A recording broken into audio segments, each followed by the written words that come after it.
Hey family, welcome back to my video. Today we will see what if Harry Potter was glorious son of goddess Hera. Before we start, I would like to extend my sincere thanks to the original author of this story. Your generosity is greatly appreciated. The author's creation and the original stories link in the descriptions. Please do check that first. Now enjoy the video. The Glory of Hera, by Mystique Witch. Percy POV. It's been 2 mouths. 2 long mouths since my best friend was dragged into Tartarus by 2 large root things. And I wanted him back. At the risk of sounding corny, I missed him. I missed joking with him, training with him. I missed wrestling him, and how he cruised when I pinned him each time. I missed the way he swore, the names he used when he called someone a name, the way if I was home and got bored I could just walk down the hall and hang out with him. It was weird not to hear his voice. There was nothing I wouldn't do to hear him say, "No, Percy, don't be an idiot, you get." I still don't know what a git is, but that was Harry's favorite thing to call me. That and Pratt. Don't know what a Pratt is either. I wanted my little cousin back. I know he doesn't really count as my cousin, but when the cousin would be Harry Potter if it did count, you would say he was you cousin too. Harry's kidnapping has had a different effect on everyone. Annabeth spent all her time reading book after book. She would stay in cabin 2 with Hermione for hours at a time, just going through all Harry's books. When she didn't find anything useful, she would curse Chiron for us not having a camp library, or not allowing her to leave camp to go to the library. Whenever we found time alone, she would tell me that Harry being missing was like losing a little brother, and how he was more like a brother to her than her real little brothers ever were. And sometimes she would blame herself for bringing him to camp in the first place. Since we got back to camp I've barely seen Leo, only when he had to come to a camp meeting. The poor guy would disappear somewhere into the forest and not be seen for days at a time. He also looked as if he hadn't slept much or eaten much. He didn't even take the time out to flirt with Hermione, something I was sure she was thankful for. The way Jason was handling Harry's disappearance was strange. He didn't act like he cared at all. He spent all his time with Ginny, either training her or making out with her. He mainly only talked to Leo, Piper and Ginny, and hardly even gave Annabeth or me a second glance. I wondered if he somehow blamed us for his stepbrother's kidnapping. I mentioned Jason to Annabeth one day. She said he was feeling guilty. Before Harry's disappearance, he had started to feel jealous and resentful of Harry, because Zeus appeared to him and not Jason to find the sword. And had also been jealous of Harry, because Ginny used to have a huge crush on him. Nico wasn't taking Harry's disappearance well. He went back to wearing all black. He hardly talked to anyone, unless it was Hazel or Luna. He disappeared for days at a time. He now wore this weird ring, and sometimes I would see him talking to himself, and I don't mean like sometimes you talk out loud, trying to remember something or figure something out. I mean the kind where you are actually having a full-blown conversion with yourself. As if they were someone there only he could see. I think maybe Nico was spending too much time in the underworld. Hades' insanity is rubbing off on him. Clarice was being all weird too. She didn't once make some lame comment how she would like nothing more than to beat Harry or glad Harry was gone. She acted like she cared and she was worried. I would hear her asking Annabeth if we had gotten any news on Harry, and I would see her arguing with Chiron for not letting her go look for him. I even seen her knock out one of her own half-siblings the other day for bad-mouthing Harry, after Piper had turned him down. I asked Annabeth about it. She said it was because after going on a quest with Harry and him saving her life twice and seeing how good of a fighter he is, she respects him. He's proved to Clarice he was a true warrior. How Annabeth figures these things out I have no idea. Heck, I can't even figure out a math problem on my homework. Then there was Harry's wizard friends. I'll start with Hermione. She was acting pretty much the same as Annabeth, spending most her time with Annabeth, for hours at a time in Hera's cabin. She even sent Hedwig out a few times, ordering books from a magical bookstore. She would snap at everybody and sometimes even burst into tears. Ron just kept complaining about nobody looking for Harry, and how if it was the wizardry world they would have already found him and blah. Blah, blah. If I had a list of the top 10 things I wanted to do it would look something like 1. FFND Harry, 2. Hit Ron upside the head. Ginny was sad about Harry disappearing but was more concerned about Piper. When she wasn't training with Jason she was with Piper trying to comfort her. Harry's dad Sirius was taking it worse than any of the wizards. He wouldn't leave his house. He was trying to find an entrance to the underworld, vowing to walk right into Tartarus himself and bring Harry home. Poor guy, I felt so bad for him. If Sirius wasn't looking for an entrance to the underworld, he would stay in his apartment, not going anywhere and not talking to anyone, unless it was Remus Lupin or my mom. They kinda have a thing between them, and Lupin told me just the other day, if it hadn't been for my mom being there for Sirius, he would be a lot worse than he is now. At least he's not drinking like he did when he was locked up in Grimmauld Place. Annabeth told me the only reason Sirius didn't was because Harry hated drinking, and when they had stayed at Grimmauld Place a couple of years ago, when Harry found out Sirius had been drinking, he went off on him, and Sirius had promised Harry he would never touch a drop again. Annabeth thinks Harry reacted so bad was because his abusive uncle drank. None of yous came close to taking Harry's kidnapping as bad as Piper. She looked awful, well as awful as a daughter of Aphrodite could look. She's lost weight from not eating much the last 2 mouths. Her eyes stayed bloodshot and red-rimmed. She also had this wild look in her them. She was sneaking out of camp at night, along with Harry's pet lion Marauder, to track down monsters and then kill them, when they gave no clues to where Harry might be. And when that son of Ares had hit on her, I had to stop her from putting her dagger through his chest. If we didn't get Harry back soon, the girl was going to lose her mind. I was sure of it. She walked around in all black, had cut the leather string on Harry's camp necklace, so it would fit around her wrist like a bracelet. Piper had taken her camp beads and put them on the same string that her dragon pendant her mom gave her was on. She kept the little silver dove necklace Harry got her for her birthday around her neck, and had Harry's wand and sword from hooked to her side. She would walk around demanding that we go find him, and kept talking about some promise they had made to each other. And Marauder had taken Harry's last words to him to heart and wouldn't let Piper out of his sight, and if anyone he didn't trust came near her, he would try to tear them apart. Harry's disappearance had even caused chaos on Olympus. Hera blamed Zeus for the whole thing, walked out. Yes, the Queen of Gods has walked out on Olympus and vowed never to step foot there again until her son is returned safely to her, sending all the gods into an uproar. And Zeus himself is trying to figure out where Harry could be. He even ordered Artemis to have her hunters search for him. Talia was the only one that didn't mind. Chiron said it was because Hera is the glue that holds Olympus together. Without her there, the other gods do nothing but fight and argue. She must return to Olympus or we may not win this war.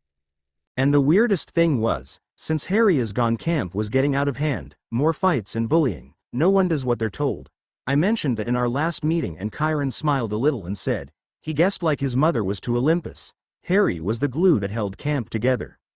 Without him, camp is in no better shape than Olympus. Winning this war basically came down to finding and saving Harry, because without him and Hera's return, no matter how many Horcruxes was destroyed or how many times we beat giants, we still couldn't do it without them too. The son must be found so the mother would return to Olympus or we were sure to lose this war. At the moment all the head counselors plus Hermione, Ron, Luna, Hazel, and Ginny were all sitting around the ping-pong table in the big house. Chiron had called a meeting. We were all just waiting for Rachel to get here. I looked around the table at everyone. Annabeth sat to my right. Her nose was buried in a book about the underworld and Tartarus. She had on a camp shirt, jeans, and her hair pulled back, and frowning about what it was she was reading. Hermione sat next to her. She too was going through some book, her bushy brown hair all over the place. She was wearing jeans and a long-sleeve shirt. Her eyes were red like she had been crying. Hermione and the other 2 wizards were staying here because they were still wanted by the Ministry of Magic, along with Jason, Piper, Leo, and Harry.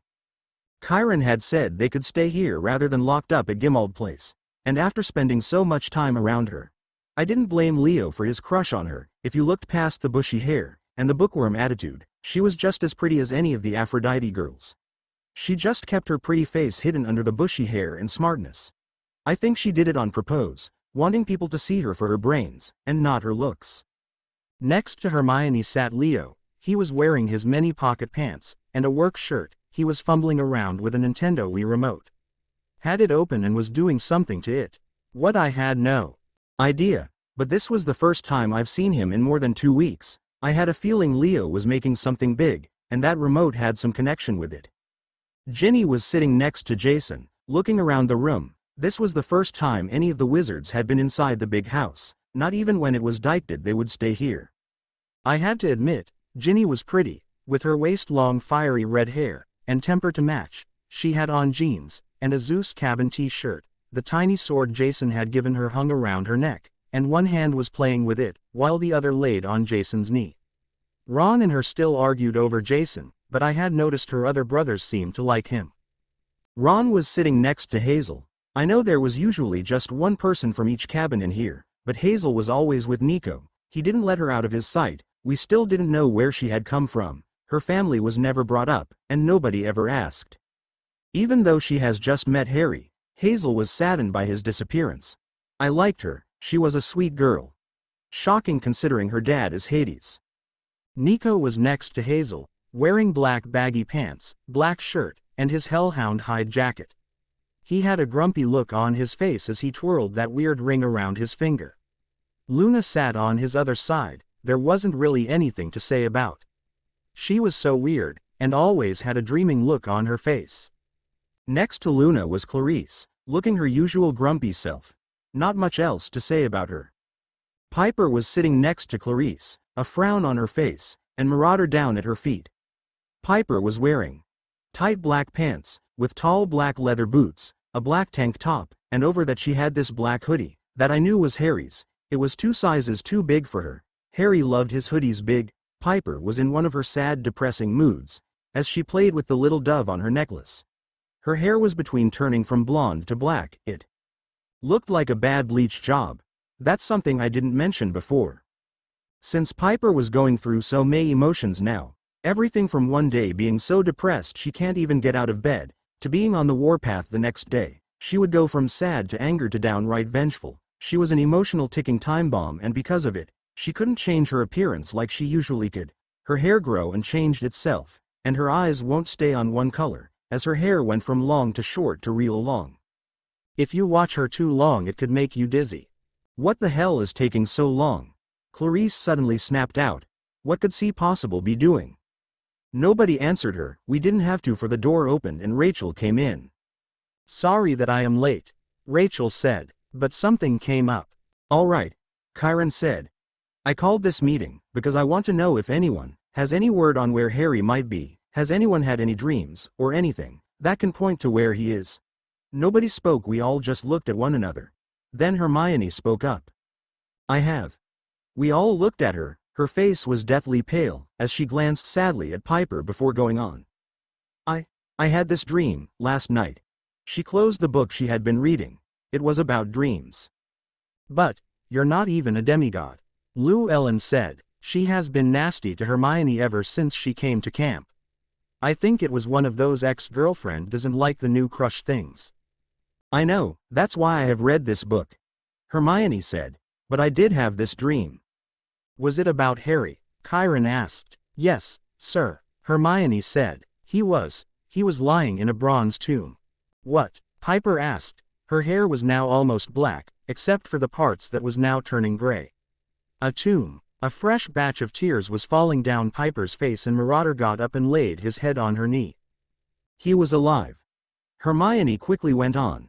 He was lying in this bronze tomb. It was very small, he barely even fit, and he was lying down on his back. His hands crossed his stomach. He was asleep, a deep sleep. It looked as if he was in a spell, keeping him sleeping, the way he looked so peaceful. All but for. Hermione stopped and glanced at Piper. His hands, they looked awful. They were all bruised and bloody. His knuckles was swollen. On the ceiling of the tomb right above him was blood. I think he hurt his hands banging on it for someone to let him out. Oh, gods. Piper cried, and put her head down on the table. He's very claustrophobic. How could anyone be so cruel to him? The bronze tomb must break, and only with a kiss from true love shall the hero wake. Rachel mumbled, the last line of the prophecy.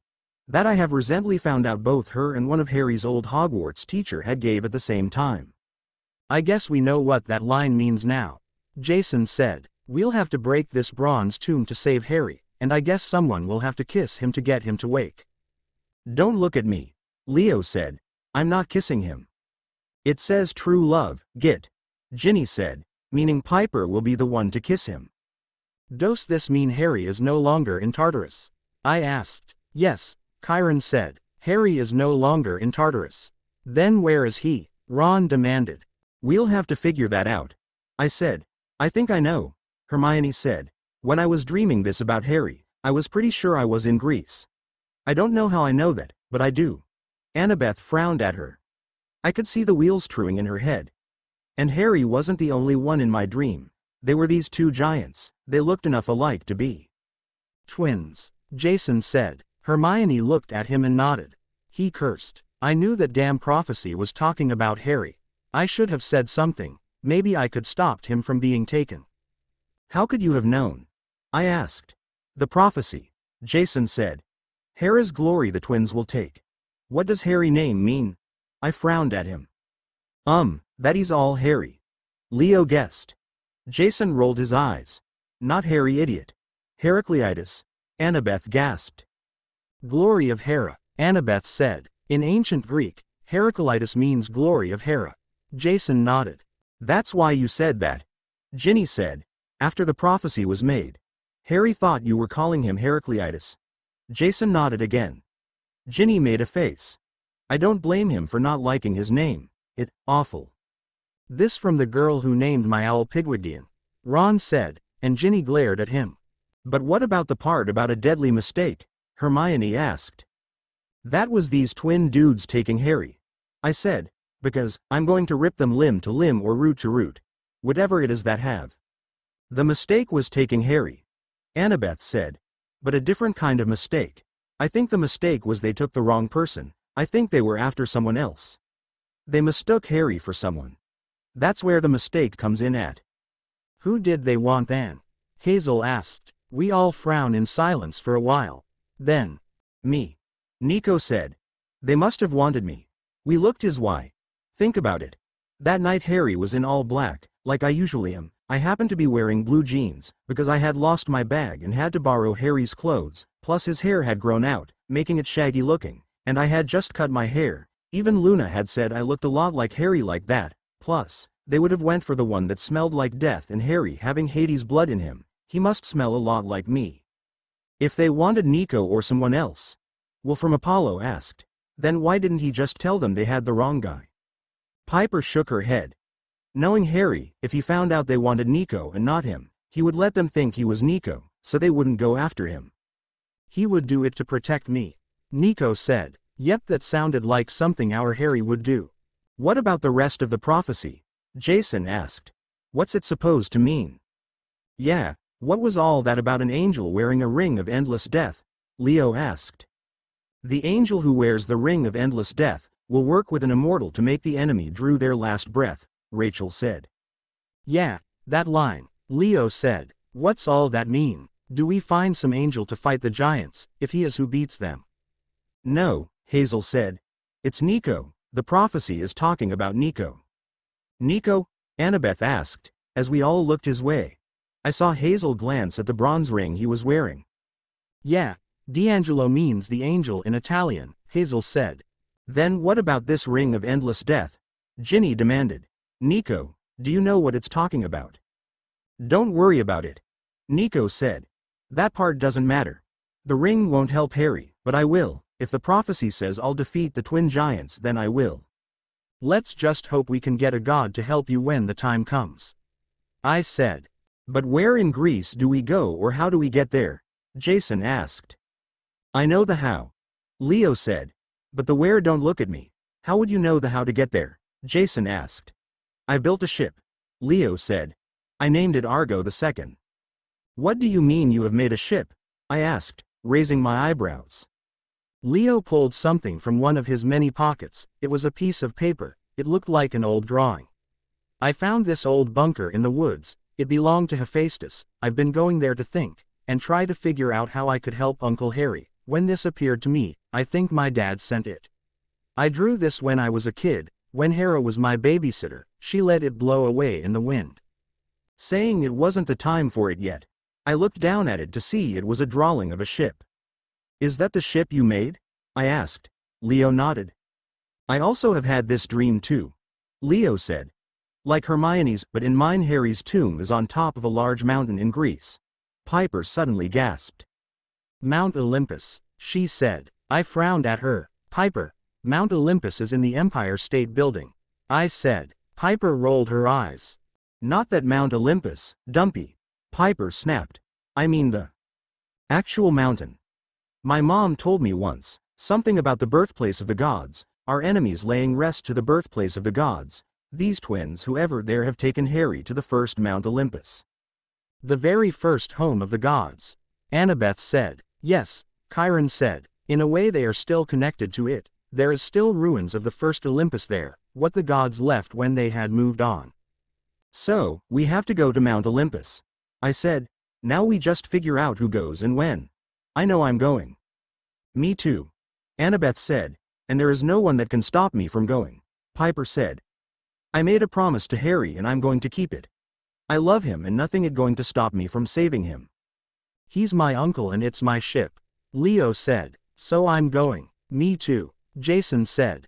And us wizard are going, Ron put in. Ginny and Hermione nodded. I'm going, Nico said. So is Hazel and Luna. Hold up, Llewellyn said. Isn't that a lot of people to go on one quest? Not for this quest. Shockingly, Chiron said. They will all be needed, whether or not we win this war, rides on Harry being saved. We need to save him as soon as we can, Hermione said. I don't think we will last much longer in that tomb. Even if he is asleep, I don't think he has much time left. No, Piper cried. We'll save him. I will not lose Harry. I can't. Piper stood. Come on, Leo, show us this ship. Leo stood and we all followed him and Piper out, even Chiron, and into the woods. He led us to this limestone cliff deep in the forest. He turned to us and gave a smile. Well, here we go, he said. Leo willed his hand to catch fire, then set it against the door. The massive door swung open, and everyone's mouths dropped. Welcome to Bunker 9, he waved them in. Come on in. I looked around and saw all kinds of tools, a work table, everything a child of the god of blacksmiths would want. But the weirdest thing was the large battleship that sat right in the middle of the room. It had a large bronze dragon head in front. One I knew all too well. Where'd you get that? I asked. Leo grinned. That's Festus, he used to be this huge bronze dragon. Leo explained. I know that part, Percy said. I've come across him once, a long time ago, but what happened to it, and how did you get its head? That's what he uses when we picked up Luna and Zabini and brought them to camp. It crashed on the way to England, and couldn't be fixed, Jason said. I found him when I first got to camp, and grew attached to him, Leo said. It was sad to see him destroyed. So, this is the ship we will be taking, Ron said. There is just one problem with that. How are we going to get it out of here and down to the lake? Leo frowned. I didn't think of that, he said, scratching his head. Don't worry, Leo, we'll get it down there somehow, Jason said. As we stood there thinking, there was suddenly a bright light and then the ship disappeared. Hey, Leo cried. Who took my ship? He pulled something out of one of his pockets. It looked like a GPS device. He looked at it then frowned. I don't believe it, this says, it's down in the lake. What? No way. Piper cried, and she ran out of the bunker and toward the lake. We all followed and was shocked to see Leo's GPS device was right. The ship was in the lake, and that wasn't the only thing at the lake. Standing on the shoreline, right in front of the ship, with 11 peacock-patterned duffel bags at her feet, was Harry's mother Hera, Queen of the Gods. Queen Hera. Chiron knelt to her, and we all did the same. Even if we didn't like her, it would be smart to bow to the Queen of Gods. Besides, when we find Harry, she might show up a blab, about up disrespecting her. Harry would not like that one bit. And even I admit, he could be scary when he was pissed off. Hera gave Chiron a slight nod, and then her eye fall on us. It is about time you decided to go save me, son. She started. I would have already done it myself, but I have been forbidden, which is one of the reasons I left Olympus. She pointed to the bags at her feet. I have already packed what I think you would need. I want you to get going as fast as you can. Hera looked at all us who was going. Hermione Granger is right about where Heracleitus is. It is the giant twins Otis and Ephialtes who have taken my son. They mistook him as Nico. Hera glared at Nico before going on. I had to put Heracleitus in a sleep-like state. He was freaking in that tomb and was going to hurt himself, trying to get out of it, and the worst thing is you have only 6 days before the air runs out of the tomb and my son will die." "No," Piper shook her head. "Harry isn't going to die. I will save him or die trying." "I warn you not to let that happen," Hera went on as if Piper hadn't spoken. "If my son dies, I will wipe out this whole camp, and take my revenge on every demigod born here on out." "How are we going to get to Greece in just 6 days?" Hazel asked. "Magic," I said. "How do we even know any of this is true?" Llewellyn demanded. "We're going by the dreams of someone who isn't even a demigod." "Leave her alone, Llewellyn," Leo demanded. "Besides, I have had them too. You saying I'm lying? And Grandma Hera there says it's..." "Turn. Do not call me Grandma." Hera snapped at Leo. "And she better not be saying I'm lying." "No, Queen Hera," Llewellyn said. "I'm just saying, Hermione could be lying." "Why does it matter to you?" Piper demanded. "You won't be going." "So," Llewellyn said. "But we're making camp valuable by having its best fighters going off on some wild goose chase because she had a dream. The Ares cabin will still be here," Claire said. "We can handle any attack." "Saving my son is not some wild goose chase," Hera yelled, face full of fury. "And you better hope, all you better hope my son is saved." I frowned. Harry would not like the fact Hera is threatening camp if he isn't saved. "That is my last warning," Hera thundered, before disappearing. "Well, I guess Hera is upset Harry is missing," I said. Ron looked at me. "Gee, what gave you that idea?" he asked. "Yeah, but we are going by what she is saying," Llewellyn said, pointing to Hermione. "Gods, what was her problem?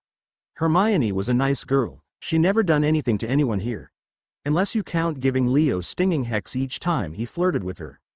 "Lay off her," Ginny demanded. "Hermione is the smartest witch of her age."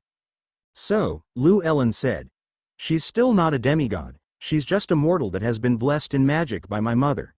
How could she be having demigod dreams?" As if answering Llewellyn's question, a light suddenly shined around Hermione, and when it was gone, she was no longer wearing her jeans and shirt, but a simple white dress with gold bands around her arms, and her bushy brown hair was no longer bushy and fall down her back, perfectly straight. She now wore makeup and looked beautiful. "Oh my gods," Piper cried, her eye wide and mouth open. What just happened?" Hermione demanded, looking down at herself in shock. Leo was staring at her with his mouth open. "Any minute now I expected to see drool." "You've been claimed," Annabeth answered, her eyes wide in shock. "You mean by God?"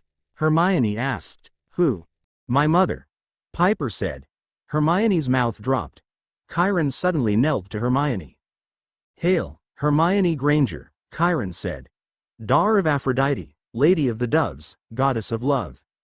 But Hermione stumbled. "I'm not. Not. My parents are dentists, I can't be a demigod." "Dentist?" An Ares kid snickered. "But Hermione," Ginny said. "Remember you said your parents told you this summer you were adopted?" "Yeah, but I thought maybe that meant I had a witch or wizard for a birth parent," Hermione said, looking down at herself in disgust. "I'm not pretty, I'm smart. If a goddess was my mother it wouldn't be." "Aphrodite, child, she has claimed you. The gods do not make mistake, at least when it comes to claiming their kid," Chiron said. "You mean when they do claim them?" Nico scowled. I know what he was going on about. His girlfriend Luna has been at camp since the summer and still hasn't been claimed. Hermione still looked as if she was going to throw up. I think she wished it had been Athena to claim her. Out of all the goddesses I would have accepted it was Athena. Hermione did have the brains of an Athena kid, but I guess there is always the different one in the group, or in Aphrodite's case 2 different ones. Though before Harry was taken, Piper was starting to act more and more like a child. From Aphrodite, except for the breaking hearts things, Piper will never have eyes for anyone but Harry. "You know what?" Piper said, lifting one of the duffel bags and throwing it over her shoulder. "None of that matters now. We have 6 days to save my guy, so I would like to get moving." She glanced at Hermione with a look I couldn't read, before she climbed aboard the ship. I think she was a little insulted about Hermione saying she was smart, not pretty. I don't think she meant to, but she made it sound as if a child of Aphrodite couldn't be smart. Which I already knew not to be true. Piper wasn't the only daughter of Aphrodite I've known that was smart. Piper's right, Hazel said. Who our godly parents is doesn't matter at the moment. We really should get going. She tried to pick up one of the duffel bags, but it must have been too heavy for her small frame. Let me help you, Ron said. He then picked up Hazel's duffel bag and then one for himself. Thanks. Hazel smiled at him. No problem, Ron said. He then headed on board the ship too. Come on, Hermione, Annabeth said, taking hold of Hermione's arm. We'll figure this out. Everything will be fine. Let's just go find Harry. Hermione nodded, still looking shocked as she followed Annabeth onto the ship. I guess I would be carrying their bags. She took that well. Leo joked. He grabbed a duffel bag and headed aboard the ship. We're not going to find Harry just standing around here, Nico said. He grabbed one of the bags and hopped aboard, Luna following. Ginny and Jason went next, copying the others without a word. I said bye to Chiron and grabbed the last 3 bags and claimed aboard the ship. When I got on, I saw Piper looking through Hermione's bag for some clothes, telling her even with Aphrodite's blessing, she could still change her clothes, but she had to wait a few days for the other stuff to wear off. I could remember when Piper had been claimed. That was even before Harry came to camp. The look on her face when she suddenly appeared in a dress like Hermione's, it was almost funny. Leo went right to the front of the ship to stir the wheel. He started it up and soon pulled off, heading down the lake. Well, everyone, we're off, Leo called. Next stop, Mount Olympus, the mountain, not the home of the gods. This is confusing. Well, there's the first chapter. Hope it was a good start to the next story. Sorry there was no action, but there will be in the next chapter. And I know it was shorter than my chapters usually are, but I just needed to show you what everyone has been up to since Harry was dragged down in Tartarus. And I hope you all like the little surprise about Hermione. Next chapter should be up in a few days, hopefully by the end of the week. Chapter 2 Disclaimer. I don't own Percy Jackson or Harry Potter. Chapter 2. We have a bumpy start. Piper Pov. I stood at the back of the ship with Marauder, watching as Camp Half-Blood disappeared behind us. It has been hell the last 2 mouths. Harry being gone was killing me. And the way people was acting didn't help anything. Percy acted as if he was walking on eggshells around me, and if I was around he would be very careful not to bring Harry up, like he had died or something. Leo was never around. Jason spent all his time with Ginny, who at least tried to comfort me, but only made things worse. Annabeth and Hermione spent all their time with books. I didn't really know Hazel, and all Ron did was complain. The other kids at camp just whispered when I wasn't around and looked at me as if I was about to explode when I was around. And most the boys at camp thought just because Harry was gone I was up for grabs.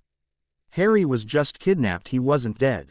Nico had been the only one that was of any help. He didn't try to comfort me and didn't act like mentioning Harry would set me off, and didn't think since he was gone he could make a move on me. Not that Nico would do that. But the one who has been the most comforting and the most helping was Marauder. He knew when I needed comfort, and would chase off the boys that tried to hit on me. Nobody seems to understand that my heart belonged to Harry and always will. Forever, we promised each other forever. And that's what it was going to be. I was going to find Harry, my guy would be saved, and I couldn't wait to see him. I couldn't wait to see those green eyes sparkle when he saw me. I couldn't wait to feel his lips on mine, to hold his hand, to have his arms wrapped around me, to hear him call me one of his cute little nicknames. I loved when he raised up one eyebrow, the way he liked to cuddle after we make love. I had kept my hair long because I had loved the way it felt to have Harry running his hand through it. He was the best thing that had ever happened to me and I was going to get him back. I needed him. No one has ever loved me as much as he does, and I love him just as much. When camp was out of sight I sighed and turned around and sat with my back up against the back of the boat. Marauder laid his head in my lap and I began to run my hand through his mane. I was so used to the tears now, I just let them fall down my face. We'll get him back, don't worry, I said. Marauder just looked up at me, and I started to play a little braid in his mane. I can remember when I first met Harry. He had crashed his broom across the border at camp. I went on to tell Marauder all about meeting Harry, becoming friends with him, training with him, how we fall in love on the guest to save Hera, which we also had to save my dad. Marauder just laid there and listened. He was the only one to realize that talking about Harry actually helped. Everyone else but Nico was careful when they mentioned him or mostly tried to avoid mentioning his name altogether when I was around. "There you are, beauty queen," someone said. I looked up to see Leo standing there. He looked nervous when he saw the tears on my face. "We've been looking for you. I've made tacos, so if you're—" "I'm not hungry," I said, looking back down, but not before I saw Leo frown real deep. "Piper, you know Uncle Harry is going to throw a fit when he sees you," Leo said, looked back up at him. "What do you mean?" I demanded. I could feel my hair growing back out. I wished it would just stay one length. It felt really weird when my hair grew out. "Well, no offense, but look at you," Leo said. "Harry is going to notice you haven't been taking care of yourself. He's not going to be happy that you haven't been eating or looking out for yourself because of him missing. He'll blame himself." "I guess you're right," I said, "but I'm just not hungry." "Try to eat anyway," Leo said, holding out his hand to help me up. I sighed and took it and let him help me up. "Harry is already going to kick our butts for not looking out for you. I don't want him to kill me also." I smiled a little. First time in 2 months, my face felt stiff. Leo turned and led me to the front of the ship, to the compartment area, and to a dining hall where everyone else was enjoying Leo's tacos. I couldn't blame them. Leo's tacos were even better than Taco Bell. "There you guys are," Percy said, looking up and smiling. He pointed to the 2 sets across from him. "Have a seat, the tacos are amazing." I walked over and sat in the chair that was right across from him. Leo sat next to me. I noticed Nico looking between him and Leo questioningly. I didn't know what that was about, but ignored it as Leo laid 2 tacos on my plate. "These are the ones that doesn't have real meat," he told me. I nodded and picked up one to take a bite.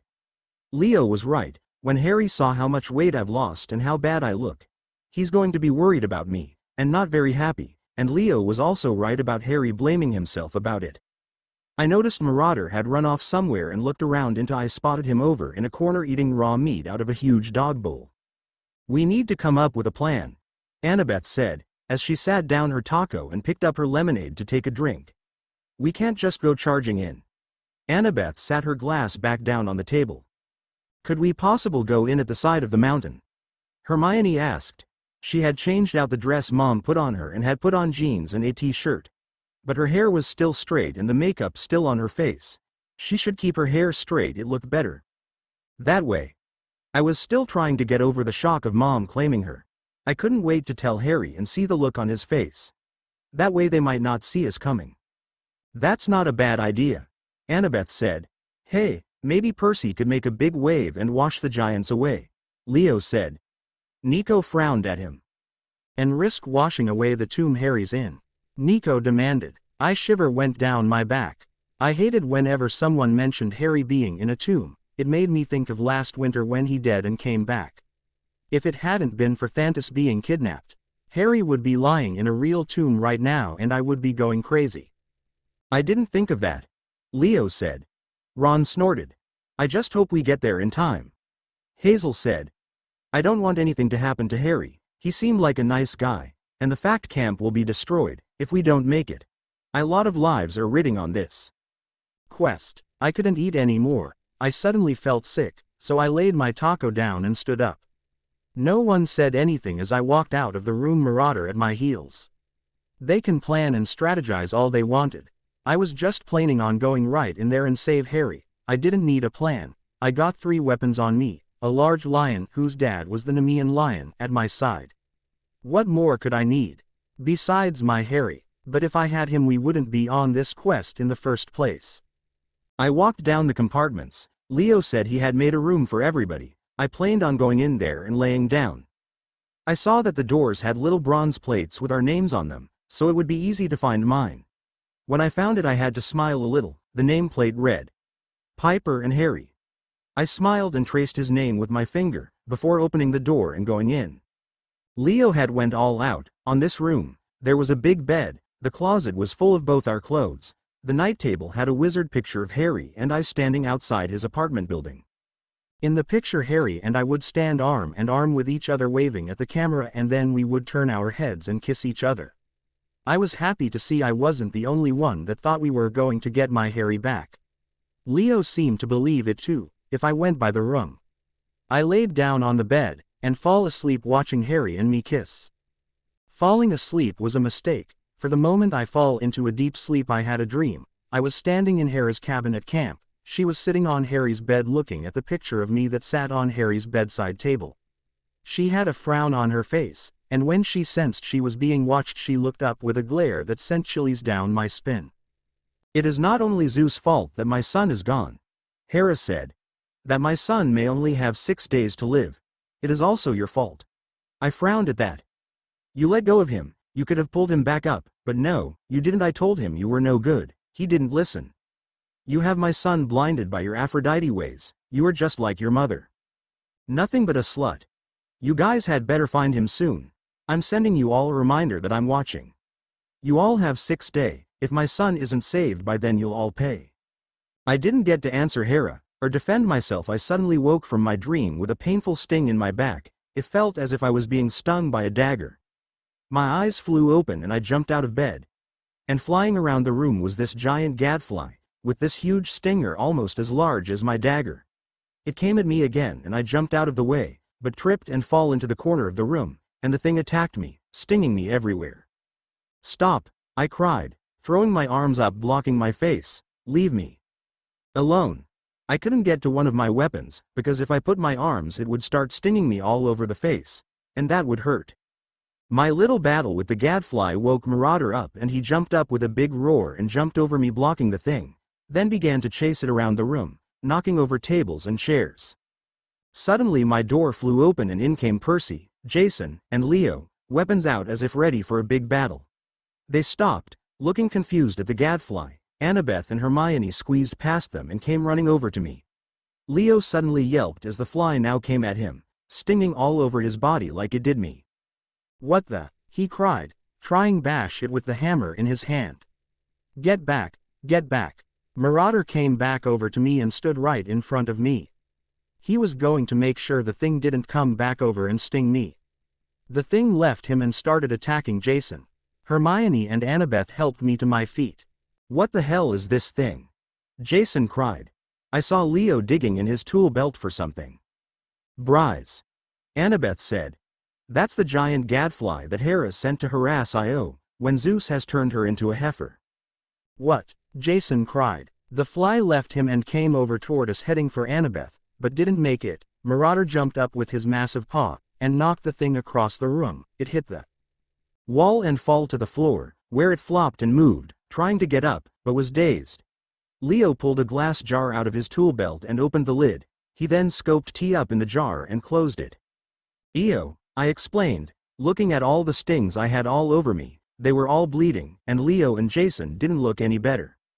Was a lover of Zeus. Hera almost caught them one day and to hide her Zeus turned Io into a heifer, but it didn't fool Hera at all, and she demanded Zeus give her the heifer as a gift.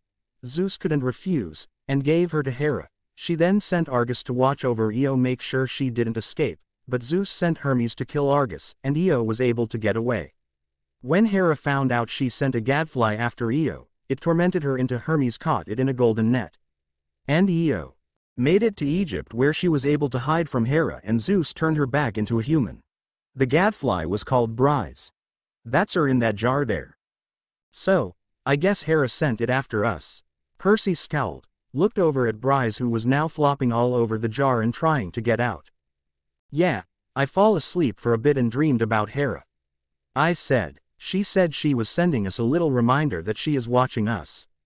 And we better find Harry soon." I choked up a little at Harry's name. She also blamed me for Harry's kidnapping. I took a deep breath trying to stop the tears. Oh gods, she's right. If I hadn't let go of him, he wouldn't have been dragged away. "No," Annabeth said. She put her arm around my shoulder. "Don't listen to Hera. She's just upset about Harry. It's not your fault. It's no one's fault. But the giants that took him." With her arm still around me she led me to the door.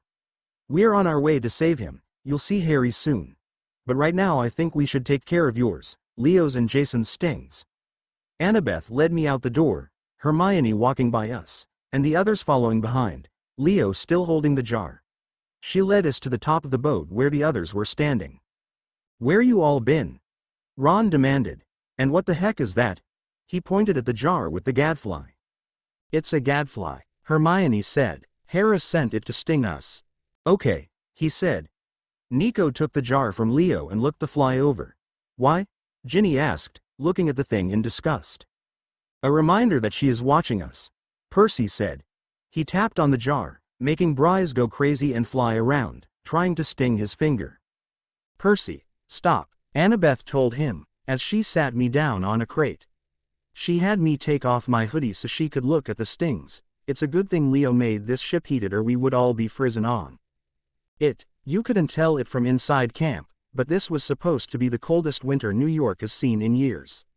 I for one was glad the weather didn't affect camp. I wouldn't be able to stand it. I hate the cold. Being from LA, I wasn't used to it." Leo sat the jar down and disappeared down the ship. He returned moments later with a first aid kit and handed it to Annabeth. She looked through it. "I don't think your stings are bad enough to use nectar on them," Annabeth said. "We should save that for real bad wounds." She pulled out stuff to clean my wounds, which stung like hell. And then she banged up the worst ones and just left alone the ones that wasn't bad or barely even bleeding. Ginny then did the same to Jason's stings, but Leo wouldn't let anyone tend to his, saying they weren't that bad and he was fine. "What are we going to do with this?" Ron asked, holding up the jar. "You think we should let it out over the side of the ship?" "No," Annabeth said. "If you let that thing out it'll just fly back toward us and attack again. The best thing to do is just leave the thing in." "There, may I see it?" Luna asked. Taking the jar from Ron, she inspected it with interest. "It's cute in a way." "Are you mad?" Ron demanded, then flinched when Nico glared at him. "That thing isn't cute." Hermione pulled out her wand and pointed it at the jar and said a spell. Then nodded and put her wand back in her pocket. "There, I put an unbreakable charm on the jar, so now it can't break and the gadfly can't get out." "Smart thinking," Percy said. I noticed Hermione's cheeks turn pink. She always blushed a little whenever someone, no matter who it was, mentioned how smart she was. But Leo must have took the blush the wrong way, because he shot Percy a dirty look. Only I saw. "What do we do with it?" Hazel asked. "Should we just throw the jar over the side of the ship, since it can't break now?" Leo frowned and picked the jar back up and looked it over. "I think we should keep it for now," he said, and put it in his tool belt. He shrouded as everyone looked at him funny. "It might become useful, you never know." "How could that thing be useful?" Ron demanded. Leo shrugged. "You never know," Leo said. "Anything can become useful," Luna said. "You just have to open up your mind." She smiled at Ron. "Wit beyond measure is man's greatest treasure." "Yeah, sure," Leo said, frowning. But Annabeth looked at Luna with a surprised look. "Where did you hear that?" she demanded. Luna gave Annabeth her dreamy smile. "It's cavered in the statue of Rowena Ravenclaw," Luna answered. "That's in the Ravenclaw dorm at Hogwarts." Annabeth's frown left her face and she nodded. "I believe Harry told me Ravenclaw had been a daughter of Athena," Annabeth said. "It is also my daddy's favorite quote," Luna added. "Daddy likes to invent things. People don't see it, but he's actually very smart. He's invented all kinds of things." Annabeth's frown returned. "Your dad is an inventor?" she demanded. Luna smiled and nodded her head. Annabeth continued to frown. We were all silent for a moment and suddenly something hit the side of the ship. We all fall over. "What in Merlin's name?" Ron demanded, as we all stood back up. "Something hit the side of my ship," Leo said. He ran over to look over the side. But the yelped and backed up as a huge tentacle shot up out of the water. Then slammed down on the side of the ship. "Hey!" Leo yelled. "You're going to break my ship." Just then another tentacle shot up, and attached itself on the side of the ship. Then a large arm shot up out of the water along with another one and started shaking the ship. "It's a giant squid," Ron yelled, as he got knocked down on the floor of the ship. "I thought they were friendly." "Ron, just because the squid in the Black Lake is friendly doesn't mean they all are," Hermione said. She stumbled and fall. Leo immediately ran to her to help her up. "Stop that!" Percy yelled at the squid. He pulled out Riptide and ran forward. and tried to slice at one of the long tentacles, but it moved too fast. I pulled out my bow and started shooting arrows at it. They hit one of the tentacles and the thing went down in the water. But then more of its long arms shot out and started rocking the boat. Jason brought out his sword and ran forward and started slicing at its arms. Percy did the same. Hazel ran forward with her spear and started jabbing it in one of the arms. I shoot arrow after arrow. Nico pulled out his sword and sliced at it. Hermione, Ron, Luna, and Ginny pulled out their wands and shot spells. Leo reached in his tool belt and brought out a crossbow, something I've never seen him use before, and started shooting arrows at it. The squid's arms disappeared and went down into the water. We paused, weapons still out. I thought maybe we had chased it away, but then suddenly all its arms shot up and sent us flying. Next thing I knew, I was waking up laying face down in sand. I groaned and raised my head. All my friends were laying around me, racing up like I was. My ship. I heard Leo yelled as I got to my knees, and tried to dust all the sand off my face, and my arms and clothes. Is everyone all right? I heard Hermione ask, as I got to my feet and turned around. I saw Percy was already up and helping Annabeth to her feet. I saw Hermione dusting sand off her clothes. I saw Jason dusting Ginny off and Nico helping Luna up as Hazel looked around for what I guessed was her spear. Where are we? Ron asked, picking his wand up. I have no idea, Percy said. I looked toward Leo. He was looking around the ship. There was a massive hole in the side of the boat. I walked over to it. You can fix that, can't you? I asked. Leo frowned. Yeah, but it'll take a while. Leo said. How long is a while? I demanded. Leo shrugged. Day or two, he said. What? I demanded. We don't have a day or two. Harry only has 6 days of air left. We need to get back on the road or sea or whatever now. I know that, Leo snapped. I glared. Don't snap at me, just fix the damn ship. I demanded. Leo glared back at me. I can only do what I can, Leo said. The rest came walking over to us. I may not even have the right stuff on board to fix it. You better have. I growled. Hermione laid her hand on my shoulder. Here, maybe I can help. She pulled out her wand, pointed it at the hole and said. Reprio. The ship made a creaking noise, then the hole fixed itself. Leo's mouth dropped. There, now it's fixed, Hermione said, and stuck the wand back in her pocket. Leo looked at her wide-eyed. You can fix things, he said. Can you get any better? I saw Hermione blush a little. Well, now that's fixed, where are we? Ron said. Some island looks like, Hazel said, looking around. But how are we going to get the ship back in the sea? I guess we push it, Percy said. He went to walk toward the boat, but then stopped and turned, looking around. I heard something. I made the ship so it can fly, Leo said. So maybe we should take to the air for a while. Make sure that giant squid thing is really gone.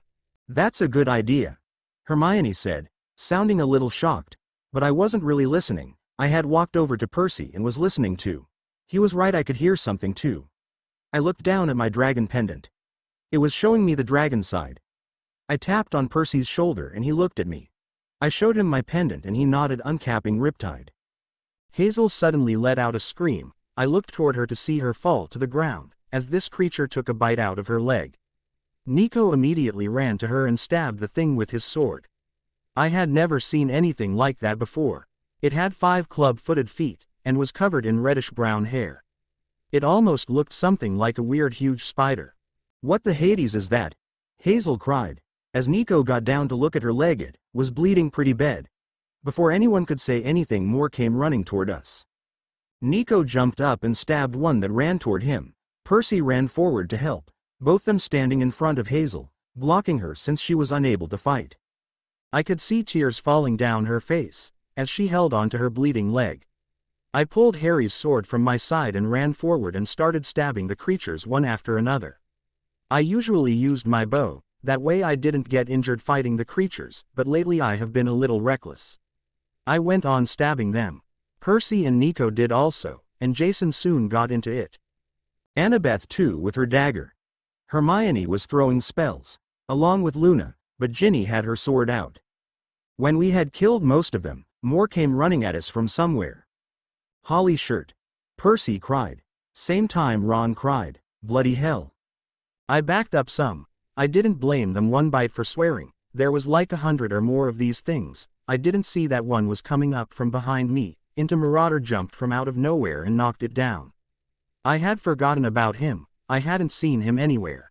And don't know where he came from. Come on, there's too many. Let's get back on the ship and go. I heard Annabeth cry, and all of them ran toward the ship as they were fighting the things off. But I stayed, and stabbed one after the other. Taken my frustration out on these things whatever they are. I saw Ron pick up Hazel and headed toward the ship with her. I was the only one, besides Marauder, not running toward the ship. Piper, come one. I heard Annabeth yell, but I didn't listen. One of the things jumped at me, and I raised Harry's sword while I twirled around and cut it in half. Piper, there is too many. Come on, I heard Hermione yell. I was soon surrounded by them and Marauder knocked one down, then knocked my legs out from under me, making me fall on his back, and I dropped Harry's sword. Marauder picked it up with his teeth, and ran toward the ship. I had to hold on to his neck to stop from falling off. I saw Percy, Leo, and Jason had been running my way, I guess to help and get me, but as they saw us running toward them, they stopped and waited. When we passed and Marauder leapt on the ship, they stayed to make sure the other things didn't follow. Then climbed on Broad, and after Percy stabbed one that had climbed on after us, we took off up into the air, and Hermione ran around casting charms. I guess protective charms. What were those bloody things? Ron demanded. Quintaped. Luna said. They like human flesh. No really, I hadn't noticed. Ron said, as he looked at a bite on his arm. It wasn't bad. And was barely bleeding.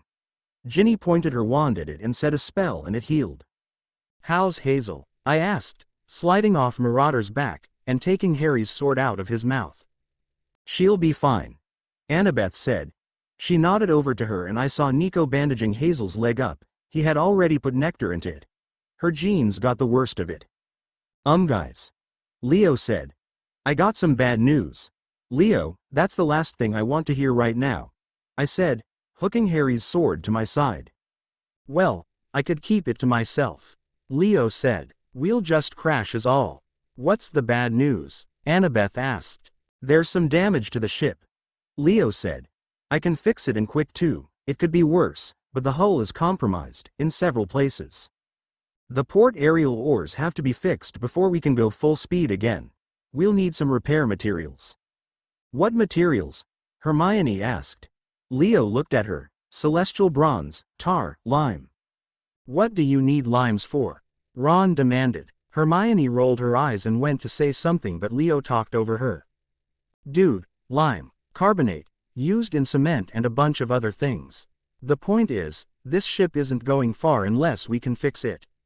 I growled and kicked a crate. We need to get to Harry as soon as we can, I said. And you're saying, this ship isn't going to make it? Chill, beauty queen. Leo said. I do have some good news. Good, Ginny said. I like to hear good news. It's all in one place. Leo said. On one island, and no, not the one we just came from. Festus had already found where. I'm heading there now. Okay. When we get there we'll split up, I said. The others frowned at me. No, listen. Those monsters found us pretty quick back there, because of so many of us together.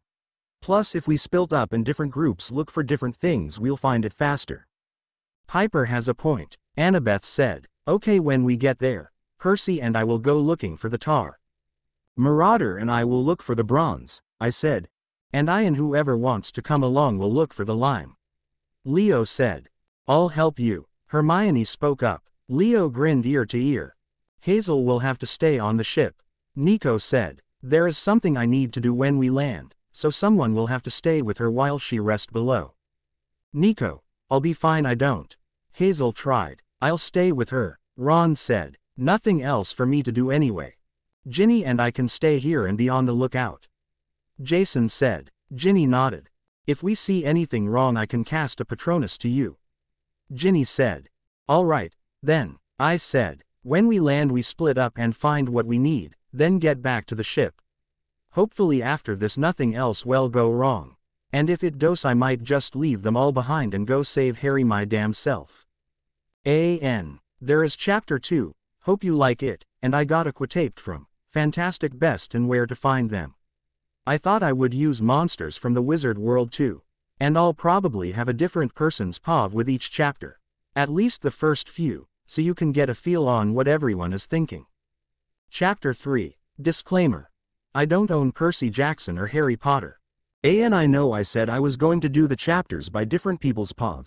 And I did make a chapter with Leo, but didn't like how it turned out, and I was reading Moa again and this idea popped in my head, so I went with it. The next chapter will be from someone else. But I might have 2 chapters of the same person in a row, depends on what idea pops in my head. Chapter 3. I get beat up by a bunch of nymphs. Piper's POV. Of course nothing was going to go right on this freaking quest. Harry is stuck in some tomb dying and here everyone is just playing around.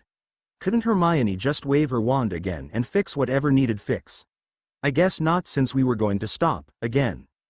I was standing on deck, with Annabeth, Percy, Hermione, Ron, Ginny, and Jason. Nico and Luna had taken Hazel below deck to rest, and Leo had disappeared to land, so we could find the things he needed.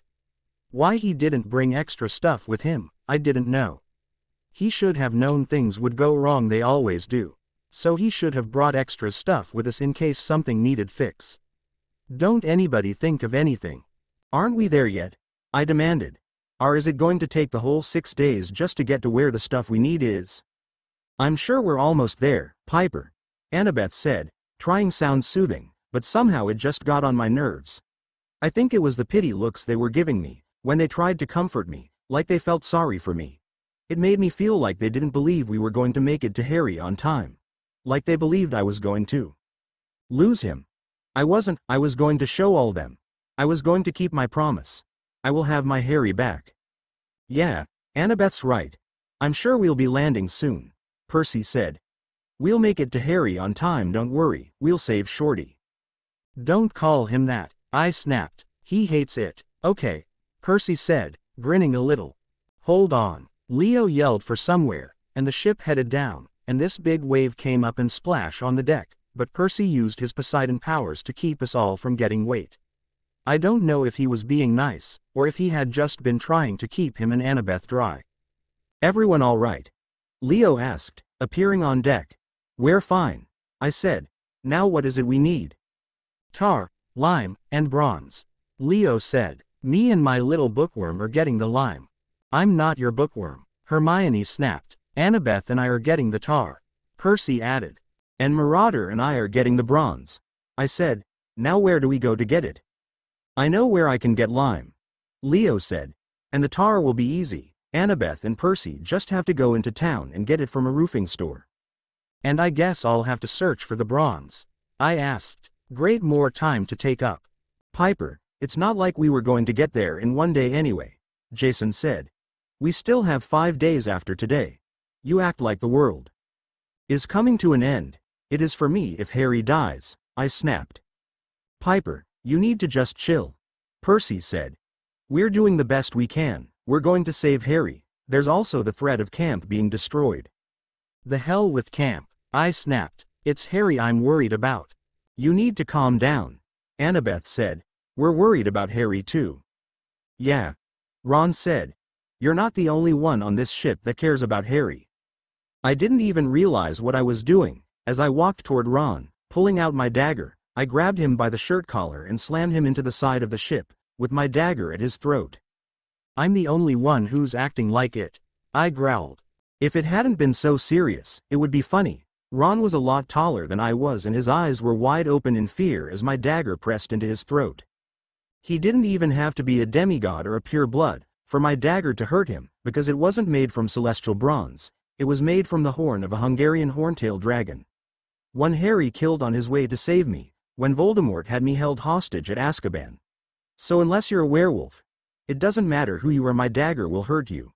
Just ask Bellatrix Lestrange if you don't believe me. Piper, stop. Percy said. He walked over and got me under the arms and lifted me up, and pulled me away from Ron. I struggled to get free. Let go of me, Percy, I ordered. Right now. Marauder must have gotten tired of seeing Percy holding me, or maybe he thought he was hurting me. Anyway, Marauder jumped up from laying on the deck, and let out this big roar, then stood there growling at Percy. He let go of me and held up his hands. It was shocking for him to growl at Percy like that. He was one of Marauder's favorites out of Harry's friends. I guess that was the only thing stopping him from trying to tear Percy apart. You need to calm down, Percy said. You're talking about us taking up time, what about you? Fighting with Ron isn't helping you find the bronze Leo needs any faster. I know, I'm sorry, I said, putting my dagger away. I don't know what came over me. I understand, Annabeth said. I would be doing the same if it was Percy. I nodded and Marauder had quit growling at Percy and was now licking his hand, like it was his way of saying sorry. I don't, Ron said, rubbing his neck. You're bloody mental. My hand went to my dagger again, but otherwise I ignored him. Come on, boy. I called to him. Let's go. I looked at my friends. I'll be back as soon as I can. I left the ship, Marauder right behind me. The sun began to set. The sky turned a weird mix of purple and yellow. In a way it was real pretty. I would have loved to have had Harry walking with me at that moment. When Annabeth had said she would act the same way if it had been Percy, I suddenly wished it had been Percy, then felt bad for wishing it. I was just feeling so confused.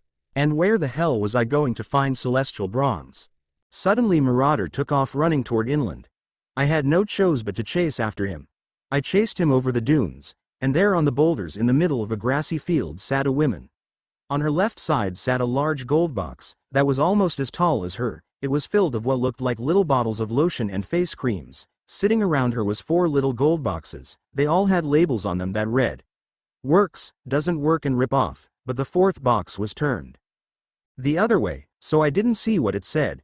The woman herself looked young and was beautiful, with long blonde hair and big blue eyes. She wore a long light green dress with flower designs. She reached in the big box and pulled out a bottle of lotion, one that was supposed to bring back your youthful looks. She made a face at it. "Rip off," she announced, then tossed it in the small gold box labeled, "Rip-offs." Marauder ran right up to her like she was a long-lost friend. "Haven't you gotten big?" she asked, petting his head, before she went back to her box, and picked out another lotion. "Works." She smiled and tossed it in the box labeled Works. I walked up to her. She glanced at me, then tapped the blade of Harry's sword hanging on my side. "That sword does not belong to you, Piper McLean. I believe that belongs to my brother Heraclitus." "Harry's your brother?" I asked. She nodded as she threw a bottle of face cream in the don't work box. "One that was supposed to keep you young looking forever," and it dawned on me. "You're the goddess Hebe." She said, tossing a bottle in the rip-off box. "What are you doing out in the middle of nowhere, going through boxes of lotions and stuff? Aren't you Zeus' cupbearer?" "At the moment, no," Hebe said. "Elethea and I sided with Mother and was banned from Olympus, at least into Mother Return. Haven't tired yet." She then mumbled and tossed the lotion in the box. "The label I couldn't see, but that doesn't explain what you're doing out here," I said. "I was waiting for you, of course," Hebe said. "I have news I wish for you to give Harry, if you save him in time." "I will," I said. "What is it you would like to me tell Harry?" "Enyo has been captured," Hebe said. My mouth dropped. Who the heck would want to capture Enyo? And why in the world did Hebe think Harry would care? "Who took her?" I asked. "That I do not know, or how they did it," Hebe said. "But there is a number of reasons she needs saved.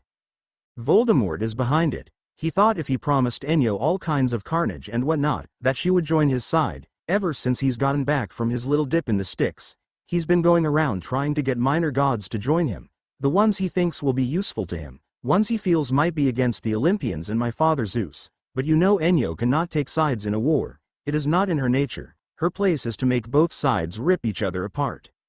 Let me guess, by refusing him, Voldemort assumed she was on our side," I said.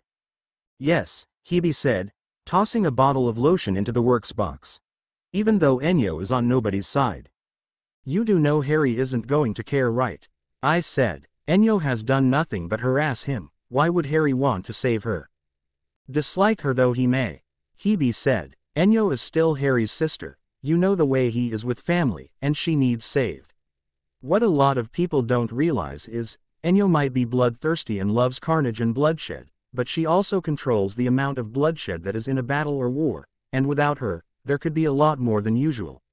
A battle or just the slightest fight could be worse than it normally would be. It could get real ugly. Where is she being held? I asked. Hebe's frown deepened and she petted Marauder a while before answering. Voldemort has won over someone real powerful, Hebe said. He is now on Voldemort's side and Enyo is now holding up the sky. What? I asked. What do you mean Enyo is holding up the sky? My eyes suddenly got big. Atlas. He's on Voldemort's side. Hebe nodded. But none of this makes sense.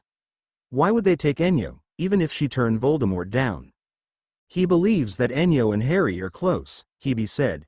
The twins giants took Harry because they thought he was the son of Hades, that much it true. Gia wanted to lull you guys in a trap, when you rescued him. But by taking Heracleitus it worked out better, since his kidnapping has caused a stir on Olympus.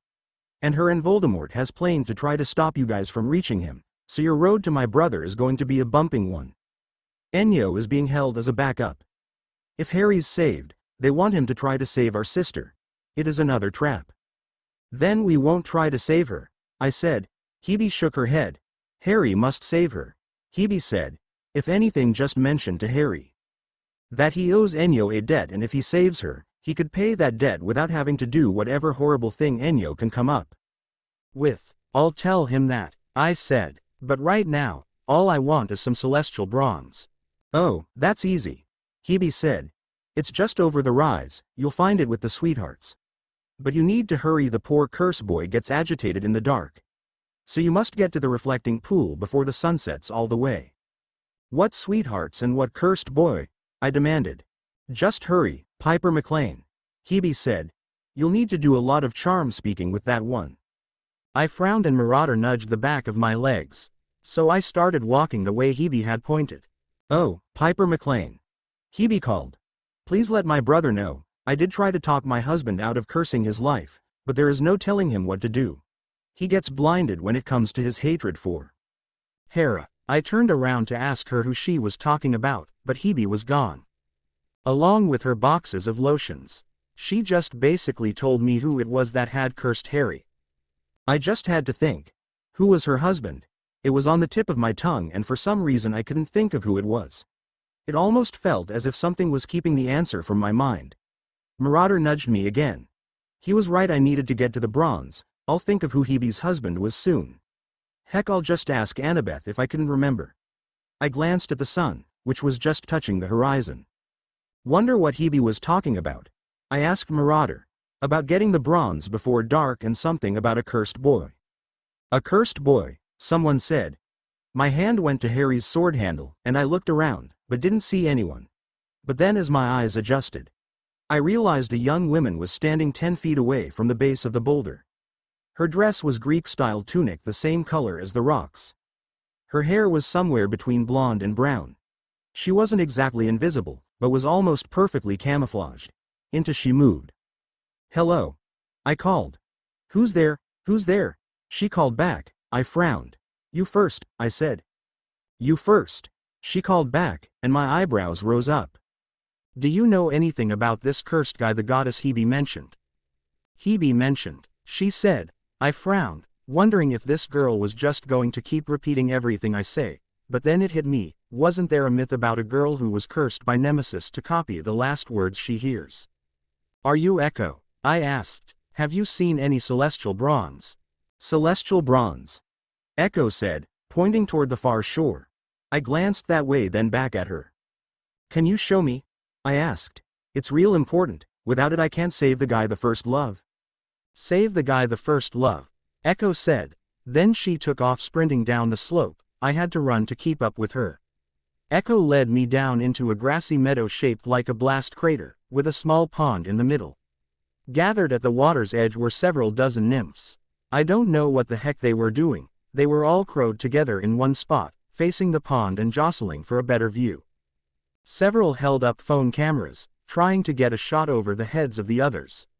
Which was a first for me, since when did nymphs carrying phones?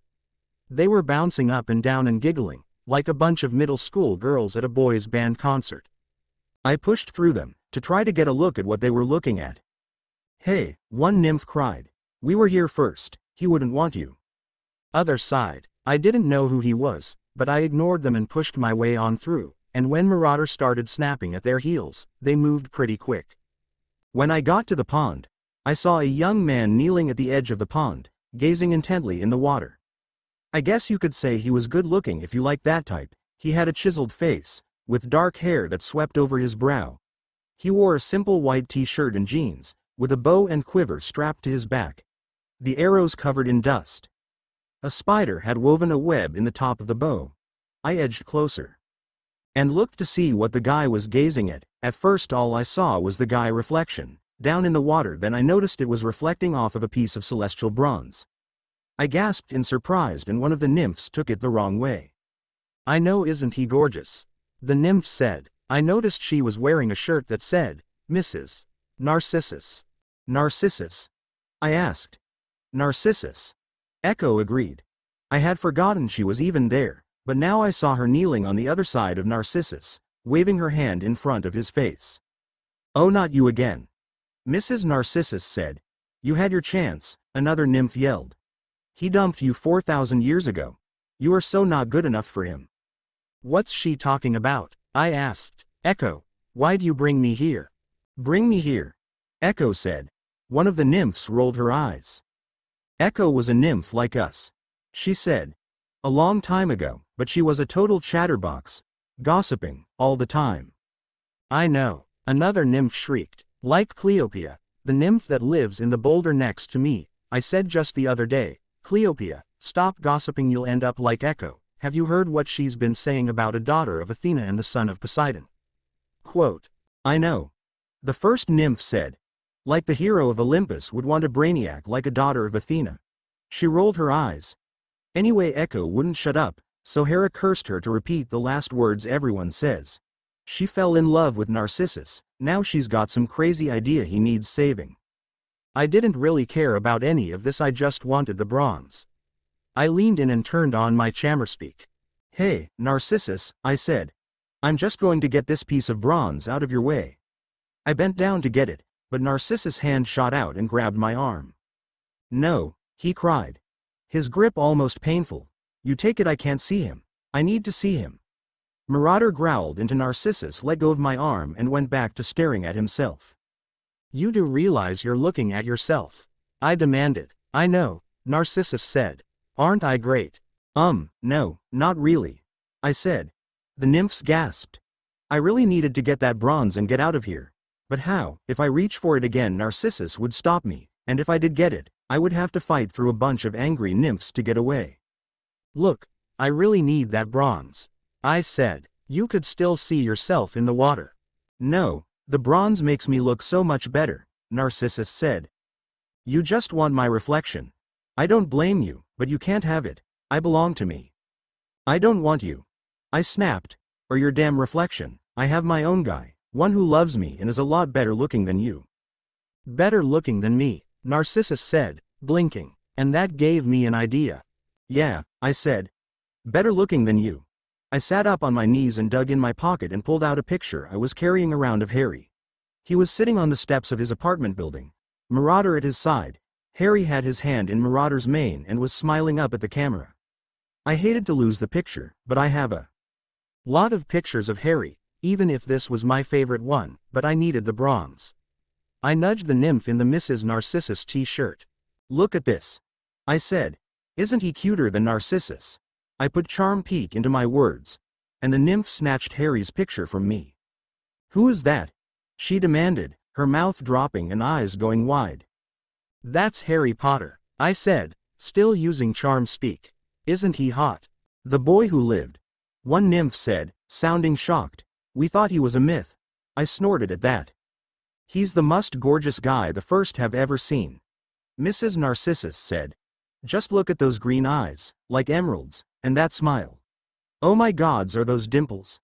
The nymph sitting next to lean over to look at the picture. "Here, let me see it." She tried to snatch it out of her hand, but the other fought her for it.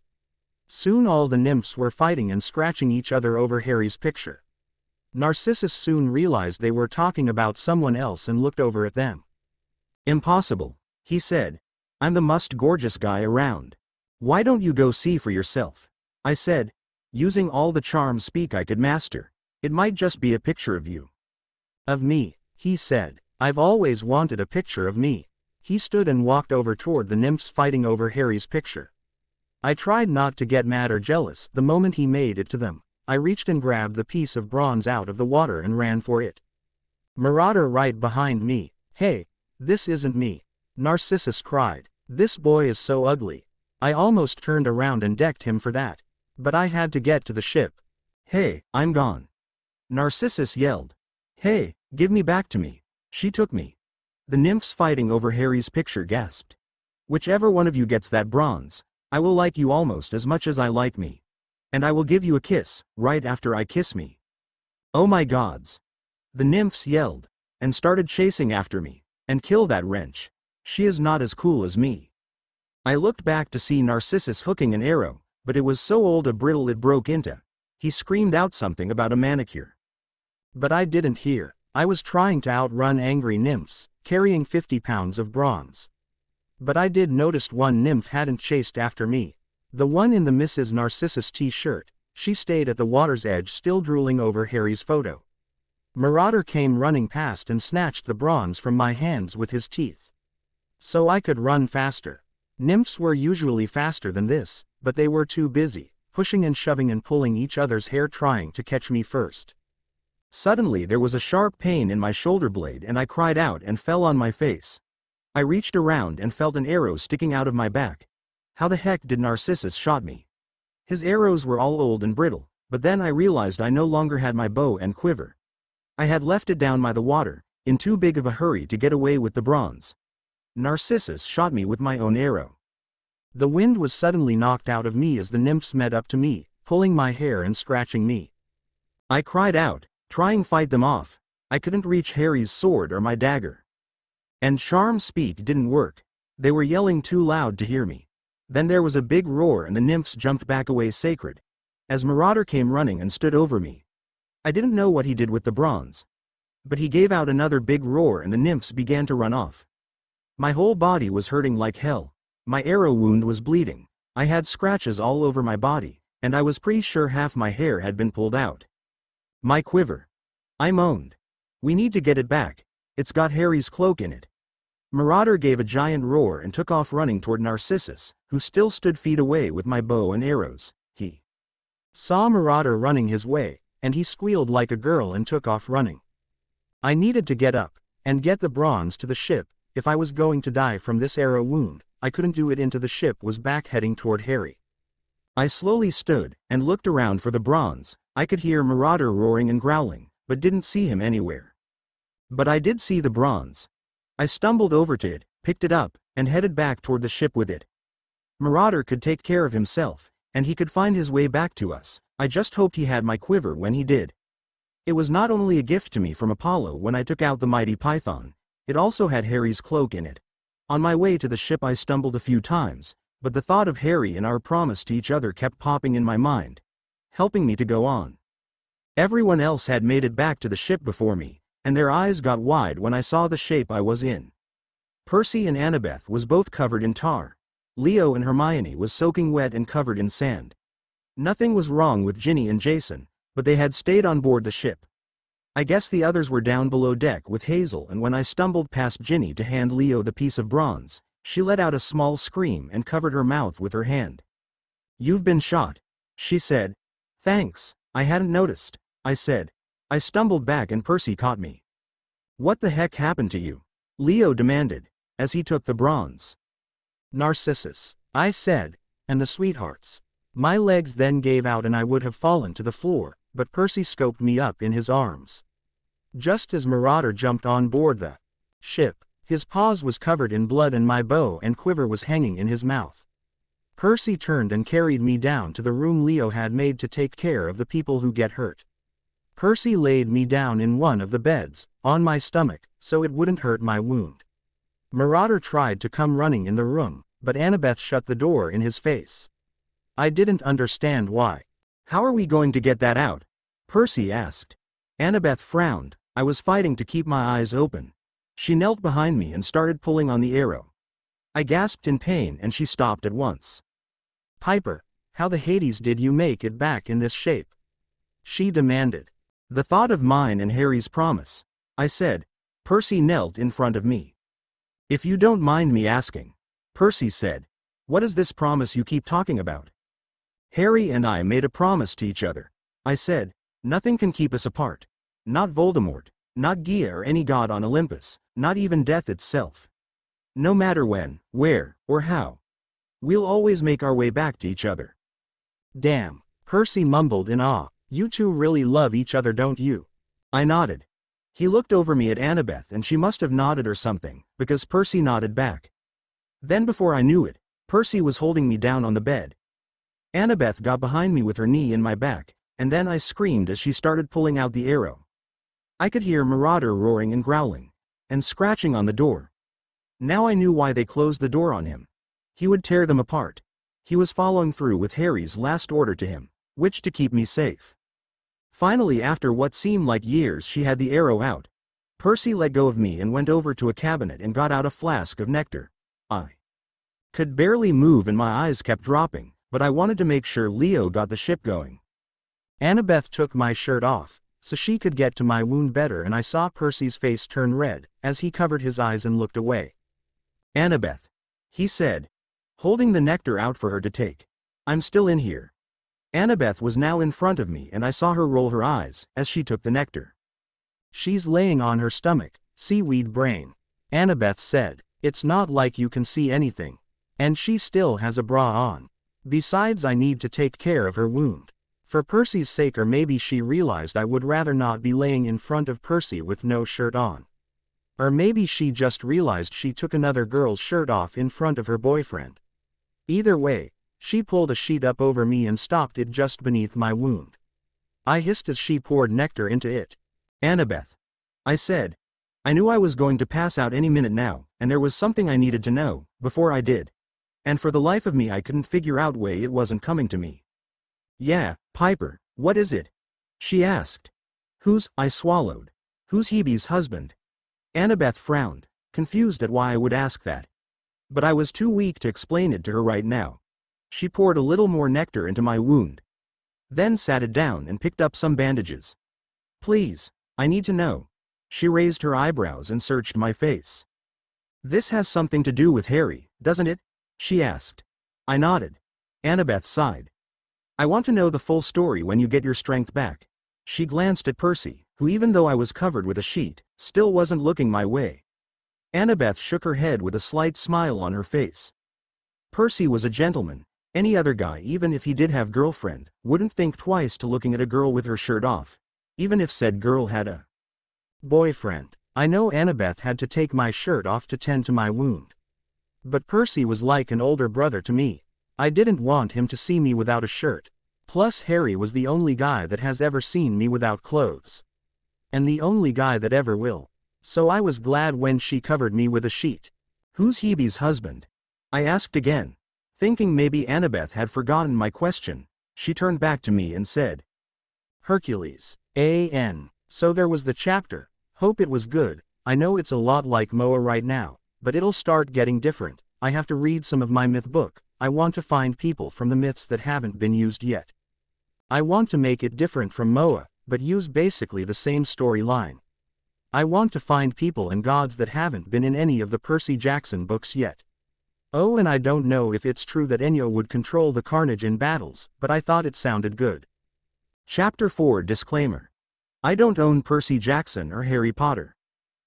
Sorry, it's been a while since I updated. But I kind of got a little writer's block. I knew what I wanted to happen, but couldn't get the chapter right. Chapter 4. I get my own quest. Ginny's POV.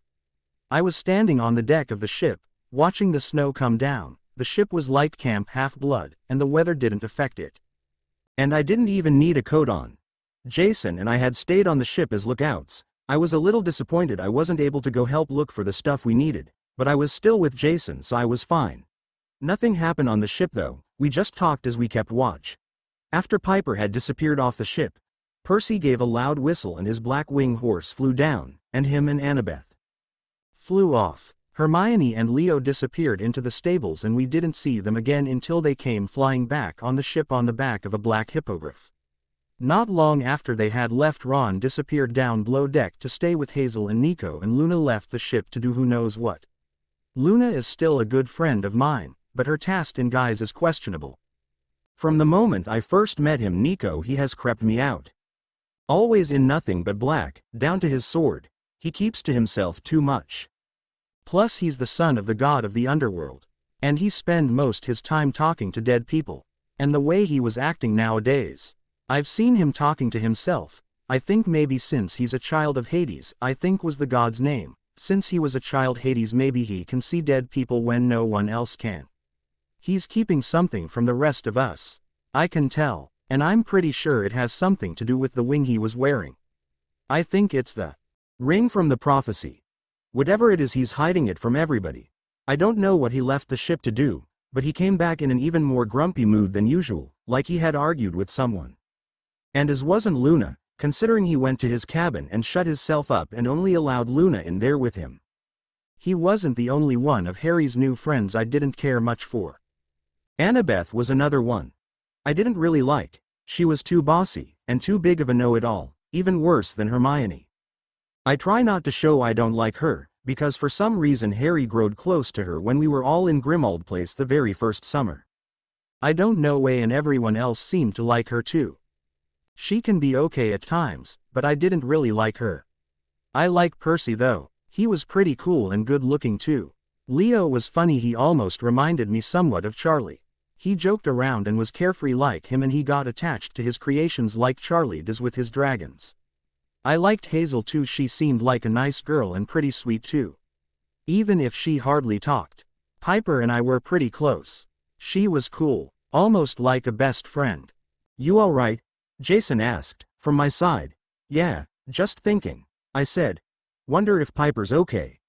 It's been a little while since Piper's screams had stopped. Percy had come out of the room, and was standing not too far from us, but Annabeth had yet to come out. Hey, Percy. Jason called over to him. He looked our way. How was Piper? Annabeth got the arrow out, and she poured some nectar into the wound. Percy said. She'll be all right once she gets some rest. I came out so Annabeth could wrap her wound. Good. I said. I would hate if something happens to her. Jason smiled at me and put his arm around my shoulder. When I first met Piper, I was a little jealous. She had Harry, the guy the first grow up having a crush on. Plus she looked like some model. Perfect face, perfect figure. I thought she would be stuck up, but as I got to know her, I grew to like her. She was really down to earth and didn't seem to realize how pretty she was and tried to hide it and look normal. Plus as I got to know Jason, I started getting over my crush on Harry and started caring about him. I finally realized the feelings I had for her was nothing more than a childhood crush on a hero she grew up hearing about. Yeah, Harry is a sweet guy, and kind. Any girl will be lucky to have a boyfriend like him. Piper was really a lucky girl. But my feelings toward Harry now was nothing but friendship. I have Jason, and I know it wasn't just some silly childhood crush on him. I'm really in love with him. What a way to start a quest. Jason said. Ship gets wrecked, Piper gets shot. Did you see Hermione and Leo when they came back on the ship? What the heck happened to them? And you, Percy and Annabeth, all covered in tar. Percy shrugged with a cocky grin. Oh, just some tar monsters and Death Eaters, he said, sounding as if it was no big deal. You know the usual. I snorted and Jason rolled his eyes. Suddenly the ship shook and we started hearing this hum of the engine. Then the ship started lifting into the air. I guess Leo got the ship fix, Jason said. Just then Leo appeared on deck. I done what I could for now, he said. He was covered in tar, grease and oil. But there is still things that need fixed, before we head to Greece. So we'll need to make another stop. Piper's not going to like that, I said. Like what? A voice asked. We looked to see Nico, Luna, Ron, and Hazel standing there. Ship's not completely fixed, I said. We'll have to make another stop. Just great. Nico mumbled. Luna patted his arm. I guess he hadn't got over his grumpy mood. Annabeth now appeared behind them. She had Hermione with her, who had changed out of her sand-covered clothes but still had some sand stuck in her hair, which was starting to get a little bushy. I guess the Aphrodite thing was wearing off. Piper is asleep, she said. But we need to go set somewhere and talk. She told me a few things that isn't good. I rolled my eyes. Here we go again. Being the boss. Half-hour later we were sitting at the table in the dining hall Leo made on the ship. Annabeth told us everything Piper told her. Some god or titan or whatever he was free from his punishment of holding up the sky. How anyone could hold up the sky I did not know, and Harry's sister Enyo was now trapped under it, and even though Harry apparently doesn't like her, he'll still have to save her. And Atlas was now on Voldemort's side. And we now know Hercules is the one that cursed Harry, and Voldemort is going to try everything he can to stop us reaching him.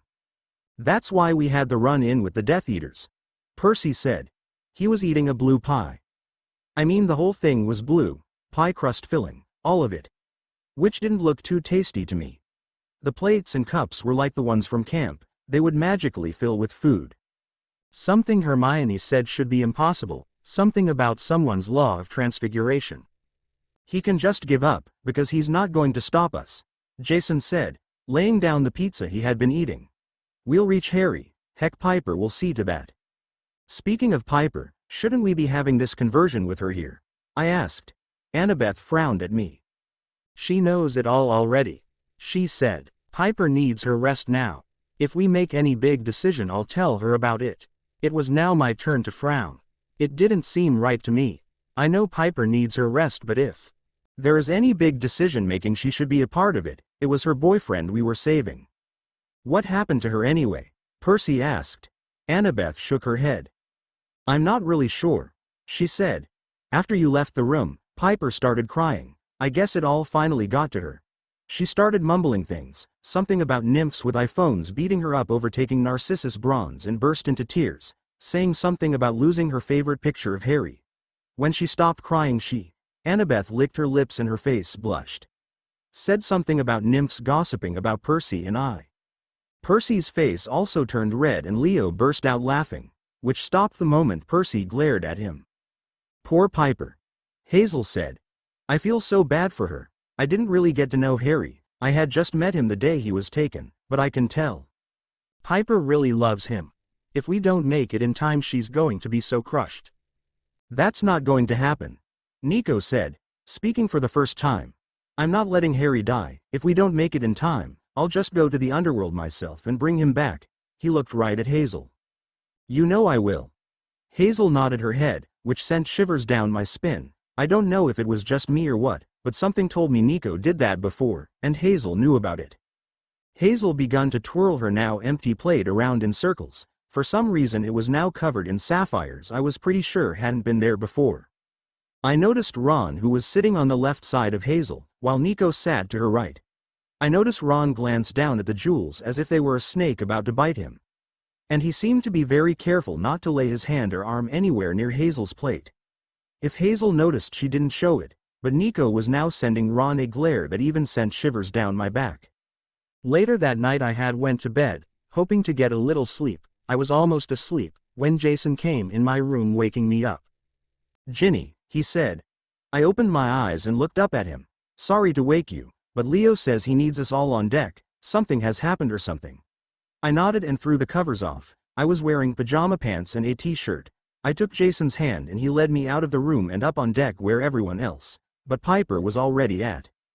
What's going on? Jason asked, keeping hold of my hand, and I saw him bring his coin out of his pocket, but he didn't flip it. We're going the wrong way, Leo said. I don't know what happened, but when I went to the hull to check to see if everything was working fine, I noticed somehow we have turned around and is now headed the opposite direction than we were before. How in Poseidon's name did that happen? Percy demanded. He ran a hand through his black hair. He had no shirt on, just jeans, and looked as if he had been awoken from a deep sleep. He even gave a yawn after his question. Annabeth was standing next to him, still fully dressed and looking like she hadn't been to bed yet. Which surprised me. Her and Percy shared a room. If he was asleep you would think she would be, unless he was such a deep sleeper. She could stay up doing whatever a daughter of Athena did without waking him. Then it came to me. She was probably fooling around on that laptop of hers, so she wouldn't have needed a light on in Percy's eyes. I don't know, Leo said. It doesn't matter how it happened. A voice said. We all turned to see Piper standing there. She looked a little pale but was otherwise okay. She had changed her clothes to skinny black jeans and a plain black t-shirt. She even had her boots on. Just turn the damn ship back around the right way. Piper, you should be in bed resting. Jason told her. You were shot with an arrow just a few hours ago. Piper rolled her eyes. I'll rest when I have Harry laying next to me again, Piper said.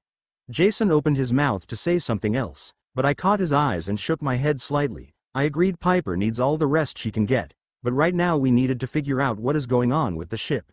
Jason listened and closed his mouth back. I tried, Beauty Queen. Leo said. Piper glared at the name and crossed her arms. Something else is controlling the ship. I can't get it to turn, and Festus won't talk to me. It's almost like he has an on-off switch and someone has switched him to off. Great, just bloody great, Piper said. She uncrossed her arms and ran her hands through her hair, which at the moment looked like a blonde and brunette stripped tiger. She ran her hands through it so hard, for one wild moment I thought she was going to start pulling her hair out. Leo cracked a grin. Bloody great? He asked, smirking a bit. You've been hanging around Harry too long. His smile dropped the moment those words were out of his mouth and his eye got big. Realizing too late, that wasn't the right thing to say at the moment, everyone seemed to agree and looked between him and Piper as if waiting for an attack. Piper had narrowed her eyes so far I was surprised she was able to see.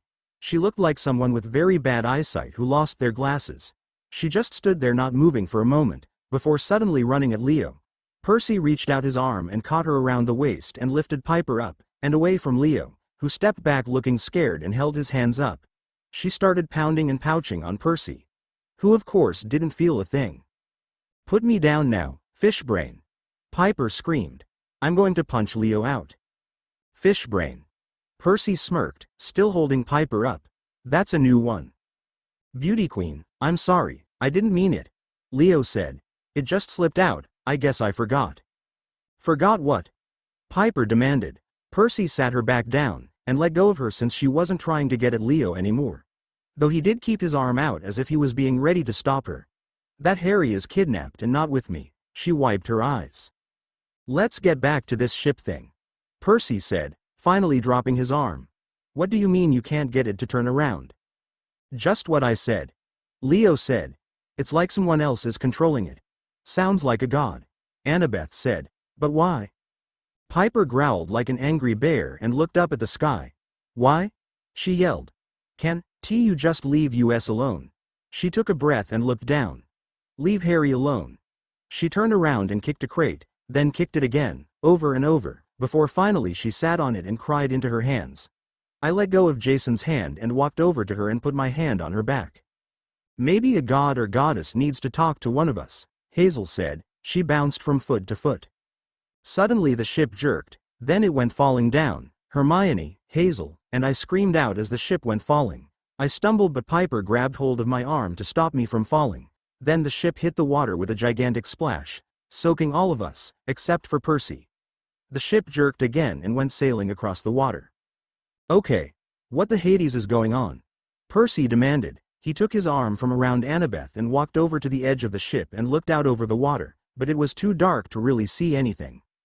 Look, Hermione suddenly cried, pointing out in the distance. I looked to see a big entranceway, with 2 burning torches hanging over it. In fact, the torches was the only reason we could see it. Hecate, Annabeth said. Her symbol is torches, and she's known for entranceways. What could she want?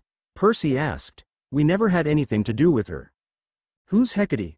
I asked. Percy snorted. You're a witch and you don't know who Hecate is? He asked. Jason glared at him. Lay off her, he told Percy. She just found out the gods are real, she's not going to know each one right away. Percy snickered and held up his hands. Okay, Percy said. Don't get all worked up, it's just funny a witch no knowing who Hecate is. Why is that so funny? Ron asked. Hecate is the goddess of magic. Hermione said. We all looked at her. You and Ron should know that, she has a lot of kids at camp, plus she is that Llewellyn girl's mum, remember how she could do magic, and Harry. Hermione glanced at Piper when saying Harry's name. Harry once told me about her, he said Chiron told him all Muggle-borns are as kids that Hecate saw worthy enough to bless with magic. And that was why a lot of them seem to be better with it than a lot of pure blood, because they are blessed with magic right from the goddess herself and not passed down to them from a long bloodline of magic. But you're not Muggle-born. Ron said. You're a demigod, how come you are so gifted in magic? Because, Ron, more than likely my birth father, wasn't a wizard. Hermione said. So, Hecate would have had to bless me with the magic too. I'm still a Muggle-born. Very good, daughter of Aphrodite. A voice said. We all looked, we had come up on the entranceway now, and the ship had stopped right in front of a small island where the entranceway was, and standing on it was 14-foot-tall women, with long pitch black hair, dark brown eyes, a slender face, very thin, and was wearing a Greek-style tunic. Lady Hecate? Annabeth asked. The goddess' eyes flickered to Annabeth, but other than that she didn't give her a second thought, as the goddess looked around at everyone on the ship, before her giant brown eyes fall on me. Ginevra Weasley, she said. Everyone turned to look at me. You are 15 now, I believe. I was barely able to give a tiny nod, too shocked that this goddess knew my name. Ron was looking at me with wide eyes.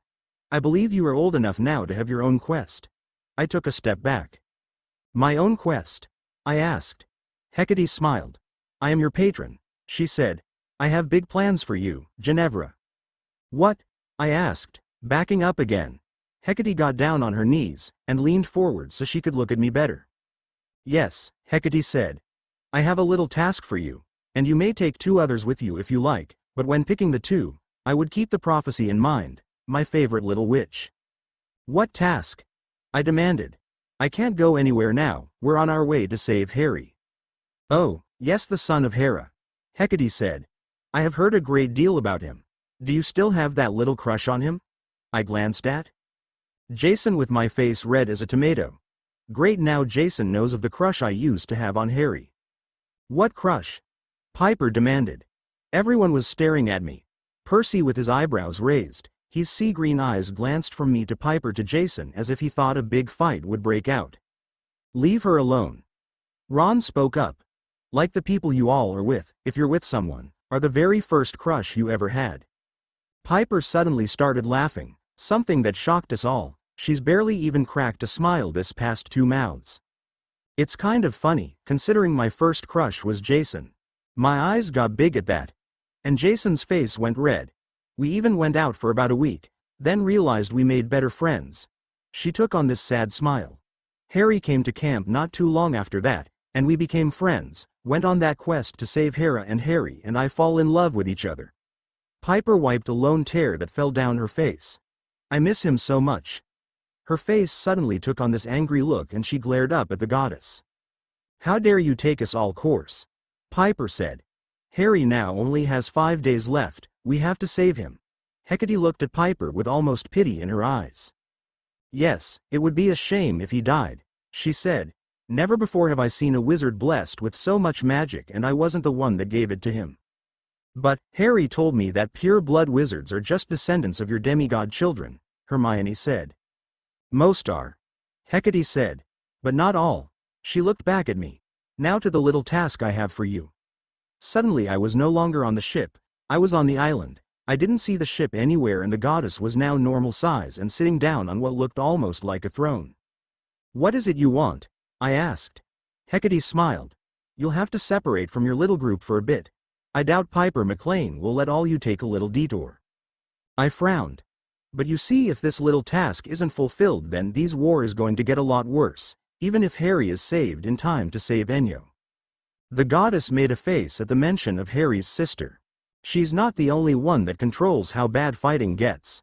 The goddess paused to stick a few grapes in her mouth. And she also isn't the only who's been captured, and that is where you fit in, Ginevra dear. She stuck more in her mouth. And this one really needs saved, if not then a lot of fighting is going to happen. Without her spreading harmony, strangers will attack strangers, friends will turn on friends. The gods don't seem to be too worried. I have decided to step in, because my world has gotten affected by it. With the thought and panic of Voldemort and his Death Eaters out in the open now, wizards are not very trusting of one another right now. They're pulling out their wands and cursing people if they just look at them funny. I want it to stop, before they end up destroying each other. Hecate popped more grapes into her mouth. Did you know neighbors are reporting each other as Death Eaters? Even if they're not, they think the wizard who lives next door are Death Eaters, just because they're acting funny. Heck, the other day a wizard got mad at his neighbor because his owl keeps flying in his yard and went to the ministry swearing he saw a dark mark on his arm. You see, without harmony there is nothing but mistrust and carnage. It's already starting to spill over into the mortal world. Crime rate has gone up, siblings are fighting, strangers are attacking strangers for no reason. You see, if you do not go on this quest, then your friends will be next. They'll start fighting among each other, and then the poor son of Hera will never get saved. He will die. The Queen of Gods will never return to Mount Olympus, and she'll destroy Camp Half-Blood, and the demigods in it. Without them or the seven of the prophecy, Gaia will rise again. The gods will be destroyed and the whole world will be doomed. I stumbled back. All because of one goddess being kidnapped? I demanded. It is a part of Voldemort and Gaia's plan to stop you guys from reaching Harry, Hecate said. If you guys are fighting with each other, you'll never make it, and Harry, the one demigod that can stop Voldemort, will die. He's fading away even as we speak. He just has 5 more days of air left. You all have lost 1 day. So are you up for this quest? Yes, I said. And for your earlier question, no, I no longer have a crush on Harry, but he is still my friend and he saved my life once. I owe him. The least I can do is free some goddess to stop all my friends from fighting with each other, so they can get to Harry. Good, Hecate said. It's good to see you're willing. The goddess was suddenly cut off when the island begun to shake.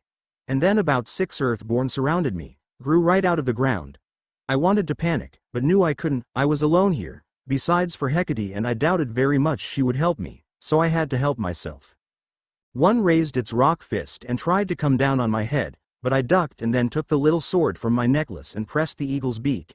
It grew into a full-size sword, and I brought it up and stabbed the Earthborn that had tried to hit me in the gut. It burst to dust, and I ducked another swing at me. This time the Earthborn hit one of the others, knocking its head off. I pulled my wand from the waistband of my pajama pants. I didn't have pockets. I pointed it at the one behind me. Confrigo, I cried, and the thing blew to pieces. I then brought my sword around and sliced off the head of another one, while pointing my wand at one and blasting it apart. They seemed to keep coming. I killed that 6 and more grow in its place. I would use a combination of fighting and magic to fight 2 at a time, before moving on to the next ones. At one time I ducked 2 of its rocky arms, and while I was down on the ground, I spun around and sliced both its legs off with my sword. The thing fall down, before busting into dust. Thankfully, after the last 6 no more grow in its place. I looked to Hecate, breathing hard and sweating. She gave me a big grin. Yes, I believe you are ready, she said. You have to be very careful. It seems Gaia knows about your quest, and she'll send all kinds of nasty things to stop you. But I believe you can do it. I choose the right witch. I felt something appear in my hand, and I looked down to see it was an old rusty key. Do not lose that. That is the key to freeing harmony. Just go to the crossroads. What? I asked, confused, but suddenly the island was gone and I was now standing on the ship. Everyone had stopped what they were doing to stare. Some looked like they were searching for something, probably me. And some had been yelling at each other. Great, it was already starting. Thank Zeus, Jason said. I had appeared right next to him and he grabbed me and hugged me tightly. I saw Ron glare at him. What happened? Piper asked. She too looked relived. Where did you go? I took a breath and explained to them what Hecate told me. We can't split up, Percy said. It could be dangerous. No, Percy, Ginny's right, Piper said. If she doesn't save this goddess and we all start fight among each other, then Harry is doomed. What goddess was she talking about? Leo asked. I don't know. She said something about freeing harmony, I said. Harmonia, she's the goddess of harmony, Annabeth said. She's not mentioned much. In some myths she's a daughter of Ares and Aphrodite, and in others she's a daughter of Zeus and Electra. I'm not sure which is true. But she does need saving, or what Hecate said will happen, all of it. My grip tightened around the key in my hand as I looked in Jason's blue eyes. Would you come with me? I asked. Of course, Jason said, and he pulled me into another hug. They will still have Percy and Leo, so they should get along without me. If he's going, then I am too, Ron said. No, Ron, I said. Hecate said to think of the prophecy when picking the 2 that will go with me. Ever since Hermione was claimed, me and you are tactically the only witch and wizard on this quest. So if demigods and wizards have to work together to save Harry, then you have to stay with them. Ron opened his mouth to argue, but Hazel laid her hand on his arm and gave it a gentle squeeze. I'll go, Hazel said. Hecate said look for Harmonia at the crossroads. I don't think she meant actual roads. Hazel let go of Ron's arm and she looked nervous. In a lot of folklore and some mythology, crossroads are a location between two worlds. A site where supernatural spirits can be contacted, where paranormal events take place. Symbolically, it can mean a locality where two realms touch. It's literally neither here or there. In between. You seem to know a lot about that, Leo commented. Hazel, who had turned pale explaining, it now blushed and had a guilty look about her face. She is a daughter of Hades, Nico said, glaring at Leo. Yes, and I believe I would be of some help in a place like that, Hazel said. Nico, he will have to stay with the others, because he's the one the prophecy said will defeat the giants, and if Percy and them reach Harry before we catch back up to them, he'll be needed. And as a daughter of Hades, I can help find a place like that, and if Ginny and Jason have to go underground for any reason, I can help with that too. So, me, Hazel and Jason, I said. Sounds good to me. I didn't have anything against Hazel. I liked her, in fact. She was just a little too quiet, and kept mostly to herself or Nico. But ever since Ron had stayed on the ship to keep her company, she seemed to gotten close to him too. Heck, maybe going on a quest with her will help me get to know her. Okay, now that been decided, maybe we should all try to go back to bed and get some sleep, Percy said, yawning. We'll have to find a place to drop them off. And Leo, maybe while we're there you should go ahead and fix what else needs fixing on the ship so we can be on our way to Olympus. There is still stuff to be fixed? Piper asked. Leo nodded with a frightened look on his face. Piper growled and ran her hand through her hair again. Just be quick about it, she snapped, then stumped off toward her cabin. Ginny, maybe you should get some sleep too, Jason said. This quest isn't going to be easy. I shook my head. I won't be able to fall asleep, I'm just going to pack what I think'll need, I said. I kissed Jason's cheek, then walked toward my cabin, gripping the key in my hand. I hope I get there in time.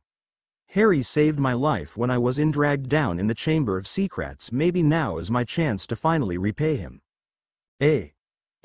There we go, another chapter. Hope it was good. I'm not sure yet how long it will take them to meet back up with each other, but they all will be there to save Harry. I haven't decided yet though, if they'll be together or if both groups just happen to get to Harry at the same time. And I will show what each group is doing after they split up. I won't forces on just one group. So one chapter might show Piper's group and one will show Ginny's. Hope it doesn't get confusing, but I did this for two reasons. One, there was too many together and it was hard to come up with something for them all to do, and second, I wanted to give one of the wizards something to do. The demigods were getting all the tasks and stuff. I want to start forcing on the wizards too. They are part of this story too, and I picked Ginny because, well, she's one of my favorite witches on Harry Potter and I don't really care too much for Ron. Though some of the stuff he says is funny. Chapter 5 Disclaimer. I don't own Harry Potter or Percy Jackson. Chapter 5. Ginny gets a new pet. Hazel's POV. Everyone else went back to their cabins, but I went down to check on Piper. Besides Nico and Luna, Piper had been the nicest to me. She doesn't keep asking where I came from or about my mortal parent, like Annabeth, or ask me how Nico found me like Percy, or ignore me like Jason. Leo is well, Leo. He hasn't been talking to anyone much lately, so I don't know if it was just me. Hermione was nice, but tend to stick closer to Annabeth than to anyone else. I liked Ginny, but Jason was all she has on her mind, and Ron. I like Ron a lot. Earlier when everyone else left the ship, he stayed with me in my cabin, and to keep us from getting bored he found this chessboard and started teaching me to play chess, though it took him a while and a lot of yelling at the pieces before he realized Muggle chess pieces don't move on their own. It was kinda funny, but anyway, I had liked him for a while now, and when me and him was alone together I was nervous and jewels kept popping up all over the place. So I had to explain to him about the curse. Ron thought being able to summon jewels and metals would be cool, until I told them they were all cursed.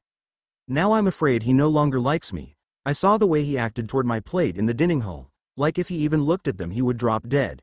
I just hope nobody else acts that way when they find out.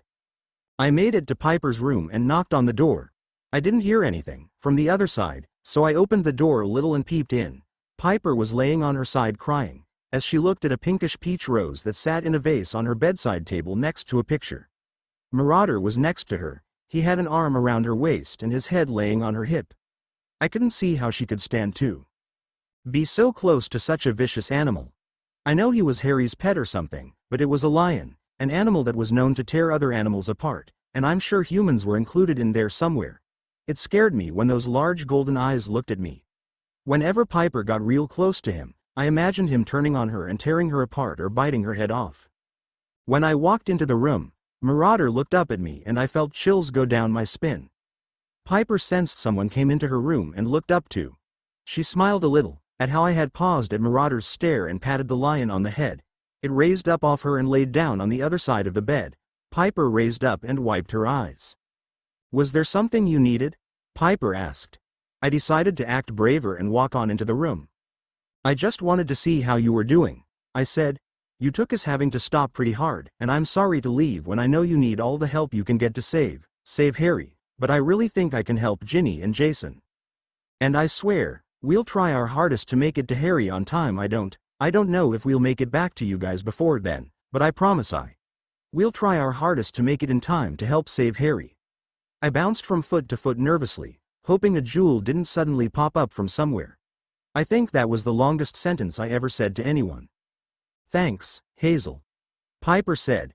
"I know you will, and I do hate having to stop or having to separate, but it has to be done. It's just so, why can't this quest ever be easy? I mean, why couldn't we have just hopped aboard the ship and go straight to Harry without interruptions? No, this had to happen, or this goddess needs saved, or this one."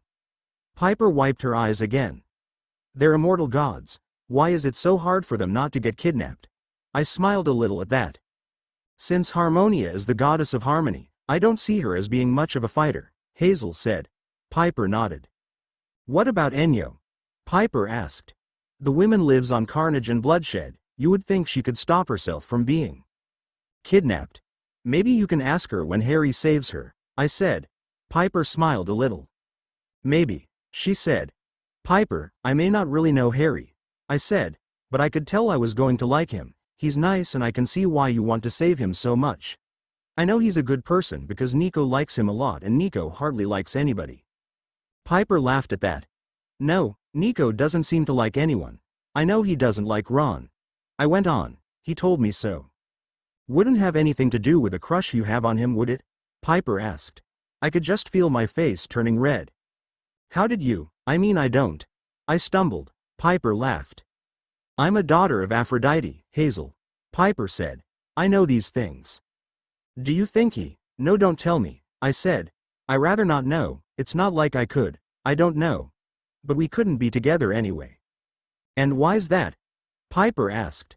I shrugged. What was I supposed to do, just come out and tell her I should be dead? But Nico brought me back from the underworld. After James Potter and Ignatus Peverell found me wandering around the fields of Asphodel. I shuffled my feet again as Piper watched me. "You can tell me anything, you know that, and if you don't want anybody else to know, I won't tell them. Unless, of course, it's Harry. I can't keep anything from him." "I can understand that," I said, "but I don't think I can tell you." Nico said, "We really shouldn't tell too many." We told Luna, and he was planning on telling Harry, but that was it. Though Harry probably would have told you. I told Ron a little bit, but the biggest part one kept to myself. Piper said nothing as she watched me again. Here I came in here to comfort her and she was trying to comfort me. I sighed. "All right, I'll tell you, but you can't tell anyone, unless it's Harry," I said. Piper gave me a nod and I explained everything to her, from my life in New Orleans in the 1940s to my death in Alaska to James and Ignatus finding me and having Nico take me with him out of the underworld. I even told her about my cursed jewels and how I can manipulate tunnels. By the time I finished telling Piper, she didn't look shocked, or grossed out or anything. She just had a thoughtful look on her face before nodding. "I have noticed the little rubies and diamonds that seem to pop up around you," Piper said. "And I figured you must be from the olden times. You don't act like a girl from this time. You seem less, I don't know how to explain. For one thing, I can tell you don't like the idea of Annabeth and Percy or even me and Harry sharing a cabin when we're not even married." "I'm sorry, I'm not trying to judge you or anything," I said. Piper just smiled. I understand, it's the time you were raised in. Piper said. But, Hazel, you shouldn't let that stop you. If you really do like Ron, go for it. I shook my head. What if I'm made to go back to the underworld when this is all over? It wouldn't be fair to him. Besides, finding a boyfriend isn't what I should be thinking about right now. I should be getting what I need ready to go on the quest with Ginny and Jason. I just came in here to see how you were doing. I'll just go get my stuff ready now. I turned to leave, but Piper called to me. Hazel, wait. I turned back around to see Piper had stood. I feel kind of bad that I'm taking most our friends with me, and you can only take 2, but we need all the help we can to get to Harry, so if I let you use something, would you promise not to lose it? I promise. I said, wondering what on earth was she going to lend me. My eyes widened when she took off her dragon pendant and put it around my neck. You know my mother gave me that, so please take good care of it, Piper said. Are you sure? I asked. You might need to know if a monster is nearby. You guys can use it more, Piper said. You'll be down on the ground just walking around, you'll be in most danger of being attacked. Are you sure? I asked. And I smiled and looked down at it. At the moment it was showing the egg side. Hazel, you're a part of Harry's family, Piper said, and I would like for us to be friends. I would like that too, I said, and I meant it. I liked Piper, she seemed like a good person. She reached one arm around my shoulder and gave me a friendly hug, before pulling away quickly. You better go get some rest, Piper said. You're going to have a hard quest ahead of you. Saving a goddess is not going to be easy. I know, I said. I turned and headed toward the door. Good night, I said, before heading out it and shutting the door behind me. I waited outside it for a moment, then I heard Piper sniffing again. She must have laid back down crying. She must really love Harry, I wished. There was a way I could find someone I loved that much, but with the fact I'm supposed to be dead, I don't see that happening. There you are. Nico suddenly appeared in front of me. He glanced at the room I had come out of, then down at Piper's pendant around my neck. What were you and Piper talking about? The quest, I said. Went to see if she was okay, and she let me borrow her pendant, said I would need it more than her right now. Jason, Ginny and I will be at more of a risk getting attacked. Piper's a nice girl, Nico said. Not like all her brothers and sisters back at camp. Anyway, I wanted to talk to you about this quest, Hazel. I really don't want you to go on it. Nico, I have to, I said. Everyone else will be needed here. Nico rolled his eyes.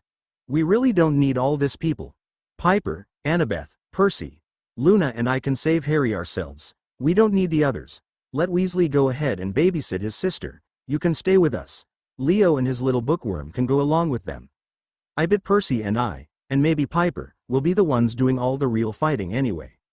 Nico, what on earth is the matter with you? I asked. I knew he didn't care for most the people on this ship, but he was acting weird. He ran his hand through his hair, making it messy. My eye landed on the ring on his right hand. I didn't like that ring one bit. And what it can. I came back from the dead, and I still found the thing creepy. It was the stone in it. When Nico had destroyed the Horcrux inside it, he was supposed to take the stone to our dad so it could be destroyed, but he kept it. Nico had went to the underworld after the doors of death had opened. He had went to talk his other sister, Bianca, to show her the open door, but Bianca wanted to try for rebirth, so she refused. No matter how much Nico begged, she wouldn't walk through the doors. So after Nico destroyed the Horcrux, he kept the ring and now used it to talk to Bianca, and as long as he keeps calling her here using the resurrection stone in the ring, she can't try for rebirth, because the ring brings her back, but not fully. Only Nico can see her and she's almost transparent. And when he uses the stone to talk to her, it always ends in a fight. Nico just stood there watching for a bit, before shaking his head and storming past me. I sighed as I watched him go. Not very friendly, is he? Someone asked. I turned back around to see Ron standing there. He's, just has a lot of things on his mind is all, I said. He's usually not that grumpy. Hazel, can I ask you a small favor? Ron asked. I nodded. Everyone here knows by now I don't trust that prat Jason. So you think you can keep an eye on him, and watch my sister? For some reason she's hung up on him, and I'm worried he's going to end up hurting her. I frowned. I knew of Ron's mistrust of Jason. I didn't really know the guy myself. I didn't think he seemed like a bad guy. And he did seem to actually care for Ginny. But I wanted to ease Ron's worries. Okay. I'll keep any eye on them both, I said. But if they go off somewhere to be alone or something, it's not like I can follow. I'll watch them the best I can. Ron looked like he wanted to argue, but took a deep breath and nodded. Okay. I guess that'll have to do, but I just wish I could go with you. Ron looked at me with his crystal blue eyes. Though he had the prettiest eyes I had ever seen. He made like he was going to reach for me, like he was going to put his hand on my shoulder or take my hand, but he stopped and tried to pass it off as running his hand through his hair. Something he never did. You need to watch yourself around Jason too. Ron told me. I don't like how either of you will be by yourselves with him. I don't trust him. I smiled and reached out and took Ron's hand. We just stood there and stared at each other. Then Ron stepped closer and bent over. I think he was going to kiss me, but then. Oh, there you are, Ron. Hermione came around the corner, and Ron dropped my hand and stepped back, his face turning red. I've looked everywhere for. She stopped and looked between me and him, with raised eyebrows. I'm sorry, did I interrupted something? I was just heading back to my cabin, I said, then pushed past Ron and Hermione on my way to my room. The sun had come up before Leo found somewhere to drop us off. I had packed what I needed in the peacock-designed duffel bag Hera had given us. I didn't put as much in it, because before I couldn't even lift it. I smiled remembering Ron had carried it for me, then blushed when I remembered how Ron carried me back to the ship when that spider thing bit my leg. We were all up on deck waiting for the ship to land. Leo found some kind of island. He was going to let us off here, but there was no way he could fix the ship here, so after dropping us off, he would go a little farther and before headed out to Greece and the Ordinal Mount Olympus, he would find a good place to stop and fix the ship, so once Ginny, Jason and I got off we would be on our own. Which was a little scary for me. I didn't really know Ginny or Jason, and since coming back to this world I haven't been without my brother. And at the moment he wasn't even around, so I couldn't say bye. I think he was mad at me for going. But Nico wasn't my boss. Just because he brought me back doesn't mean I have to do what he says. The ship jerked as we lowered down to the island. It jerked again as we hit the ground as we shook a bit. But then it stopped. Leo then lowered the stairs so we could get off. You guys be careful, Annabeth said, as we picked up our bags and headed for the stairs. Don't trust anyone you might come across, Percy added. Never know when it's really a monster or a god or, well, they could be anything. If you need to get information from someone, be careful about it. We will. Jason said, man, remember I've been on a few quests myself. I know, just reminding. Percy smiled at him as he patted Jason on the back. I don't like the idea of splitting up. Join the club. Jason told him, but we got to do what we got to do. Percy nodded and Jason headed down the stairs. I watched as Ginny stopped and hugged both Piper and Hermione, smiled and said goodbye to Luna, but said nothing to Annabeth as Percy patted her on the back and told her to be careful as she left the ship. It was now my turn. Piper and Luna both gave me a hug. Annabeth told me to stay safe, and Percy patted me on the back like he did the others as I left the ship.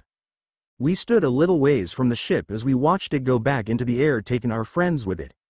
Nico never did come to tell me bye and that hurt a little. But he needed to learn I can take care of myself.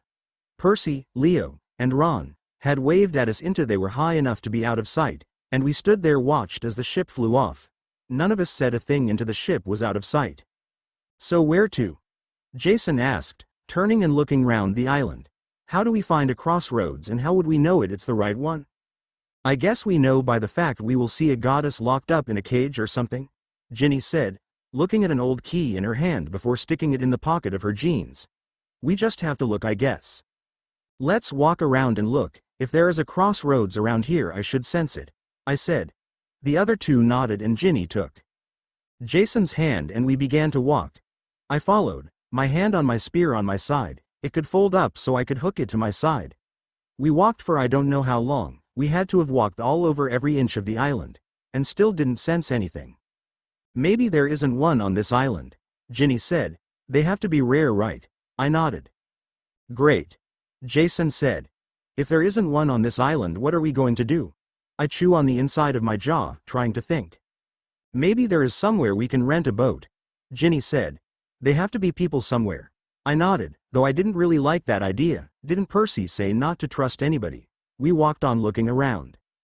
We turned around to head back down the way we came, when suddenly from out of nowhere, over a dozen women wearing black pantsuits and security guard earpiece, holding out swords and spears surrounded us.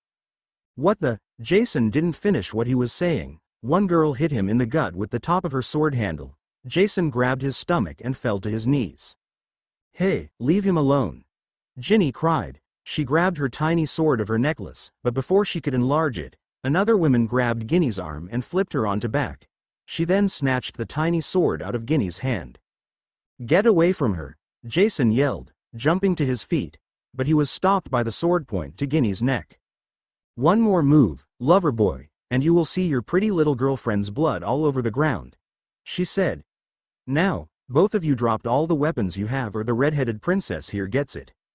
We had no choice. I tossed down my spear and bag. Jason took out a knife he had on him and tossed it to the ground, but I noticed he didn't toss down his coin. And as they searched us to make sure we didn't have anything else, one guard said. All clear, nothing else on him, but some old coin. The girls all clear too, the one searching me said, and after checking Ginny's pockets, one girl grabbed her arm and jerked her up and shoved her next to us. Jason reached out and stopped her from falling. You all right?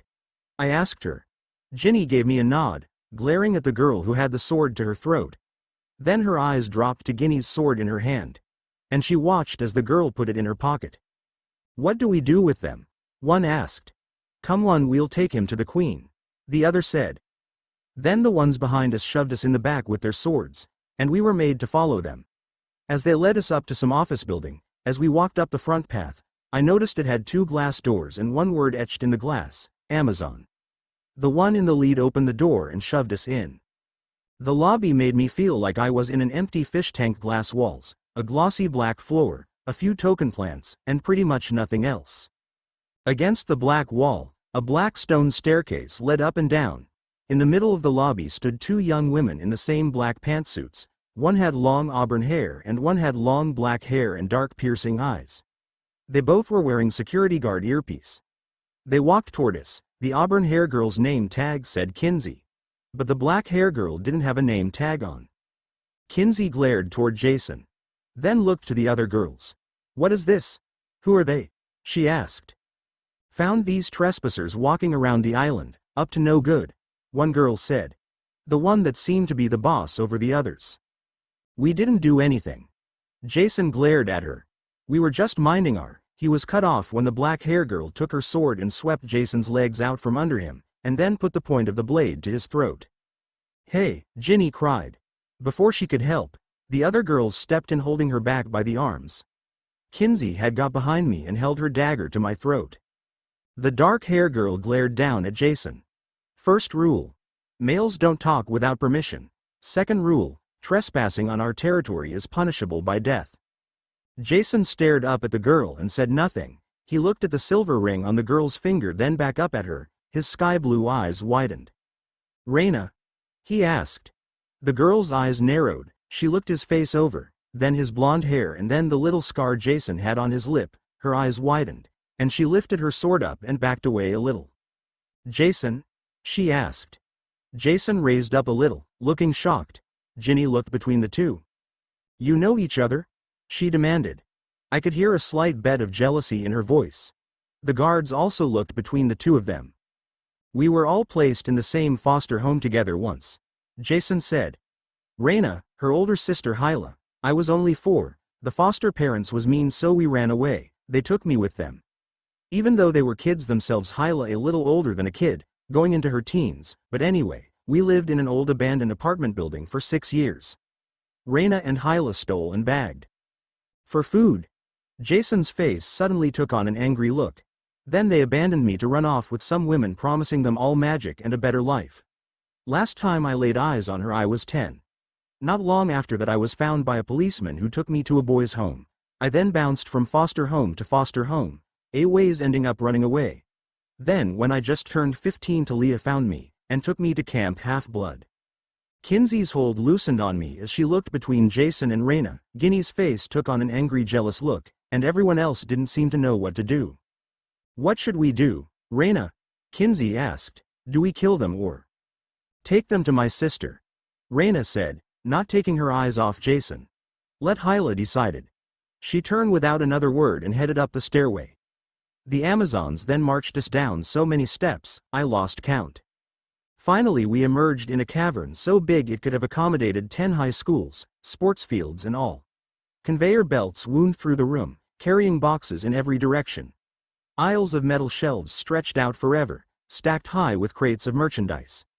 The only humans I saw was black-suited security women patrolling the catwalks, and some men in orange jumpsuits, like prison uniforms, and collars around their necks. "You keep slaves?" I demanded. "The men?" Kinsey snorted. "They're not slaves, they just know their place. Now keep moving." We walked so far my feet begun to hurt. I thought we must be getting to the end of the warehouse when Kinsey opened a large double doors and led us into a cavern, just as big as the first. "Hogwarts isn't even this big," Ginny complained. Kinsey smiled smugly. "You admire our base of operation." "Yes, our distribution system is worldwide. It took many years to profit. The mortals don't realize they're funding the Amazon kingdom. Soon, we'll be richer than any mortal nation. Then when the weak mortals depend on us for everything, the revolution will begin." Jason snorted. "What are you going to do? Cancel free shipping?" A guard slammed the hilt of her sword in his gut. Ginny tried to help, but 2 more guards pushed her back. "Keep your hands off her," Jason growled, looking as if he would attack them, but was held back by sword point. "You will learn respect," Kinsey said. "It's males like you who have ruined the mortal world. The only harmonious society is one run by women. We are stronger, wiser. More humble," Ginny said, rolling her eyes. "Well, it's women like you who make males act the way they do." A guard tried to hit her, but Ginny ducked, then came back up with her fist and gave the guard a punch that sent her flying back. More guards went for her, but Jason threw Ginny behind him and shielded her. He even pulled his coin out of his pocket ready to flip it. "Stop it," I cried. "Didn't that Reyna girl say to let her sister decide our fate?" "She's right," Kinsey said, nodding. "And we are wasting time. Time is definitely an issue." "What do you mean?" I asked. Kinsey didn't answer, she just led us on. We entered a smaller cavern that looked like a combination of loading zone and throne room. The shelves in this room were stacked with cages containing live animals, black mastiffs, giant eagles, and a red ant the size of a compact car. At the base of the steps, several Amazons in camouflage were having a heated argument while a young woman watched and listened. I saw Reyna standing by her throne. It must have been Hyla. She looked too much like Reyna for it not to be, but older, in her 20s, she wore a black leather jumpsuit and black boots. She wore a strange belt around her waist made of interlocking gold links. Kinsey took one look at the argument and grunted. "Otrera's agents, spreading lies again," she said. I didn't know what she was talking about, but didn't feeling like asking, she wouldn't have gave me any answer anyway. "Why is that poor creature locked up?" Ginny demanded. She pointed to a cage being guarded by 2 Amazon women. It was the most beautiful Pegasus I had ever seen. He was solid white, mane, tail and all, with sea green eyes I had only seen on Percy. The poor thing was locked in a cage and its wings was tied down by a large rope that was wrapped around it. "You're going to hurt his wings," Ginny said. "It's so pretty, how dare you lock up a living creature like that? You have no right." "That princess happens to be Pegasus," Kinsey said. "He's worth a lot of money. Took us years to catch him." "I can see he's a Pegasus," Ginny said. "I'm not blind, and I don't care how much he is worth, he shouldn't be treated like that." "You mean the Pegasus?" I asked. "Odd." Kinsey nodded, looking smug. "There's prophecy about him allowing a female warrior to ride him into battle," Kinsey said. "But so far, he had not allowed anyone to even go near him. That's why he is locked up, like that he has gotten vicious." "I would too if I was locked in cage and tied down," Ginny said. The argument at the front of the room grew louder. Finally Hyla noticed them approaching and without taking her eyes off Jason, she snapped, "Enough," and the arguing Amazons stopped at once. Hyla stood, her eyes still on Jason as she made it down from the throne. She stopped right in front of him, her eyes going to his camp necklace. "Why have you come here?" she demanded. "We parted ways years ago." "Parted ways?" Jason said, outraged. "You guys abandoned me. I was only 10, I didn't have nowhere to go or didn't know what to do. Yes, well, sorry about that, but Circe had promised a good life. Hyla said. But sadly, that life was taken from us, by a male demigod and his blonde-headed friend. If I ever lay eyes on them again, I will kill them on sight. I know how you feel. Jason said. Not long after you left the old building we lived in burnt down, that's when a cop found me and I took me to a boy's home. I bounced from one loveless home to the next. Until I finally had enough and ran away. I was found by my real sister I didn't even know I had. She took me to Camp Half-Blood. I found real friends there and a new brother. A brother I was on quest to save, then your little guards kidnapped us. An older woman standing with the other Amazons begin to laugh. Foolish, Hyla, you dare allow this male to talk to you in that way. If it was me he would be dead by the time he opened his mouth. Otrera, Hyla interrupted, you're here as a guest. You are not queen anymore. Until tonight. Cutrera said, then I shall take command. If you take command. Hyla said, but for now. I am queen. My word is law. Whatever you say. Cutrera said. She raised her voice. Any of you wish to hear more about Gaia, and our glorious future with her?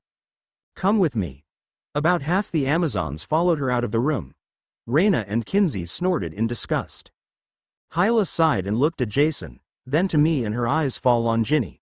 Tell me of this quest. Ginny then explained everything. Started when we left camp on Hera's orders to save Hera up until we ran into Hecate and her quest she gave Ginny. Hyla frowned.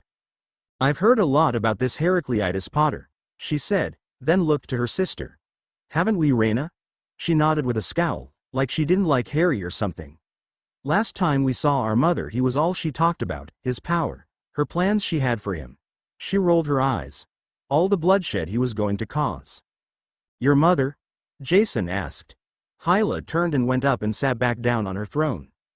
Yes, she said. Our mother is Enyo, the goddess of war. Oh, Jason said. Have you heard about Voldemort? Hyla nodded. Otrera is a daughter of Ares. She lived many years ago and once was the queen of the Amazons. Hyla explained. Gaia recently brought her back to life, hoping she would beat me and become queen of the Amazons so they would be on Gaia's side. That's not going to happen. Reyna growled. For the last time, Reyna. Hyla snapped. You will not interfere in tonight's battle. She turned back to us. Cutrera has challenged me to a duel. Any Amazon has the right. It's a duel to the death, and if she wins, she'll become queen again and the Amazon will join Gaia's side. But what about us? I asked. I'm sorry about your duel and everything, and I hope you win. But we do have a quest to finish. We have to free the goddess Harmonia. If we don't, there will be a lot more bloodshed and fights, and our other friend will start fighting and never reach Harry in time to save him, and he'll die. Hera will destroy camp, and the gods will fight with each other, and Gaia will wake and win. And the whole world will be doomed. That does not sound very pleasant, Hyla said, but you have to understand, if I let you go I'll look weak and more will turn to Otrera, and so either I execute you as trespassers, or Otrera will when she becomes queen. But you can't just kill us, Ginny said. We didn't even come here on our own. We were dragged here by some of your lot. Pegasus whined and began to hit the cage with his head. His sea-green eyes looking right at Ginny. Pegasus seems to feel your despair, Hyla said.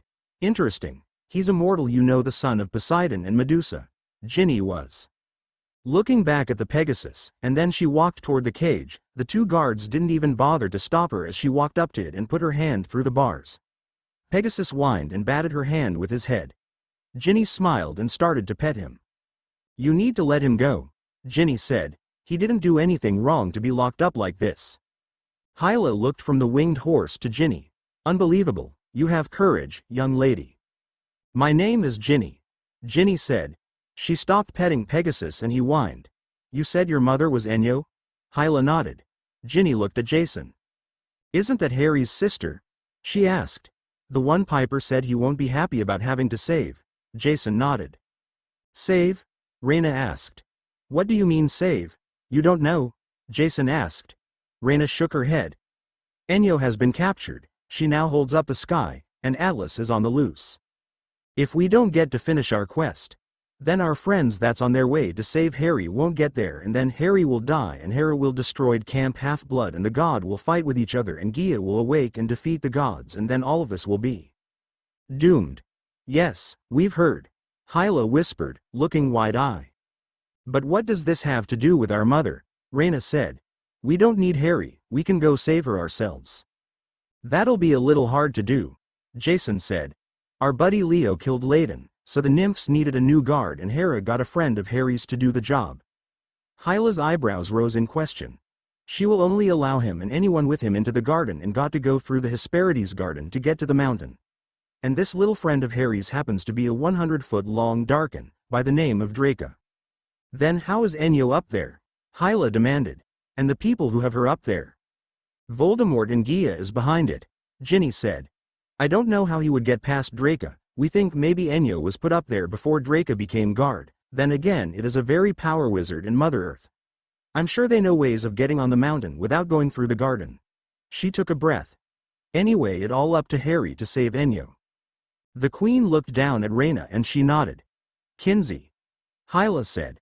What if we hold these three prisoner and hold judgment into after the duel? Allow the new Queen to decide their fate and say, we allow her followers to guard them. It wouldn't look very good if they escaped before midnight, would it? It would be embarrassing, for her I would think, Kinsey said. And of course none of my guards would know of any prison break, Hyla went on. Of course not, Kinsey said. We couldn't help you of course, Hyla said, but if you three somehow overpowered the guards while they were locking you up, and you somehow found your weapons and supplies in the guardroom station next to the cells. And gods forbid if you made your way back to the throne room while I was off getting ready for my duel and stole Pegasus and made an escape, because you somehow got hold of an Amazon key card. Kinsey led us up 3 different ladders, and up on a catwalk, she then tied our arms around us loosely. More guards walked down to meet us. All yours. Kinsey shoving Jason toward them. She then turned and walked away, as the guards led us down toward cages. We waited until we knew for sure Knizi was well out of the room, that she wouldn't have to come help. The Jason gave us a nod, he then jumped bringing his arms around to the front of him, then broke them loose of their bonds, but mine and Ginny's robes was loose enough to just slip off. I summoned hundreds of brackets out of crate nearby and they zimmed over and wrapped themselves around the guards' ankles and dragged them upside down. Hazel, how can you do that? Ginny asked. We'll talk later, Jason said, pulling out his coin and giving it a flip. It turned to a sword and he raised it up to one of the girls' throats. How about giving me your Amazon key cards or we'll have 2 headless Amazons hanging upside down. Both girls tossed him down their key card and Jason stuck them in his pocket, before taking Ginny's hand and leading us toward the guard station. There was one guard sitting behind a desk. Wait here, Jason whispered, then he ran in the room sword up. The guard was taken off, well guard as Jason raised his sword and hit her on the back of the head, she crumbled to the ground, and Jason grabbed his knife, Ginny's wand, and my spear, before running back out. Sorry, Jin, but your sword wasn't in there, Jason said, as he handed Ginny her wand. Ginny nodded looking disappointed. We better get moving, Jason said. He led us down the 3 ladders. Which was easy, every time someone tried to stop us, I just made a crate of jewelry blow up on them or Ginny would hit them with some spell. We passed one guard that must have been loyal to Hyla because when she saw us, she just turned and went the other way. But then when we got to the throne room, an Amazon in full body armor stood blocking the door. It was the one that had taken Ginny's sword. I got this one, Ginny said. Jason nodded and handed her his sword. We stepped back and Ginny stepped into battle. The Amazon jabbed at her, but she sidestepped, cut her spear in half, and then slammed the hilt of Jason's sword against the guard's helmet as hard as she could, as she also pointed her wand at her, crying out. Stupefy. The guard dropped to the floor and didn't move. Ginny knelt down and searched her pockets, then pulled out her tiny sword, and grinned as she tossed Jason's back to him. She pressed the beak on the eagle and it grew into a full-size sword. Jason smiled and stepped toward Ginny and they gave each other a long passionate kiss, before pulling apart. Come on, we have to get going, Jason said. He put his hand on Ginny's waist and they went into the throne room. As I was about to follow, I paused and looked to the left. I had this feeling we were being watched and I was right. There in the shadows stood Reyna. And she didn't look too happy about something, and something told me it had to do with Jason and Ginny kissing. When I finally made it into the throne room, I saw Hyla had kept her word. She and her guards was gone. Ginny took a keycard from Jason and went right to Pegasus' cage and slid the keycard. The door opened. The beautiful winged horse came walking out the best he could with his wings tied to his back. "It's okay," Ginny told him, petting him soothingly. "I'll get you free, just hold still." To my surprise, he listened to her, and Ginny pointed her wand at Pegasus and whispered something I didn't hear. The ropes fell away at once and Pegasus reared his legs back and straight its wings as far as they will go, while making noises like a horse. "Feel like helping me and my friends out?" Ginny asked him. He made a nose she took as a yes, and Ginny climbed on his back. Jason got behind her, and put one arm tightly around her waist, then reached down to me, and I grabbed his hand and he pulled me up behind him. "You guys hold on," Ginny told both of us. Jason put his other arm around her waist too, but I didn't feel comfortable with putting my arms around Jason, so I just grabbed hold of his shirt and held on. Ginny gave Pegasus a little nudge and he started gulping down the room, heading for an exit. I almost fall off when he stood on his hind legs to kick opening a door. He then ran through the other room, passing dozens of guards, shooting arrows and throwing spears as we ran past. We made it up to the lobby, but then Ginny pulled on Pegasus's reins, and he stopped. Pegasus flapped his wings, wanting to get out of the building so he can fly for the first time, since who knows how long.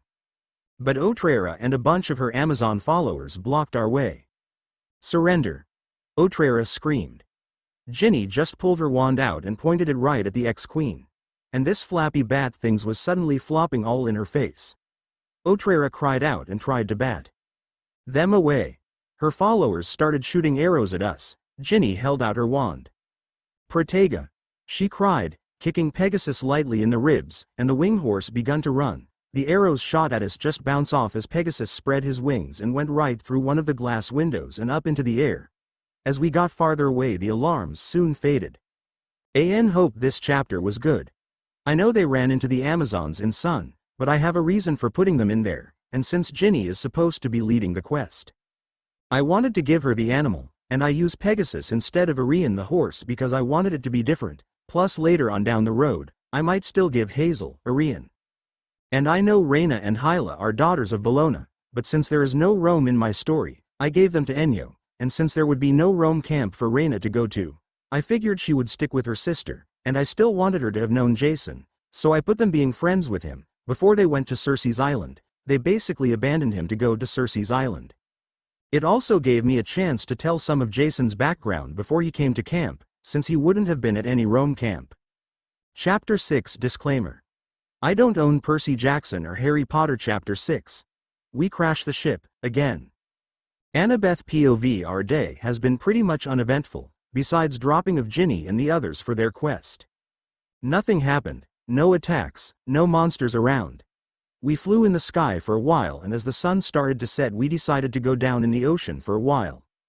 We just sat around all day trying to plan, and come up with an idea on what to do when we get to Harry. Nobody would agree on anything.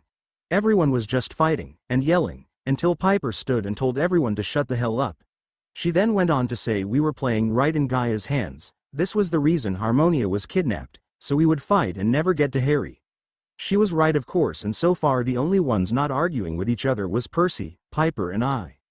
After blowing up at everyone, Piper stormed out of the meeting room. Not long after she left, Percy and I went to check on her.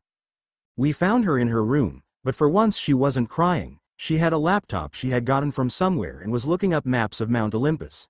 The moment we knocked on her room door and went in, she said, "If they want to argue and fight like little kids, then I'll just save Harry myself." So the rest of the day was spent with Percy and I in Piper's room, helping her come up with a plan.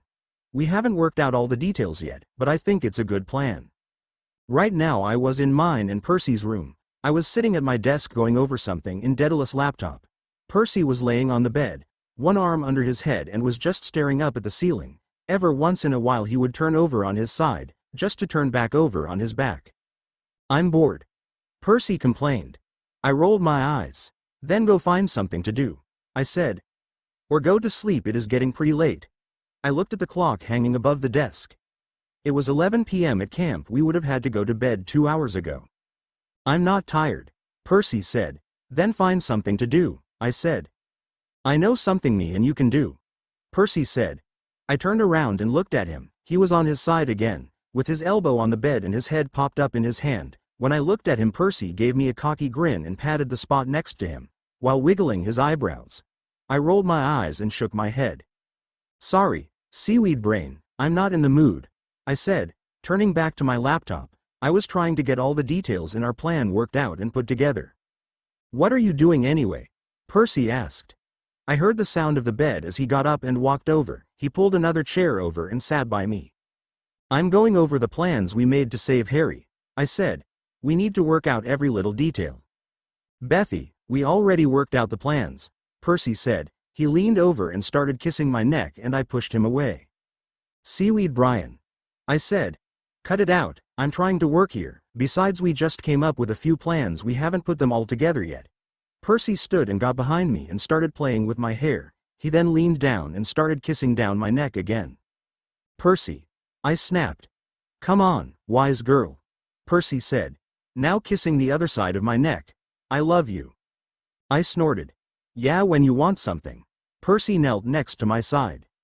That's not true, you know I love you, Percy said. He then reached up and kissed my lips, then down my jaw, before starting back on my neck again. I sighed and Percy's face split into a grin. He stood, then picked me up and carried me over to our bed. I woke at around 2 in the morning. At first I didn't know what woke me. After Percy and I had made love, we both fall asleep in each other's arms. I was now on my side, Percy's arm wrapped around my waist. I was sleeping well, the best I had slept since we started this quest. So I couldn't figure out what woke me or why I had this feeling something was wrong or about to happen. Percy, wake up, I said, rolling over and shaking his shoulder. Percy, wake up. Percy's eyes opened and he looked around confused for a moment before looking at me. What? He asked, his eyes closing back. Percy, I said louder. His eyes flew back open. What is it? He demanded. Is something wrong? He suddenly grinned. Do you want more? He leaned in to kiss me and pushed him away. Get up, I said, standing and grabbing my clothes. I have this feeling something is wrong. I put my clothes on, as Percy slowly sat up, and reached for his. I don't hear anything, Percy said, slipping on his boxers, then grabbed his jeans. Everyone is probably asleep. Which is what we should be doing. He slipped his shirt on and then sat on the edge of the bed to put his shoes on. Really, I said, sitting and putting my shoes on. Sleeping isn't what you wanted to do a second ago. Percy rolled his sea green eyes. I was just joking a second ago, he said, standing. Sure you were. I said, standing too. Now come on, I still have this feeling something is wrong. I walked toward the door holding my hand out for him. Percy smiled and took it, but as I turned the knob and went to open it, Percy stopped me. I looked at him and he shook his head and put his fingers to his lips. Then he made me get behind him, as he took Riptide out of his pocket and slowly opened the door a crack and peeped out. He then backed up and looked at me. Nothing is out there, he said, frowning. We both then opened the door and went out it. He grabbed my hand and we made it up to the deck. Nothing. Nobody in the ocean was calm. It looked beautiful with the stars trickling. I told you it was nothing, Percy said. He wrapped his arms around my waist and kissed my neck, before looking up at the sky. Wonder if we're somewhere cold or somewhere warm. I don't know, I said, but I still have that feeling that something is not right. Yeah, I have that feeling too, Percy said. He reached a hand up and started playing with my hair. Maybe we're just too used to something happening. Nothing has happened since we crashed on that island with them creature things. Maybe, I said, turning around and wrapping my arms around Percy's waist, and laid my head on his chest. He just held me as we stood there. What's that? Percy suddenly asked. I pulled away from him and looked up. I saw shapes in the sky coming our way. About a dozen of them. I squinted my eyes to look, but it was hard to see. I don't know, looks like something is flying right at us. The things got closer and I realized it wasn't things, it was people on broomsticks, Death Eaters. On broomsticks. Before I could tell Percy, he suddenly grabbed me and threw me to the bottom of the ship and covered me with his body. All around us spells flew at us. Percy didn't even try to get up and fight them off, too worried about me getting hit by some spell. I suddenly heard footsteps as our friends came running up on deck. I heard shouts of surprise as they ducked down beside us. The Death Eaters stayed in the distance and threw spell and jinx at us. I saw Hermione, Ron, and Luna jumping up and throwing jinx of their own. Then they would duck back down, hiding against the side of the ship. I don't freaking think so. Piper now came running on deck, her bow and arrow in her hand. She got down next to me and hooked an arrow and pointed it up, then shot it. It flew through the air and stuck a Death Eater right in the chest. He or she, couldn't tell who or what it was under the mask, grabbed his or her chest, fell off his broom and down in the water with a big splash. Leo took his crossbow out of his belt and started shooting arrows too. Hermione came up and pointed her wand at a Death Eater. "Stupefy," she called, but the Death Eater she swerved out of the way, but then threw a curse at her. I don't know what it was, but it hit Hermione right in the chest and she went flying backwards, hit the other side of the boat and fell face first and didn't move. "Hermione!" Leo yelled. His face suddenly took on this angry look, one I've never seen on him before. His eyes looked as if they were on fire. He tossed down his crossbow. "Now you've done it." A fireball came to life in his hand and he threw it at the Death Eater that had cursed Hermione. It hit him right on the bottom of the robes and it caught fire. The Death Eater let out a scream and fell to the ocean. Below, Leo forgot about his crossbow. I still don't know when he ever got one, and started to throw fireballs. Ron and Luna were still throwing spells, but most the Death Eaters were taken out by Piper's arrows. Suddenly there was loud pops behind us and we spun around to see a bunch of Death Eaters had appeared on the ship. Percy threw me behind him as he pulled out Riptide, and he ran forward. The spell a Death Eater threw at him just bounced off, as he brought his sword down and sliced his wand in half, before twisting around and hitting him across the head with the bottom of his sword, and the Death Eater hit the floor and didn't move. I got up as a Death Eater came at me. I ducked his spell, grabbed his arm, twisted it and threw him over my shoulder and overboard. I heard a splash as he landed in the ocean. Another one came at me and I pulled out my dagger, got him in the side, then tossed him over my shoulder and into the ocean. Now we had Death Eaters in the air behind us and one's right in front of us. Nico stood and held out his hand, and shadows began to swirl around a few of the Death Eaters in front of us. As one stepped forward and tossed another spell at Percy, it just bounced off like always. Percy came back with a hit so hard it sent the Death Eater flying over the ship and into the water below. Luna hit another Death Eater and knocked him off his broom, as Nico stood next to her wrapping the Death Eaters on the ship with shadows. "Percy," Nico called. "I'll get these guys. You get the others." Percy gave him a nod and ran back over to this side of the ship. "You guys hold on," he called. Then he thrust out his hands and this giant wave came flying up and at the Death Eaters. Some flew out of the way and out of sight, but the wave washed most of the Death Eaters out of the sky. Nico had wrapped all the Death Eaters on the ship with shadows, so tight you could barely see them. Then with real loud awful screams the shadows covered the Death Eaters completely and they disappeared. "Ops," Percy said, as he let the water fall back down into the ocean. It caused a massive wave that hit the side of the ship and washed us up out of the ocean and on land. I was thrown along with all my friends out of the ship and into a pile of snow as the ship overturned and landed on its side in the snow. It was snowing pretty hard too and there was about 4 or 5 inches of snow on the ground. "Wise girl," Percy cried, running over and helping me to my feet. "You all right?" I nodded and looked around. As our friends got to their feet, I looked behind us and the ship didn't look like it was in too bad of shape. The only one who hadn't got up was Hermione. I saw Leo run over to her. I watched as he turned her over on her back and dusted the snow off her face. "Damn it!" Piper cried. She kicked the ground. "Now this is going to take up more of the time we have." "Sorry, Piper," Percy said. "I didn't mean to knock us out of the water." Piper sighed and shook her head. "It's not your fault, it's the freaking Death Eaters and Voldemort." She walked over to Leo and Hermione and got down on her knees in front of them. "How is she?" "I don't know," Leo said. "She's breathing, but she hasn't moved any, and she's real cold." He rubbed his hands together until they were smoking and the palms turned red. He then held them over Hermione as if he was trying to warm her up. "Does anyone have any nectar?" Piper asked. I could tell she was worried. Piper and Hermione were good friends, but when Aphrodite claimed her, that made Hermione her sister.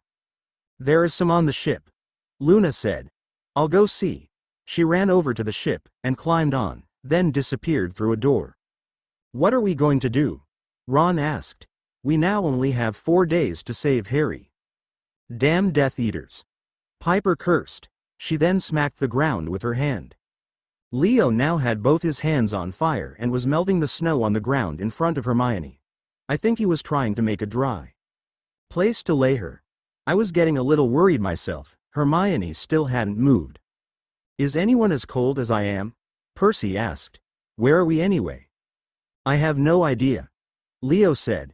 The snow was coming down harder now, and it was real cold. He had melted a lot of the snow away and was now using fire to try to dry the ground. We're somewhere cold, Nico said. Percy rolled his eyes.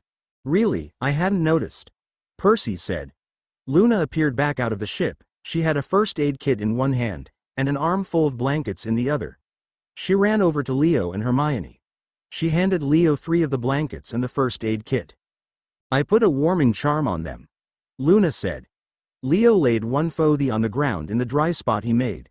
He then picked Hermione up and laid her on the blanket, then covered her with both the other 2. I brought us all a blanket apiece, Luna said. Except for Hermione, I brought her 2.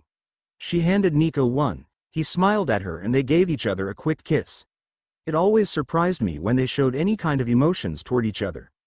I don't know how they acted when they were alone, but when people were around you could barely tell they were a couple. Luna went around and handed everyone a blanket. Thanks, Luna, I said, when she handed me one, and I was happy to find it nice and warm as I wrapped it around my shoulders. Thanks, Lulu, Percy said. When Luna handed him a blanket, she smiled slightly at the new nickname, but Nico glared at Percy. Don't call her that, Nico demanded. Percy just smirked. Leo, Piper said. I know you're worried about Hermione, but maybe you should go see what shape the ship is in, so we can go. I can't just leave Hermione laying here like this, Leo protested. I'll keep an eye on her, Piper said. So will Marauder, but it would be better if you can get the ship up and running. We're running out of time. And it would be better for Hermione if we can get her in a warm place, I added. Leo sighed. All right, Leo said. But I'm building a fire first. Leo cleared away more snow. He then made a big fireball in his hand and then laid the fire on the ground where it stayed. Leo then stood. You guys have to keep it going yourselves. I'll be on the ship fixing whatever needs fixing, and while I'm at it, I might as well fix what we were going to have stop and fix anyway, so we don't have to make any more stops. I'll come with you, Ron said. Maybe I can help somehow. Leo nodded, and he and Ron went into the ship. Nico and I will find some sticks or something, so we can keep the fire going, Percy said. Him and Nico then walked into the woods. Luna and I went over and sat on either side of Piper. Marauder was laying across Hermione, helping to keep her warm. I'm sure glad you put a warming charm on this blanket, Luna, Piper said. I nodded in agreement. If she hadn't, we all would be freezing. We all fell silent. The only sounds was hammering and banging coming from the ship and the sound of the wind howling. We put the blankets over our heads like a hood to keep the wind from hitting our faces. What's taken Percy and Nico so long? Piper asked. I frowned. They were taking a long time. I hope they haven't run into anything, Luna said. That made me worry. I hope not either. We fell silent again. It was getting colder and none of us really felt like talking. It was an hour later, though it felt like more, when we finally the hammering and banging stopped. Then suddenly the ship made a noise as it began to raise up and then a big splash as it landed in the water the right way. It's fixed, Leo shouted, as he and Ron appeared smiling. Then Leo frowned as he looked around. Where's Grumpy and Dopey? He asked. I had Piper snort. They went to look for sticks for the fire and hasn't returned, Luna said. Leo frowned. I guess maybe Ron and I can go look for them, Leo said. I shook my head. No, you two stay here, I said, standing. Get Hermione on the ship, to the sickbay. Take care of her. Us girls will find the 2 boys. Leo frowned, then shrugged and went over to Hermione. Marauder moved out of his way, as he lifted her up and carried her on the ship. Us girls got aboard and put on warmer clothes, and big heavy coats along with winter boots. Then we left the ship in hunt of the 2 stupid boys who most likely have gotten themselves lost. The wind howled and blew. More snow was coming down, as we walked into a forest. When we find them, I'm going to smack both of them upside the head, Piper said. She had to held onto her hood, to keep it from falling off. She talked Marauder into staying on the ship, lying next to Hermione in one of the beds in the sickbay. His body heat was helping to warm her up, and she hasn't woke up yet, not even with Leo giving her nectar. We walked for about an hour until we reached the end of the forest. My head was down to stop the snow and wind from hitting my face, so I couldn't see. And I barely heard Luna's gasped. "Look," she said. I looked up, and at the end of the forest was a giant-sized cave, and outside the cave was 2 giant bird cages. Inside the cages were Nico and Percy. "What in the word?" Piper asked. She went to take a step toward them, but I grabbed Piper's arm and pulled her back. "Something put them in those cages," I whispered, "and that something could still be around." All 3 of us hid behind a tree, and sure enough there was a sound from inside the cage, and to my shock 2 giants about 25 feet tall came out. They didn't look like any of the giants we had come across lately. They had normal giant-looking feet, hands, arms, and legs, with massive size heads, but they were funny looking. "They are from the wizard world," Luna whispered. "They used to be over 100 tribes of them all over the world, but due to mostly their violent nature there are now only about 80 left." "Why do they have Nico and Percy?" I asked. "Probably to eat them," Luna said. "In the first Wizard War they were on Voldemort's side, and a lot of the killings and tortures back then was done by giants. I don't know if they're known for eating humans, but I think that's what those 2 want with Percy and Nico. Look how skinny they are. They're starving." "I'm sure there are plenty of animals around here they can eat," I said, "but they're not eating my boyfriend." "Could they even eat Percy?" Piper asked. "I mean with his Achilles curse. If they put him in his mouth, would they be able to chew him up?" I glared at her. "What, it's a good question." "I don't know," I admitted. "I'm sure one of their teeth would hit his heel and kill him anyway. I like to know how they got him." "That doesn't matter," Piper said. "We need to save them so we can go." She looked at me. "Any plan?" "If you're up to trying to charm speak them, I could slip on my Yankees cap and sneak over and let them out of the cage while you keep their attention on you," I said. Piper nodded, then took her quiver from her back and pulled out Harry's cloak. "It'll be quicker if you break out Percy and Luna breaks out Nico. That way you have less of a chance getting caught." She handed Luna Harry's cloak. I nodded to that idea, and pulled my cap out of my pocket. Piper took a deep breath and walked out from behind the trees and up to the 2 giants who were now arguing over who would be the one who gets to eat Percy. "Excess me," Piper said. The giants stopped arguing and looked down at her. "I'm lost, can you tell me how to get back to the ocean?" Her charm speak was getting better. I almost stopped to tell her the way. I shook my head and walked as quietly as I could to Percy, who had sat up at the sight of Piper. I climbed up the side of the cave he was hanging from. I slipped once and almost fell. I just hope Luna was doing the same on Nico's side. The way they had it hanging, the back of the cage was touching the cave, so I could reach the door, but it had a large padlock on it. "More food," I heard one of the giants say. "Percy," I whispered. He turned around real fast. "Annabeth," he asked, "under your cap?" "Yeah, I came to let you out, but the door had a lock on it," I said. Percy reached his hand out of the cage, feeling around. I knew what he wanted and put my hand in his. "Forget about me, just go," Percy whispered, "before they realized you're here." "No, I'm getting you out," I told him. I let go of Percy's hand, took a hairpin out of my hair and stuck it in the lock. I just hoped I could figure out how to pick it. Piper was talking to the giants. I looked over toward Luna and Nico, and Luna had gotten Nico's cage open, and he was climbing out. I didn't see her, so I guessed she was still under Harry's cloak. I put my attention back to the lock when Nico suddenly disappeared. Under the cloak, I guessed. "I see her first," one of the giants suddenly yelled. He then pushed the giant next to him. "I see first." The other yelled and pushed him back. I guess Luna had been right about their violent nature. They started punching at each other. Piper ran around them and toward us. She got to the cave and looked up. "I have them fighting with each other, so come on," Piper said. "While they fight we can get away." The lock suddenly clicked and then opened. "Yes," I cried, opening the door, and got out of the way so Percy could climb down. We then ran toward the woods, but suddenly a giant club landed in front of us. "We tricked. Food no get away," he said. Percy pulled Riptide out of his pocket and held it up. The giant swung his club around. Piper and I dodged out of the way, as Percy rolled under the club and up to the heel of the giant, where he crossed it with Riptide. It cried out as blood spilled out of the wound. He swung at Percy again, and he jumped over the club and landed on the giant's hand. then ran up his arm and to his shoulder. He raised Riptide before the giant even knew what happened and sliced him across the neck.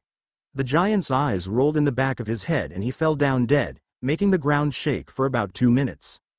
The other giant cried out and ripped a tree right out of the ground. He then swung it at us, but a shadow wrapped around the tree and pulled it back. I looked and both Nico and Luna were standing there. Out from under Harry's cloak. Nico raised his sword and ran at the giant and sliced its leg. He cried out and fell to one leg. Nico then slammed his sword on the ground and it started to shake. I grabbed hold of Percy's arm to stop from falling as a large hole opened up and the giant fell down in it. "Come on," I said, pulling on Percy's arm. I led him and Piper over to Nico and Luna. "Leo has the ship fixed so we can go once." The ground started shaking again. It felt like an earthquake. I held on tight to Percy's arm. "Nico, stop," I said. "That's not me," he said. He was trying to look at me, but instead was looking over my shoulder. "Percy?" I asked. "It's not me," he denied. "Why would I start?" Okay, I interrupted, before he could go on and on. "It's them," Piper said, pointed over to the side. We turned to see about 20 giants heading toward the cave. "It's a tribe," Luna said. "They're not going to be happy that Percy killed the Gurg." "The who?" Percy demanded. "Leader of the giants," Luna said. "See, he was the biggest one, so that means he was the Gurg." It sometimes surprised me how much Luna knows. She doesn't seem or act like someone smart, but she was, especially when it came to creatures and monsters, myth or wizard. She knew them all. "Maybe we should just get out of here, before we're seen," Nico said. Too late, the giants were now pointing our way. Well, not me, I was still under my cap. "There is way too many to fight," Percy said. He grabbed my hand and we all started to run back the way we came. The ground shook more as the giants came after us. I didn't know if we could make it. It was hard to run in the snow. We heard shouts as they ran after us. I was doubting we would ever get there when the ship finally came into view. We picked up speed when we saw it and made Ron almost jump out of his skin when we came rushing on board. "Bloody hell!" Ron cried. "Leo!" Percy yelled. "Leo!" Leo came running from below deck with the hammer raised. "What is it?" he asked. Looking around, he then frowned. I was sitting with Hermione. "Get the ship in the air," Piper demanded. "Come on quick, we really have to go." "Why, what happened?" Leo asked. "Percy pissed off a tribe of 20-foot giants," Nico said. Ron's eyes about popped out of his head. "Where's Goldilocks?" Leo asked, looking around. "Oh yeah, I still had my cap on." "Don't call me that," I demanded, taking my cap off. Both Leo and Ron jumped. "Look!" Piper cried, pointing toward the forest. The giants were not far from us now. "Holy Hephaestus!" Leo cried. He then ran toward the hull and in no time the ship were taking off, and the ship was raising in the air. "Just what the bloody hell happened?" Ron demanded. Percy opened his mouth to say something, but his eyes got big. "Oh shit!" he cried, rushing over to the other side of the ship. I looked to see the giants were stepping into the ocean, still trying to come after us. The water came up to just below their waist, like a child in a kiddie pool. "Leo!" Percy yelled. "Take the ship higher." We were still low enough that a giant could just grab hold of the ship. Out of the corner of my eye I saw Nico grab Luna's arm and put her behind him, as he took out his sword and held it up. Piper shot an arrow. I heard a female giant scream as it got her in the eye. She then shot another one. I was beginning to think her quiver was magic, because she never ran out of arrows. "I'll take care of them," Percy said. He held out his hands and the ocean began to raise in a giant wave, taking the giants with it. Percy then raised one hand palm up and the wave came crashing down on the land, taking out all the trees and everything. The water then went back down into the ocean, and I could see a few giant bodies lying around dead, but most of them must have drawn in the wave and was now underwater, because I didn't see them anywhere. Percy stumbled and sat down and leaned up against the side of the ship. He looked real tired. I sat down next to him. He smiled and pulled me to him. Leo came back on deck. "I'm going to sit with Hermione. Don't come get me unless something is wrong with the ship," he said, then disappeared below deck. "How is she?" I asked. Ron shrugged. "I don't know," he said. "She won't wake up." Piper sighed and ran her hand through her hair, which was now a burgundy color. Her eyes were purple. I didn't know if she had them that way or if she still couldn't control them changing. I'm going to go check on her, Piper said. Maybe we should have brought an Apollo kid with us. She then disappeared the way Leo went. I still want to know what the bloody hell happened, Ron demanded. Percy let go of me and ran his hand through his hair. Please don't ask, Percy said. And hope that was a good chapter. I don't have Nico and Luna kissing or hugging too much, because I don't see Nico as someone who would show emotions like that in front of other people, and Luna doesn't really seem like someone who would either. I probably won't get back to Ginny's group for another chapter or two.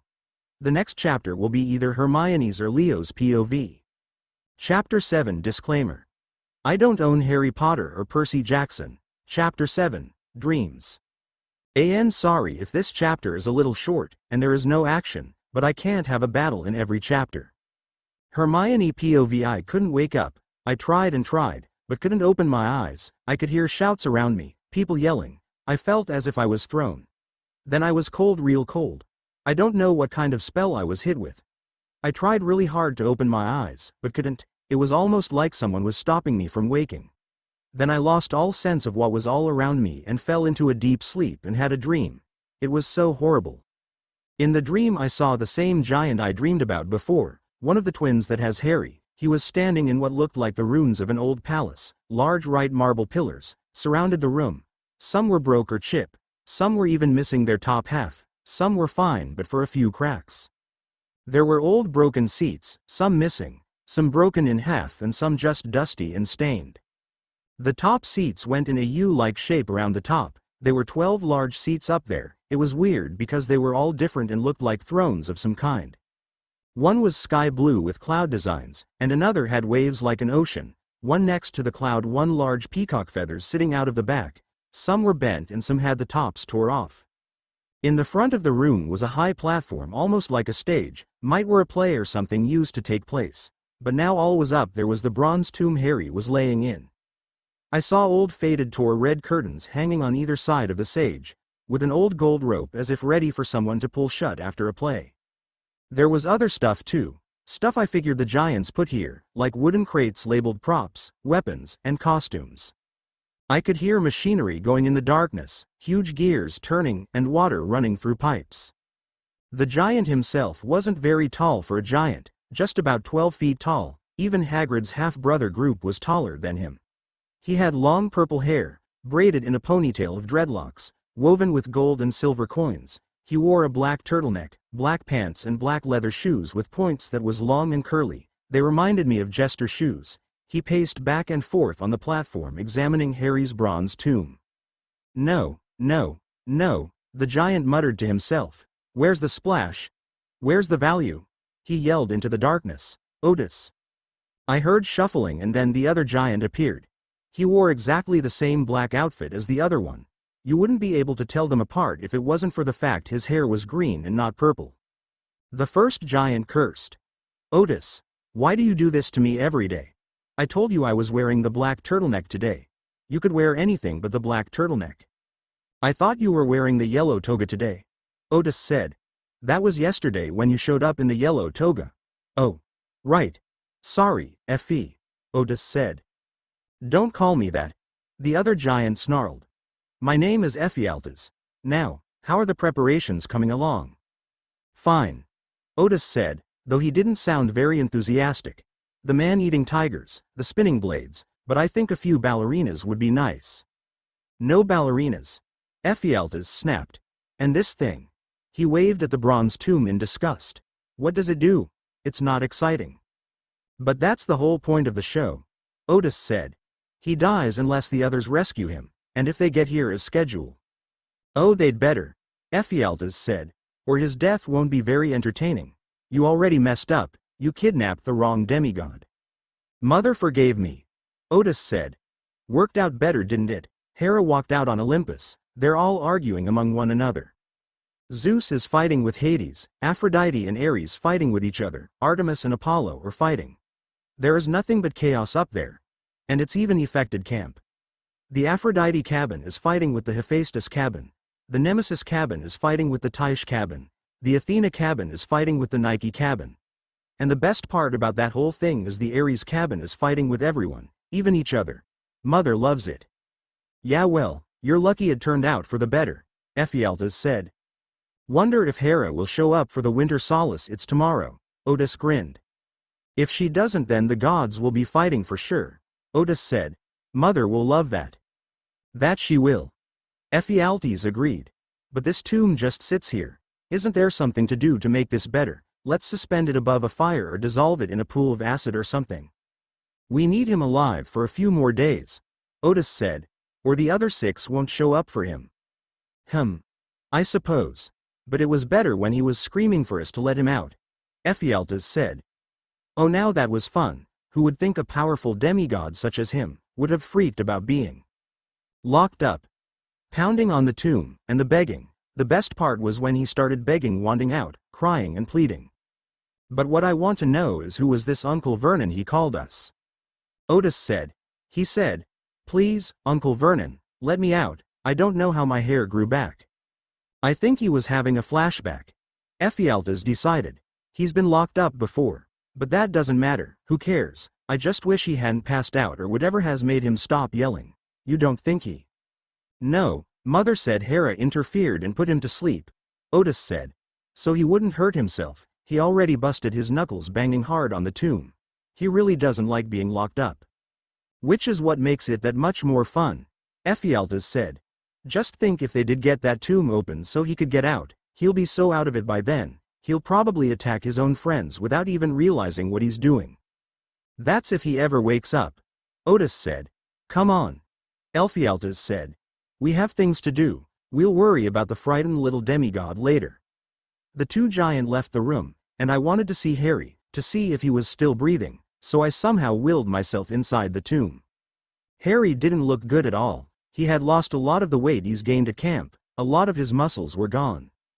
His hair looked even more messy than usual, and I saw bits of gray in it. His black hoodie was ripped and tore, the sleeves were gone, and the front of it was nothing but shreds. I could see the black t-shirt he wore underneath it. His black jeans were not in better shape, holes at the knees, and the bottom ripped up. Harry was lying with his arms crossed over his stomach. He had a charm bracelet held tightly in his fist. He was very pale, and if it wasn't for his stomach barley rising up and down, he would look like a dead person lying in a coffin. I saw a sword lying at his side. I had never seen it before. The middle of the handle was glowing blue. I guessed it was the blade of Olympus he had been looking for. The reason Harry went to the underworld in the first place. It broke my heart to see him like this. Harry was my very first friend. Even when Ron was being a jerk in first year, Harry didn't really say anything bad, beside telling me to mind my own business. He was friendly to me on the train, when I was helping Neville look for his toad. It was Ron that was rude. Harry is the best friend I have. When he was gone in 5th year, all Ron and I did was fight. Harry kept the peace between us. And this year too. Me and Ron fought like cats and dogs most the time. Ron tends to say things without thinking, and then doesn't understand how someone would be mad or hurt about what he said. My dream changed and I was now standing in what looked like a clothing store in a mall, but if I was, it must be closed, because there was only one other person here, a woman. She was beautiful. She wasn't too fat or too skinny. Her makeup was done the right way. Her face was perfect, not a single hair out of place. She wore designer jeans tucked in tall white boots, with a light blue blouse, made to hang off the shoulders. When she saw me she gave me a big grin. And she was sitting on the makeup counter, with one leg crossed over the other, and was holding a small round mirror up to her face, putting on eyeshadow.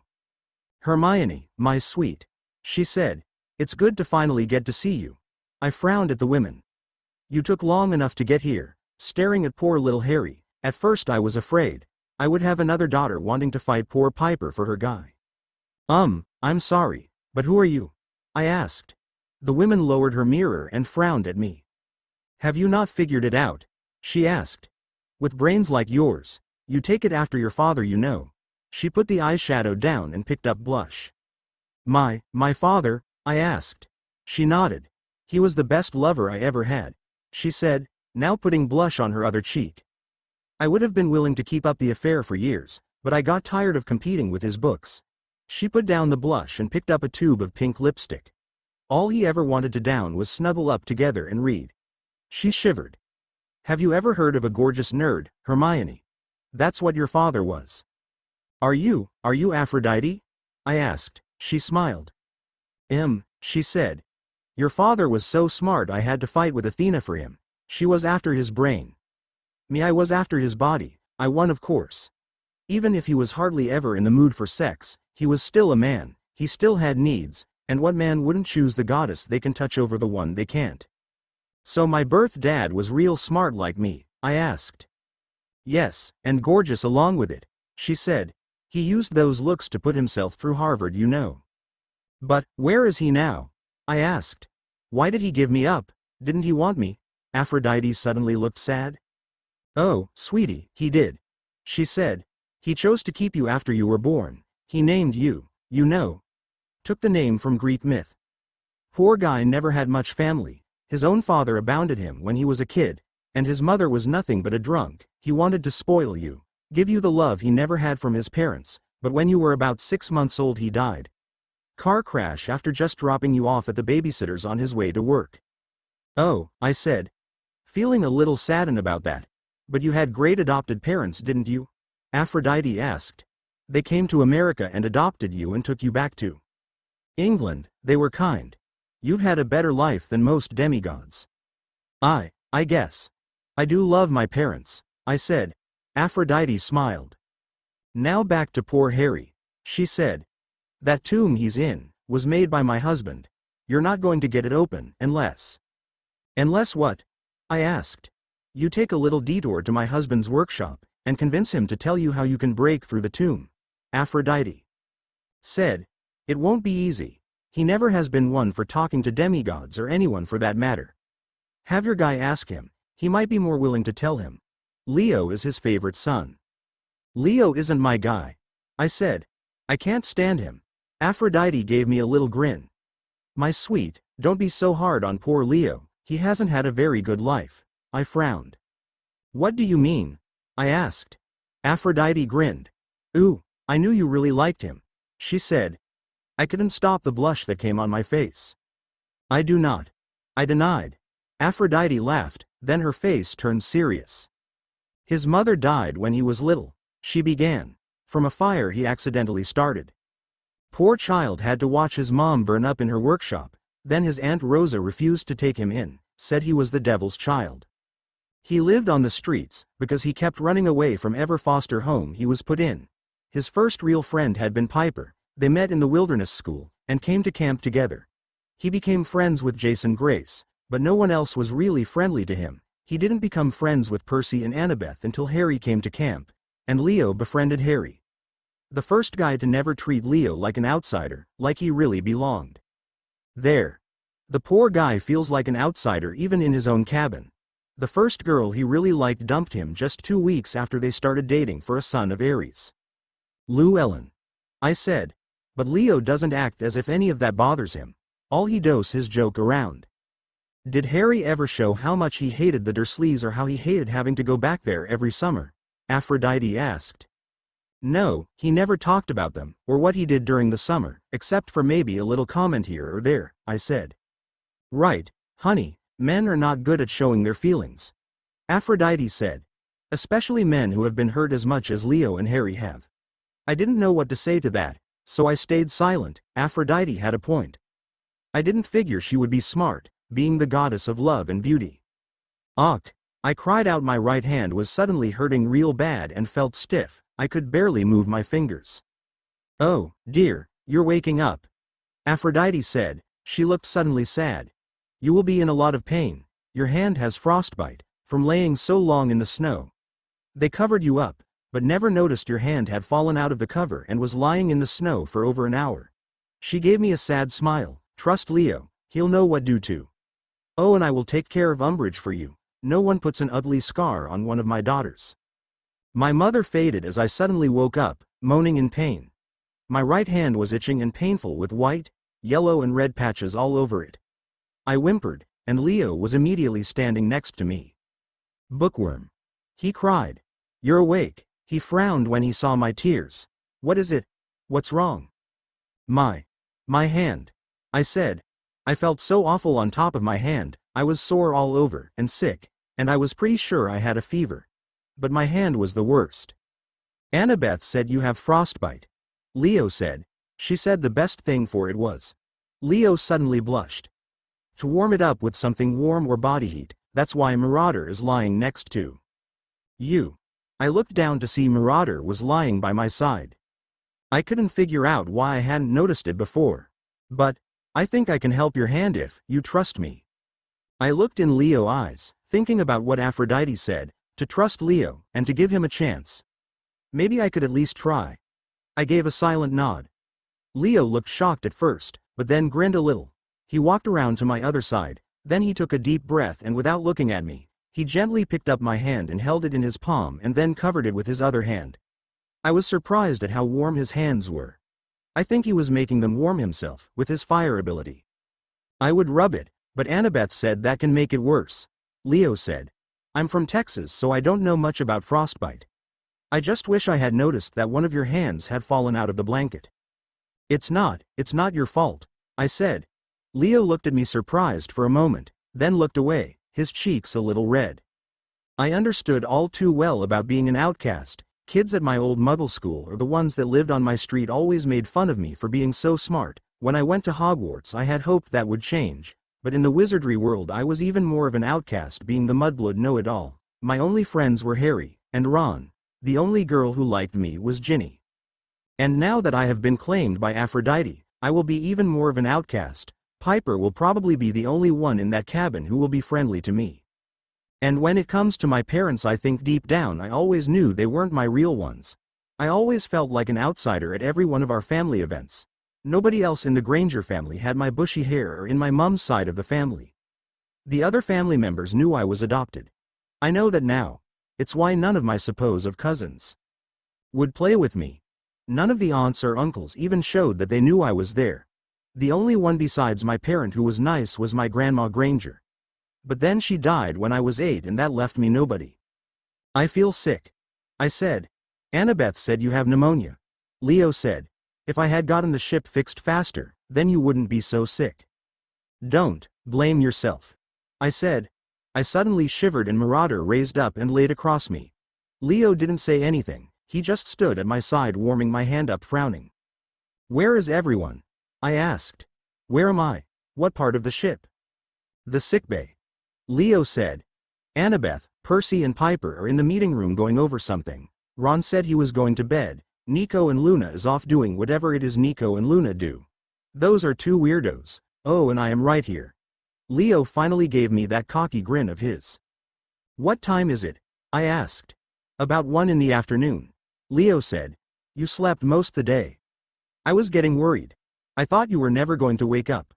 I smiled a little at that. Leo sounded so worried. I'm fine, Leo. I assured him.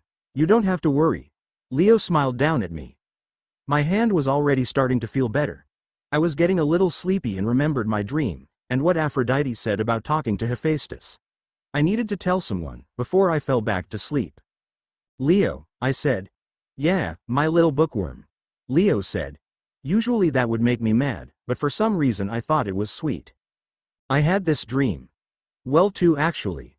I then explained to him about all my dreams, what I saw in the dream about Harry and the giants. Then I ended with Aphrodite saying we need to go ask Hephaestus about opening the tomb. Leo frowned. I've only seen my dad in couple dreams, never in person. I don't know how much I could get him to tell me. Or where to find him. He cursed. We're never going to get to Uncle Harry. Leo, has Harry ever mentioned the Dursleys to you? I asked. Leo frowned, and I could tell by the look on his face he knew something. What do you know, Leo? Aphrodite hinted to them mistreating Harry. Hermione, I don't know if it's a good idea, please, Leo. I pleaded. Harry's the first friend I ever had. I need to know. Leo sighed and he uncovered my hand long enough to run his hand through his hair. Harry has never told me. Leo said, covering my hand back up with his. But I heard from Nico that the wind god told them that Harry's uncle used to beat him and lock him up in a cupboard, and wouldn't give him any food to eat. Merlin, I whispered, tears falling down my face. Poor Harry. Hey, now don't cry. Leo said. Harry is fine now, he's away from all that. And Padfoot takes good care of him, he's a good dad. Let's Uncle Harry by with a little too much if you ask me. Spoils him too much too. Let his girlfriend move in with him, does whatever Harry wants. And who in their right mind buys a teenager a Harley for their 16th birthday? I laughed a little. You call Sirius, Padfoot? Percy and Jason do too, Leo said. Percy mostly, he's closer to Sirius than any of us. Him and Annabeth. You remember Clarice? That girl from the Ares cabin. I nodded. I didn't really care too much for her. She was a little too mean. But she did seem worried about Harry, which shocked Percy. I guess she and Harry didn't really get along. Harry told me she has a little crush on Sirius, Leo said. What? I asked. Yeah, when he went on a quest with them and Nico, she would blush whenever Sirius was around. She denies it, of course. I think Sirius is trying too hard to make up for the times he couldn't be there for Harry, I said. Then what's his excess for buying Percy a car for his birthday? Leo asked. Sirius did what? I demanded. Leo smirked. Percy's birthday was a few weeks after Harry, August something, and Harry had wanted to give Percy a surprise party like they did him. It wasn't as big, just Percy's mom and a few of Percy's demigod friends and Tyson. Sirius waited to last to give Percy's his gift, which was an Ocean Blues Corvette. His mom wouldn't let him keep it though, said it was way too much, but I think it's still secretly Percy's because Sirius never took it back to the car lot. It's parked next to his and Harry's bikes. I've even seen Percy drive it. Sirius has more galleons than he does brains, I said. Leo laughed and we fall silent. Aphrodite said, I stared at Harry too long. I said she was afraid Piper had another sister to fight her over Harry. What did she mean by that? Oh, Piper had this sister Drew, who tried to kill Harry because he chose Piper over her, Leo said. What? I demanded. Drew was jealous of Piper, Leo explained. She made fun of her. She was disliked by most the camp. But anyway, she hated Piper the moment she came to camp. Piper even fought her to be head of Aphrodite. When Harry came to camp, Drew made fun of him, even after Apollo fixed his eyesight and Aphrodite gave him a makeover. She made fun of Piper for liking him, but it all turned out Drew was just pretending. She was actually, well, I don't want to say in love with Harry, more like obsessed with him. After that big battle we had at camp, Harry was in the infirmary, because he had gotten hurt. He woke up to Drew trying to stab him. He fought her and Marauder chased her outside, where the whole camp heard Drew yell she did it because if she couldn't have Harry then no one could. She even went after Harry again in front of everyone. If it hadn't been for Clarice grabbing her arm, she would have stabbed him in front all of us. Goodness. I said. What happened to this Drew? No one knows. Leo said. She ran off before Chiron could take her before the gods to see what they wanted to do with her. Turns out she had let the monsters into the camp, and had the dark mark. She had become a Death Eater to get back at Harry for not liking her. I just shook my head. What some people wouldn't do just because a boy doesn't like them. I was starting to get even more sleepy, so my eyes started closing, but I tried to keep them open, because I was enjoying talking to Leo when he wasn't acting all crazy and joking around. Bookworm, if you're sleepy go on to sleep, Leo said, then grinned. I'll be here when you wake up. He took his hand off mine and pushed some of my hair out of face. He hesitated a few times, before bending over and touching his lips to mine.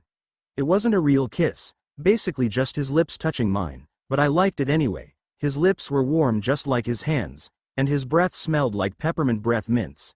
He pulled away too quickly for me to respond to it, and covered my hand back up, trying to warm my hand up slowly. When I closed my eyes I noticed him frowning at the, I will not tell lies, scar that was on my hand. Made by Umbridge's quill. I guess that was the scar Aphrodite was talking about, because I didn't have any others. When I fell asleep I had another dream. This one was of Umbridge. She was sitting at a desk, in what looked like an office. She was covered in doves. They were on her shoulder and on her head. She was writing with that same quill that left scars on my hand, and every time she stopped, the doves would started peeking at her real hard, until she started writing again. Her hand was already scaring. Blood was dripping from the scars. She even had some scars bleeding on her face from where the doves peeked her. I almost felt sorry for her, almost. I took a step closer to see what she was writing and almost laughed. Over and over on the parchment, right over 100 times was the words, I am a toad. Hope that was good. The next chapter will be in the bad guys' POV, so we can see what they're up to. Chapter 8 Disclaimer. I don't own Harry Potter or Percy Jackson. Chapter 8. The Bad Guys. I thought I would let you see what the bad guys were up to.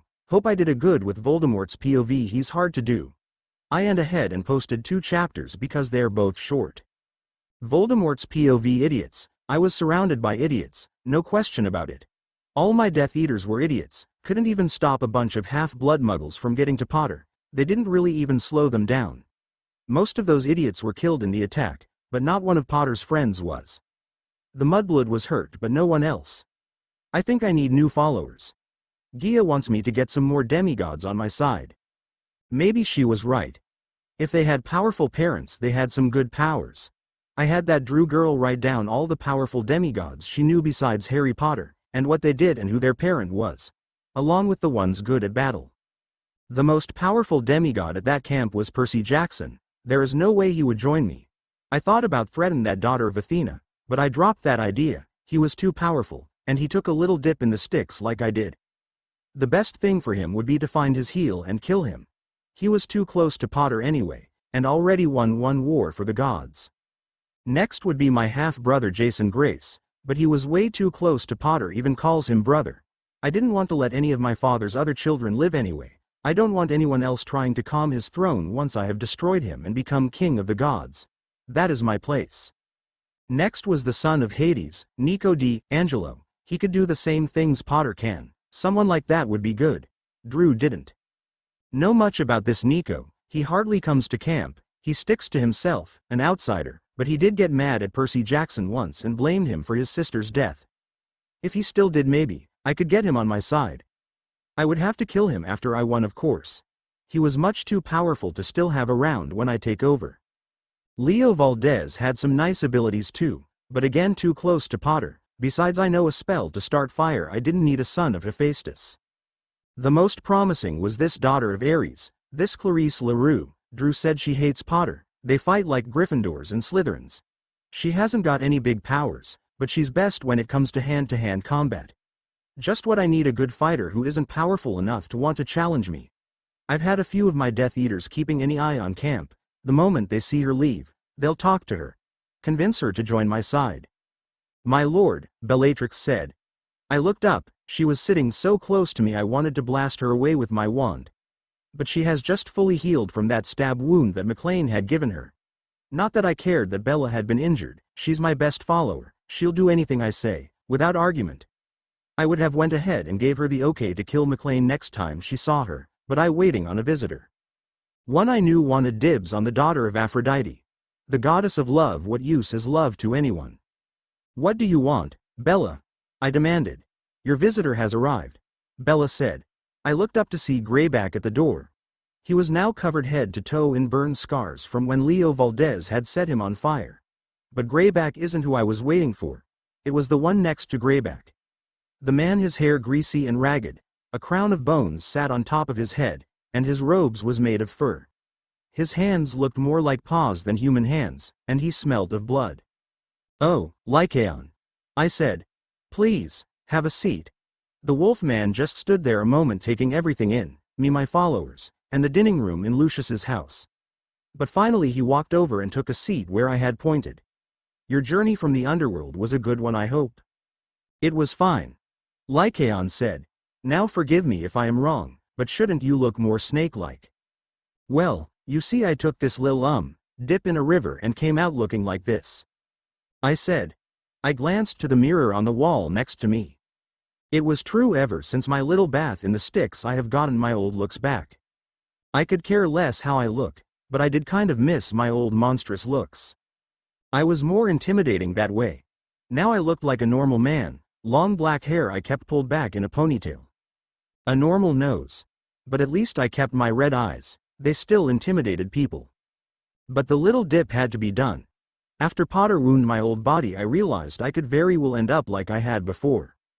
I couldn't go through that again. It took too long to get my body and my powers books, so I needed a way to make my body invincible. So I went to the underworld. Found the ghost of my mother, got her blessing by promising to bring her back with me, then took my little dip. Then Potter showed up with his little friends. I still haven't found out why he had been down there. But Potter was dragged into Tartarus. Bella had laughed about that, and that was the reason McLean stabbed her. I left with a wounded Bella, leaving my mother behind. Not that I had planned to really bring her back. I see. Lycaon said. Now, what is it you wanted? To join my side. Voldemort said. Join me in Gia. Gia is already my patron. Lycaon said. She brought me back the first time. But why would I to be one of your little, friends? Why indeed? I said. I can promise you all kinds of things. When I'm king of the gods, I could make you a god. How does God of Wolves sound? I admit it does have a nice ring to it.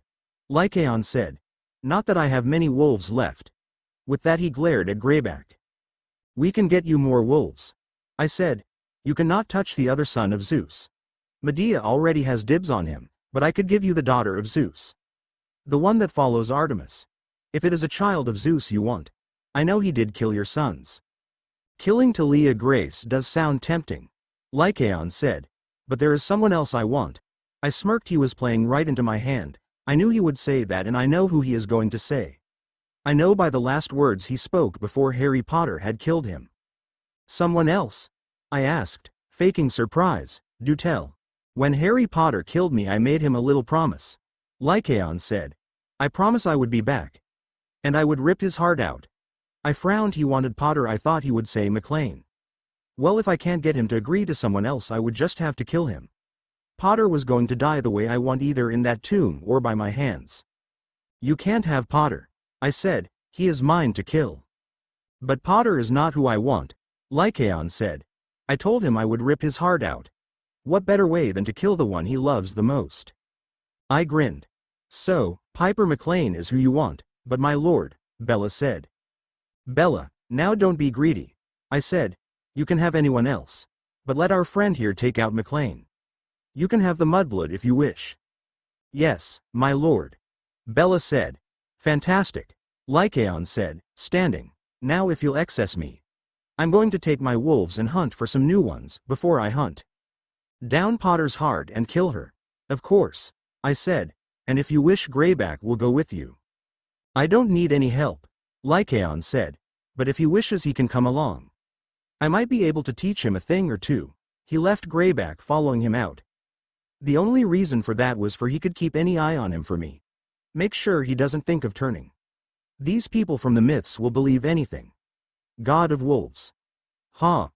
The moment I'm king, Lycaon will go back to the underworld where he belongs. Along with everyone else I have talked to my side. Minnows, all I had to do was promise him all the gold he wanted. I think when I kill him I'll have it done by gold somehow. That will be entertaining. Medea, there'll be no use for her when I win. I might keep some of them around. I will still need faithful followers.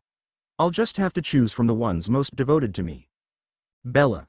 I said. Yes, my lord. Bella answered. About McLean. Now if you were to get to her first. I said. And had a little fight and she was to end up dead. That will be no fault of ours. Bella grinned. Yes, my lord. She said. Lucius, I called. Yes, my lord? Lucius said. Any news of your wife and son? I asked. Lucius' head ducked in embarrassment. When Hogwarts had let out for the Christmas holidays, little Draco never made it home, and his mother disappeared that same time too. Draco was supposed to be doing a job for me. He had given up, I know, and went on the run. I have punished Lucius good for it. I tapped my fingers on the table. The scar on Lucius' face made me sick. A powerful wizard such as him letting a muggle get the better of him. It was disgusting. Of course the scar on my face put there by McLean was gone since my dip. But the one on Lucius' face put there by Percy Jackson will be there for the rest of his life. I know he was dying for me to give the okay that he can be the one to kill Jackson. But I wasn't. I was going to kill Jackson. I'm the only one that can. After all, he had the Achilles curse too. You know as well as I do, Lucius, where your wife and son went, I said. No, they would never, Lucius said. You know what you have to do if they did, I said. Yes, my lord, Lucius said. His face showed no emotion, but I could see the fear in his eyes. He wasn't going to do it, I knew, of course, but if he didn't I would kill him, and then kill them myself. We all knew where they went. Draco couldn't do the job I gave him and he ran for it. Mother Dearest going with him. They went to Dumbledore or someone else in the Order for help, I know it. They will pay, of course. The door opened and Rabaston Lestrange, his brother Rodolphus Lestrange, and Walden McNair came walking in. McNair and Rodolphus was holding Rabaston up, the top of his blood was covered in blood, his hair was sticking up, and blood was pouring down from a large cut across the top of his head. Rodolphus didn't look better, he was covered in scarps and hair standing up. He was having a hard time helping Rabaston stay up due to him now only having one arm. 2 mouths ago the other one was ripped off by that lion of Potter's. Where his arm should be was this long metal arm, but at the end instead of a hand his wand stuck out it. I believe Bella helped him make it. McNair was the least injured, but he too showed signs of being beaten. What happened to you all? I demanded. LaRue, McNair said. She didn't even give us a chance to talk to her. The moment she saw us, she attacked. You are telling me you all were defeated by a little girl? I demanded. A muggle at that. She's the daughter of the war god, Rodolphus said, and her spear was. I don't want to hear excess, I yelled. Just get out of my face now. Rodolphus and McNair turned and left as fast as they could while dragging Rabaston with them. You all are nothing but idiots. I screamed. All of you can't do anything right. I pulled out my wand and started shooting random hexes and jinxes. Hitting whoever. I already have a son of Ares on my side, it would have been nice to have another child too, but no matter. I'll just move on to the next one on my list and I shall talk to him myself. Once I get the chance.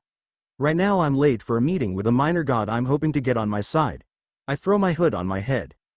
Oh, and, Lucius, find your wife and son, were my parting words as I let the air surround me and disappeared into it. Next chapter will either be Ginny's group or Piper's. After that I might show Hogwarts or the Order, see what's happening with them. I might even show Sirius. I might even later do an unknown POV, not let you know who it is till the end. Someone I'm turning back good. And no, not Malfoy. Though I have decided, as you saw in this chapter, make him and go to the Order for help. I'm sure you have guessed who she went to. I did that because I always liked the Malfoys. And sorry this chapter was so short. Chapter 9 Disclaimer. I don't own Percy Jackson or Harry Potter. Chapter 9. Is there anyone left in the underworld? I took part of this chapter from Moa, but made it different and added something to it. You get to see someone who hasn't popped up in Percy Jackson yet. Hope you like it. Piper's POV. I was lying in my bed on my back. I had one arm lying across my stomach and the other lying on the pillow next to me. I was upset and mad. I had stormed out of the mess hall when Leo had come in there where the rest of us was eating, to tell us we now had to make another stop. We had to ask Hephaestus how to get the tomb open. Why on earth did Hephaestus make a bronze tomb to begin with? If he hadn't made it, then Harry might not be trapped in it. That wasn't really fair of me. I guess it's not the god of blacksmith's fault that the giants took his tomb and locked Harry up in it. I was just so angry and mad. And a bit jealous of Hermione. Why was she having all the dreams about Harry? I would give anything to have one dream. Just one damn dream, so I could see him. See for myself Harry is okay. Why couldn't I dream about him? I've tried. I go to bed every night thinking about him. But no dreams come. I had this funny feeling someone was stopping me from dreaming about him. And I also had a feeling who it was. I reached up and wiped the tears from my eyes. I wondered if it was possible for a person to run out of tears, because if it was I should be about out. I've cried almost every day since Harry was taken from me. I felt as if my heart was shattered. Now we only have 4 days to reach him. This day was about gone and we have to make another stop. Gods, I don't know what I'll do if we don't reach him in time. We have to reach him in time. I looked to the nightstand next to my bed. At the wizard picture of Harry and me, I watched as we turned our heads and kissed each other.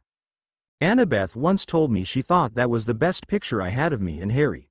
Said she could really see the love in our eyes when our faces turned and looked at each other. My eyes moved from the picture to the flower vase sitting next to IE, and it was the pinkish peach rose Harry had picked from the Hesperides garden the time we went there. Hera had said he could. After they had a little fight and she had smacked him in the face. Hera had felt so bad doing it. Harry could have gotten her to agree on anything or give him any thimage. But he chose to ask if he could give me a rose out of her garden. He knew I would love it. Roses were one of my mother's flowers. I was alone in my room, everybody was elsewhere on the ship. My eyes were dropping like I was about to fall asleep when suddenly there was a big bang, and it felt as if something hit the side of the ship.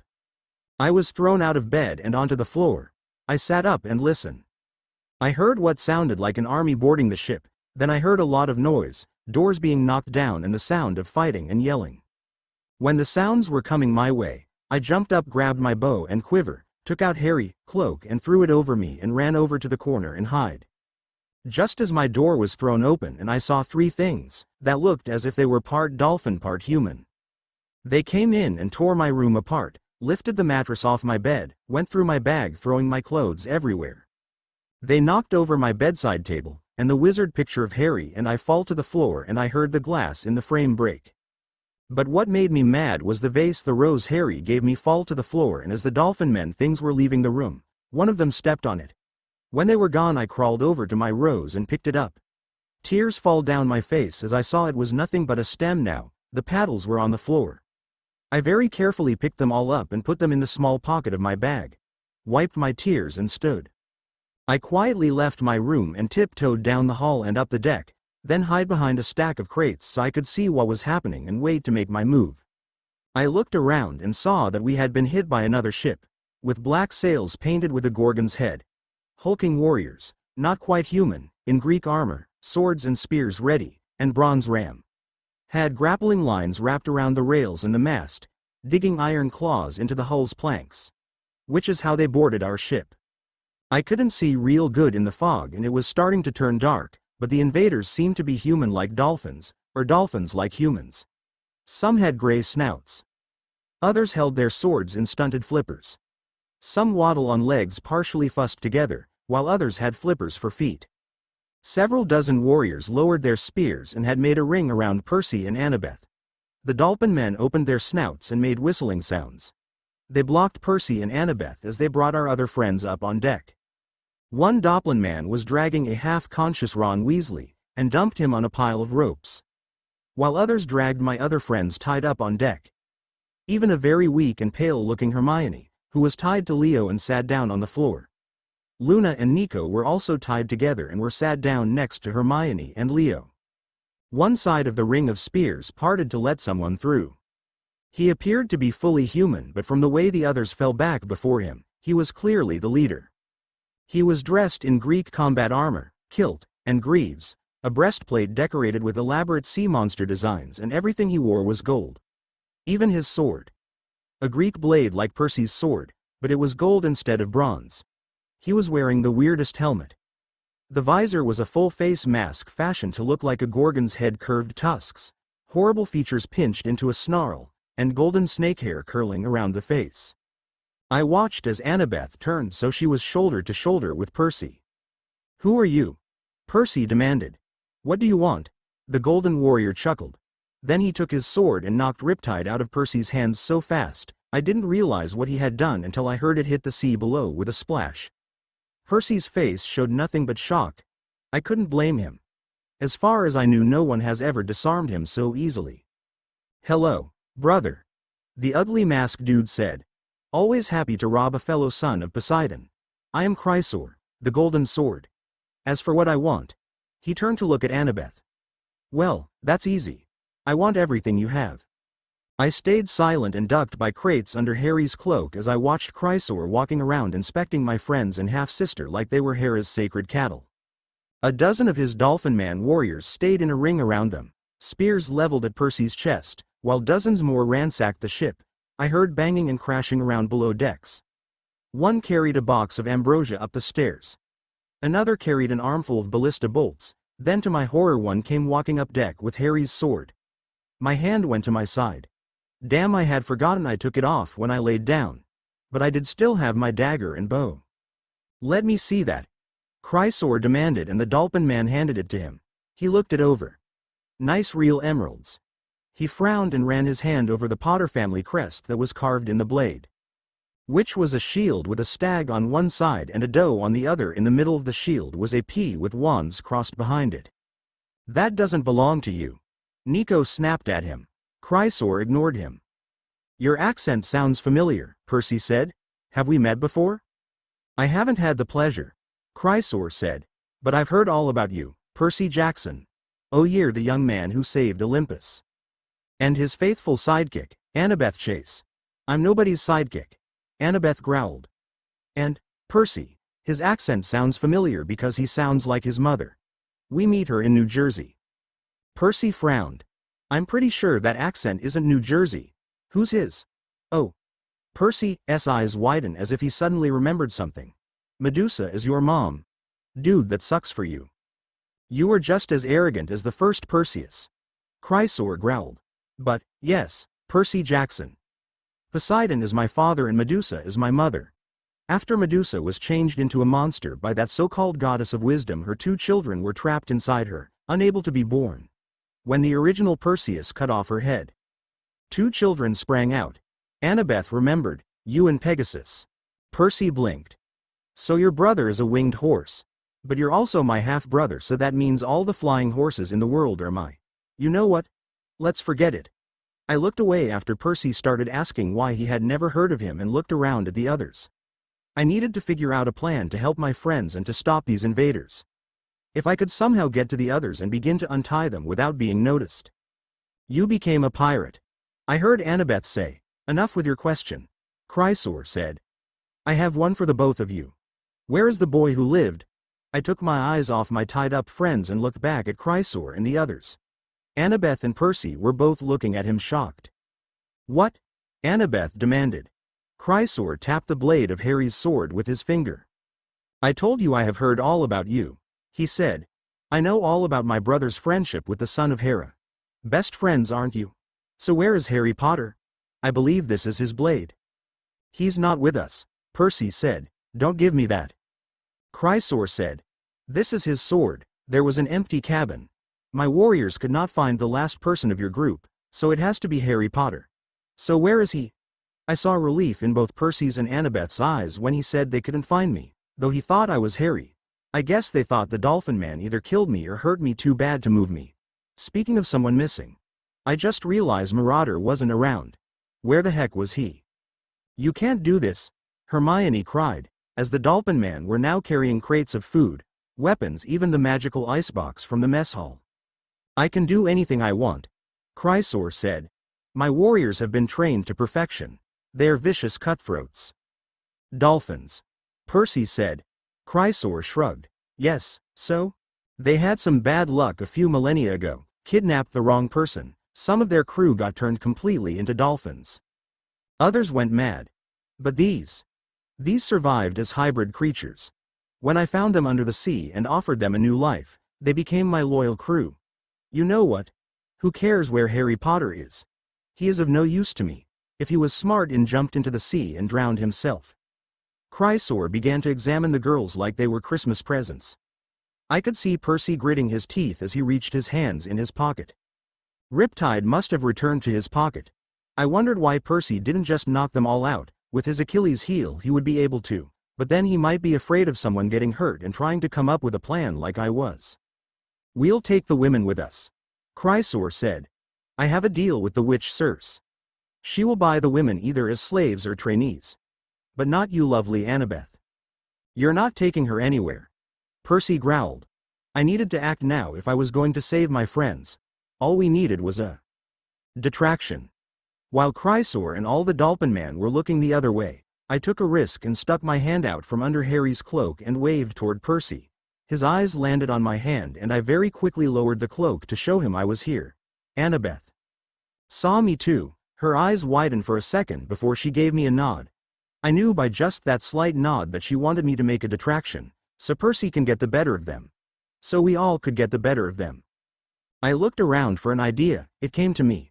I slid my quiver from my back, careful not to let the cloak slip. Then as one of the Dolphin Man was coming back up the stairs carrying a box, I stuck my arms out from under the cloak just long enough to shoot an arrow and hit him in the fin-like foot. Then hide my hands back under the cloak. The Dolphin Dude cried out, lost his bounce and went falling down the stairs, taking out the others that has walked up behind him.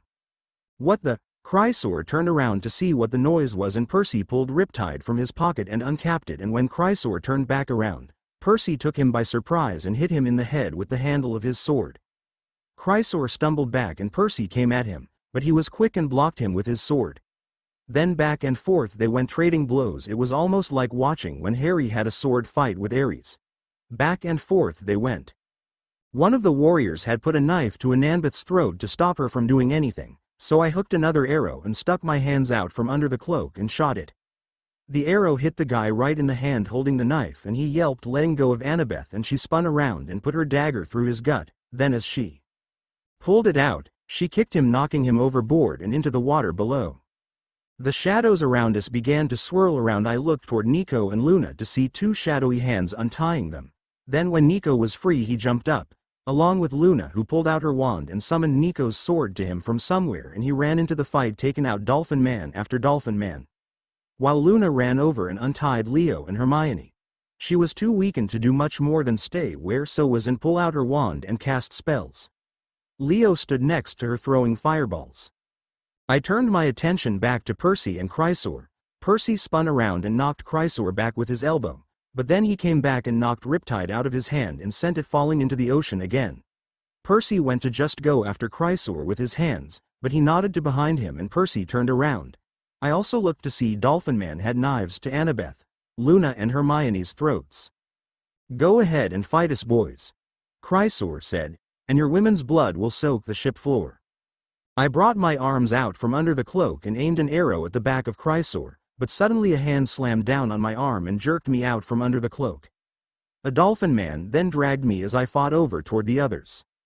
"Who do we have here?" Chrysor asked. The Dolphin Man held up my bow and showed him. "Nice, real gold." He took it and looked it over. He ran his hand down the Greek words carved on the spin. Then read out loud what it said. "Piper McLean, daughter of Aphrodite, slayer of the mighty Python. This bow was a gift to you from Apollo, wasn't it? You've slayed the mighty Python. I believe the only other being ever to do that was Apollo himself." He then laughed. "Never seen a daughter of Aphrodite who could fight before. Beautiful and tough, that could come in handy." I said nothing but just glared at him. "Yes, I once killed the mighty Python. It was during a quest Harry and I was on. We got attacked by it, I was knocked down, and while I was getting back up, Apollo's golden bow appeared in front of me and I used it to kill the python. I had no choice, it was about to kill Harry and I had to save him. After I killed it, Apollo showed up for his bow and gave me mine as a gift for slaying the giant snake." "What do you say, daughter of Aphrodite?" Chrysor said. "Want to join me and my warriors? You'll become rich. All the gold and jewels you could want. Go to Hades." I said. No one noticed that my hand was on my dagger, until I pulled it out real fast and spun around and sliced the throat of the Dolphin Man holding me. I felt bad for killing him, but they were taking up our time. We needed to get to Hephaestus and then to Harry. This day was gone. That means just 3 days left. More of them came toward me and I took them out too. The commotion gave Percy a chance to go after Chrysor again and my friends get loose from the ones holding them. Percy backed away from Chrysor and raised his hand and a big wave came up. The Dolphin Man ran trying to get away. "Hold on, guys," Percy cried, then brought the wave slamming down on the ship. I stepped back trying to get away from it and my foot landed on Harry's sword. Chrysor had dropped while battling Percy. It made me trip and fall back just as the wave came crashing down. I was hit by part of it and sent overboard into the sea below and everything went black. When I came to, my first thought was that one of my friends, most likely Percy, had jumped in the sea after me and carried me back aboard the ship, but as I opened my eyes I realized I was on the wrong ship. I was laying on my back on the bottom of a boat on top of some blankets, and one blanket covered me up and men dressed in ancient Greek-style tunics and armor were walking all around me. The worst thing was it was light out, meaning I had been out the rest of the night and now Harry only had 3 days. "You're awake," someone standing over me said. I looked up to see an older man, with brown hair and beard, wearing Greek armor and a tunic. He knelt in front of me. "We thought you were dead. My men pulled you out of the ocean in their fishing net. I saw you were breathing, so you must have just fallen in. How do you feel?" "Fine, but did you see the ship I was on?" I asked. "My friends." "Sorry, I didn't see anything," the man said. "By the way, my name's Odysseus." My eyes got big. "You mean like the Odysseus?" I asked. "The one from the Odyssey?" He laughed a little. "I heard my adventures had become a tale," he said. "Ever since I returned from the underworld. I found some of my men returned too. We are on our way to Ithaca. If we are back, then my lovely Penelope must have returned to the land of the living. He stood up and held his hand out for me to take, and he helped me to stand. He then picked the blanket up and wrapped it around my shoulders. Tell me, why is a child such as yourself out in the middle of the ocean? I was cold and shivering because I was soaking wet, but still followed Odysseus up to the front of the ship. Please. Your Highness, right? I asked. Odysseus nodded, looking smug. He always did think he was arrogant. I knew his story pretty good. My dad was once in a movie where he played Odysseus and we read his story together. I always liked how no matter what happened, he still tried to make his way home, but it also made me mad that Penelope had stayed faithful to him for the whole 10 years, even after having the castle run over by men wanting to marry her. But Odysseus didn't stay faithful. He had affairs with both Calypso and Circe. You see, me and my friends were on this quest to save someone. Real important. I explained. We only have 3 days left, so I have to find my friend's ship and so we can continue our quest. Odysseus stayed silent for a moment, then he pointed out to the ocean. See the sea, how calm it is. Odysseus said. Never have I ever seen the sea so calm. And it went that way the moment we brought you aboard the ship. My men think you are a gift from the gods, our lucky charm. So I am sorry, but I cannot let you go. If I do, I fear the storms will return. I cannot risk it. I will be damned if it takes me another 10 years to get back to Penelope. I lost so much time with her in our last life, I will not lose it again. But, you can't keep me on this ship just because the ocean is staying calm, I said. It has nothing to do with me. I'm a daughter of Aphrodite, not Poseidon. I saw Odysseus wrench at the mention of Poseidon. I know how you feel. My love has been taken from me too. My lover Harry was kidnapped by giants, and if I don't save him in 3 days, he'll die. I saw pity in Odysseus' eyes, but he did not give in. I am a king, I can do what I want, he said. For some reason Poseidon is keeping the ocean calm for you. So I cannot risk letting you go. Where would you go anyway? I see no other ship. I'll let you go once we reach Ithaca. You can find this Harry guy then. But Harry will be dead by then. I cried out. That is not my problem, Odysseus said. I decided to try charm speaking him. So I took deep breath, but before I could speak Odysseus snapped his fingers and someone came up behind me tying a cloth around my mouth. I struggled, but it did no good as my hands were pulled behind me and tied. Sorry to have to do that, but I know about your fancy talk and cannot risk you talking someone into letting you go. I was dragged over to the side of the ship and made to sit. Then the guy who dragged me, tie my legs together. I immediately tried to get free. I don't know what I was going to do. First dolphin men people and now some dude who should be dead was keeping me hostage, because they thought I was some good luck charm, keeping Poseidon from sending storms. I had no connection to the sea god other than I was friends with his only living demigod son. Then it clicked. The gods needed Harry to be saved in order for Hera to return to Olympus and stop the fighting, but if I die or for some other reason can't reach Harry with my friends, it would do them no good to get Harry out of the tomb, because only a kiss from me will wake him, and if he doesn't wake, then Hera won't return to Olympus and the fighting won't stop and Gaia wins. Poseidon was holding off causing Odysseus problems because the gods couldn't risk me dying or getting hurt, and not be able to wake Harry. So in a way Odysseus was right. Now to why Leo's ship wasn't in sight. Where the hell were they? I couldn't have landed that far from them. I guess it was all up to me to get myself free. I had to get away. It's no telling how long it will take Odysseus and his men to get to Ithaca. Was that place even around anymore? If it was called something else and won't be the kingdom Odysseus is accepting. And what if Penelope is still in the underworld? Odysseus will never find her. I struggled with the ties around my wrist, but it did no good. I was tied too tight to get free. I looked around and still no sign of Leo's ship. I frowned. But then it came to me. There were 2 witches and a wizard aboard that ship. They could easily use charms to hide it from sight. So they were probably faulting somewhere not far, waiting for the right time to come aboard and save me.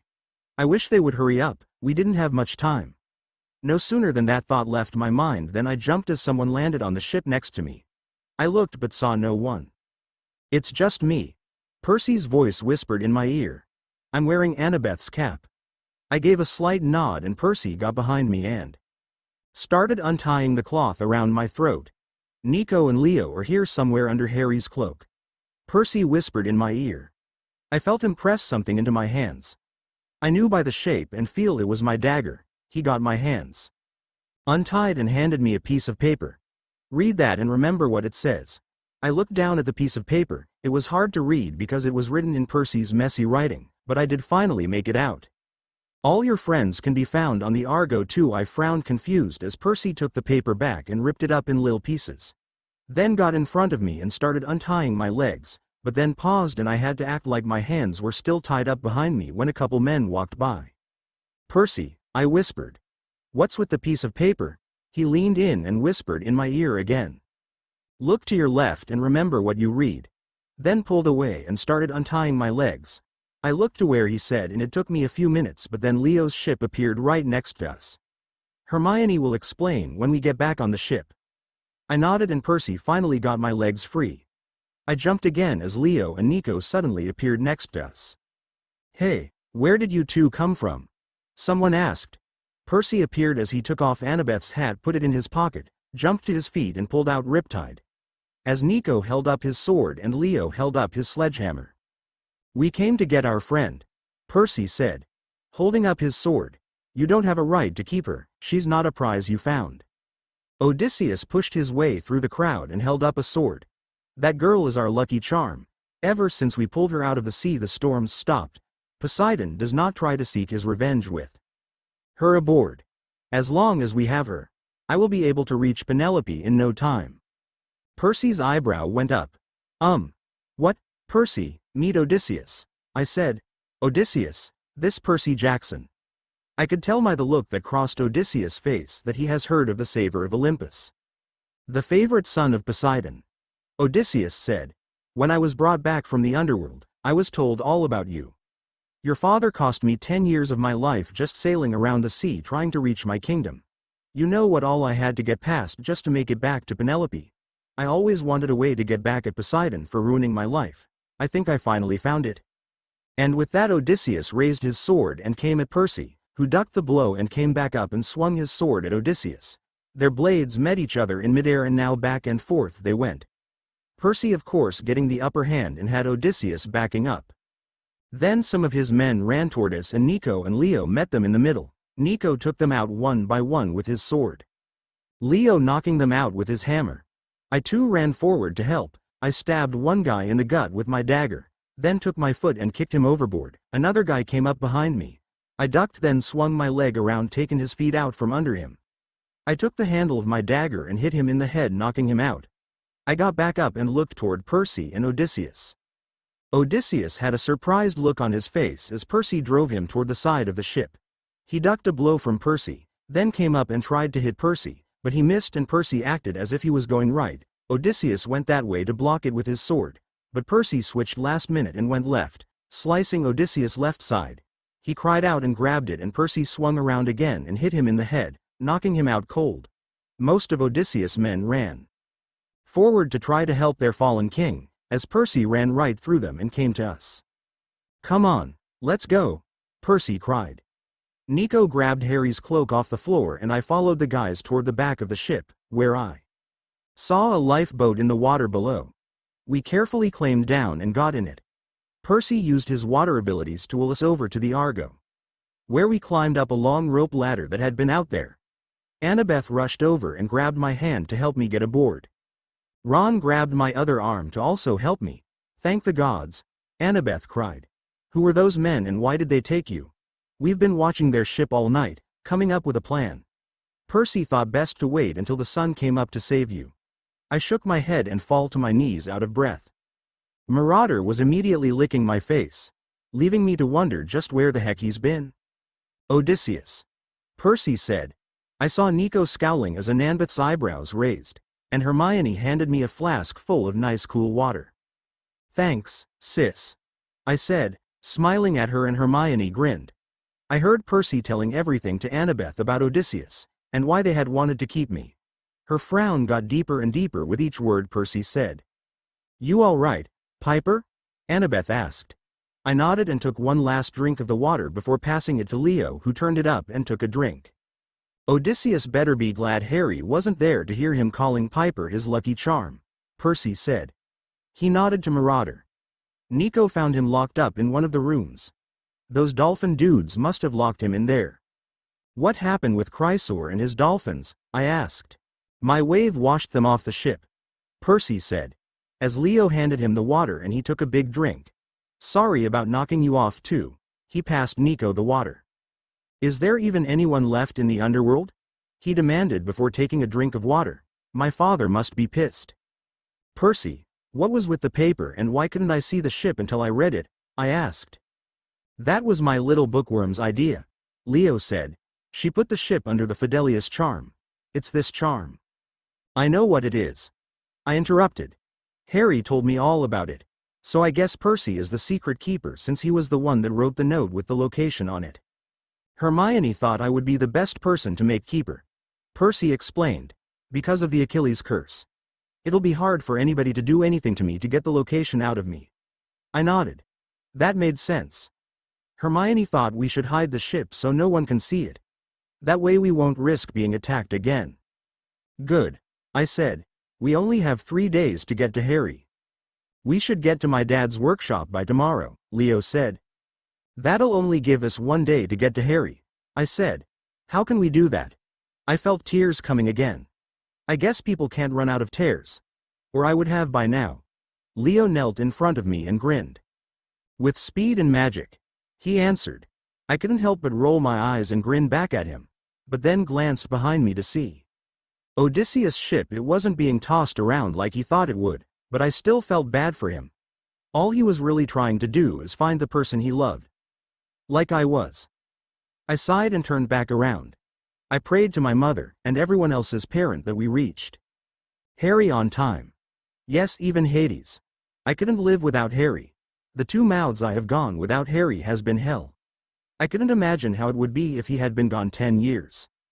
AN hoped that chapter was good, and sorry it took a while to update. I've been busy. Next chapter shouldn't take too long to get put up, and it'll either be Ginny's group or maybe the Order or Sirius. Or someone else. Chapter 10 Disclaimer.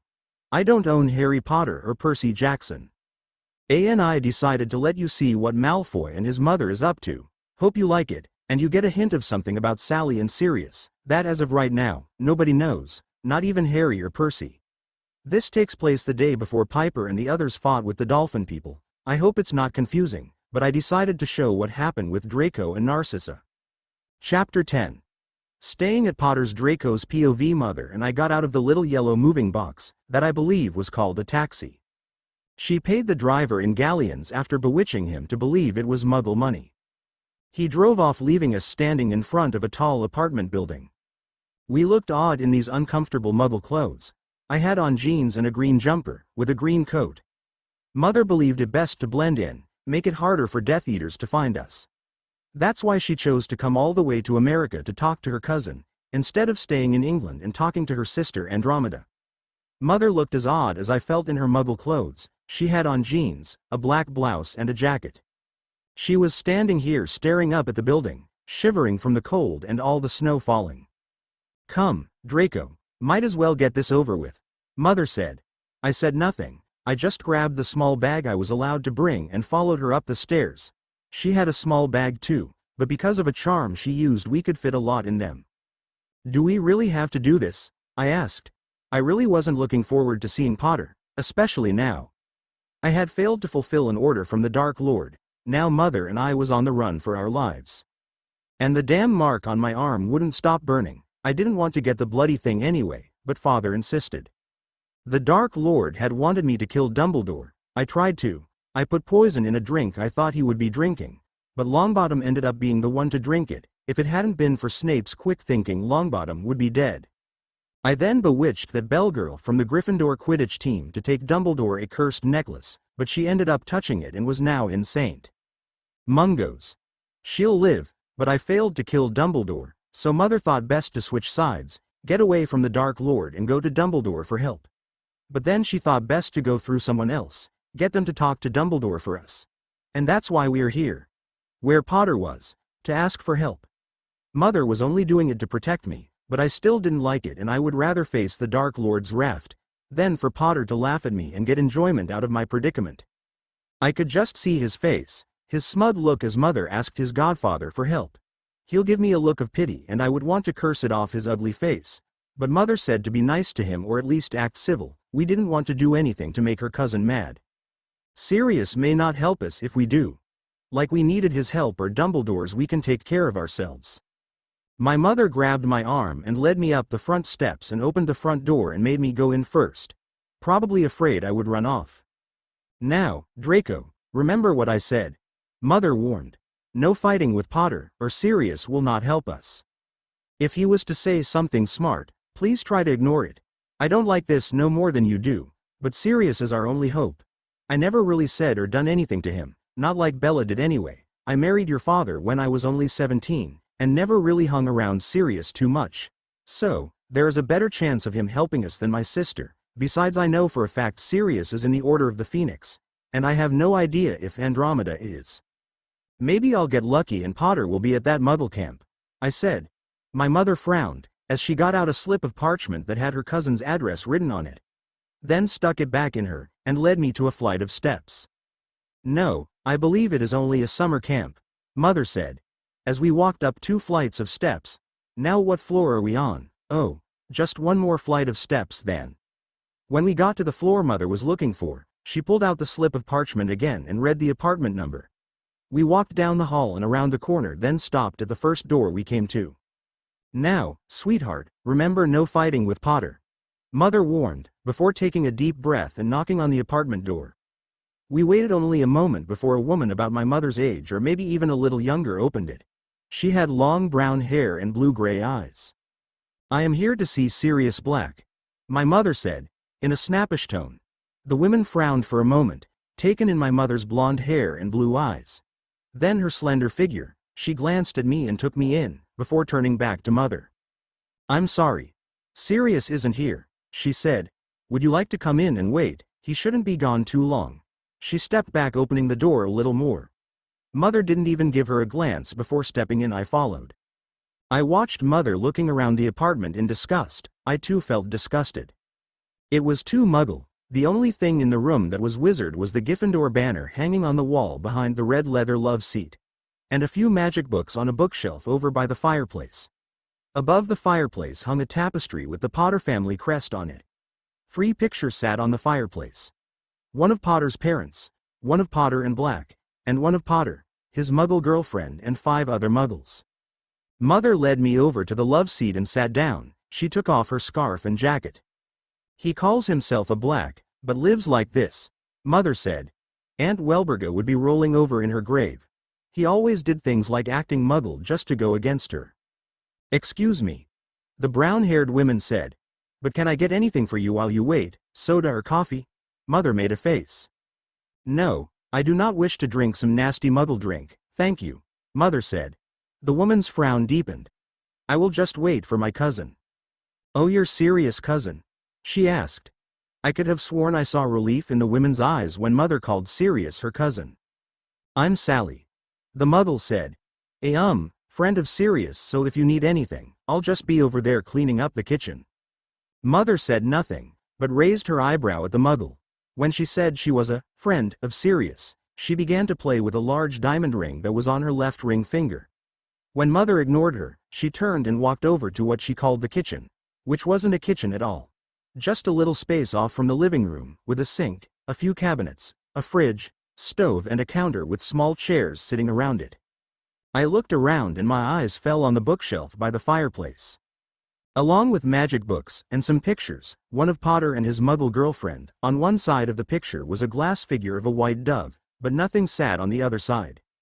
Up at the very top sat glass figures of a dog, wolf, a book and a doe and stag. The last 2 were black and the other 3 were clear. On the shelf under the pictures was more glass figures. These were of a skull, a hammer, eagle, owl, horse, and a boar. The boar was clear, but the other 5 were a blue-gray color. My eyes went back up to the picture of Potter and his Muggle girlfriend. I wondered what used to sit on the other side of the picture, before moving my eyes to the picture on the wall. Next to the shelf, I sneered when I saw it was of Potter, Weasley and their little mudblood Granger. I leaned in to Mother and whispered, Potter must be with your cousin. Mother nodded. Just as the front opened and Sirius Black came walking in carrying a box of chicken and a bag with other food. He didn't even look our way as he walked over to the women. He sat the stuff on the counter, then walked over to her and put his arms around her waist and kissed the back of her neck, before letting go. "Elle got your chicken you were just dying to have." Sirius gave her a cocky grin. "Sirius, you have company." She motioned over toward Mother and I. Sirius glanced our way and his look turned to that of anger. He rushed over to us. "You have some nerve showing up here," he snarled in a voice full of hate. I saw a shock look cross the woman's face. "After what happened to my son, because of your master." "What son?"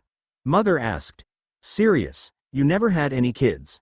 Sirius growled, sounding a lot like a dog, and went over to the fireplace and picked up the photo of him and Potter, then came back over to Mother and tossed it on her lap.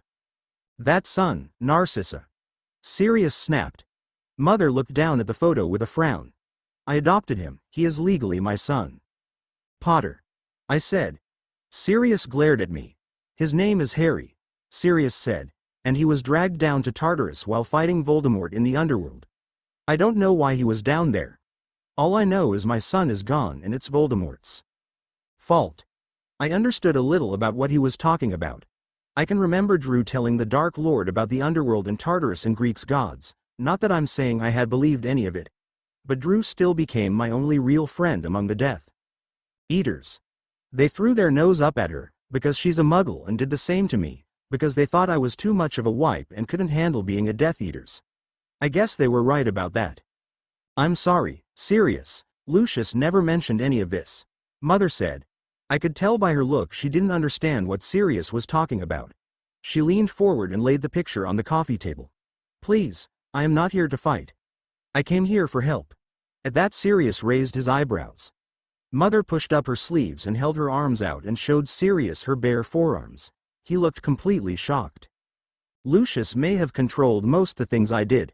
Well, maybe he controlled everything I did, but no matter what he said or did, I never took the dark mark." She put her sleeves down. "I never believed in allowing someone to burn their mark into my arm. Lucius hated the fact I wouldn't allow him to take me before the Dark Lord and ask to be branded like some cow."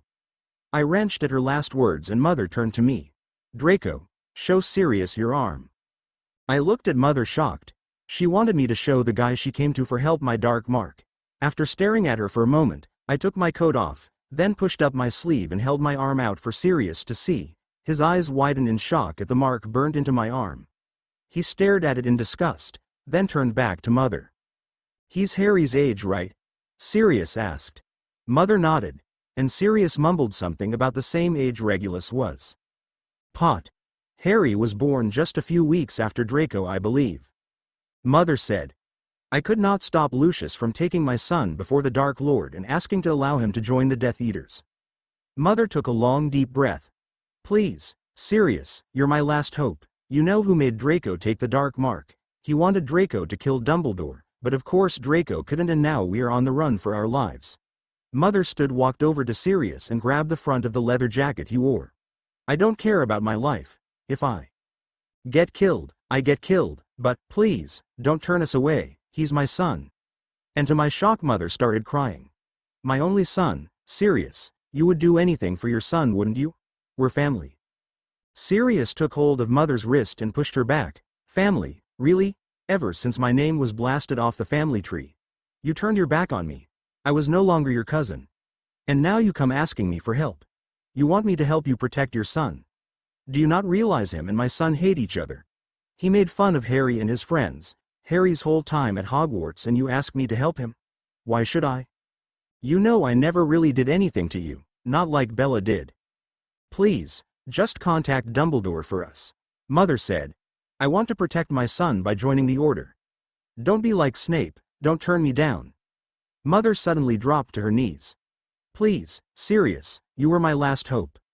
I have nowhere left to turn. We'll be gone by the time Harry returns home. Just let us stay here for the night, and flew Dumbledore tomorrow. He's my only son." Mother grabbed the leg of her cousin's black jeans as he looked down at her in total shock. "Sirius." The Muggle suddenly called. He looked over at her and she waved for him to come over to her. He pulled my mother off him and went. I didn't hear what she said, because she was talking too low. But both kept glancing over at us. Mother was on the floor still wiping her eyes and sniffing. The woman laid her hand on Sirius' arm and said something that sounded like, "Harry would." And Sirius sighed, then gave a nod, and the Muggle woman grinned and gave him a quick kiss, before he walked back over to us. "Get up, Narcissa," Sirius demanded. "I'm going to help you." Mother gasped, jumped up and hugged Sirius. "Thank you," she said. He pulled away from her. "It's not me you should thank," Sirius said. "If it wasn't for Sally, I would throw you both out in the cold, but she has a son of her own. And knows how it feels when his life is in danger." Sirius held up a hand. "But you stay here just for tonight, and tomorrow I hand you both over to Dumbledore. He'll take you to Order headquarters and you'll stay there. And don't ever hug me again." He shivered at the last part, and I could swear Mother smiled a little. "Would you guys like something to eat?" Sally called over. My mother opened her mouth to say something, but Sirius caught her eye and gave her a look. What I knew to mean. "You treat her nicely or out in the cold you'll be." "No, thank you," Mother said. "I think I'll just go on to bed." "You know what, I haven't introduced you to." Sirius smirked at Mother and reached his hand out to the Muggle woman he called Sally. Sally took his hand and Sirius pulled her in front of him. "This is Sally Jackson.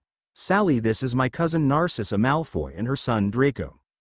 "Nice to meet you," Sally said, with a small smile. "Narcissa, I've never heard that name before. It's pretty." Mother's eyes fell to the large diamond ring on her finger, then to the little round stomach just starting to show through her shirt. I could see disgust cross Mother's face before she gave a forced smile. Nice to meet you," she said, before turning back to Sirius. "Is there a place I could lay down? And of course Draco will need somewhere to sleep. This place only has 2 bedrooms, so I guess you can sleep in my room. I'll take the couch. I've been looking for a bigger place, but that doesn't really matter to you. You'll be gone by then," Sirius said. "And I guess Draco can sleep in Harry's room, but don't touch anything. Harry is a neat freak and he'll know if just one little thing is out of place." He then turned and walked back over to the counter and started laying the food out. Sally went over and started getting out plates and stuff. "My room is the first on the right." "Are you sure you're not hungry?" Sally asked. Mother just gave a nod. "How about you, Draco?" "No, I rather just lay down," I said. "Harry's room is the last one down the hall to the left," she said. I gave a nod and walked that way. I couldn't believe I had to stay here in this Muggle place, in Potter's bedroom, where I'm sure I will see nothing but scarlet red and gold. Sirius Black wasn't kidding when he said Potter was a neat freak, not a thing out of place. The bed was neatly made, nothing on the floor. He had a banner of some women hanging on the wall next to his bedroom window. The woman was turned sideways, with a staff in her hand and a hawk on her shoulder, a cuckoo bird on her other finger. Down at her feet was a lioness and a peacock. I didn't know nor care who she could be and turned to take in the rest of the bedroom. I walked over to the desk and picked up a photo. It was of Potter and some blonde-haired boy. I put it back down and picked up the one of Potter and his girlfriend, then put it back down. I went over and sat on the bed and got in my bag and pulled out a green t-shirt and changed out of the one I was wearing. It was too hot in this Muggle dump to wear a jumper. I looked above Potter's bed and saw his firebolt hanging there. If we wasn't in such a Muggle area I would try it out. I wanted one that year they came out, but Father wouldn't let me have one. "Cost too much," he said. "Look how much I had spent to get you on the Quidditch team already." Said I would get a new broom when mine was so wore out nothing but a toothpick was left. I turned away and looked down at the nightstand by his bed. There was another picture of his girlfriend. How many freaking pictures of her did he have? I looked away, and sighed. I got up and looked around some more. I opened his dresser drawer, nothing but clothes neatly folded. I shut it and opened the next one, and to my shock it was full with girl clothes. Sirius lets Potter's girlfriend spend the night with him. I suddenly didn't want to sleep in his bed. To think they probably, I shivered and shut the drawer before I threw up in it. I turned from the dresser and sat back on the bed. I wanted to go home, to go back to England. I wanted my large bedroom at Malfoy Manor back. To sleep in my large queen-size bed. For things to be like it was before the Dark Lord returned. Father said Sirius had gotten all the Black fortune and the Black family is the richest pure blood family in England, and the Potter family had been the second richest. So Potter would be like the richest teenage wizard from England, since he would have inherited all that gold from his parents. And they choose to live in this place. Blood traders sure are weird. Why the heck don't they just use some galleons and buy a huge manor somewhere? I opened the little drawer in Potter's nightstand to see what he kept in it. There was a few papers, a pouch with a few galleon and green pieces of paper and other weird-looking coins. I then saw an envelope and took it out and looked in it. It was pictures of Potter and his Muggle friends. Even one of Potter standing on a large rock, to make himself taller than the Muggle he was standing next to. Some teen about 17 or 18. With green eyes and black hair. And wearing goofy grin on his face that just screamed out troublemaker. I tossed the pictures back in the drawer without even bothering to put them back in the envelope. I then heard the sound of someone knocking. I looked around confused, then got up, left the room and walked quietly halfway down the hall, then stood in the shadows as Sirius held out his wand and called through the door. "Who is it?" "It's me, Clarice," a voice said through the door. Sirius must have known who this Clarice was, because he put his wand in his back pocket then opened the door. My eyes got big when I saw the girl. Walk in. She was as large as Crabbe and Goyle, with stringy brown hair. "Hey, Clarice, what brings you here?" Sirius asked, as he shut the door behind him. I saw the Muggle woman was still here and had come around the counter to listen to what the female Goyle had to say. "Don't call me that." She snapped at Sirius, but I saw her cheeks blush as he grinned a little at her. "I can't stay long, but Chiron gave me permission to come give you an update. You know I came the other day and told you how they knew where Harry was, and Jackson and the others went to go save him." "Yeah, any news?" Sirius asked. "Are they back?" "No, but Chase contacted Chiron though Iris Massage." Clarice said. "They keep getting sidetracked, and that Weasley witch, Grace, and Levesque have left the others. Hecate showed up and gave Weasley a quest of her own." "Who?" Sirius asked. Clarice smirked. "You're a witch and don't know who Hecate is?" she asked. "Wizard," Sirius said. "I'm not a witch, I am a wizard." "Same thing." Clarice waved her hand. "Anyway, she's the goddess of magic." "Oh, what did she send Ginny to do?" Sirius asked. "To save some goddess of harmony," Clarice said. "Grace and Levesque went with her. So now, Jackson, Chase, that other Weasley, D'Angelo, the bushy-haired witch, McLean, and Valdez, are now the only ones on the way to save the little runt." Sirius snorted at what Clarice called Potter, then reached in the inside of his pocket and brought out a little glass figure of a hawk. That was a dark gray. "My spell on these things worked," Sirius said. "Since the beginning of the week Harry's hawk has turned darker every day." Sally reached over and laid her hand on Sirius. "What would it mean if it turned black?" Clarice asked. Sirius shuddered. "It would mean Harry is dead," Sirius said.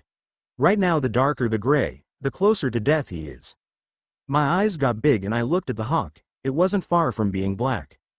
When the person the glass figure represents becomes in danger it'll turn a gray-blue color. Like Percy and the others are, because the quest they're on is dangerous. But the more danger they're in and if they get hurt, they'll turn darker and become gray. Then the closer they get to death, the darker the gray will get and when it's black. It means. Sirius trailed off and tapped the hawk with his finger.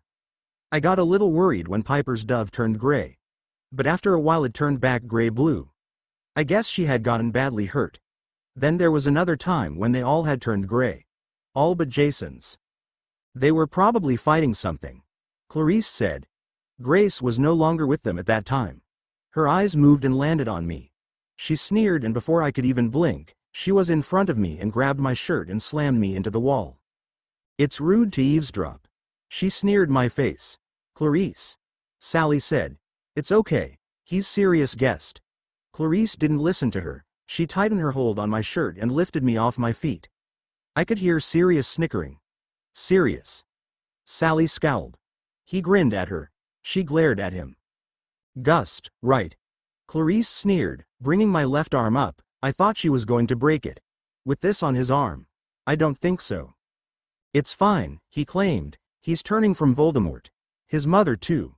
I'm giving them to Dumbledore, first thing in the morning," Sirius said. When she still didn't let me go, Sirius grinned. "Clarice, it's fine. You can let him go. Clarice sneered and leaned in so only I could hear. If you or your mother is trying to trick Sirius and hurt him in any way, she let the threat hang as she let go of me, letting me drop to the floor. She glared down at me, before going over and standing next to Sirius as if she was his bodyguard. Was there something you needed, Draco? Sally asked. I stood and dusted myself off. I just wanted a glass of water. I lied, then walked past her and went over to the sink. I wasn't eavesdropping. Both Clarice and Sirius snorted. I'm going on back to my apartment now, Sally said. She then yawned. I'll see you tomorrow. I'm going to bed. Don't you think it's too early to go to bed? Sirius asked. Sally shook her head. It's only 10 o'clock. I have an early class tomorrow.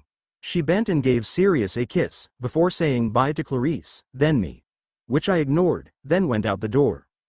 I better get going too, Clarice. I got a couple of my half-brothers standing outside waiting on me. Okay, Clarice, Sirius said. Thanks for the update. She gave him a nod and walked out the door without another word. Sirius' eyes locked on mine as I took a drink from my glass of water. He went over to the fridge, got out some muggle drink in a brown bottle. He looked at me a moment. Then got in one of the cabinet and got out a bottle of butterbeer. I'm sure this is a lot better than water, he said, holding the butterbeer out to me. I sat the glass of water in the sink and took it. Have a seat, Draco. Sirius said. I want to talk to you. I walked over and sat down in one of the chairs on the other side of the counter, opposite Sirius. He didn't say anything at first, he just sat there and took drinks from his bottle. Has your mother ever told you about my little brother Regulus? Sirius asked. I shook my head. No, but father did, before. I motioned to my arm. He praised him about being one of the youngest Death Eaters, and how he died for the Dark Lord, doing the Dark Lord's work. Sirius shook his head, and started playing with his drink, twirling it around. Is that what Voldemort told everyone? Sirius asked. Or is that what good old Lucius told you? Either way it's all a lie. What do you mean? I asked. Sirius leaned back in his chair, giving me a pity look I didn't like. My brother didn't die doing work for the Dark Lord, Sirius said. I had once thought Regulus had gotten cold feet and died trying to leave the Death Eaters. But that too wasn't true. You see, my baby brother did regret joining the Death Eaters, that much is true, but he had found out a very dark and disgusting secret about Voldemort and died trying to put an end to your so-called Dark Lord. I looked at Sirius' wide eyes. What did he find out? Sirius shook his head. I can't tell you that, he said. Maybe later on if you show you can be trusted. And that means getting my son to trust you when he returns too. Because I'm sure he'll be at headquarters a lot. I frowned. Hey, I tried to be friends with Potter, I said. He's the one that turned me down. Sirius raised his eyebrow at me. You had tried to befriend Harry? When? On our first train ride to Hogwarts. I told him he shouldn't hang around people like Weasley and afford him friendship and to help him find the right friends, but he said, I can find the right friend for myself, thanks. Sirius started laughing and shook his head before taking a drink of the brown bottle. Don't you see? Sirius said. If you had left out the part about Ron and helping Harry find the right friends, he probably would have shaken your hand. He took another drink and sat the bottle down. I noticed the label said Budweiser on it. Sirius saw me looking and said, Do me a favor, Harry comes back, don't mention me drinking this. He'll get mad. I just raised my eyebrows at him and Sirius tossed the now empty bottle in the trash and got out another one and took a big drink of it. I gave a nod. I believe I was starting to like Sirius Black. His only problem was adopting Potter and acting too much like a muggle. But I could still see the pure blood side of him. Deep down, if only I could bring that back out. Make him act like a black, but something told me that wouldn't be possible, especially when I remembered the muggle women that had been here. Sirius? I asked. He looked up at me. If you had a son and you wanted him to do something he didn't want to do, would you make him? Just because Harry isn't mine by blood, doesn't mean he isn't my son, Sirius said. Then he took a drink of his Budweiser and then leaned in. But, no, if I wanted him to do something and he didn't want to do it, I wouldn't force him. His breath smelled awful. I wondered if it was from what he was drinking or if he never brushed his teeth. I looked down at my forearm. The mark was burning again. Draco, Sirius said. I know what you're trying to figure out. And the answer is no, it's not right or normal for a father to make their son do something like take the dark mark. You didn't want to, did you? I shook my head. Sirius sighed and ran his hand through his hair. Neither one of my parents had forced Regulus, but he still did it for them. He saw how I was treated after going against our parents and did everything he could think of to keep them happy with him. Why he even cared I don't know. Draco, when you have parents like mine were. He trailed off and looked down in his bottle. He looked as if he was going to start crying, but then shook his head and stood, went over to the sink and poured the rest of his drink down it. Then sat the empty bottle on the counter. You're lucky, your mother at least cares, Sirius said. Harry never had a real family, his aunt and uncle hated him for being able to do magic. My eyebrows rose. I've heard of wizard-hating kids for not being able to do magic, but I never thought Muggle could feel the same way when it came to their kids being able to do magic. Sirius walked up to me and patted my shoulder. Think about the lives that have been destroyed by that madman, Sirius said. If your mother and you were truly serious about turning sides, you're doing the right thing. Even if your mother is only doing it to save you. Sirius walked over to the other side of the counter. It'll be a while before you two are trusted, Sirius said. Some if not most may never trust you. I just sneered at him. I don't care, don't trust us, Sirius snorted. I'm going on to bed. You might want to too, Sirius said. I'll be getting you and my dear cousin up early. He turned and went down the hall. He went in what I guess was the bathroom. Then about 5 minutes later he came back carrying a pillow and thin blanket, now dressed only in a pair of sweatpants. He laid down on the couch and covered up. Night, Draco. Sirius called. He waved his wand and all the lights went out. Don't get me up too early, I said, standing. I went back to Potter's room to try to get some sleep, which was impossible. I laid there thinking about everything that has happened in the pictures of Potter and his friends and how Sirius wasn't really his real father and still cared for him. I could tell if it came down to it, Sirius would die for Potter. My father would probably throw me in front of the line of fire, then run to save himself. And my friends, yeah right, the only real friend I have was a Muggle who claimed to be the daughter of some love goddess. Now she probably wasn't my friend now that we turned on the Dark Lord. Not that I was really on his side. I was just going along with it to protect Mother and my friend. Father didn't like me liking Drew and had threatened, if I didn't do what he said, he would tell the Dark Lord a lie that would make him kill her. And the Dark Lord was saying if I didn't do what he wanted he would kill my mother. I sighed and rolled over on my side and closed my eyes. I really wasn't looking forward to tomorrow. I didn't want to go to the Order of the Phoenix headquarters. Just because I didn't want to be a Death Eater, doesn't mean I want to on Dumbledore's side either. I wish Sirius would just let us stay here. But then Potter's friends will probably save him and I would get kicked out when he shows back up wanting his room. When I finally fell asleep I had a strange dream. I was standing in a field. At first I thought it was land my father might have owned, if I went by all the peacocks. But then a throne suddenly appeared in front of me. Sitting in it was the same woman from the throw on Potter's wall. Her long black hair was pulled up in a bun, and a small crown sat on it. She wore a dress that changed color, each color matching one of the peacocks. In her hand was a glass full of champagne. She raised it to me as if toasting me and took a drink. We do not usually invade the dreams of mortals, but I figured, what the heck? She smiled and took another sip. So, you're Malfoy? My son really doesn't like you. Your son? I asked. Yes, the woman said. I believe you are sleeping in his room at the moment. Potter? I asked. But I thought, have a seat, there is much to tell you, the woman said. And chair formed behind me and as if I had no control I was made to sit. First, I am Hera, Queen of the Gods, and unlike my son I can see you being useful. You don't want to be a Death Eater or on Dumbledore's side. So how about being on the gods' side? I raised my eyebrow as she began to tell me all about the gods and all about demigods, same stuff Drew has told the Dark Lord. And she ended with a shocker, the Dark Lord was the son of her husband Zeus, king of the gods. And he wanted to kill off all the gods and become the king. That sent a shiver down my spine. She then explained where Potter was now and how he got there. She told me all his Muggle friends were also children of the gods, but she wouldn't tell me which gods. And I also had a feeling she was holding a lot back. Mostly stuff about Potter. And mostly stuff Drew already told me, the things I hadn't really believed. So how about it? She asked. Whose side? You can't go back to Voldemort, he will kill you, or your father on his orders. My father? I asked. Potter's mother gave me a nod. So, if you don't want to be on Dumbledore's side, how about siding with the gods? Hera said. You'll still have to be at Phoenix headquarters, but you'll be working for us gods, or more like me and not Dumbledore, and you'll keep me posted on what he does and is up to. I don't like him and I don't trust him.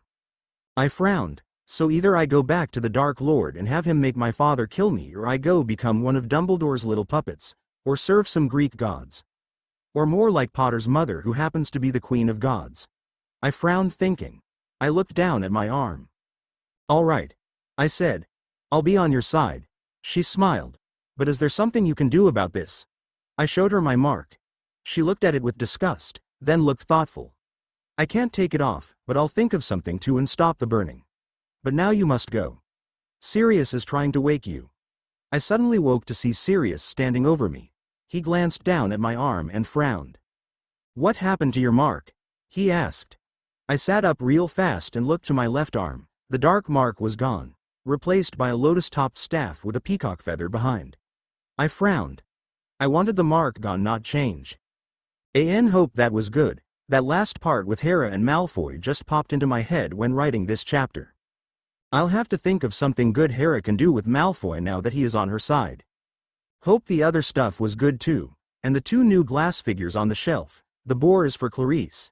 Sirius put it there since he likes her and she keeps him informed on what's happening with Harry, and the book is for Sally. It was the only thing I could think of for her, since she wanted to be a writer. I choose a book for her. I decided to post 2 chapters. Hope you enjoy them both. The reason Draco didn't really know about Harry being a demigod or Voldemort being a son Zeus is, he just joined the Death Eaters and Voldemort doesn't let them know too much, at first. And Lucius didn't him or Narcissa. Most the stuff Draco knew Drew told him, but she never brought Harry up when they talked. I hope that wasn't confusing. Chapter 11 Disclaimer. I don't own Harry Potter or Percy Jackson. Chapter 11. I fight the Ice Princess. Here's what's been happening with Ginny and the others. This is happening the same time Piper and the others are fighting the Dolphin people, so that means the next day would be the next day for Piper and them too. Sorry if that's confusing. Jason's POV. Hope Piper and the others were doing better than we were. First we had a run-in with Amazons, then we stopped on an island full of smelly women, who tried to feed me to a sea monster. Ginny and Hazel fought the women and helped get me untied from the rocks just in time for me to send a lightning bolt at the monster, killing it. Later, when we flew somewhere safe, Hazel had explained who the women must have been. In one of the old myths, there were these women who lived on the island Lemon. They failed to honor Aphrodite, so she cursed them with a foul smell. Their husbands began to neglect them and took lovers from Thrace, so the women killed them. But apparently the feeding guys to sea monsters was a new thing. I guess they had gotten meaner since coming back from the underworld. What happened was we stopped on this island so we could stretch our legs and give Pegasus some rest. We soon noticed the bad odor, but ignored it. We got food and drinks at some diner, but then Ginny noticed that there were only women around, no guys or even kids. But we put that out of our heads too and rented a room at a little inn. Hazel and Ginny shared a room, while I had a room to myself. But our drinks must, or at least my drink must have been drugged, because the next thing I knew, I was waking up tied to rocks with a sea monster on its way to eat me. I had heard shouting and saw Hazel and Ginny fighting their way to me, which they made it just in time to untie me, and I used my javelin to call down lightning and strike the sea monster, killing it. We then fled after fighting our way back through the smelly women, hopped on Pegasus and took off.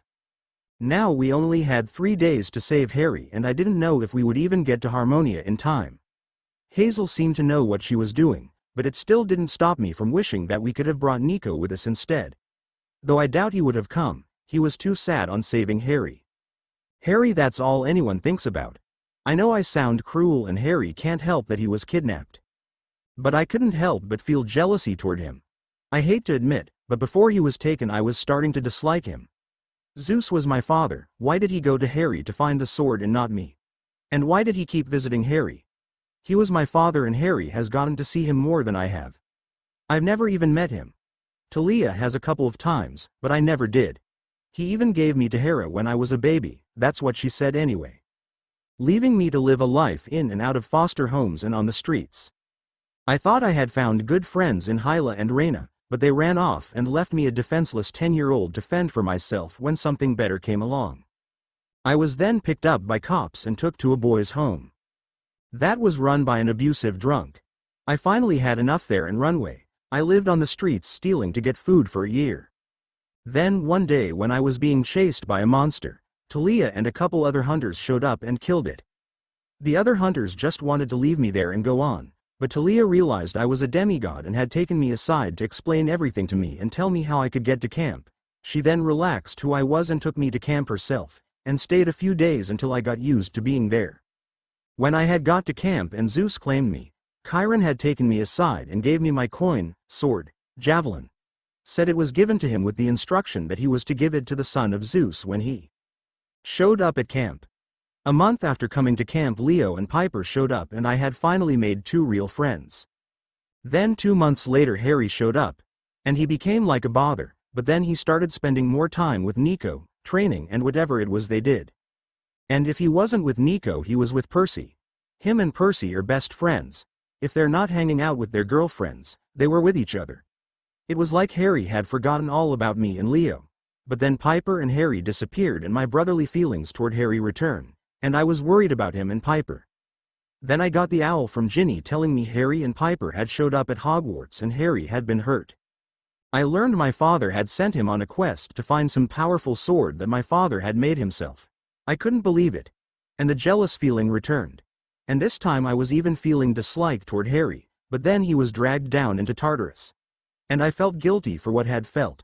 And the feelings were gone until I found out Ginny used to have a crush on him. Then they all came back and I felt like the worst friend, step-brother in the world. I didn't know what to feel, I was just so confused and I really cared about Ginny. I didn't like the idea of her liking someone else. Was she just with me because she couldn't be with Harry, or was I someone she was using to try to get over Harry, and the moment she did, would she move on to someone else? No, Ginny wouldn't do that. I shook the thought from my head. I just wanted to hurry up and save Harmonia. I wanted to be there to help save Harry. I had to prove to myself and everyone else that I do care about Harry and still consider him my friend and brother. We only had 3 days left. Jason, are you all right? Ginny's voice came into my thoughts. I looked over at her. We were sitting around a fire camped in some woods. Hazel had already gone into her and Ginny's tent to sleep. Ginny and I were the only ones left awake. I'm fine, just thinking. Ginny frowned and moved closer to me and wrapped her arms around my arm. Do you want to talk about it? I shook my head and Ginny frowned deeper. She was so beautiful, it was hard to believe. She wasn't a daughter of Aphrodite, with her brown eyes and fiery red hair that hung down to her waist. When we were riding on Pegasus, I was so close to her I could smell her flowery scent. I know Harry loves Piper and he would never do anything to hurt her, but somehow I couldn't get the thought of him taking Ginny from me out of my head, like someone was planting it there. Jason, are you mad at me? Ginny asked. I looked up at her surprised. What makes you think that? Jason demanded. Ginny looked down. You haven't said much to me since that goddess announced I used to have a crush on Harry. Ginny said. Look, I don't anymore. I like you. No, I love you. Harry was just a crush, more like a hero crush. I grew up hearing stories of the boy who lived. How he defeated Voldemort. And Harry never thought of me that way. To him I was always the little sister of his best mate. Even when he saved my life. It was only because he thinks he has to save everyone in trouble and partly was doing it for Ron. Now that I know who Harry truly is, I don't think of him like that anymore. I care about him though, as a friend. Ginny ran her hand through my hair and I grinned a little. It sounded like Ginny's crush was nothing more than liking a famous person. Like when girls in their early teens gets all mushy-eyed over their favorite singer or movie star. When Hecate announced you had a crush on Harry, for a minute there I thought Piper was going to attack you, I said. I didn't like hearing Piper announce you were her first crush, Ginny said. She leaned in and gave me a kiss. I smiled when she pulled away. We dated for about a week, I said. But then every time we kissed it felt weird. It's hard to explain. It was like we didn't belong together. We decided then we were better as friends, that maybe we really didn't like each other. Does Harry know that? Ginny asked. I leaned in and kissed her. He knows we dated, but I don't think Piper ever mentioned the kissing part to him, I said. So, if you would keep that just between us. I wouldn't want to get killed by my younger brother. I kissed Ginny again. I thought you and Harry was the same age, Ginny asked. I grinned and laid my hand on her cheek. I'm 30 days older than him, I explained, and Ginny rolled her eyes with a smile. I don't think that really counts, she said, does it? It does. I smirked. Though Harry doesn't seem to think so. Ginny laughed. Yeah, I bet he doesn't, she said. I've heard Ron mention how Harry hated the fact that both he and Hermione was older than he was, and taller. I laughed. Yeah, I know how Harry hates being so short, I said. Sometimes I wonder if Piper never wears heels, so she won't make herself taller than him. Ginny laughed hard about that. Are we sitting here making fun of our friends? She asked, smiling. It's not that I could talk anyway, I'm short. I have to stand on tiptoes to kiss you. I smiled and kissed her. Yeah, but I love you the way you are, I said. You would look funny tall. Ginny smacked my arm. Then we kissed again. I laid my hand back on her cheek and rubbed her jaw with my thumb. I then gave her a long, passionate kiss. Then pulled back, put my lips to her ear and whispered. Do you want to spend the night in my tent? I then kissed her cheek and pulled back, waiting for her to answer. She looked over at her and Hazel's tent, then back at me, and smiled. Okay, she said. I kissed her again and pulled back. Are you sure? I asked. You do realize? I know what you meant, Ginny said, and I'm sure. I smiled and stood, and reached my hand down to help Ginny up. She put the fire out with her wand and took my hand, and I pulled her to her feet. She then wrapped her arms around my waist and kissed me, and I wrapped my arms around her and kissed her back deeper. I then pulled back, took her hand, and led her into my tent. The next morning I was the first one up, or at least I thought I was, but when I got dressed in jeans and a sweatshirt, then put on my coat and stepped out of the tent to start a fire for when the girls got up, I saw Hazel already out of her tent and in front of a fire. Good morning, Hazel, I said, cheerfully, then sat down in front of the fire. Hazel didn't answer but moved around nervously, and glanced toward my tent. Is Ginny? Yeah, she's in my tent, I said. She's still asleep. She nodded and looked down, her cheeks a little pink. Oh, good, she said. I woke up and Ginny wasn't there and got scared that maybe something happened to her, but then I thought maybe she was in, your tent. No, Ginny's fine, I said. Hazel nodded. Good, because I promised Ron I would look after her, Hazel said. And make sure she stayed safe. I frowned.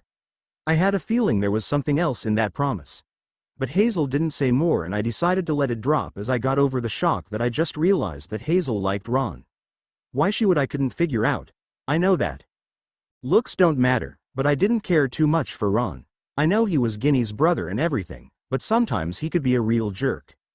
At that time Ginny came out of the tent fully dressed in jeans and a sweater and coat and sat down next to me. I gave her a grin and she smiled back, but had a slight blush on her face, probably thinking about last night. Good morning, I said, then leaned in and kissed her cheek. She smiled. Good morning, she said. Hey Hazel. Good morning, Ginny, Hazel said. So, what are we doing next? Ginny asked. Should we pack up the tents and I call Pegasus? Hazel shook her head. No, we should pack up, but I think we should walk around for a while, Hazel said. I'm pretty sure Crossroads should be around here somewhere. We just have to find it. Okay, good, I said. Maybe we can hurry up and find Harmonia, then get back to the others. Not long after that we packed everything up and walked on foot into the woods. Ginny reached over and took my hand, and gave me a huge grin. I grinned back. None of us talked as we walked. We were all a little nervous of what we were going to find and what we were going to have to do. Hazel was leading us as we went on farther and farther into the woods. I wondered if we were at the right place, since nothing had jumped out and attacked us. But I didn't voice my thoughts out loud. Afraid if I did, I would jinx it and something would attack us. We walked for over 2 hours before we saw an ending to the woods up ahead. It took about 10 minutes to get to the end and then walked out on this road. Hazel turned left and went walking down the road. It's not too far, Hazel said, as Ginny and I followed her. We walked for I don't know how long, before we came up to a part of the road where 4 roads crossed. Hazel frowned and looked around. Then suddenly, as if the mist had covered it from our eyes, a woman appeared behind the four roads.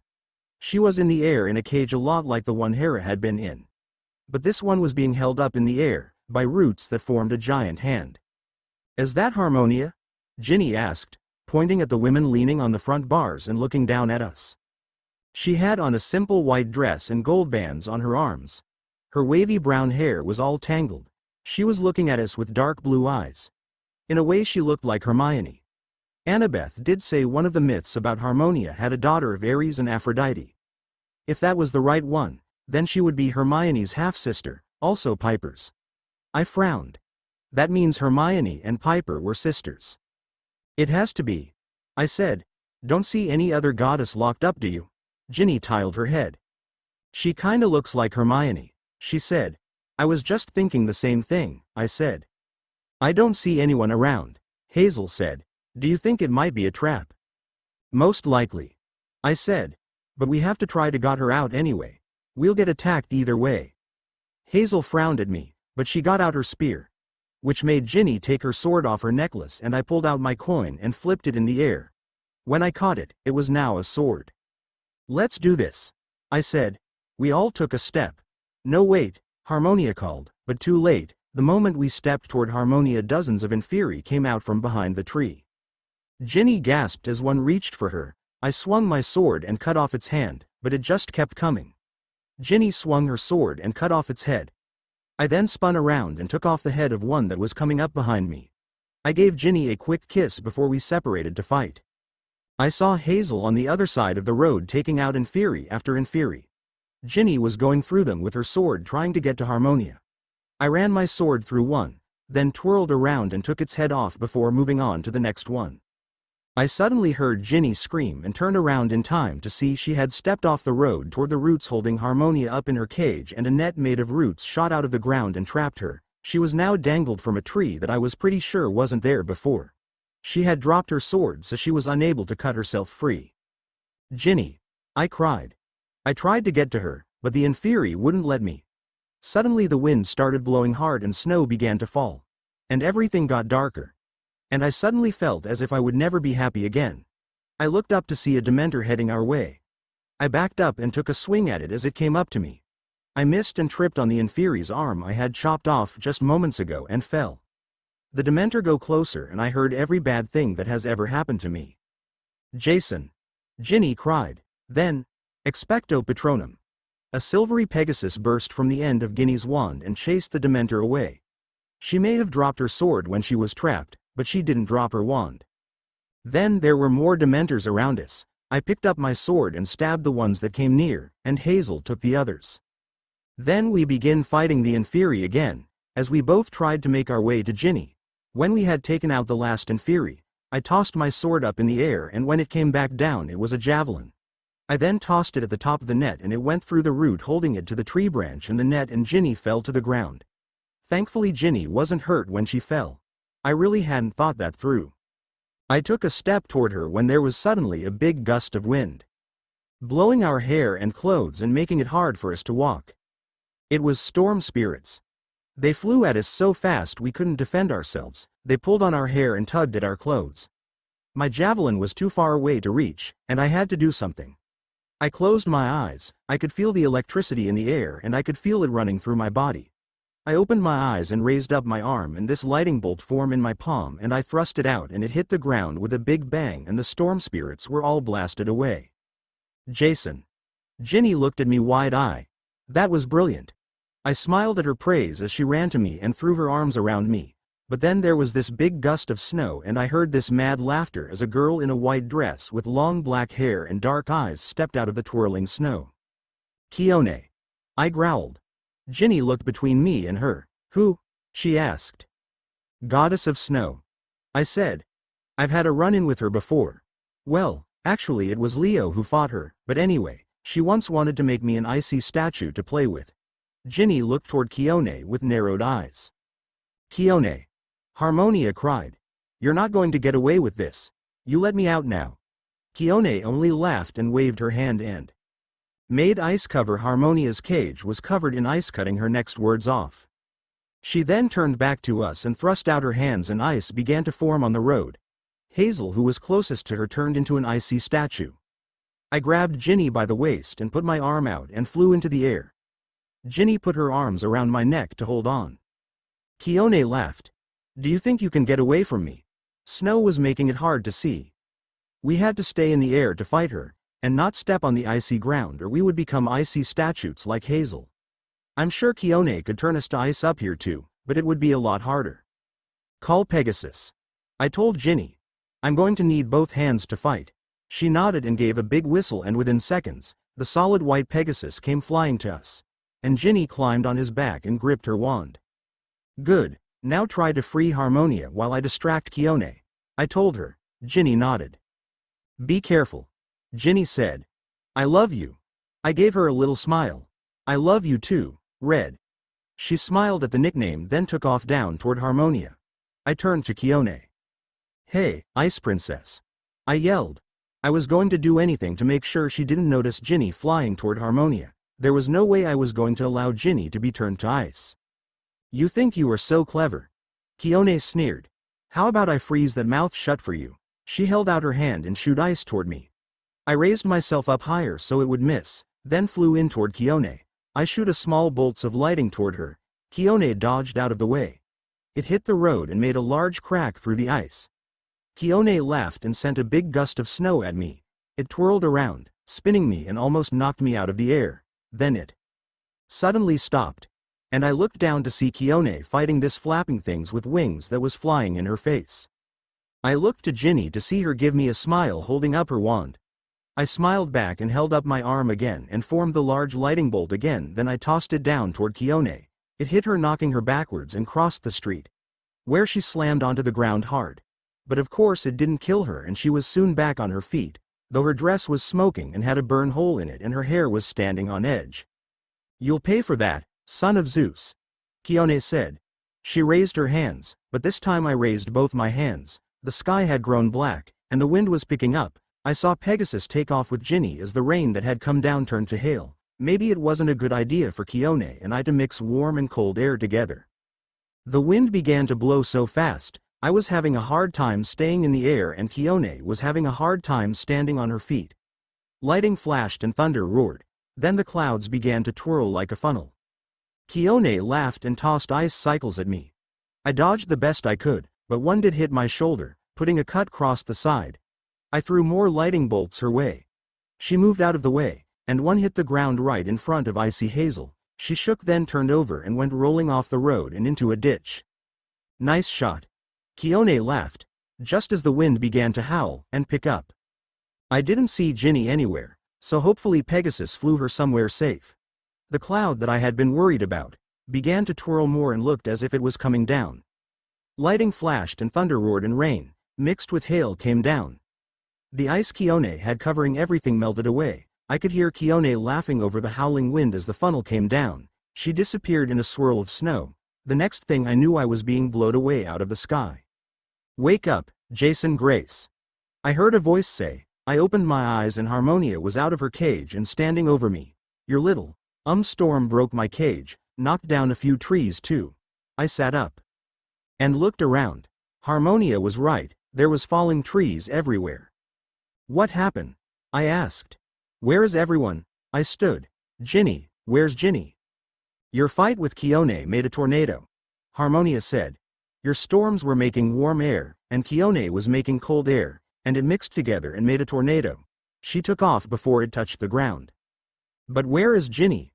I demanded. "Pegasus hasn't brought her back yet," Harmonia said. "And your friend Hazel is still lying in the ditch. She's alive, just knocked out." "Jason!" Ginny suddenly yelled. I looked over to see her jumping down from Pegasus and running toward me. I took off running to her, and when she threw her arms around my neck, I lifted her off her feet and spun her around. "I was so scared something happened to you." "I'm fine," I told her, sitting her back on her feet. "I was worried about you." "Where's Hazel?" Ginny suddenly asked, looking around. I frowned at her and pointed toward the ditch. Harmonia said she was in the ditch. I told her. "I hope she's okay," Ginny said. She took off running toward the ditch, and I followed her. When we got to it, we saw Hazel laying on her stomach in the mud. I climbed down in it after stopping Ginny from climbing down. I tuned her over. Her face was covered in mud, along with her outfit. Is she okay? Ginny asked. She's alive, just knocked out. Harmonia appeared next to Ginny, making her jump. Here, gave her some of this, Jason Grace. Harmonia said, reaching down and handing me a flask of nectar. I took it, went back to Hazel and lifted her up, and poured some into her mouth. At first nothing, but then Hazel coughed up some mud and dirt, along with water. She opened her eyes and looked around confused. What happened? She asked. As I let her go, then helped her to her after I stood. Thank Merlin you're okay. Ginny said. She reached down and helped Hazel to climb out of the ditch. She then grabbed my arm and tried to help me as I was climbing out. I smiled at her before turned to Hazel and telling her what happened. You children did well. Harmonia said. I've been trapped in that cage for almost a year. I thank you. We nodded, and as she disappeared our bag appeared in front of us, along with a new bag full of ambrosia and flask of nectar. Not long after Harmonia left, we climbed one Pegasus and headed toward Greece and Mount Olympus. Since we didn't know where to find the others, we decided to meet them on the mountain. Hopefully we don't get there too late. And I hope this chapter was good in the fight between Jason and Keone. Sorry I didn't actually do a chapter where Jason was tied to the rocks. I tried but just can't get it right, no matter what I do. I'll still work on it though, and if I can get one right, I might put up a one-shot of it. And the next chapter will be Piper's POV, but it may not have any action. Chapter 12 Disclaimer. I don't own Harry Potter or Percy Jackson. Chapter 12. Leo meets his dad. Piper's POV. We were all sitting in the mess hall, eating and planning.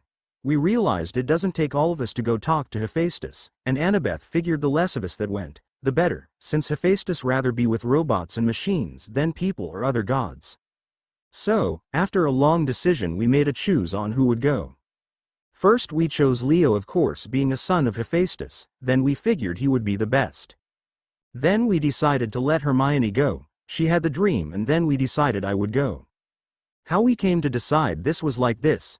Annabeth and Percy said they've already met the god before and wasn't in any hurry to meet him again so soon, and Nico didn't like to talk to gods, because of the whole he's Hades' son thing, and Luna didn't go anywhere without Nico. And Ron, well, after seeing Harry and Ares fight and seeing Hera appearing at camp and being taught by Enyo in Dada class, he wasn't in any hurry to meet any other gods. Or that's what he said anyway. And so that's how it came down to Hermione, Leo and I going to see Hephaestus. Now if we would hurry up and get there, I would be happier, as happy as I could be without Harry with me. Hey, Annabeth. I said. I had a plate in front of me that had 2 slices of vegetarian pizza, but I wasn't touching it other than eating a couple of pieces of tomato off one piece. There is something I don't understand. What's that? Annabeth asked. She was sitting across from me next to Percy eating a piece of cheesecake. You said Hermione put the Phidias charm on the ship, but what I don't understand is how did it work? I mean, we can see Grimmauld Place without being told the secret, so how could I not see the ship without Percy's note? You see, magic works different with demigod witches. Annabeth said. Hermione is a demigod, so her spell worked for us. You see, we can see through the mist most the time, and that's something gods made, so we have no problem seeing through charms normal witches and wizards cast, but when the caster is also half god, like Hermione, the spell affects us almost like it does with the mist. You see, Hermione's charm was almost like having to have a password to see through the mist. She paused to take a bit of her cheesecake. Do you understand what I'm trying to say? I nodded. I think so, yeah. I said, kind of like Harry can do wandless magic when other wizards can't. Wonder if Hermione can. She can. Nico spoke up, and you're wrong about other wizards not being able to. Harry told me. He asked Sirius about how he could be able to do wandless magic, and Sirius told him all witches and wizard could if they just tried hard enough. The magic is in them, not the wand. It's just wizards have used wands for so long, most don't realize they can. Annabeth frowned. Is it just me, or does it seem like Sirius is a lot smarter than he lets on? Mostly when it comes to magic. Ron said. It's because he's a pure blood. My parents didn't do it, because they don't act like an old-fashioned pure blood family. But Sirius comes from the Black family, one of the oldest pure blood wizard families there is. You see, with families like Sirius grow up in, they teach their kids stuff about magic before they come to Hogwarts and during the summer. Stuff Hogwarts doesn't teach. Like us being able to do wandless magic. I didn't know that. Ron frowned. The Blacks was also one of the darkest, so I'm sure they taught Sirius stuff that wasn't legal too. I wouldn't want to think about some of the spells Sirius might know, but just doesn't use because he's not dark like his family is. Take Bellatrix Lestrange for example. I bet most the dark magic she knows was taught to her by her parents. And Sirius comes from the same family. Really? Percy asked. Bellatrix Lestrange and Sirius are related? Cousins. I said. And it makes sense if you think about it. The wandless magic thing, I mean. I took Harry's sword from my side and twisted it into a wand. If the wand is what gives you the magic, then you wouldn't really have wizards, would you? And mortals or muggles, whatever you want to call them, could pick up a wand and do magic with it. That's what Sirius said to Harry. Nico said. I looked Harry's bronze wand over, and ran my finger across the now tiny emeralds in the handle. Harry's sword hasn't been in its wand form since I started carrying it around hooked to my side. Which is the form Harry kept it in, so he could keep it stuck in his pocket. He didn't usually use wandless magic unless he was in a battle. He told me it was more tiring than using his wand. I pointed the wand at Nico's cup. I pictured the wand movement Harry used when he did the spell and said, Wingardium Leviosa. Nothing happened. The cup didn't rise, tip over or move. See, nothing. The wand isn't what gives the wizard their magic. I sat Harry's wand carefully on the table. It was a gift to Harry from his mother when he first came to camp. It was made by Cyclops in the Forges and had one of Hera's sacred peacock feathers as its magic core. If you twisted it to the right, it grew into a sword, but if you twisted it to the left, it became a staff. That could also be used as a javelin. Its point was so sharp, I've seen Harry use it that way, to kill Antaeus, after he had captured us and tried to make Harry and I fight each other to the death. Harry had used the spell I just used to hold him up, while he used the staff to throw like a javelin and kill Antaeus. Ron pointed his finger at his cup and said the same spell I just had. The cup shook a little and almost raised, but then stopped. Ron sighed and then shrugged. Hermione then did the same to her cup. It raised an inch off the table before slamming back down, and if Leo hadn't grabbed it would have turned over and spilled pumpkin juice all over Hermione. She frowned. Maybe Harry will teach us how to use magic without our wands. She said. It would be useful in fights, if we are unarmed by someone. She pulled out her wand and did the spell, and the cup lifted from the table and floated in the air before she sat it back down. Then looked at her wand and frowned. She then tried again without her wand and the cup lifted a little higher, before it fell back down. It just takes a lot of concentration. Luna said. She waved her hand and called out the spell, and not only her cup, but also mine, Ron's and Nico raised into the air. She then waved it again and the cups sat themselves back down. You just have to picture it working in your mind. You got to really want to do it. Just think of nothing but the cup floating in the air. Hermione frowned at her cup, and then did it again. At first it only raised as much as it did before, but then it got higher, about 12 inches in the air. And this time didn't come back down into Hermione lifted the spell. It worked, she cried, smiling. It's harder with the more complicated spells. Luna said. That's why I rather use my wand in battle, but you are right. It is something useful if you get disarmed.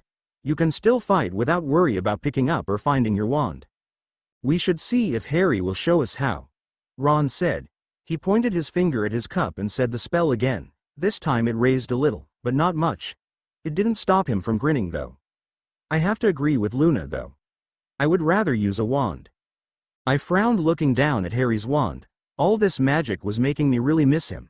I wanted him. No, I needed him back. I stood, picked up the wand, twisted it back into a sword and hooked it to my side. I'm going to lay down for a while, I said. I saw Annabeth look at my plate and frown. Piper, you really should eat something, Annabeth said. You've hardly touched a thing since coming on this quest. And I'm pretty sure you've lost even more weight. Annabeth, I'm fine, I said, turning and walking from the room. Marauder immediately jumped up and followed me. I went right to my room and opened the door and sat on the bed. I twirled Harry's camp necklace I had tied around my wrist. It only had 2 beads on it. One with a picture of a peacock and one had a picture of Azkaban on it. Only 2 because he has only been at camp for 2 summers. The peacock was for our quest to save Hera and Azkaban was for when Harry, Nico and Clarice went to free Thanatos, though Harry only went to save me. I can't take it anymore, I told Marauder as he jumped up on the bed next to me. I miss him so much. I wiped tears that was falling down my face. I laid my face in Marauder's mane and cried. When I was through, I sat back up and wiped my eyes. Marauder looked up at me sadly. I wished I could hear his thoughts like Harry could. I could really use a good friend to talk to. Just then there was a knock on my door. Piper, it's me, Hermione, can I come in? Yeah. I called, and the door opened and Hermione came in carrying my plate in one hand and a drink in the other. I raised my eyebrows at her. You know as well as I do the first thing Harry is going to notice is how much weight you've lost, Hermione said. She made Marauder get in the floor and sat down in his spot and made me take my plate, then sat my drink on the nightstand. He's not going to be happy that you are not taking care of yourself, so, even if you're not hungry, at least try to eat for Harry, because the person he's going to blame for you not taking care of yourself is himself, I said. Harry will blame himself for getting kidnapped and putting me through all this pain. Hermione gave a nod and I sighed and picked up a piece and started eating. I'm just not hungry. All I can think about is Harry. I love him so much, it hurts that he's not here with me. How about we talk about something else? Hermione said. Get your mind off Harry, so you can eat. Like what? I asked. Well, Hermione chewed on her lip. I really don't mean to bug you when you're going through this, but I could really use some advice from another daughter of Aphrodite. You like Leo, don't you? I asked, smiling a little. Hermione blushed and gave a nod. I don't know how it happened, she said, or how long I've liked him, but after I got sick and woke up, well, he was there and being so nice, and was taking care of me. Aphrodite told me in my dream I should give him a chance. I just don't know what to do. I never thought I would fall for someone like Leo. I always pictured myself with someone smart and more like me. She frowned. I mean, you and Harry have a lot of things in common and get along great. And Leo and I have nothing in common. What if I give him a chance and all we do is fight and we end up breaking up? Harry would have to put up with two of his good friends not wanting to be around each other. Hermione, just because you have nothing in common doesn't mean you'll do nothing but fight, I said. Look at Percy and Annabeth. Besides, do you really think Harry and I have that much in common? We have our differences. I like to read, and how many of those books in his cabin do you think he's even touched? Hermione laughed. Probably none. That's not really true. I smiled. He did read one or two. We both laughed. It felt good to spend time with my new sister. I really liked Hermione, and it was about time we get another daughter of Aphrodite that didn't care about makeup and boys. Yeah, I had a boyfriend I was very much in love with, but I didn't go around chasing boys, neither did Hermione. And talking to her really did help. I had eaten both pieces of pizza without even realizing it. Hermione yawned. I think I'm going to bed. We'll probably get there early. She stood. I'll think over what you said, Piper, and thanks for your help, I smiled. Anytime, sis, I said. Hermione grinned at me as she left the room. I smiled as I sat my plate on the bedside table and took a drink from the glass Hermione had brought in here with it. Then went into my bathroom, put on my pajamas and brushed my teeth. Hermione was right about one thing. Harry would blame himself, so I decided to take better care of myself for Harry. And getting a good night's sleep before a quest was one of the ways to do it. I crawled into bed and wished I had Harry to cuddle too. It was so much harder to fall asleep without him next to me. After tossing and turning for an hour, I finally was able to go to sleep. When I did, the dreams came. I was standing in a fancy-looking living room. I saw James Potter sitting on an old-fashioned looking sofa. A baby about 9 months old who could only be Harry sat next to him. He was giggling at the faces James was making at him, while chewing on the antler of a little stuffed stag he was playing with. Lily Potter was sitting on the other end of the sofa laughing at them. Their front door opened and in walked Hera. Hey, there, Queenie, James said, giving Hera the same cocky grin I've seen on Harry's face. Hera glared down at him. Do not call me that. Hera snapped at him, but then looked down at Harry. Heracleitus. Harry glanced up, saw Hera, dropped his toy and reached his arms out for her. Hera grinned and picked him up. How's my little darling? She turned and walked over to the sofa across from the one James and Lily sat in. When her back was turned, I saw James look at Lily and roll his hazel eyes. Lily smacked him on the arm, but smiled slightly. He reached over and entwined his fingers with hers. He looked at her with the same love I've seen in Harry's eyes when he looks at me. His hazel eyes sparkled and lit up, a lot like Harry's green eyes does. "So, Queenie, how's things on the mountain top?" James asked. Hera glared at him and then looked back down at Harry and began to play with him. She tickled his belly and he giggled and clapped. Hera played with Harry as her James and Lily chatted. They all seemed really happy, Harry the happiest, and when Hera finally left, Harry cried after her. My dream changed as Harry was crying for Hera. It almost looked the same as before, but Harry was bigger and sitting in a playpen, with a bunch of stuffed animals. One was a stag, one was a doe, a wolf, a dog, a rat, a peacock and a hawk. James sat on the same sofa, flipping through a Quidditch magazine. He looked broad. Lily was nowhere to be seen, when the door opened and once again in walked Hera, but this time she wasn't alone. It was weird, she was holding a baby boy, about the same age as Harry, who had blonde hair and blue eyes. "Hey, Queenie," James said, without even looking up. "Well, don't you look like you're having fun," Hera said. James shrugged and tossed aside the magazine and looked up. "I've been stuck in this house for 3 weeks. Dumbledore won't let me do anything anymore," James said. Now that he knows Voldemort is after us. He caught sight of the baby in Hera's arms. "Who've you kidnapped?" Hera rolled her eyes. "This happens to be one of my husband's, children. I thought Heracleitus would like someone to play with." She walked over to the playpen and sat the blonde baby down in it. Harry looked up at him and smiled, picked up the stuffed dog and held it out to him. "Heracleitus, this is Jason," Hera said. "It would be good for you two to become friends."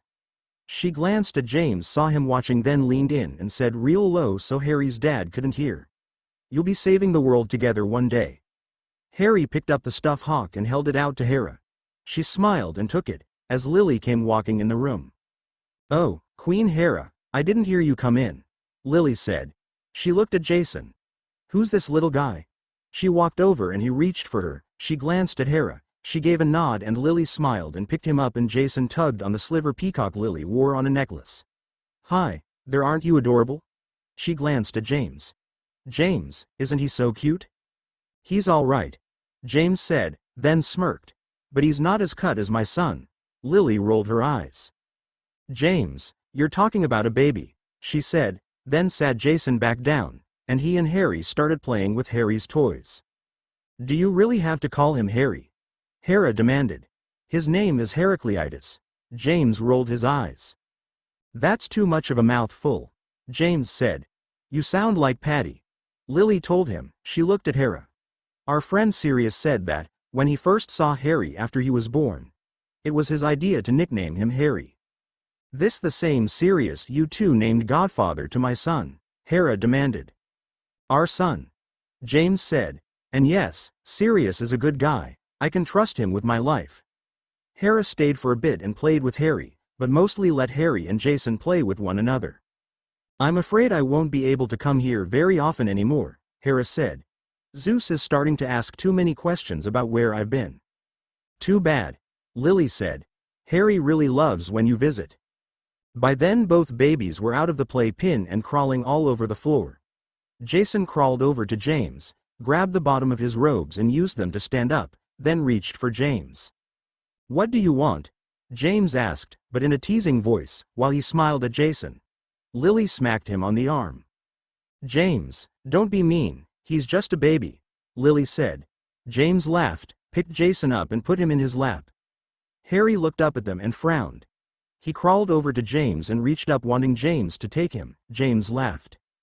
"You jealous little thing," he said, picking Harry up and put him on the other side of his lap.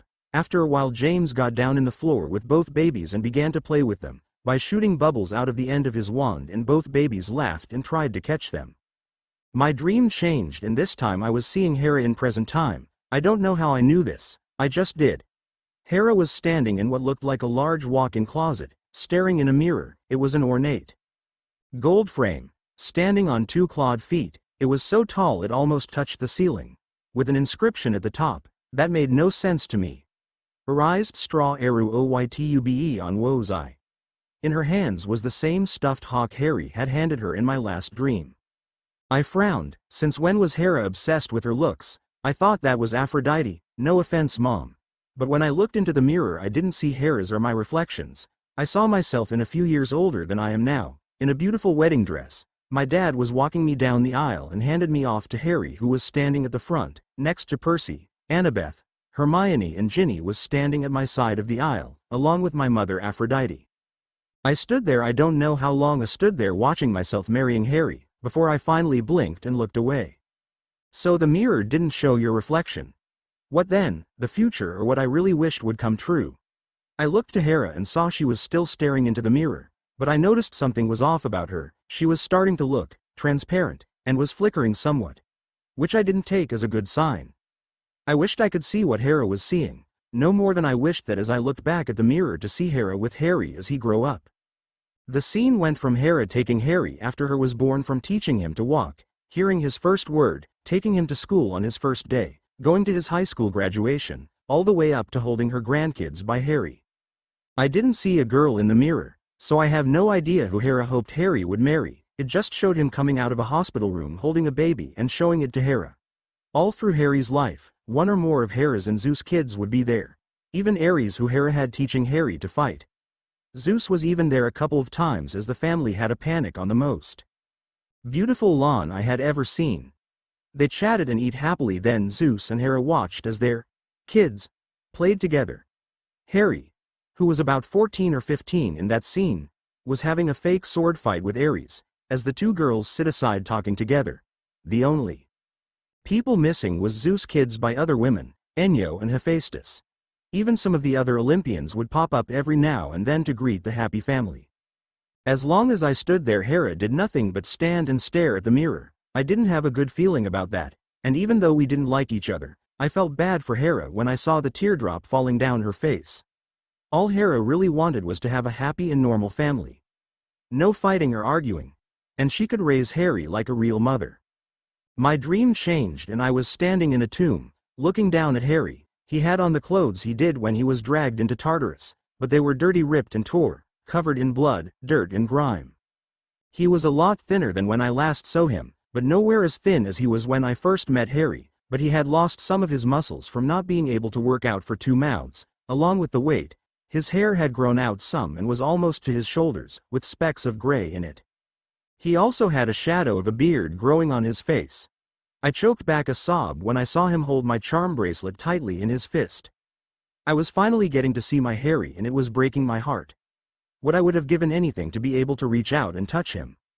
Suddenly I heard a mad laughter and the ground started to shake and then split open and I fell down into darkness, as the voice laughed. Poor thing, it laughed. I want to show you, Piper McLean, the reason your heart's desire is never going to come true. The darkness around me faded and I saw Harry and we were standing on the edge of Mount Tam.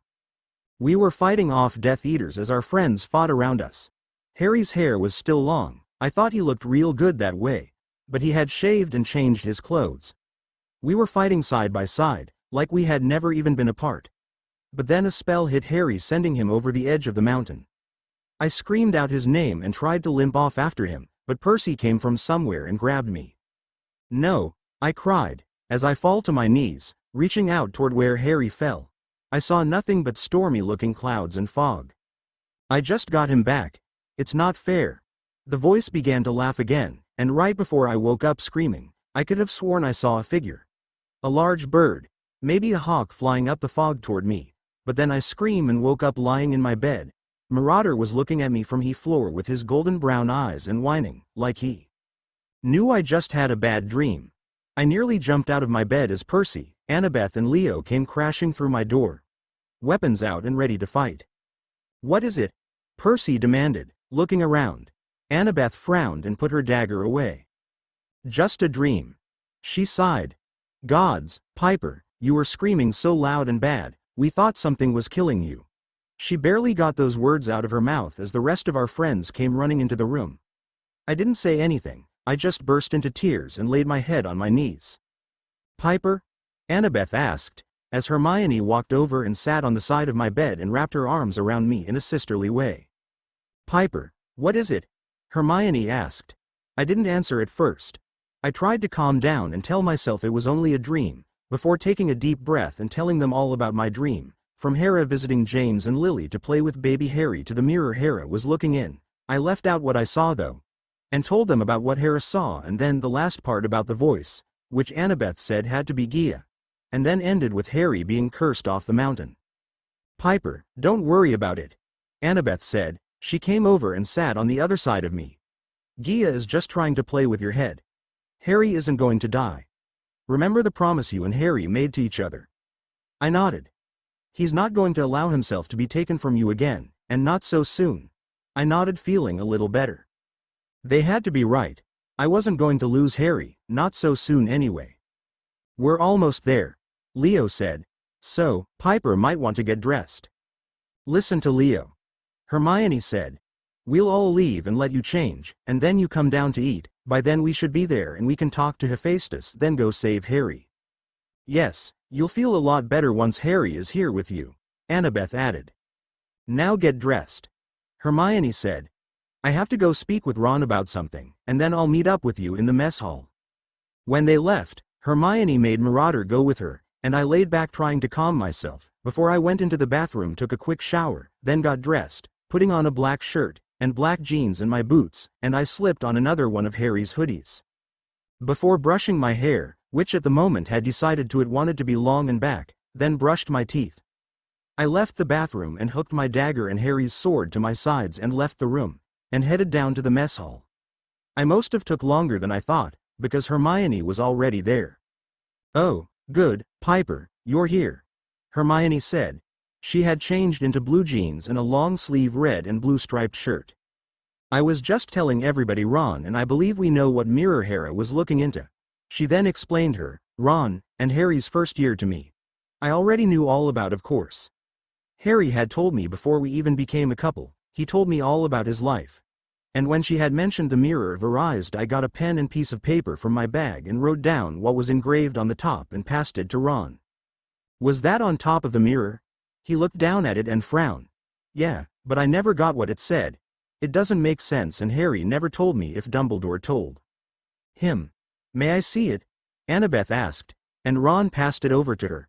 Percy leaned over and looked himself as Annabeth frowned. I think it's something written backwards, but being dyslexia I can't tell. She turned the paper all around and then frowned. There is something else, I said. When I saw Hera looking into the mirror, she didn't look right. What do you mean? Hermione asked. Well, she looked, T's hard to explain, I said. It looked as if she was turning transparent and she was actually flickering. Oh shit, Percy said, his eyes going big. What's wrong? Hermione asked. She's starting to fade, Nico said. I frowned confused. She's what? Ron demanded. Fading, Annabeth said, looking up from the paper. You see, gods aren't completely immortal. Sometimes, if they're stopped being believed in or if they're just sick of living on, they can fade. We've seen it happen. Percy nodded. The god Pan, Percy said. But if Hera fads, that won't be good. Damn it, I cried, and got so mad I knocked my breakfast and drink off the table onto the floor and slammed my fist on the table. Harry has been through enough. He's not going to be able to take it if Hera dies, fads or whatever you want to call it. No one said anything, they just sat and stared at the table. Can I see the paper? Luna asked. Annabeth nodded and passed the paper to Percy, who passed it to Nico, who was sitting by him. He then handed it to Luna. Thank you, she said. She looked at it with a thoughtful look. Nico, may I see your knife, please? Nico frowned at her confused, then reached down in his black boot and pulled out a regular hunting knife and handed it to Luna. It was shiny and made of silver. You could see yourself in it. Luna held the paper up to it and looked at the reflection in the knife, and read. I show you not your face but your heart's desire. She then handed the knife back to Nico, who stuck it back in his boot. I frowned, remembering how Gia said in my dream that my heart's desire was not going to come true. I blinked the tears that threatened to fall. So, Hera's heart's desire is to be able to raise Harry, along with Zeus and their kids, like a normal family, Percy said. Makes it almost seem like Hera has a heart, Annabeth said, almost. But why would Hera want to fade though? Leo demanded. Sure, there is a lot of divorces nowadays and a lot of people don't even get married at all. They just live together, but she's the queen of gods. I don't get it. Dumbledore once told Harry that a lot of great men have wasted away in front of that mirror, Hermione said. Annabeth's eyes widened. It's the mirror, her and Luna said, then looked at each other. You mean the mirror is making Hera fade herself away? Percy asked. Both Luna and Annabeth nodded. I saw Nico hiding a snicker behind his hand as Annabeth frowned. I bet she doesn't even realize it, Leo said. What I want to know is how did Hera get this mirror? I said. And why does she have it? It suddenly clicked. Gia, I bet she somehow sat it up for Hera to find the mirror, so she would stare in it until she faded away. We have to stop that from happening, Luna said. I guess Enyo is going to have to wait a little longer, Annabeth said. After we save Harry, we're going to have to find Hera and let him talk to her. Pull her away from that mirror. I just hope Hephaestus will help us. We should be about there, Leo said, and he stood and headed for the door, Hermione and I right behind him, then everyone else followed. When I got out on deck I noticed the ship was lowing. Yep, we're there. Now all we need to do is find him. Great, how are we going to do that? I demanded. We only have 2 days to save Harry, by the time we make it to Greece we'll only have 1 day. Leo grinned and stuck his hand in his tool belt, then pulled out a little silver disc that had a thumbprint in the middle. For some reason Annabeth shivered. I found this in Bunker 9. Leo explained. It was there in case a child of Hephaestus ever needed to find him. It'll only work once, so I can't press it until we get on land, but it'll lead it right to my dad. Hermione took it and looked at Veer, then handed it back. I noticed both blush when their hands touched. I wondered if Hermione had thought about our little talk, and if so did she make a decision, but put it out of my head for now. When the ship was on the ground, we said see you later to our friends and climbed down the ladder to the ground. We walked a little ways before Leo pressed the silver disc. It came to life and grew 4 legs, with 2 pincers in front and a long stinger that curled in back. It was a scorpion. The moment it touched the ground it took off. Hey, slow down, Leo cried. He grabbed Hermione's hand and ran after it. I ran right behind them. We had to run to keep up with the thing, pushing people to get by. Some stared, some gave us dirty looks and others called out rude stuff. But we ignored them all and went on. I grabbed hold of Leo's other hand so we wouldn't get separated in the crowd. At one time we lost sight of the scorpion, but Hermione saw it and pointed it out, before we took off again following the mechanical scorpion. It waved in and out of the crowd, making some women scream and scatter away. It led us down an alley and down to a dead-end wall, where it tried to go through. Leo frowned and let go of mine and Hermione's hands too. Feel around it. Bingo, Leo cried, after a while, and the wall opened up to reveal a long dark tunnel. The scorpion ran right in, and Leo held his hand up with a flame to see, and Hermione lit her wand. They walked into the tunnel with me following. We didn't say anything as we followed the scorpion deeper into the dark tunnel. My hand on my dagger the whole time. We kept moving, and as we got deeper, Leo had to stop every few seconds to quickly disable some traps. There was even one time we had to walk across a long metal bind about 3 inches wide. If we fell, we would plunge to our deaths into endless darkness. When we finally got across we found the scorpion banging on a large metal door. The door was oval, with metal rivets around the edges, and a wheel as a doorknob. On the door was a big brass plaque, green with age, with the Greek Ada inscribed in the middle. Leo took a deep breath and put the fire in his palm out and grabbed the big wheel and began to turn it. As soon as the door opened, the scorpion ran inside. Leo went first, Hermione right behind him, with her hand on his back, and I followed my sister. The room looked like an enormous mechanic's garage, with several hydraulic lifts. Some had cars on them, but others had stranger things. A bronze hippolectrion, a metal lion, that was hooked to a battery charger, a flaming Greek war chariot, and a mechanic griffin. Not the bird-head eagle kind, but the kind that looked like a lion with wings. It seemed to be the only thing that was moving and seemed to be working. I also saw a red 1969 Mustang, with a pair of legs sticking out from under the car. Sweet ride, Leo said, his eyes lighting up. Leo, said a deep voice, then the owner of the legs slid out from under the car.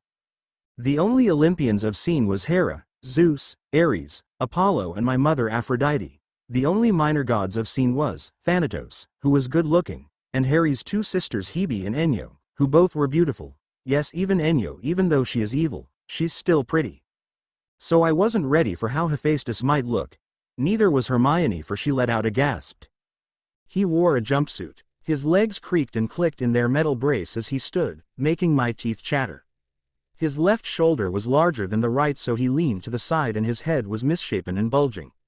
His beard smoked and hissed, and every once in a while, a wildfire would spark in it, then die out. And his hands were the size of garbage can lead, but he picked up the scorpion carefully and broke it in half and put it back together. Dad? Leo said. Hephaestus grunted, but said nothing. Hermione gave Leo an encouraging nod. Dad. We were wondering if, Leo's hand began to smoke, a sign he was nervous. You see, the tomb Uncle Harry is in was made by you, and Aphrodite told Hermione that you could tell us how to get it open. You're hanging out with the wrong company, kid, Hephaestus said. He looked up at Leo, then his eyes went to Hermione and he shook his head. Fallen for the wrong girl. She belongs to her. Her daughters always break hearts. Last one of my sons that fell for one of her daughters ended up dead, and said daughter ended up being a spy for Cronus. I frowned. He was talking about Selena Beauregard and Charles Beckendorf. I have heard that story I don't know how many times from the other kids in my cabin, and Selena died trying to make up for what she had done, and Beckendorf had died a hero trying to blow up Cronus' ship full of monsters. I wasn't here yet, that all happened a long time before I came to camp, but I knew the story so good, I might as well have been there, and I pointed all this out to Hephaestus and he just grunted. You daughters of Aphrodite are all the same, he said. Can't trust you. All you want is to save your boyfriend. Well, why should I help save Hera's favorite son? She hates me. She threw me off of Olympus. I'm Hera's less favorite son and ugliest, and he's her favorite, and if you listen to all the minor goddesses and nymphs and all that, he's also Hera's most gorgeous son. So, if Heracleitus dying causes Hera pain, then why shouldn't I let him die? Because. I cried. He didn't do anything to you. He can't help what Hera did eons ago. And if he dies, who will kill Voldemort? The war depends on him. And I can't live without him. Besides, he's the only one that can help Hera right now. She's standing in front of some mirror, fading away. Don't you care that your mother is dying? Hephaestus grunted and decided then that I didn't like him. He was my least favorite god. At the moment anyway. Dad. Leo spoke up. Uncle I mean Harry isn't like Hera at all. He's a good kid. And a good friend. He treats me better than anyone else at camp. And he's always stuck up for me, and he even stuck up for you once. When Enyo bad-mouthed you. Hephaestus grunted and picked up some metal and tools and started building something. Sir, Hermione spoke up. Piper and I are nothing like the other Aphrodite children. We don't go around breaking hearts, and Piper is very deeply in love with Harry, and she would be heartbroken if anything happened to him. Harry is your brother, and it wouldn't be right or fair if you just let him die. That's wrong. Don't tell me what's right or wrong, Hephaestus said. Nothing is fair in this world. Just remember that, girlie. Hey, Leo cried. Don't talk to her that way. You ugly. Hermione laid her hand on his arm and gave Leo a smile, but Hephaestus burst out laughing. You should just like your mother, he said, shaking his head.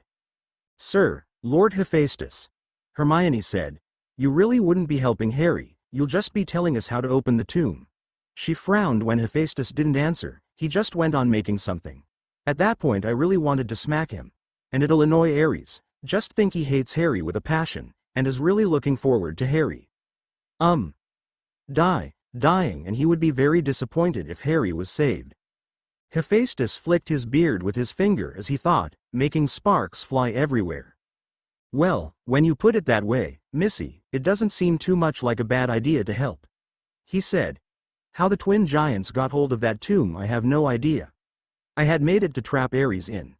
Thought it would be funny to see him struggling to get out, and show it to all of Olympus to watch. They don't even try to hide their affair anymore. Aphrodite and Ares. I like to trap them and show the other gods. He opened one of the drawers in his work table and got out a small silver disc that looked a lot like the one that Leo used to get us here. He took hold of Hermione's arm, raised it and laid it in her palm gently, then closed her finger around it. When you get to Heracleitus, Just press the thumbprint and that will turn into a tool Leo can use to saw off the top of the tomb. He told her.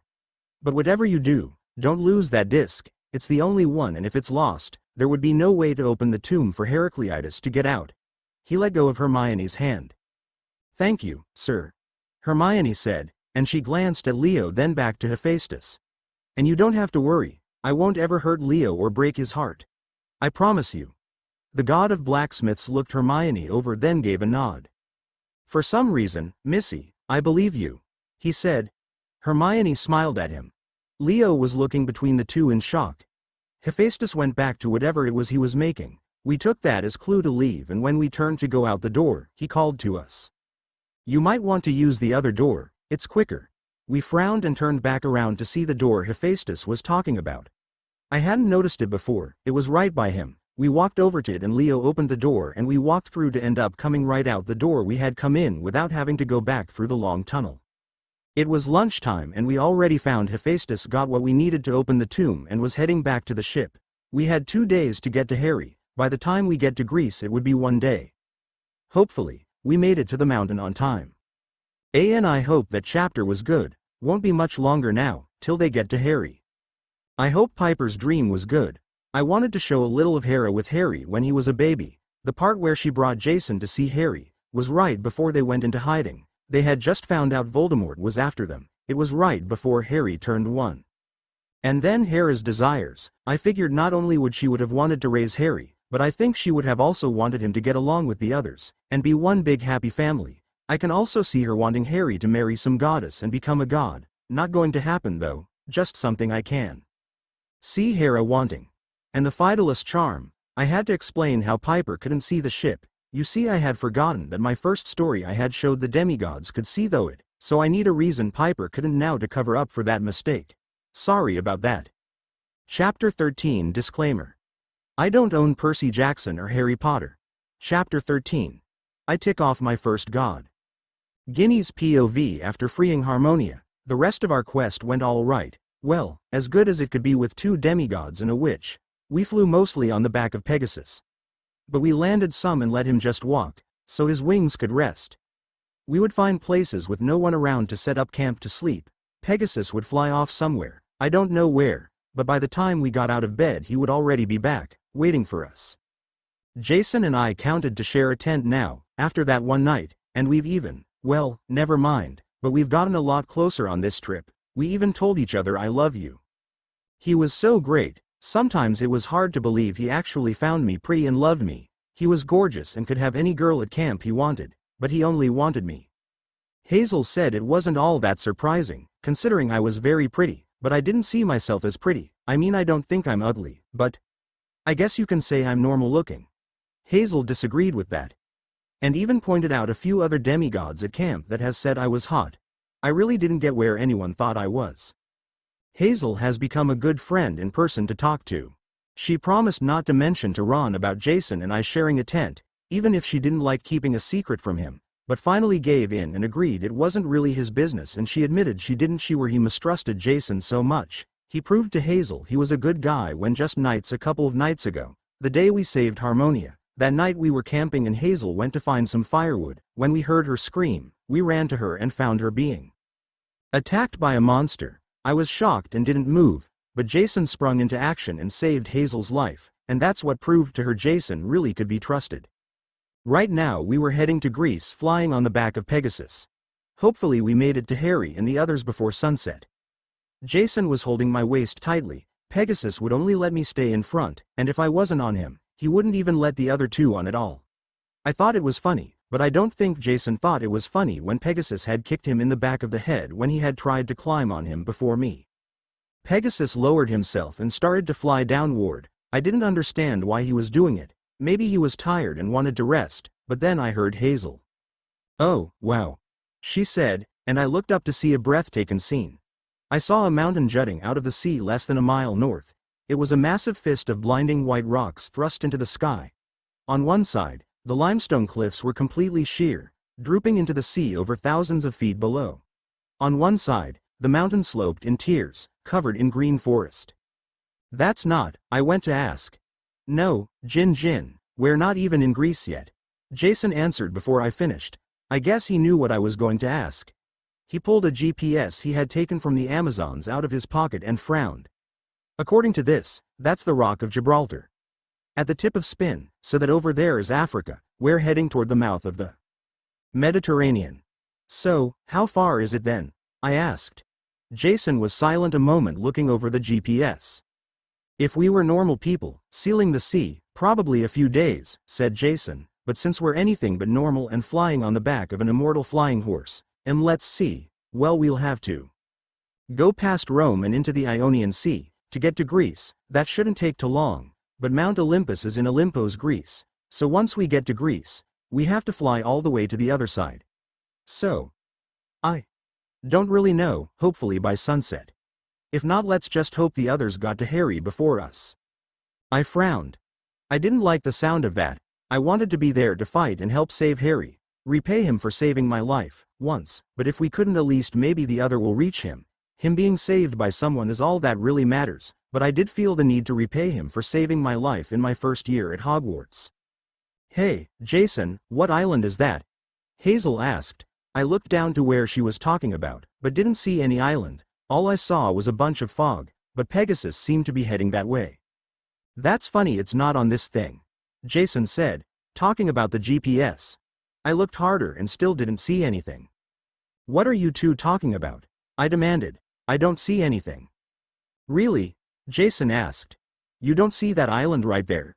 Must be the mist. You're not a demigod, honey, so. He trailed off and didn't finish. I think he was trying to figure something out. Hang on, isn't this where the Pillars of Hercules used to be? That's what they called this area in the old days, Hazel said. The rock was one, but nobody was sure which was the other. Some thought maybe Africa. So why is Pegasus taking us down there? Jason asked. I shrugged, a little upset they could see something I couldn't. Jason leaned in closer and took his hand and pulled my hair from in front to the back, then talked into my ear. Hey, Red, just look right there where I am pointing.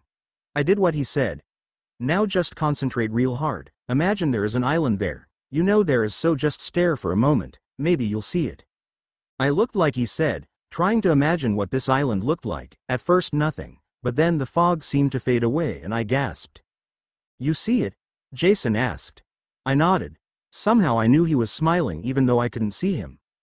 The island was directly ahead of us, in the middle of the straits. It was a small hilly grass of land, covered in forest and ringed with white beaches. In front of the island, jutting from waves about 100 yards offshore, were two white Grecian columns even taller than Gryffindor Tower. Between the columns, huge silver words glittered underwater. Non plus ultra. Pegasus is heading right toward the island. I said. What should I do? Should I just let him or should I try to get him to stop or go around? Who's that? Hazel asked. At first I saw nothing, but I concentrated and then I saw him. There was a man standing on the island. I don't know, it couldn't be. Jason said. Who? I asked. Hercules. He said. If this used to be the Pillars of Hercules, then my guess is we have to ask him permission to pass. I guess Pegasus already knew that. We didn't say anything else as Pegasus got further down, as the man watched us. Then he landed right on the island in front of him, and we climbed off and the man just watched. I couldn't help but noticed he was handsome, looked a bit like a black-haired Jason, but taller, with the same blue eyes, but with coppery skin, like he never went in out of the sun, and looked about 20, with a scruffy beard as if he hadn't shaved in 2 days. And he wore an old Greek-style tunic, no shores, and his ebony hair was blowing all over his head in the wind. He also had a club at his feet. A 5-foot-long polished cylinder of mahogany with a leather hand grip studded in bronze. What laid on the other side of him was very weird, a pail of very large pearls about the size of a man's fist. Well, hasn't the Pillars been busy today? He asked. As we approached him slowly, he looked behind us at Pegasus.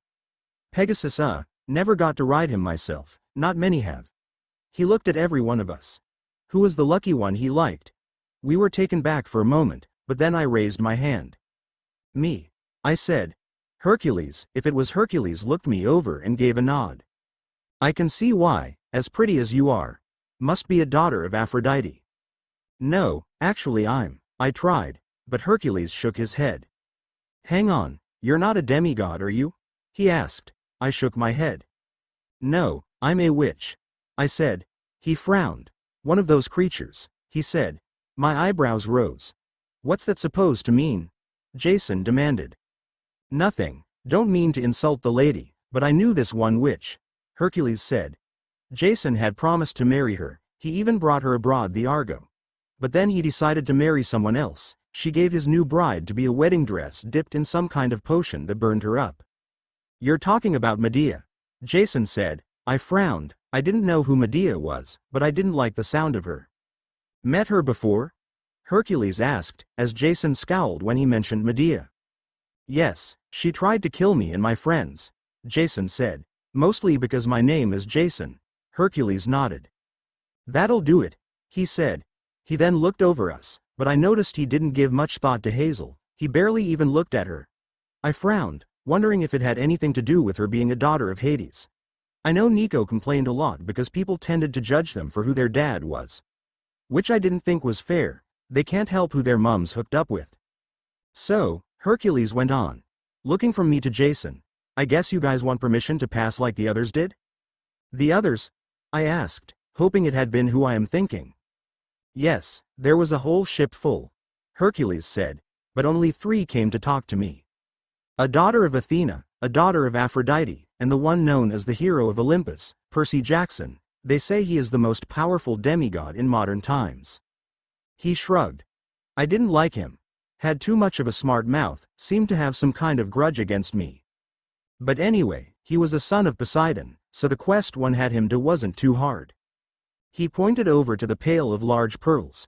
I just had him go into the sea and find a pearl for each person on the ship, the size of my fist. I looked at the pearls again and was shocked to realize, Percy did not only find 7 pearls the size of Hercules' fist, but you could tell which went with who by the color of them. One was a smoky gray, one a sea green, a fiery red one. 2 were white like a dove, a black one, a sliver one that matched Luna's eyes, and 1 red and gold like Gryffindor colors. A quest? Jason asked. Hercules gave a nod. Yes, he said. I'm supposed to give you a standard warning about how dangerous the ancient lands is and all that. Not just any demigod can survive the Mare Nostrum. I have to give you a quest to complete. Prove your worth, blah, blah, blah. I don't make a deal out of it, as you can see. He pointed to the pearls again. If Jackson hadn't been such a smart ass, I might even have given him something easier to do, like sing a song or give the daughter of Athena a riddle to answer. I'm sure she could answer it, but he was smart, so I gave him a little harder task. Well, I thought it would be, who knew sons of Poseidon could sense where pearls was. He shrugged. Oh well, they were on their way to save some demigod that was captured by giants. Apparently he was important to the war somehow. Harry, Hazel spoke up for the first time. We're on our way to save him too. Hercules frowned at her, his eyes suddenly taken on an angry look. Harry, as in Heracleitus Potter, the son of Hera. He demanded. Yeah. Hazel answered, taking a step back, looking nervous. No wonder that daughter of Athena, what's her name? Anne-Marie. No wonder she avoided saying his name. Hercules ranted, she knew I wouldn't like it. They tricked me. Damn them, if I knew the son of Hera was who they were going to save, I would have given the brats a lot harder quest. What do you have against Harry? Jason demanded. You've never even met him. He's her son. Hercules ranted. She made my life hell, she made me kill my first family. My life was wasted on ridiculous quest. My second wife died, after being tricked into poisoning me and leaving me to a painful demise. And my compensation? I got to become a minor god, immortal, so I can never forget my pain. Stuck here as a gatekeeper. And she thought she could have a child and I would leave him untouched. Oh no, I cursed him to have the same painful life I had. Oh, she had big plans for her little baby. She wanted to tell Zeus right off about him. She hoped to take him to Olympus and her and Zeus raise help his mortal parents raise. She wanted my dad and her to be his divine parents and the mortals to be his earthy parents. He would spend on Earth to learn to go back to Olympus too. Have fun, then he would grow up and save the world. Her child would be the hero for a change. Zeus would turn him into a god and he would become one of his companions, to stand by his throne like Nike and her siblings do. I didn't even get that, so why should he? The little bastard shouldn't even be considered a demigod. It's not like Hera gave birth to him. She had another woman carry him for her. Hell, she even had a goddess picked out for him to marry. You didn't have to curse him. Jason said. I doubt Dad would have let him stand by his throne. He doesn't like Harry. Hercules snorted. Dad doesn't like anyone but himself. Jason frowned at that, and I reached over and squeezed his hand. But Hera could have talked him into. He just can't say no when it comes to her. He may cheat on her and have demigods, but when Hera really wants something, Dad gives in. So I stepped in myself and cursed him. Though my curse didn't seem to have worked too much. His mortal parents were killed, and he's had a few things happen to him at the wizard school, and there is the whole Tom Riddle thing. But other than that, his life seems to have been great. Even has a new dad now and one hot daughter of Aphrodite that shares his bed. Yeah, his life is better than mine was. You know nothing about my brother, Jason said. Hercules looked at him in surprise. If you think the things at Hogwarts is all Harry has had to go, though, you're wrong, dead wrong. Oh, your curse worked. In fact, it worked a little too well. I don't know how your life was as a kid growing up. The only thing I've read about when you were young was your birth, and you struggling snakes when you were a toddler. But Harry, his parents were killed when he was 1 year old. The wizard world, who were supposed to be his friends and look out for him, left him on a doorstep in the middle of the night on the 1st of November. He's left was nothing but hell from there on out. His bedroom for the next 10 years was a closet under the stairs, where he would get locked up and beat when his so-called aunt and uncle thought he deserved it and didn't think he got the house cleaned enough. He was 11 by the time he got his own bedroom, and even then they locked his doors and put bars on his windows. He finally thought he could be happy at Hogwarts, only to have his friends turn on him and blame him when something bad happened. They even kicked him out of school just for defending himself against Dementors. Snapped his wand, leaving him helpless if Voldemort was to show up. Thankfully, Percy and Annabeth brought him to camp before anything like that could happen, and he couldn't even be happy there, having to go on one quest after another. He had barely gotten Piper back from being kidnapped when he was dragged right out of her arms and into Tartarus, and now he's locked up in some tomb, and if he isn't saved by the time the sun goes down today, he's dead. Oh, and of course Voldemort is still after him and won't stop. Until either he finally kills Harry or Harry kills him. So, yeah, I think your curse worked. When Jason was done with his rant, all three of us, Hazel, Hercules, and I, was staring at him wide-eyed. I never even had to go to Tartarus, Hercules said, frowning. And I didn't know about the aunt and uncle. I knew about the other stuff, but I didn't know. I wanted his life to be like mine. One endless quest after another. I wanted him to have to watch every girl he fell in love to die, just like I had too, but that's horrible, Hazel said. Hercules glared at her. Want me to bring up all the things I've heard about you, daughter of Hades? Hercules demanded. The things you did, before you died. I think your little friends wouldn't be very happy about that, would they? Hazel gulped. But the only thing I could think of was the fact Hercules had said before she had died. Did Nico find her in the underworld? Is that why they kept everything about her secret? My wife Hebe does visit me from time to time, and she tells me a little of what's going on.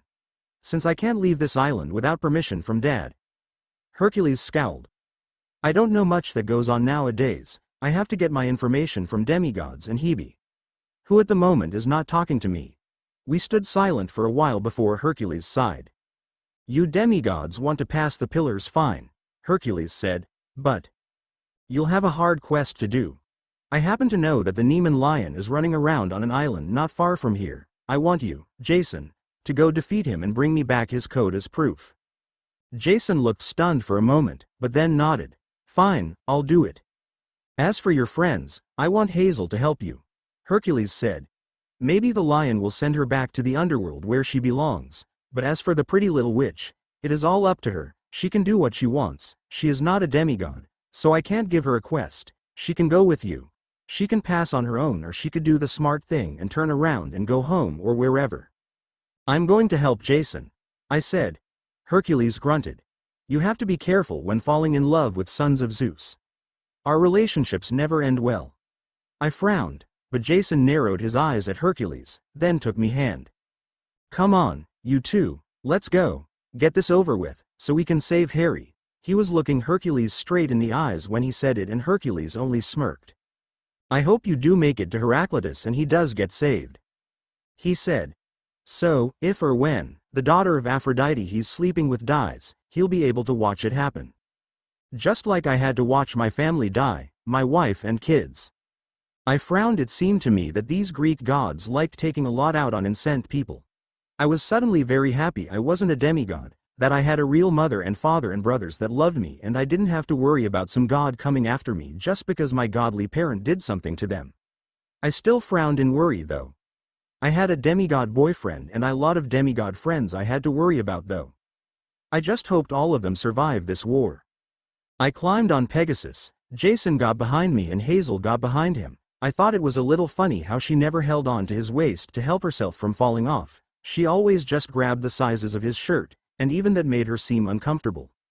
I thought about Hercules saying Hazel had died and came back. I wondered if she hadn't lived in one of those old times where it would be unladylike and you would be considered something bad for even looking at a boy, and if that was the reason she was so uncomfortable being so close to Jason.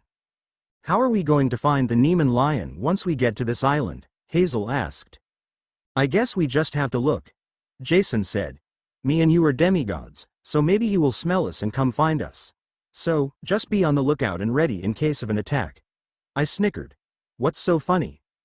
Nothing, I said, but truthfully I thought it was funny how he said, he'll smell us. Like they stick or something. I wondered what. Demigods smelled like to monsters. And what makes them smell at all? Could they just smell the god in them, or did they actually stick? Hopefully it isn't the later.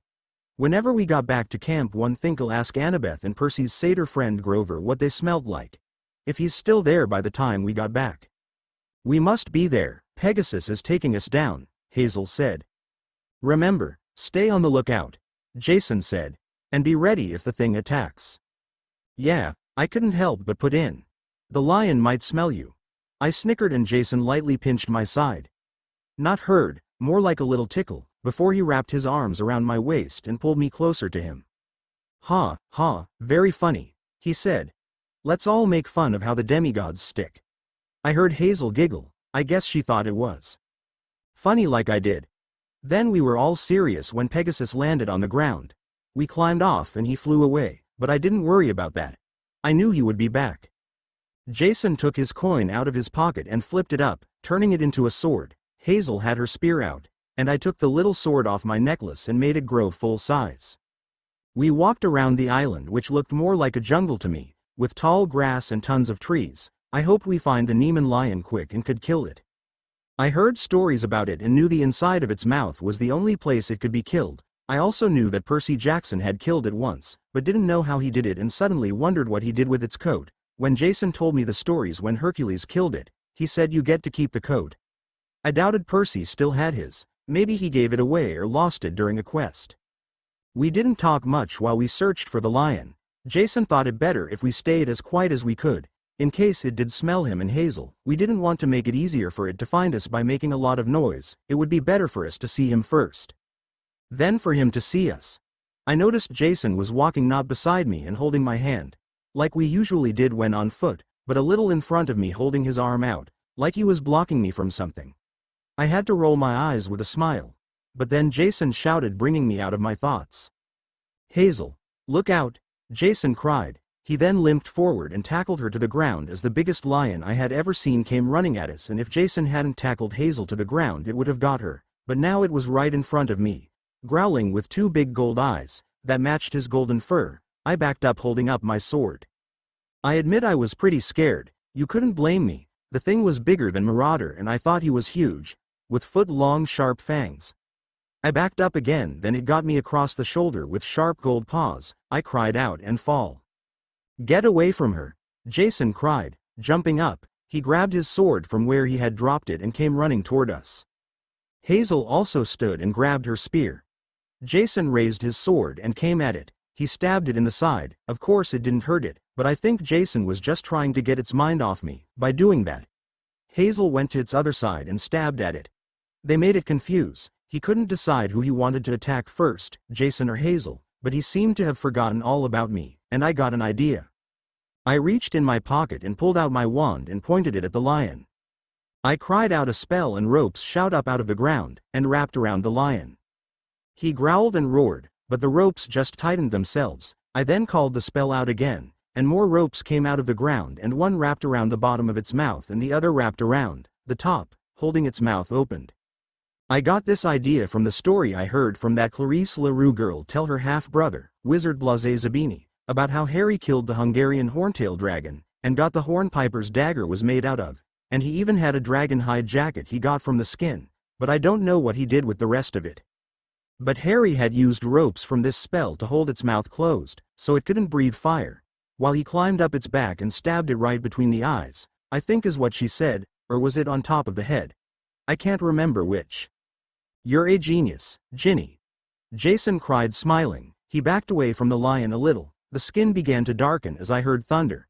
Then Jason brought his sword down and stabbed the ground with it, making lightning come from the sky and hit the Neiman lion right in the mouth. Nothing was left but a lion skin coat. Jason picked it up. Too bad we have to hand that over to Hercules, I said. Jason smirked at the nickname I just gave Hercules. I guess he hadn't liked him either.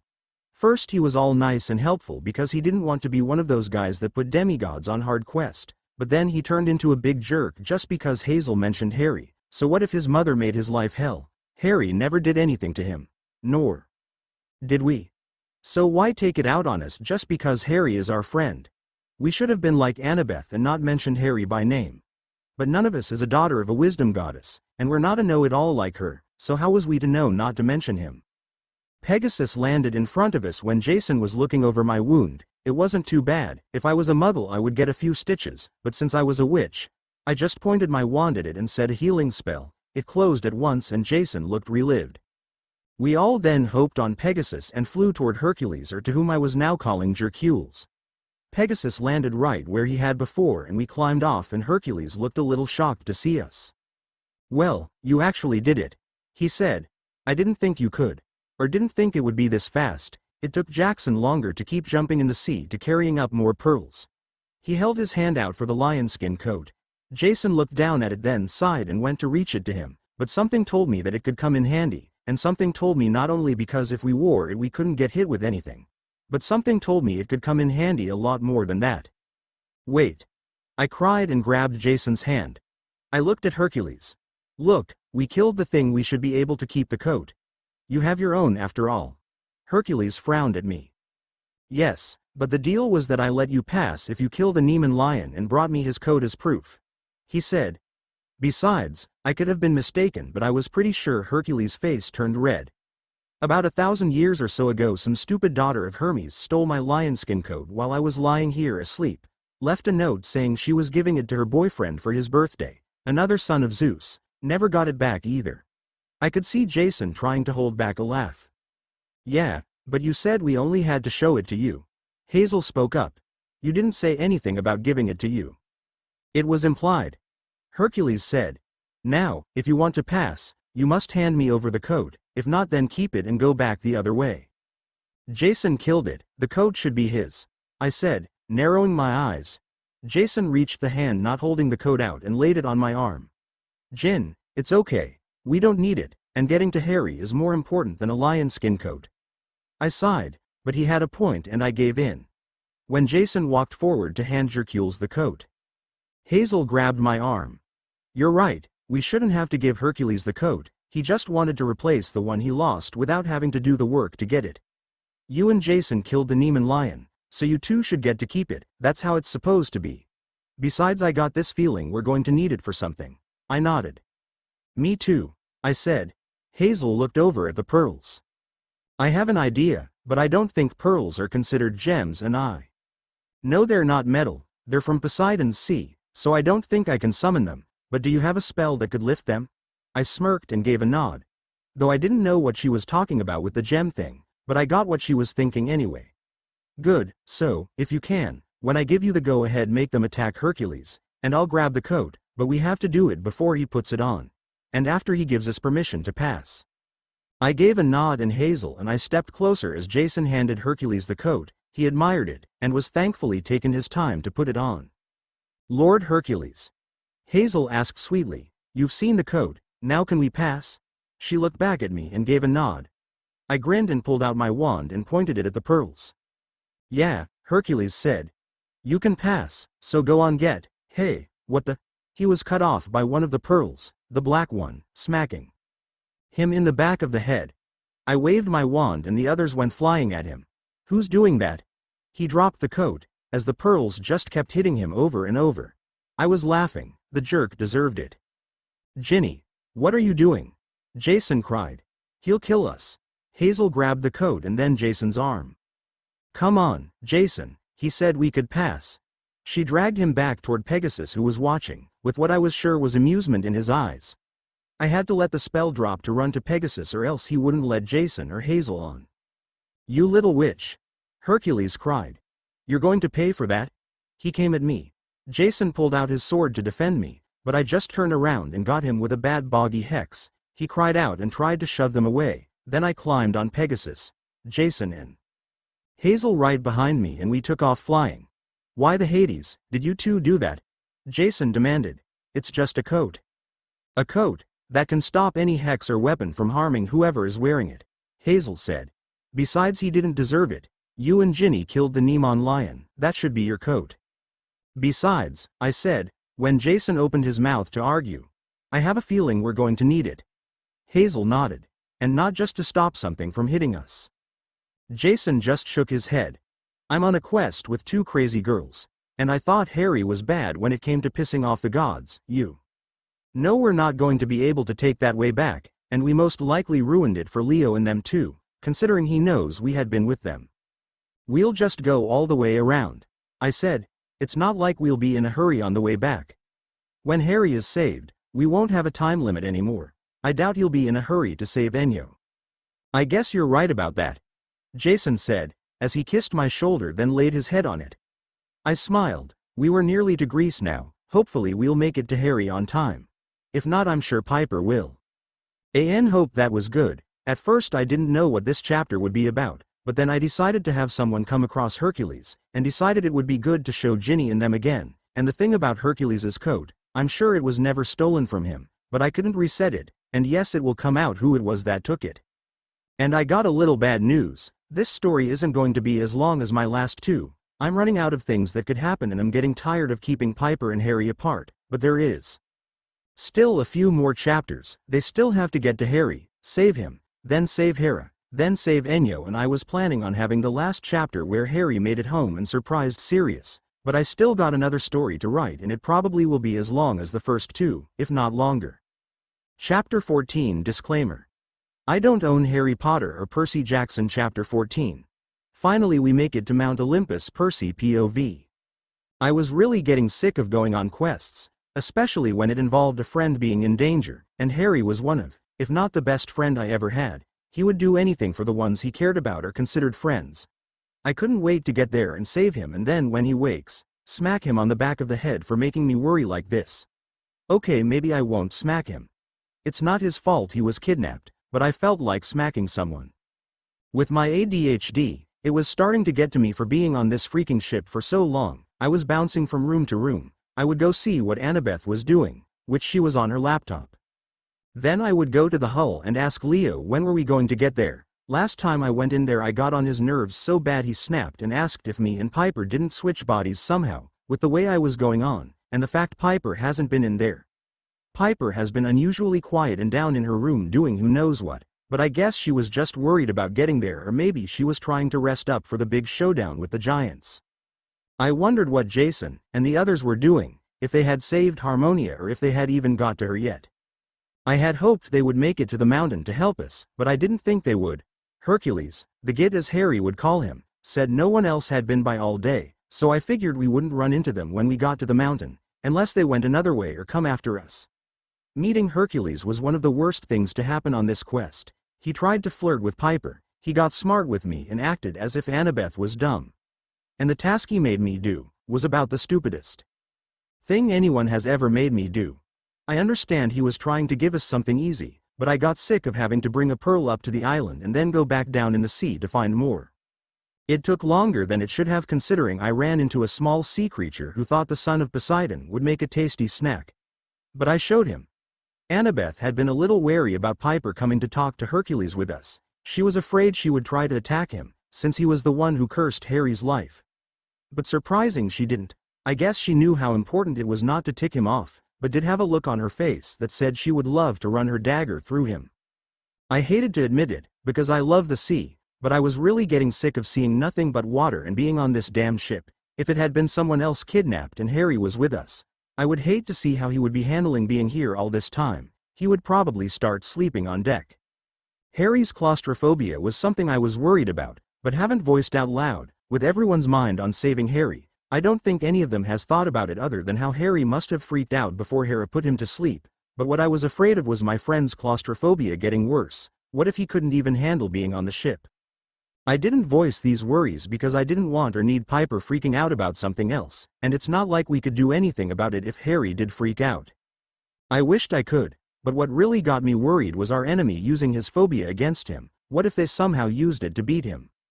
If Harry was in battle and they lulled him into a confined space, it would be easy to beat him if he started freaking out. I didn't know how Harry handled enclosed spaces during battles. As far as I knew, all the battles he has been in has been out in the open, so I don't know if Harry would realize he was in a tight space or if he would be so caught up in battle that he wouldn't even realize it, but it still scared me. When we got Harry back, I was really tempted to not let Harry out of my sight or go anywhere without me, but something tells me Harry would not like that and would find a way to sneak off without me. "What are you thinking about?" Annabeth asked. Right now we were lying in our bed. I tried to get some sleep after Leo had snapped at me.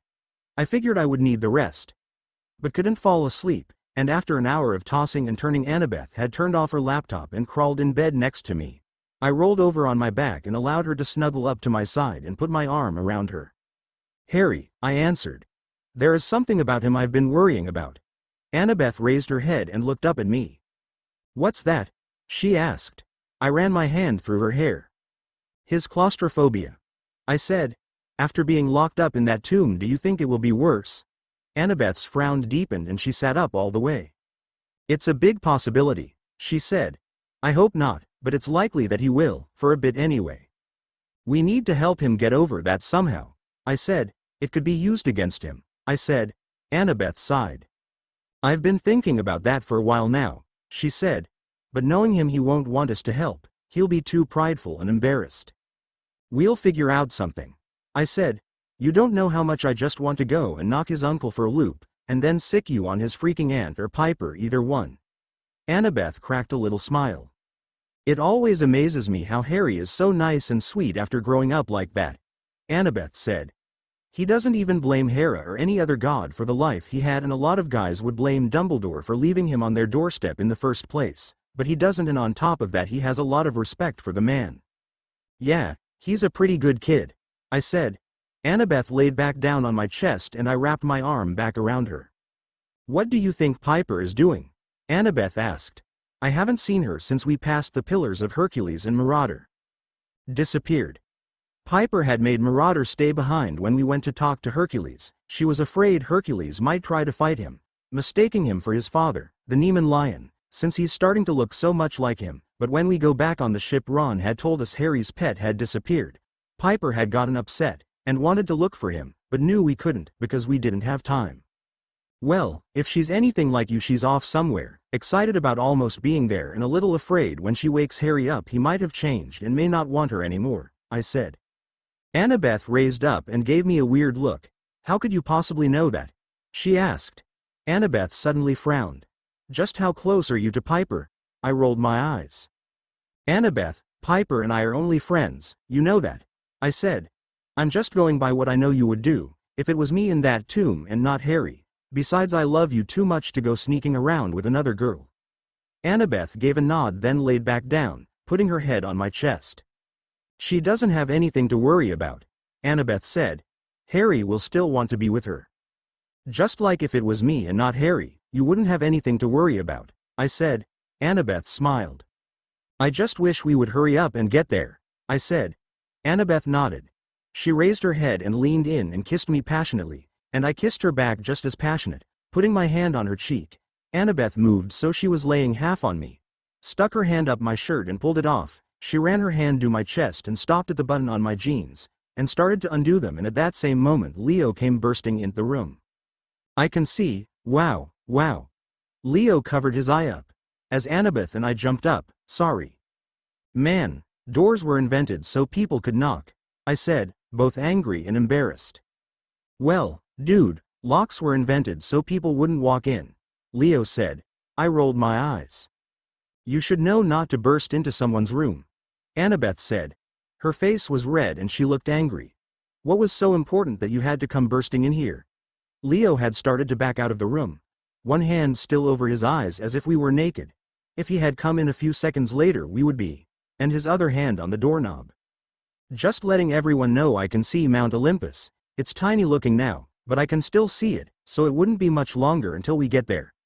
Leo said all that so fast I barely caught any of it, but Annabeth grinned and I just got my shirt back on when she grabbed my hand and pulled me past Leo and up the deck.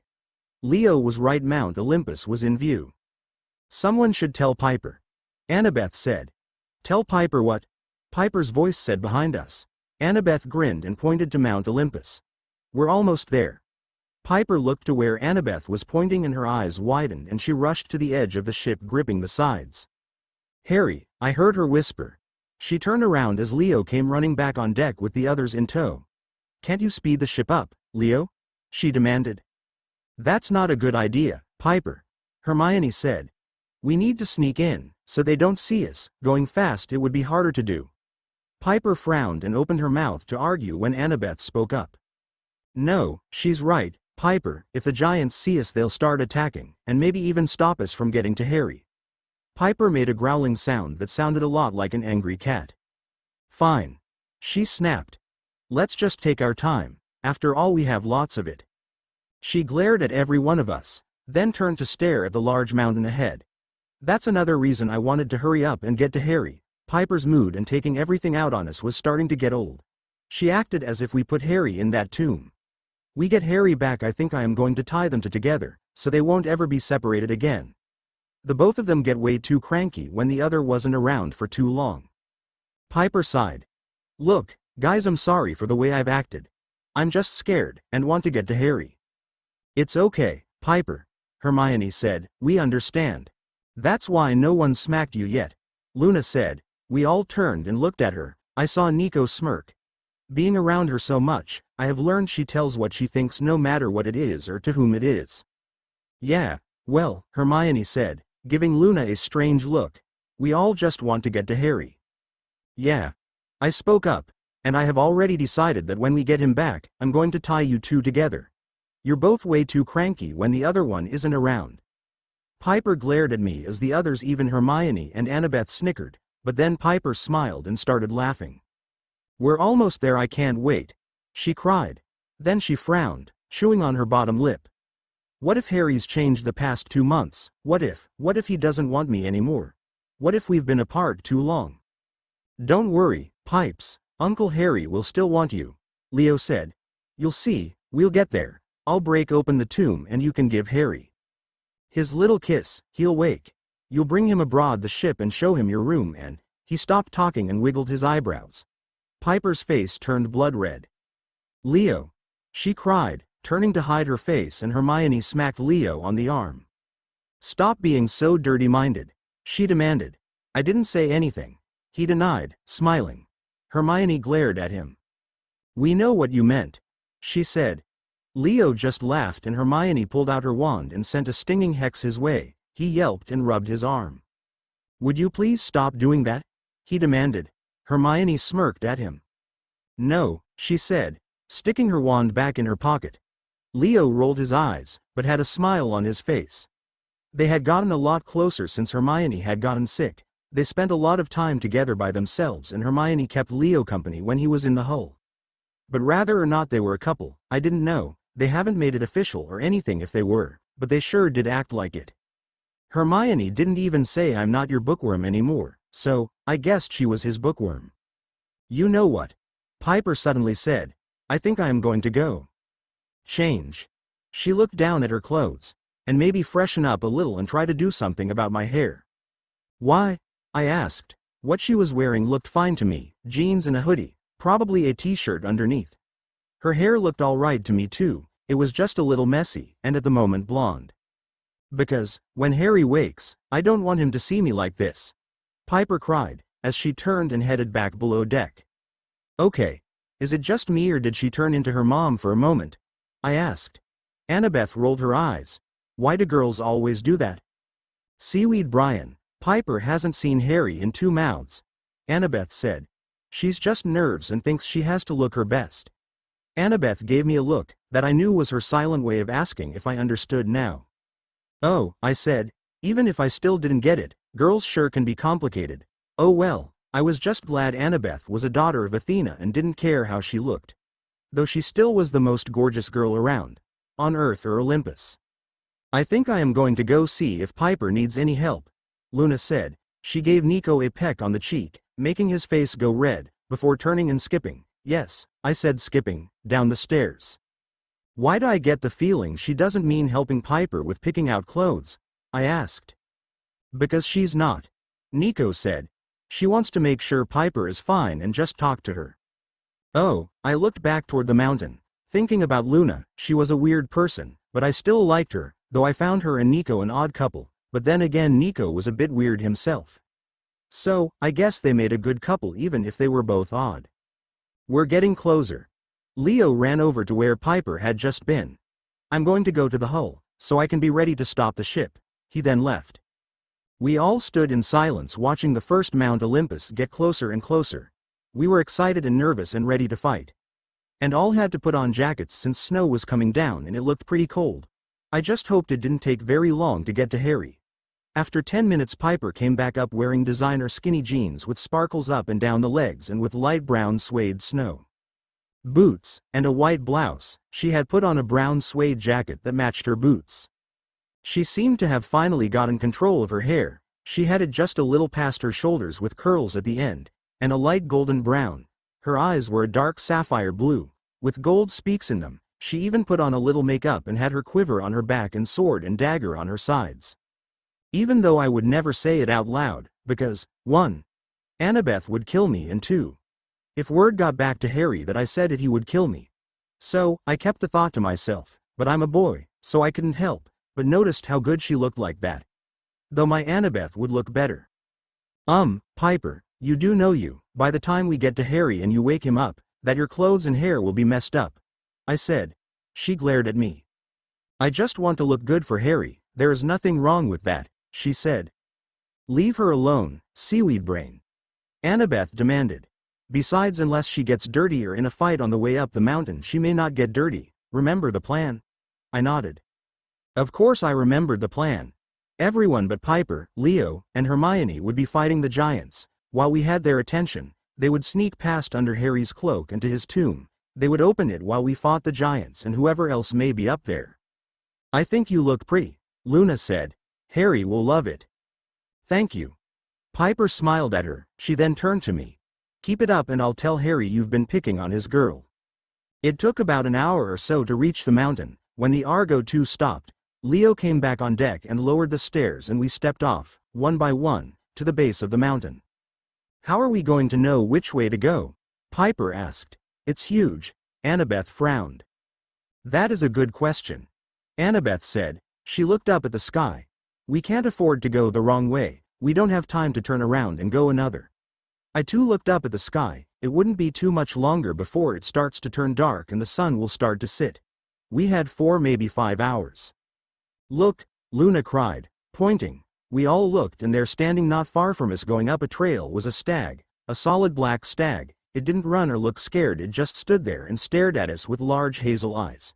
Piper frowned at it. It can't be. She mumbled, walking over to it. The stag didn't run from her or attack. We all watched as she slowly walked up to it and tried to pet it on the head, but her hand just went right through it. That's when I noticed it was a little transparent, like it was a ghost. Piper mumbled something that sounded like, "It is you." The stag nodded and ran up the mountain. Piper's face split into a wide grin, something I haven't seen her do in 2 mouths. She then ran after the ghost stag. Piper, are you sure following him is a good idea? I called. Piper turned and looked at us. Yes, she almost shouted. Now come on. He's showing us the way to Harry. She then turned and ran up the trail. The rest of us had no choice but to follow. Piper was in the lead, as we climbed the mountain.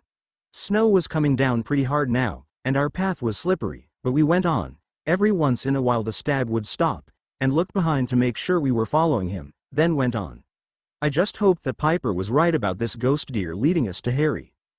At one point Annabeth has slipped on some ice, and I grabbed her arm to stop her from falling down. Somehow Nico got ahead of Piper and was now walking next to the stag. I saw Nico's mouth moving and was pretty sure he was talking to it. I just hoped it didn't talk back. Finally, after 2 hours we made it to the top of the mountain, and the stag disappeared after Piper said something that sounded like, "Thanks, Prongs." I didn't see any giants, but I knew it had led us to the right place, because right in front of us was the ruins of a palace. Half it was gone, so we could see the inside. Looked like an old theater part of a palace with old seats and even a stage. All around us was some of the weirdest things, like huge gears and pulley systems that raised and lowered sections of the floor for no apparent reason. Water flowed through open trenches, powering water wheels that turned some of the machines. Other machines were connected to huge hamster wheels with hellhound inside. And the weirdest was suspended from the ceiling were cages of live animals, a tiger, several wolves, a whole pack of hyenas, and bronze and leather conveyor belts trundled along with stacks of weapons and armor. None of this was here when I had that last dream, Hermione said. I saw Leo looking around like he was dying to go try something out. We carefully walked in and looked around. I was sure that any minute something would come out and attack us. "Harry!" Piper suddenly screamed out. She then tried to take off running toward the stage, but I grabbed hold of her waist and held her back. "What the hell are you doing? Let go of me." "Right there is Harry. I have to get to him." I didn't let go. I knew it had to be a trap, because no bad guys was around, but yet right there, suspended above the stage, being held up by leather belts and cables, and surrounded by the caged animals was Harry's tomb. "Please, Percy," Piper said. I hated when people said please. It was hard to say no. Let me go to him. "I'm sorry, Piper, but it has to be a trap," I said. "Once you head right for that stage something will happen." Piper started sniffing like she was going to cry. Great, if there was anything worse than someone saying please, it was a girl crying. "Piper, Percy's right," Annabeth said. "We have to be careful and not just run in. We'll let you go to Harry soon, but right now we have to figure out how to, without setting off any traps. I guess our cloak idea won't work now, but, Leo, do you think you can?" At last, someone cried from somewhere. It sounded as if it was coming from behind the velvet curtain up on stage. "So very happy, honestly. I didn't think you would make it, but it's so much better that you did. Much more entertaining. You're just in time for the main event. Hey, whoever or wherever you are," Piper yelled. "Let Harry down, now." "As you wish." The voice laughed, and then there was the sound of a machine starting, and the cables and belts holding Harry's tomb up begin to lower it down. I heard Piper gasped in fear. I guess she was afraid Harry would fall, but he didn't. The cables moved slowly and then sat the bronze tomb down right in the center of the stage. "Harry," Piper went to take a step, but then we heard a growl, like a dog, and before Piper could reach Harry's tomb it was surrounded by over a dozen hellhounds. Red eye glowing and large fangs showing. "Oh, gods," Piper whimpered and would have fallen to her knees if it had not been for Annabeth and Hermione grabbing her arms. Piper shook her head and narrowed her eyes. She jerked her arms out from Hermione and Annabeth's hands. "I've come this far," Piper said in a deadly calm voice, as she pulled out Harry's sword. "Harry is right there in that tomb, and I don't give Hades' ass who or what you are. You're not stopping me from reaching him." Then before anyone could stop her, Piper ran right toward the tomb with Harry's sword raised. I thought she was nuts, or didn't realize Marauder was no longer with us. Where he went or why I don't know, but there must have been a good reason for him to just leave Piper like that. But then she shocked me by getting on her knees and sliding up under the nearest hellhound and stabbing it in the gut. It burst into dust, and Piper didn't give it another thought as she reached and pulled one of her arrows out of her quiver and tossed it at another like a dart. It stuck it in the side and made it burst into dust. Note to self: never piss off Piper. I shook myself of my thoughts and raised Riptide and ran forward. I stabbed one hellhound, and then ducked another one's paw, before coming back up and slicing its head off. I had to keep my mind off of Mrs. O'Leary or else I would feel guilty for doing this. Nico was in the fight now too. He was taking out almost as many hellhounds as I was, and to my shock so was Piper. Leo had pulled out a hammer and ran forward, bashing one after another over the head. Annabeth too was fighting, and the three wizards was throwing spells, but I don't think it worked very well against them. Not with their tough hide. I saw Leo pull another hammer out of his belt and toss it to Hermione. She caught it, with a look on her face that said, she didn't feel very comfortable with basing a dog over the head, but did it anyway, as she and Leo worked together trying to reach Harry's tomb. I was too busy with my mind on watching Annabeth make sure she stayed unharmed and didn't notice when a hellhound jumped at me until a gold arrow got it between the eyes and it burst into dust. I looked the way it came to see Piper had reached Harry's tomb and was now standing on top of it shooting arrows and keeping the hellhounds from getting anywhere near it again. "Come on, Leo," Piper yelled. "Hurry up and get over here and let Harry out." "Piper, behind you," Hermione suddenly yelled. I looked back that way in time to see a hellhound jump up from Piper's left and knock her off the tomb and onto the hard ground. Harry's sword fell from her hand and she also dropped her bow and arrows. Cried out, grabbing her leg, which was most likely broke. I went running her way as the hellhound jumped over Harry's tomb and right at Piper. But before I could reach her, I heard a sudden roar and a golden brown furball came out of nowhere and jumped the hellhound, knocking it back across the tomb. It landed on the ground and slid across the floor, before hitting a wall and bursting into dust. I don't know how or where he came from, but Marauder was back, and pissed. He stood on Harry's tomb and gave a giant roar. We all jumped when his roar was answered by several other loud roars, as we were surrounded by lions. At both sides, and back, about 30 of them, all shapes and sizes, even a solid white one. Only 3 besides Marauder was male.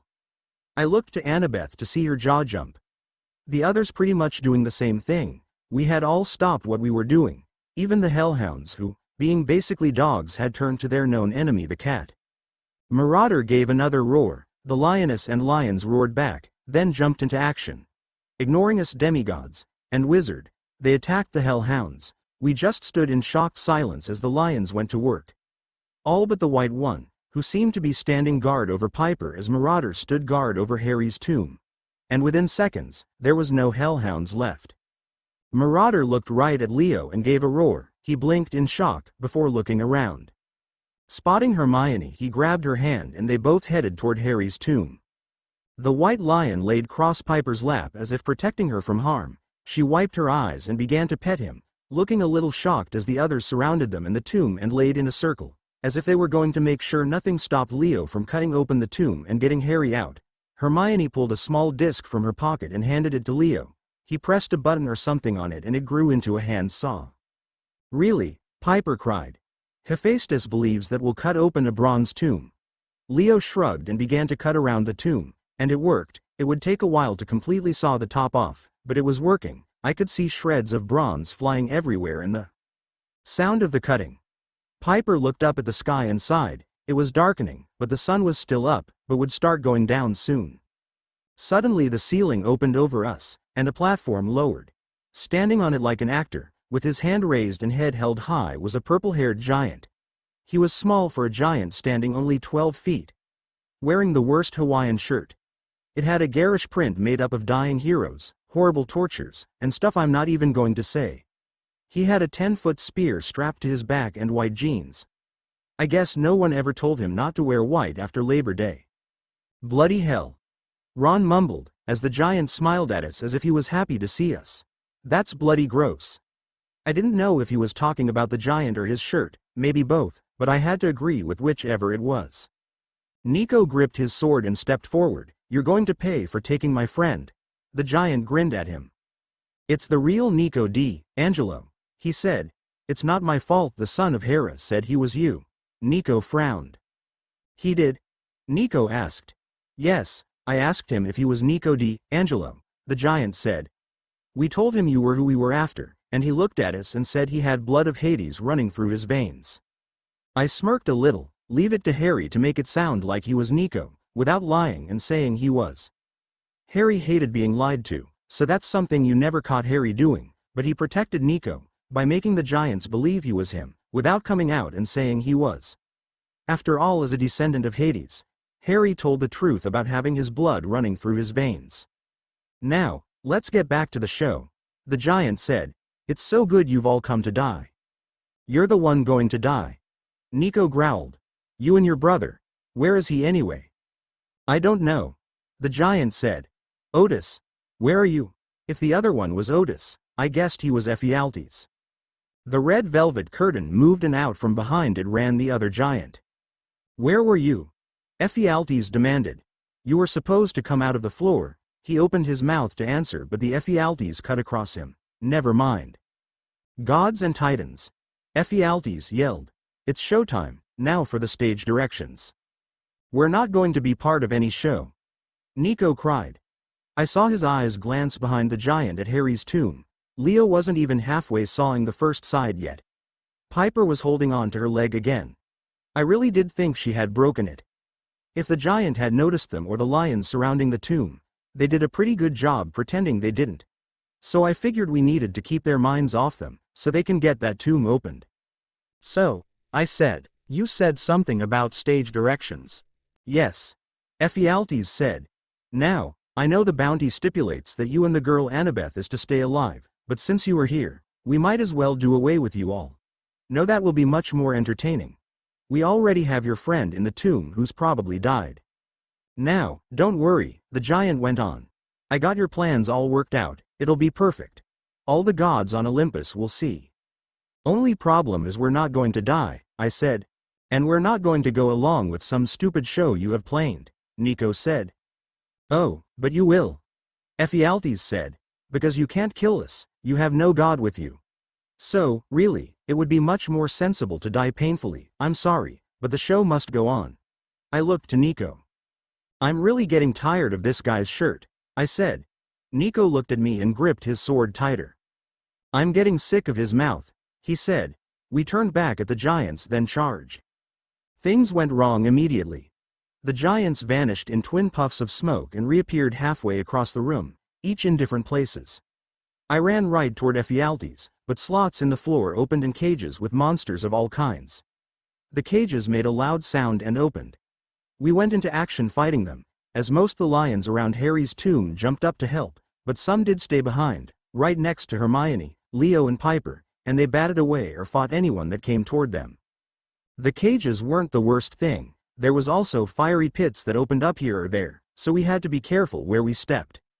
I saw Nico and Luna leap over one of the pits and head toward Otis, who brought out his spear. Over on one side, I saw Ron shooting spells knocking them out, and Annabeth was fighting monsters with her dagger. Hermione was doing as Ron was and shooting spells. Leo was sawing away at the tomb. He was now past halfway on one side. Piper was doing her best to shoot arrows at some monsters, and I looked around for Ephialtes and saw him up over to the right side messing around with controls.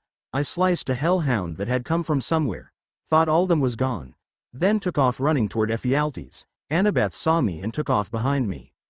We were soon stopped by a large forest that sprung up from somewhere. We needed to get to Ephialtes so we can stop him fooling with the controls. "He's right, you know," I said, as I used Riptide to take out the whole forest. "There is no way we can beat them without a god." "I know," Annabeth said. "We can pray for help, but without something to offer as a sacrifice, doubt anyone would answer it." I frowned. "Wonderful," Ephialtes cried. "We'll call that a dress rehearsal." He began to push buttons opening random cages. "Percy," Annabeth cried, "we need to somehow destroy the controls."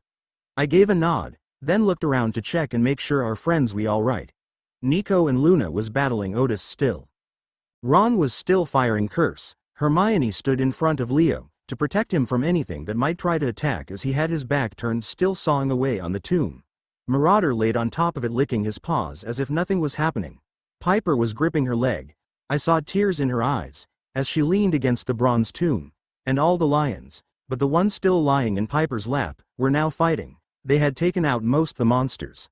I looked back at Hermione and got an idea. "Hermione," I cried. She looked at me. I nodded to the controls and she understood, and shot out a spell. It hit the control panel making it blast apart. "No," Ephialtes cried. "Spoil sport."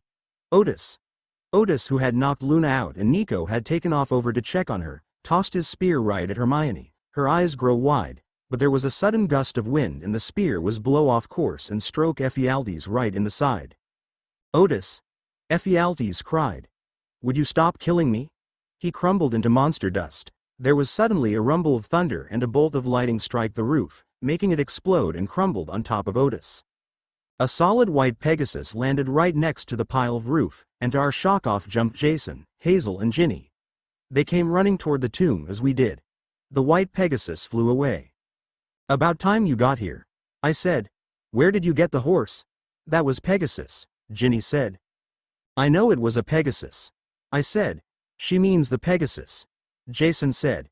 He then explained all about their run-in with the Amazons, and how Pegasus took to Ginny and they let them take him to escape, and how two of the Amazons, one being their queen, were daughters of Enyo. I shivered. Who the heck would hook up with her? And then he explained about rescuing Harmonia up until their task Hercules gave them, and how he was a jerk. "I'm sorry guys, it's my fault," Hazel said. "If I hadn't been stupid and mentioned Harry, then he might have given us something so hard to do." "Yeah, but the lion," Jason glanced at Marauder, who still sat on top of the tomb, watching us, and all the lions that were standing around us. The skin came in handy." He looked at us. A little ways back we stopped and used it to offer a god for help. I don't know if it helped, but it disappeared. "What god?" Nico asked. Jason shrugged. "We just said if any would like to help," Ginny said. "Sorry, but we didn't know who to ask." "The giants will reform," Annabeth said. "We don't have much time." The sky was now starting to darken. "Leo, hurry, maybe we can get Harry out before that happens and we can leave." Hazel took a step and her foot anciently hit Piper's ankle and Piper cried out and grabbed hold of her leg again. "I'm so sorry, Piper. I didn't see your leg there," Hazel said. I knelt in front of her. "Your leg's broke, isn't it?" I asked. She nodded, tears fallen down her face. "We should have brought along some nectar or ambrosia." "We got some," Ginny said.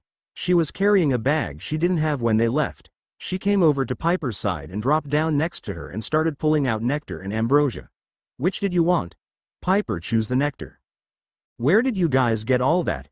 Annabeth asked. "Gift from Harmonia for saving her," Jason said. Guys look," Hazel said. I turned and looked. The dust that was Ephialtes and Otis was now going back together. Otis somehow got to where his brother was. "Leo, hurry up," Piper said. She tried to stand but just fell back down. "Get Harry out." The nectar helped some, but hadn't completely healed her broken leg. "I'm going as fast as I can," Leo said, as more hellhound appeared. "Luna and I will get the giant twins," Nico said.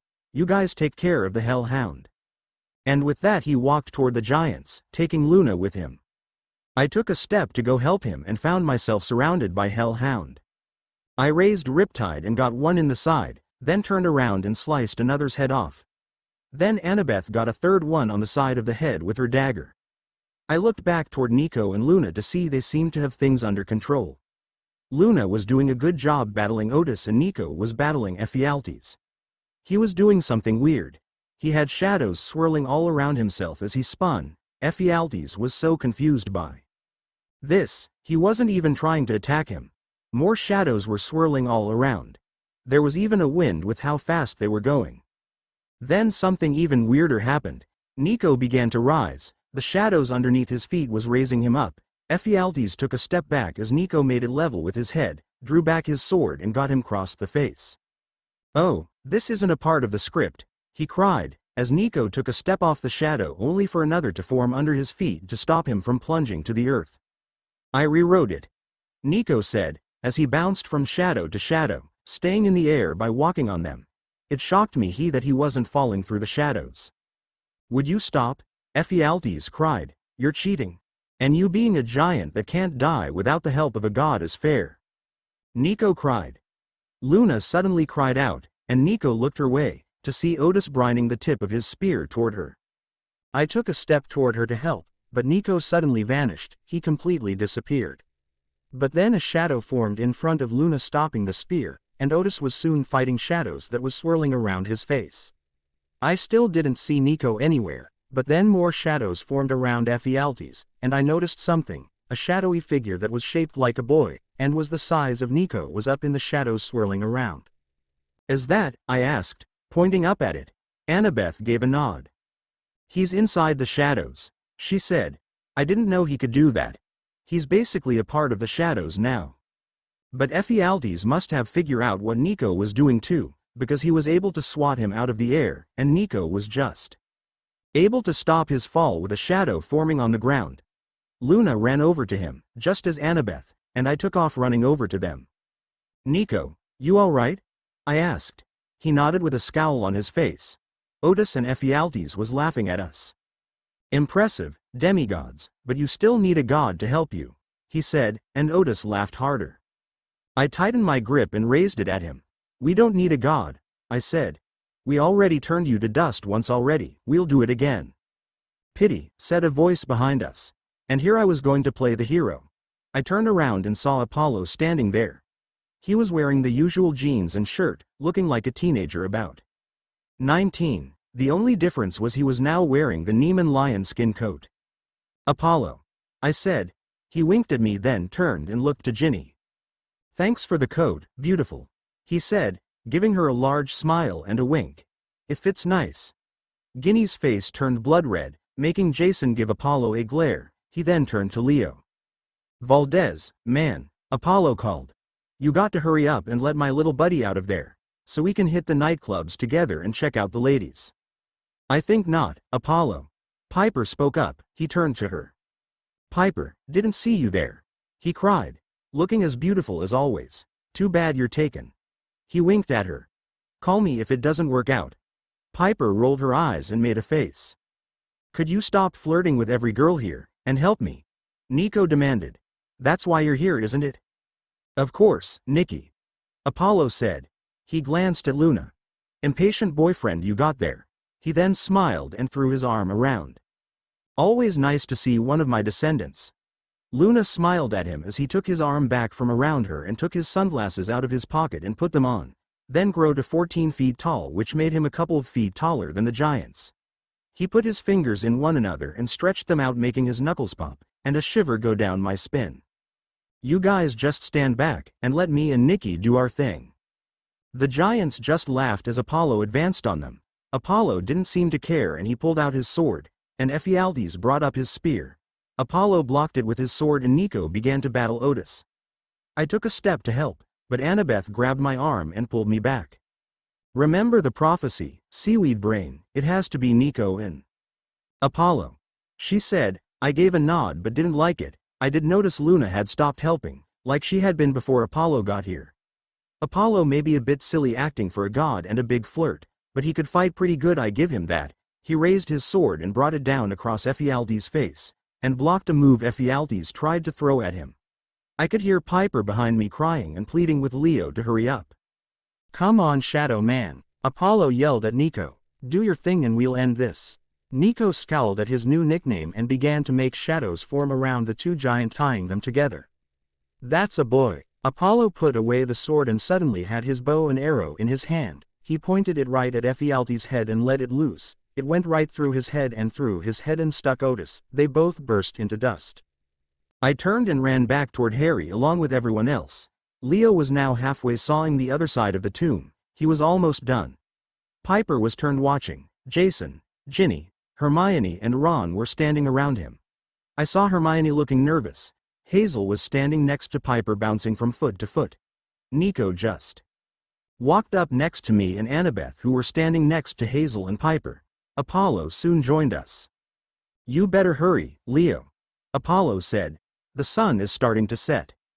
None of us said anything. We just stood there and watched as Leo sawed away at the rest of the tomb. If a mortal was to stumble up on this scene, he would think we were all crazy. Teens of all ages along with a guy in a lionskin coat, not to mention surrounded by lions.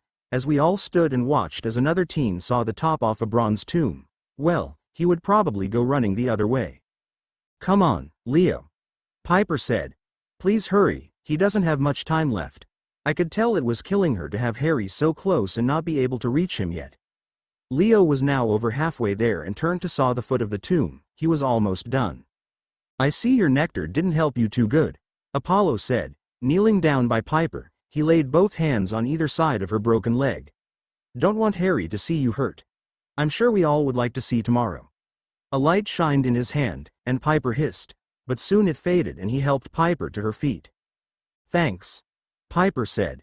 Apollo grinned. "Anything for the only other member of our club," he said. Piper rolled her eyes. Apollo, there is no club, she said. What club? I asked. What are you guys talking about? Piper rolled her eyes. Apollo thinks he and I are the only two members of some. I slayed the mighty Python Club. Well, sweetheart, you and I are the only ones to ever do it. Apollo grinned at her. He reached in his quiver and pulled out an arrow. It was solid gold all except for the tip. He grabbed Piper's arm and laid it into the palm of her hand. Believe me, you will need that soon. Piper looked down at it and frowned. She looked at the silver tip and her eyes widened. You don't mean he's back and after you? Apollo to her. Damn. Piper cursed, gripping the arrow. Well, at least he's after me and not Harry. Who? I asked. Piper, who's Apollo talking about? She shook her head and wouldn't say. Yes. Leo suddenly cried out. Piper looked his way and her eyes lit up. He had finally got the top sawed off. All us guys got on one side and pushed until the top slid off with a loud thump, then the sides just fell apart, leaving Harry lying on the ground except for the piece of bronze underneath him. Harry. Piper said, he was so eerie looking, he almost looked dead the way he was so pale, and he's lost weight, his hair had grown out, and the top almost covered in gray, and he had peach fuzz starting to grow on his face. The giants must not have known what the Sword of Olympus was, because it was lying next to Harry. And his knuckles were all swollen and covered in dried blood. Piper hesitated before dropping to her knees and reaching out and touching Harry's face. Oh, gods! She cried. Tears falling down her face. She got above Harry's head and pulled his upper body into her lap. Gods, I love you so much, she whispered, kissing him on the forehead. She leaned in, her mouth hovering over Harry's. Wait! Apollo suddenly cried. Piper glared up at him. As he knelt next to them, she opened her mouth to say something. Don't worry, Apollo cut in. He's out of the tomb, so he's not in a danger of suffocating anymore. Piper sighed. His hands look pretty painful, and I thought I would heal them so he won't be in any pain when he wakes. Apollo gripped Harry's hands in his and light shined around them, before he let go. There, all healed. Thank you. Piper told him. She grabbed hold of one of Harry's hands and leaned back in. Forever, she whispered, before touching her lips to his. And even before he opened his eyes, Harry began to kiss her back, gripping her hand that was holding his, and raising his other hand to touch her face. They kissed a good 15 minutes before pulling about. That was when Harry opened his eyes. They were emerald green and sparkling. He grinned up at Piper as he pushed her hair behind her ear, then wiped the tears from her eyes. They just stared at one another. I don't think Harry realized anyone else was here, and I think Piper forgot we were here.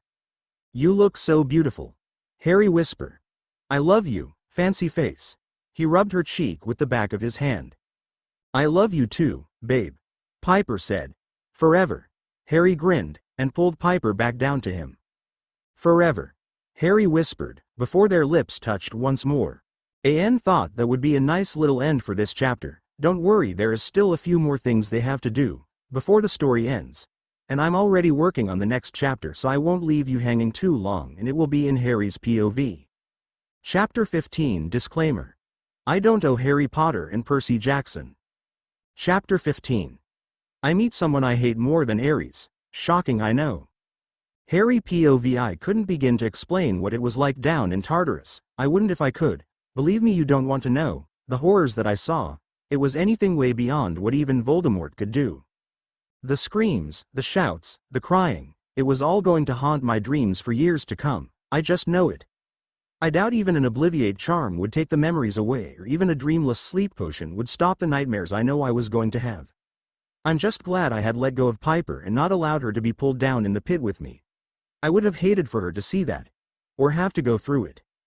It was all so weird and confusing. I spent a good 4 weeks wandering around Tartarus trying to find my way out.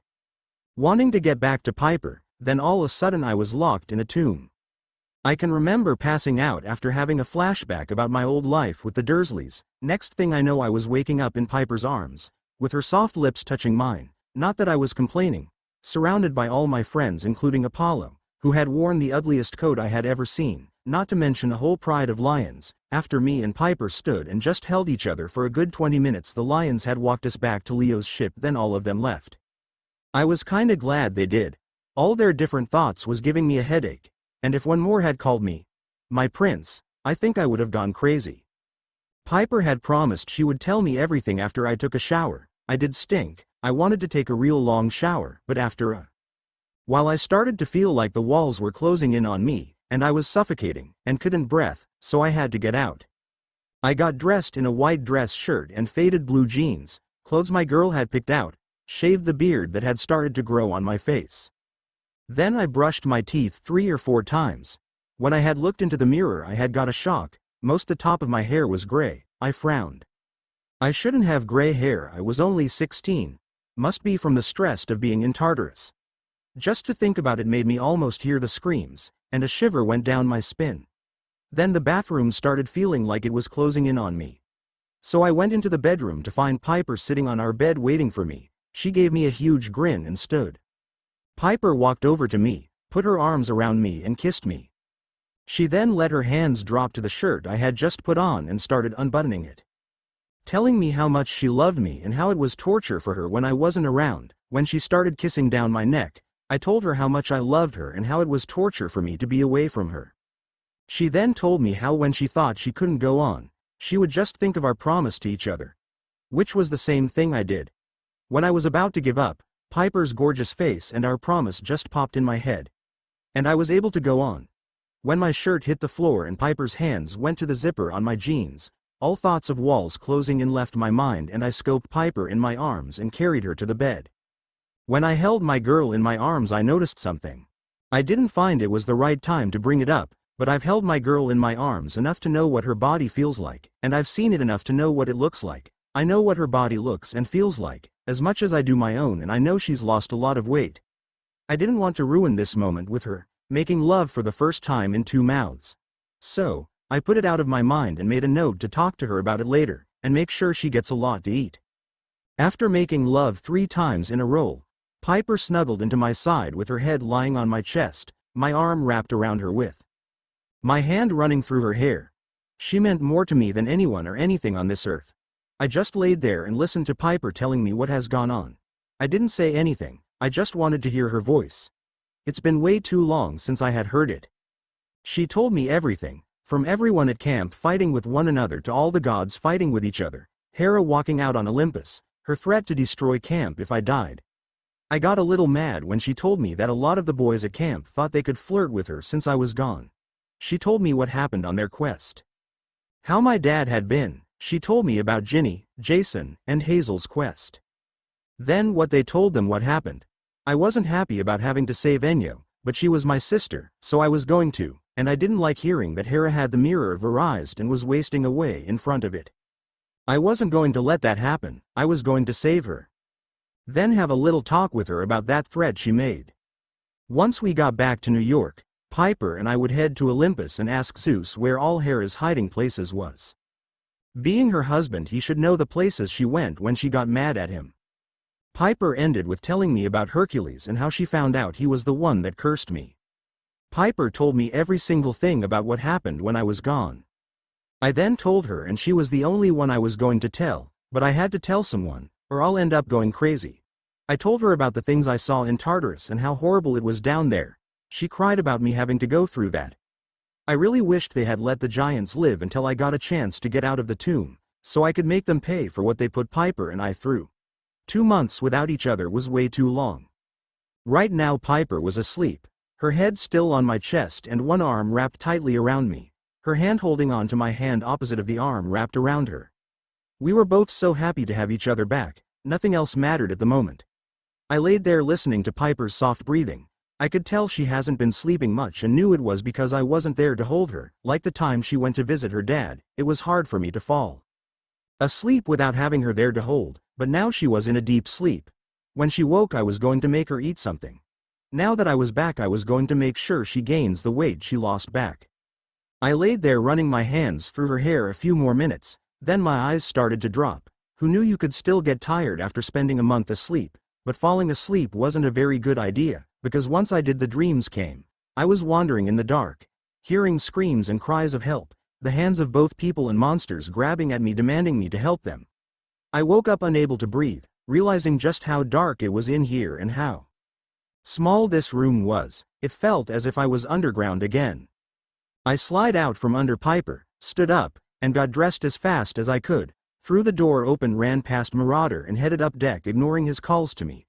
I ran right to the side of the ship and took a deep breath, trying to calm down, to catch my breath, breathing in and out. I closed my eyes and it just made the screaming and shouting come back. Marauder stood next to me, and leaned against my leg, trying to be comforting. Harry, someone laid their hand on my back and I spun around ready to fight whoever it was, to see that I almost hit Hermione. Her eyes widened and she backed up. Leo, who had been with her, stepped in front of her as to shield her from me. "Wow, man, it's just us," Leo said, holding his hands up. "Hermione, I'm so sorry, you startled me," I said. Now that I was up deck I began to calm down. "So, sorry, Harry, are you okay?" Hermione asked. I tried to give her a smile. "I'm fine, Hermione," I said. "No need to worry, just don't sneak up on me." I began to run my arms and Leo frowned.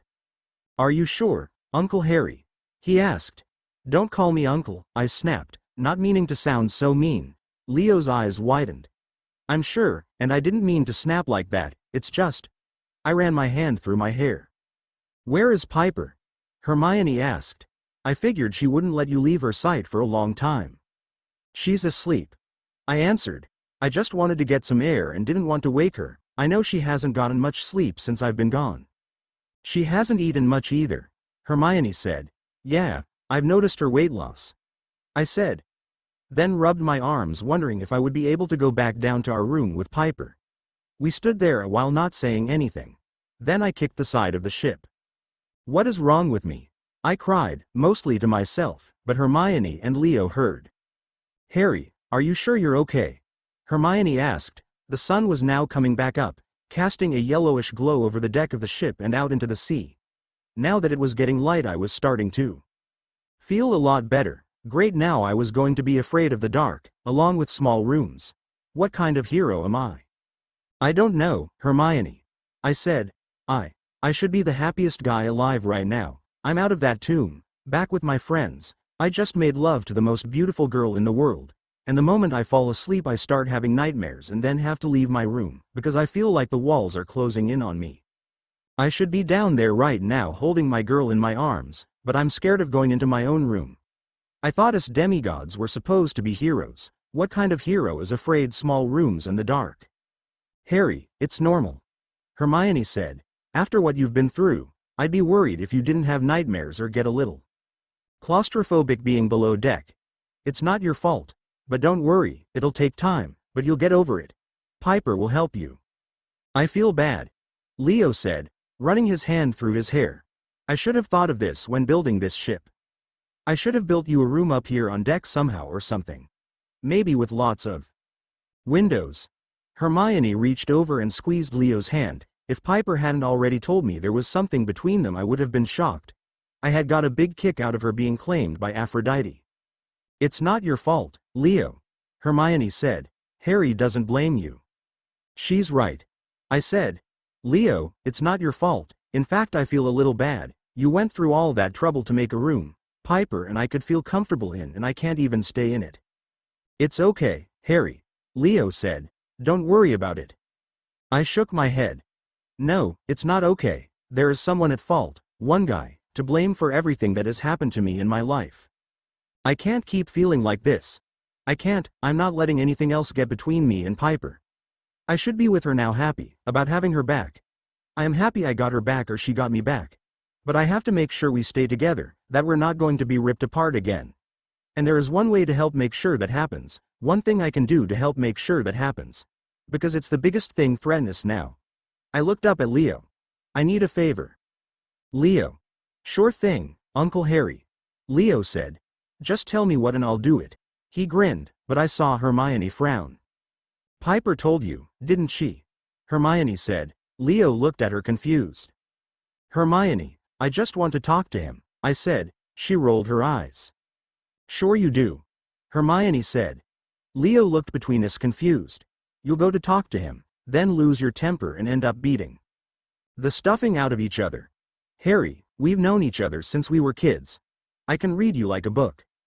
I have a right to talk to him, Hermione, I said. I'm not going to lose my temper, well, unless he does or says something I don't like. Hermione, I have to do this for me and mostly for Piper. What are you two talking about? Leo asked. Piper has told Harry about Hercules and now he thinks he has to fight him, Hermione said. Oh, Leo said. He looked at me. Is that the favor? You want me to stop at the pillars? I nodded. No, Hermione said. Leo won't stop you get in enough battles without you going to look for one. Hermione, I'm not looking for a battle, I said. Unless he won't take the curse off. It's going to end up causing either mine or Piper's life. I can't let that happen. I won't lose her and she couldn't handle losing me, especially if it was me dying. I have to get him to take the curse off. I looked at Leo. Come on, mate, take me there. I don't know, man. Leo said. If you go by what Ginny and Jason say, that guy or God whatever, he really doesn't like you, but if that's what you really want. Leo, you can't. Hermione said. She turned to me. Harry, I know you have a right to talk to him, but I really don't think you should, not now anyway. Hazel and Ginny made him mad, so. I know all about that. I said. Piper told me, but this might be the last chance I get to talk to him about this curse. Harry. Piper suddenly yelled. Harry, Piper. I called as she came running up on deck looking terrified. Baby, what is it? She gasped when she saw me, came running over, and threw her arms around my neck and cried into my chest, while Annabeth, Nico, Jason, Ginny, Ron and Hazel came running up on deck. I was surprised Percy didn't. Piper, baby, what's wrong? I asked. Her grip around me tightened. I wrapped my arms around her and hugged her close to me. I woke up and you weren't next to me anymore, Piper said. I thought having you back had all been a dream or you might have been taken from me again. Piper, no, baby, I'm here, I said. I pulled back so I could look her in the eyes and laid my hands on either side of her face. You didn't dream about having me back, fancy face. I'm really here and haven't been taken. I just needed a little air. I'm sorry for worrying you. I should have woke you up or left a note. Piper nodded, then hit me across the chest. Don't just disappear like that, she cried, then wiped her eyes. I was so scared you were gone again. I was well aware of everyone watching, but didn't care. Annabeth even had a look on her face that said, she knew why I had come up here for air, but I ignored them and reached up and wiped her tears. I'm sorry, baby, I just thought you could really use the sleep, I said. I won't disappear again like that, I promise. Piper nodded and put her arm around my waist as I wrapped my arm around her shoulder and pulled her to me. Where's Percy? I asked Annabeth, partly because I was surprised he hadn't come charging up the ship with Riptide drawn, and partly because Annabeth had opened her month and I knew what she was about to mention, and I did not feel the need to talk about it in front of everyone. Annabeth rolled her eyes. He's down in the stable part of the ship talking to Pegasus. Has been for an hour. He better not get any ideas, Ginny said, only partly joking. Pegasus was my friend first. I don't care if he is Percy's brother. He's got blackjack anyway. Harry wants Leo to stop at the Pillars of Hercules, Hermione said. So, he can talk to him. Piper frowned and looked at me, along with everyone. Harry, are you sure that's a good idea? Jason asked. Look, this could be the only chance I get to talk to him, I said. I want to get him to take the curse off. I looked Piper right in the eye. I need him to take the curse off. I told Leo he shouldn't stop, Hermione said. Why would you do that? Piper demanded, shocking even me. Harry has a right to talk to him, and with everything going on, this might be the last chance he gets to. Hermione, this could be the only chance Harry will have to get that jerk to lift the curse. Don't you think Harry deserves to have a life that's not cursed? Hermione looked taken back. I'm sorry, I didn't think of it that way, Hermione said. Piper said nothing, she just laid her head on my shoulder. Need any help? Ron asked. I'll go with you, I shook my head.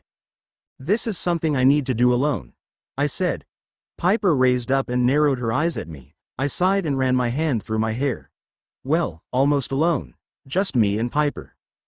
Hercules might not be in a friendly mood, Ginny said. Hazel and I kinda ticked him off. I know, I said. Piper told me all about that. I'm coming with you, my prince, Marauder thought. No, Marauder, you're staying behind, I said. He glared at me. Are you sure?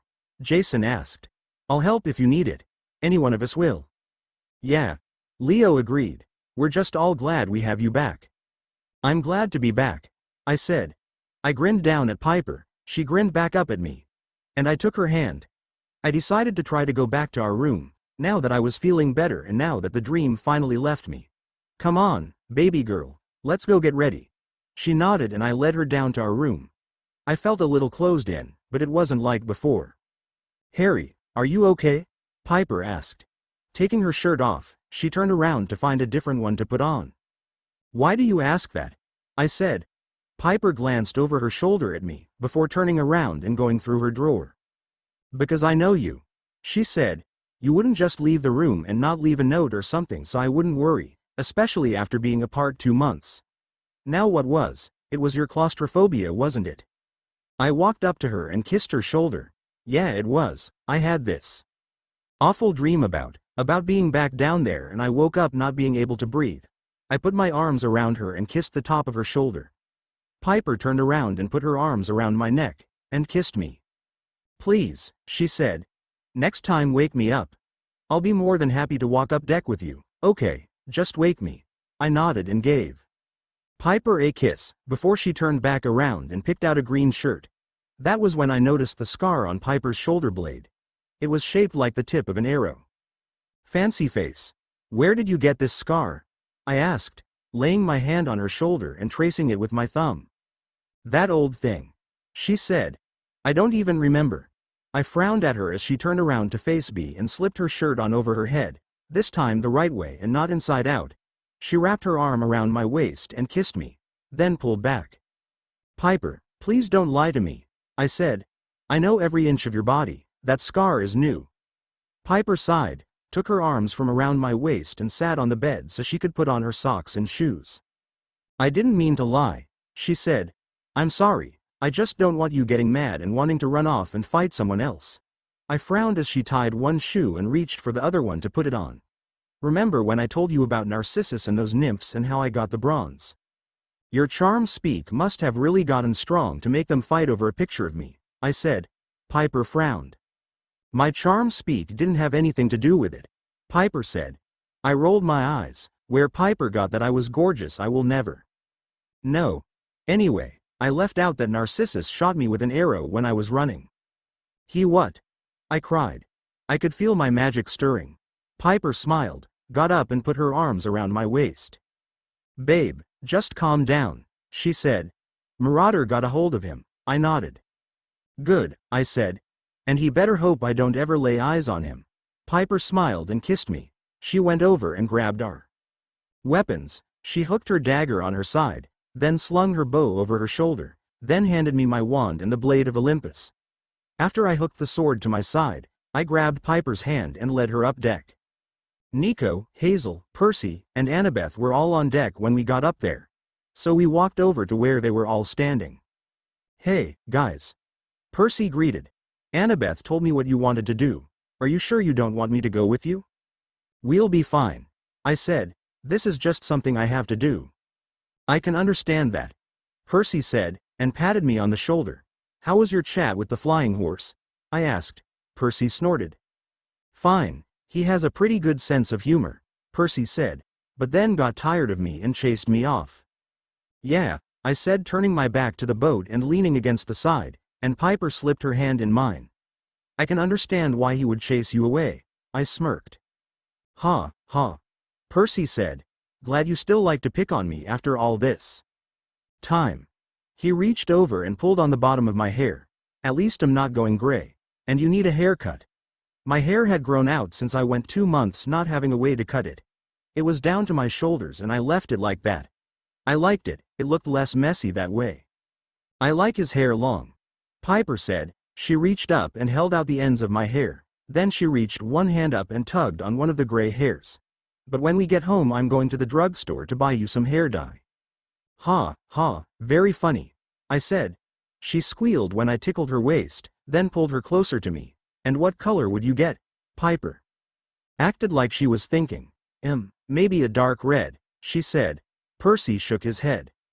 No, he wouldn't look good as a redhead, he said. How about a burgundy? Burgundy is too purple. Annabeth said. Wouldn't go with his green eyes. I rolled said green eyes. I know. Piper said.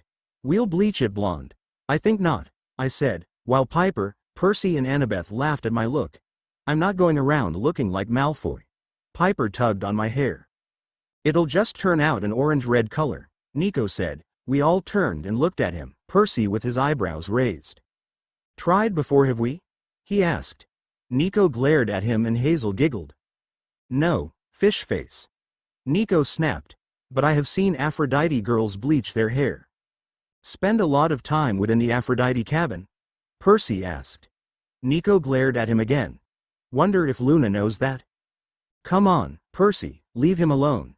I spoke up. I know Percy was just kidding around. But Nico was getting mad, I could tell. Yes, sir, Grandpa. Percy saluted me and I rolled my eyes.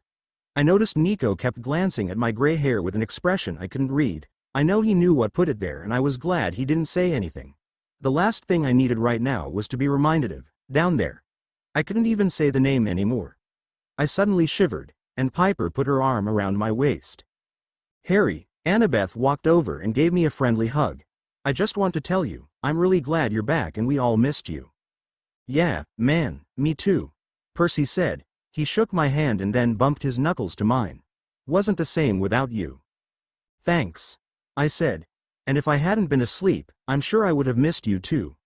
I put my arm around Piper's shoulder and pulled her close. I just couldn't get enough of her. Were you asleep the whole time? Hazel asked. Or were you awake for? She didn't have to finish the question. I knew what she was asking. I wasn't asleep the whole time, I said. Hazel frowned, knowing what I meant. And I had to turn away from Nico's look of pity. Don't they get I just want to forget about it, put the whole thing behind me. Move on. See Hercules, save my mum and Enyo, then go home and let Sirius know I was alright. Then Nico, I and couple more, just a couple more too, will start hunting down Voldemort's Horcruxes. When this was all done, Piper and I will seek out Nico and let him help us decide who would be best to take with us. How bad was it down there? Percy asked. Making Annabeth smack him, but it only hurt her hand and not his arm. Don't ask him that, Piper said, holding on to me protectively as a shiver went down my spine. Hey, man, I'm sorry, Percy said. That was a stupid question. I sighed and tried to give him a reassuring smile, but I know it didn't work. Believe me, mate, you don't want to know, I said. Nico frowned at me, along with Annabeth and Percy. I sighed and turned around and looked out at the sea. I just wanted to get home. I've been gone from home for over 2 months considering Piper and I had been on a quest when I was dragged down there. Percy seemed to be looking for something to say. Nico is ahead of you now. I frowned confused for a moment, then it dawned on me what he was talking about me. How's that? We both killed 2 and you've killed 2, I said. We're all tied, aren't we? Nope. Percy said. I have killed 2, you have killed 1.5. Remember Nico helped you kill Alcyoneus. That made it half since you didn't kill him by yourself, and Nico just defeated the twins. So, that makes him 2 and I defeated Enceladus and Polybotes, that makes 2. I glared at Percy. So, Nico and I are in the lead. No, Nico said, shaking his head. I am in the lead. If Harry can count Alcyoneus as half, then I can too. So, that makes me 2.5. Percy, you only killed 2, so I am in the lead. Both Percy and I glared at him. Guys, Annabeth spoke up. This isn't a contest, and besides all you had helped to kill the giants. If it wasn't for the gods that helped you, you wouldn't have defeated them. I'm going to get in the lead again, just wait, when it's all said and done I will have defeated the most. How many more giants are there anyway? I asked. Annabeth frowned. Not sure, I think they're one for every Olympian, she said, but I'm not sure. That's a shocker. I teased. Beth not sure about something, what is the world coming to? Percy laughed, but Annabeth smacked my arm. I just grinned at her. We joked around like that, teasing one another until we reached the Pillars of Hercules. Leo stopped the ship, so Piper and I could get off. We were coming from behind, so when we walking up to Hercules holding hands, he had his back to us, but still knew we were there. So, the son of Hera has been saved, he said, without even turning around. We stopped walking and Piper squeezed my hand. Stay calm. Piper whispered. Don't let him get to you. Just get to the point. Tell him why you're here. I wanted to talk to you, I began. You want me to take off the curse I put on you? Hercules said, turning around to face me. You got nerve, I'll give you that, after what your little friends did. He crossed his arms over his chest and looked me up and down. I pictured you taller, and what's with the gray hair? You would have gray hair too, if you spent a month wandering around Tartarus. I snapped. I could feel myself growing angry, my magic started to stir. Babe, stay calm. Piper said, gripping my arm with the hand that wasn't holding my hand. I took a deep breath and tried to stay calm, but how calm can you stay when the one who cursed me was standing right there, when the one who made my life hell was standing right in front of me? It was hard to stay calm when my magic had wanted to lash out at something since I woke up after a month of not using it, and after what I have been through. Look, I just came to talk, I said, stepping a little closer. I want to know why you did it. Hercules raised his eyebrows. Don't you already know why? Because you belong to her. You're Hera's son. Don't you know what all she put me through? That wasn't me, I said. I can't help who my mom is. I did nothing to you. I was just a baby. Hercules snorted. But you love her, don't you? He demanded. You love and respect your mummy. He stepped closer to me. Even though she's the biggest bitch to ever walk the earth, you still respect her, because she treats you like you're some prince. I narrowed my eyes at him and Piper gripped my arm to keep me calm. Don't call her that. I snapped. And so what if I do? She's my mom. She's made some mistake where I was concerned, but she's always been there when I really needed her. You think I don't know that? Hercules said. That's my point. Hera is a big bitch, but yet she still acted like a mother to you and a caring one at that. Do you think Zeus ever did that? What did I get for saving the world? Stuck on this freaking island forever, unless I get permission from Dad to leave, like I'm some little kid. I told you not to call my mother that, I said, taking a step closer to Hercules. I want you to take the curse off me. Hercules smirked. And why should I? He demanded. What's in it for me? Just do it. Piper snapped. Harry has suffered enough. Hercules glared at her, making me step a little in front of her. We've all had to suffer, honey, he said. Isn't that what a demigod life is all about? Being the great hero, but yet having to suffer. He looked at me. You and I were both born for the same reasons, because some prophecy about giants, and the gods needing a hero. Hera wanted the hero to be her son this time, just like Zeus did with me. Neither one of us was born out of love, no. Your mother tricked the Potters to have you for her and my father tricked my mother into believing he was her husband-to-be. I had a twin, did you know that? But Zeus wasn't his father, her husband was his father. I might have been the hero, but he's the one that got the good life. No labors, no dead family, no monsters chasing him all his life. Why don't you just get over it? I said. Stop feeling sorry for yourself. The reason for our birth is the only similar thing about us. Hercules went on. Zeus saw me and ordered me to be trained to fight the moment I learned to walk, but Hera holds you in her arms and instantly regrets the life she gave you. And instead of ordering you trained, she orders you hidden away and protected, until time to fight. Oh, she had such hopes for you. I had to take them away from her, just like she took all the hopes I ever had for a normal life away from me. He glanced at Piper then me. You think you and Piper will have a happy ever after? You're wrong. One of you will end up dead, while the other is left to weep over the grave. Shut up. Piper screamed. She grabbed hold of my arm and hugged it. That's not going to happen. I glared at Hercules. He was really starting to tick me off. He had no right upsetting Piper like that. Just speaking the truth, honey. Hercules said. You're just trying to tick me off, I said. Piper and I aren't going to lose each other. I'm going to make sure of that. Yeah, and just how would you do that? Hercules demanded. You're not going to always be around each other. What if pretty little Piper there died during battle, while you're off fighting someone else? I gave Hercules my worst glare. Then I would walk right down to the underworld and demand Hades give her back. I said. I would fight him if I had to. I might have a lot of respect for Hades, since he's treated my parents pretty good down in the underworld, and he helped Nico and me defeat Alcyoneus, but there is no one I wouldn't fight for Piper. Really, Hercules said, laughing a little, and after your little trip through Tartarus you're not too afraid to go back there. That's it, this guy went too far. I drew back my fist and punched Hercules. It took him by surprise and he went flying back and rolled down the ground a little before he got back up, looking pissed. "How dare you hit me?" he said. He held out his hand and a sword appeared in it. "You want the curse off? Fine, one way to do it. You have to beat me in an old-fashioned sword fight. No magic or interfering girlfriends. Just you, me and our swords. No wand either." "Fine," I said, reaching in my back pocket and pulling out my wand and handing it to Piper. Then I drew the blade of Olympus. Me in a sword fight, no magic. I can do that." Hercules laughed. "Really, but doesn't all your strength come from your magic?"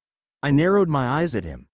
"And after your month-long nap, do you have any strength? Wouldn't you be rusty?" "Sword fighting takes skill, not strength," I said. "And I was trained by the best there ever was." I smirked. "Someone who done something not even you could do." Hercules narrowed his eyes. "And what was that?" he demanded. My smirk grew. "He beat Cronus," I said. Hercules growled and came at me with his sword raised. I blocked his blow with my sword. The blades hit with a big click sound. I then brought my sword up and went to hit Hercules, but he easily blocked it, then spun around and got me in the side. He was right about one thing. I was more than a little rusty. Not fighting or training in 2 months will do that to you. Plus I was still a little weak and sore from sleeping in a tomb for a month. So, fighting someone who wasn't going to be easy to begin with, was a lot harder than it should have been. Back and forth, clicks and bangs as the blades of our swords hit. It was all I could do to stop Hercules' blade from getting me again. If I couldn't fight, maybe I could wear him out. So, I dodged, ducked, and blocked his blows. I just did every move I used to do to avoid the blows from Dudley and his gang whenever they were trying to beat me up. Then Hercules took his leg and swapped my leg out from under me. I fell on my back, my sword flew from my hand. And Hercules brought his sword down toward me, but I reached up with both my arms and stopped him. He was pretty strong and I had to use both hands to hold him off, but my arms were getting tired and it was getting harder to keep my magic back. "Come on, Harry," Piper cried. "You can do it, baby." Hercules smirked at me, then took one hand from the sword and snapped his fingers. Piper suddenly cried out, "Hey!" I took my eyes off Hercules to look at Piper. She was now wearing a cheerleader uniform that was green and blue, the same that was in peacock feathers. There also was a picture of a peacock on her top. Her hair was even pulled back in a ponytail by a ribbon. I glared back up at Hercules. "What the hell did you do that for? If she's going to cheer you on, she might as well look the part," he said. "I always did find cheerleaders hot." "Hey, I just thought of another way to get me to lift the curse when you lose to me," Hercules said. I glared up at him as I tried to push him away. "And what's that?" I said, knowing whatever he was going to say would piss me off. Hercules smirked and leaned in and whispered in my ear. "Just allow me some, alone time with your girl," he said. Then leaned back laughing. I felt anger flow there me and I brought my legs up and kicked him off me, sending him flying, and he landed hard on his back.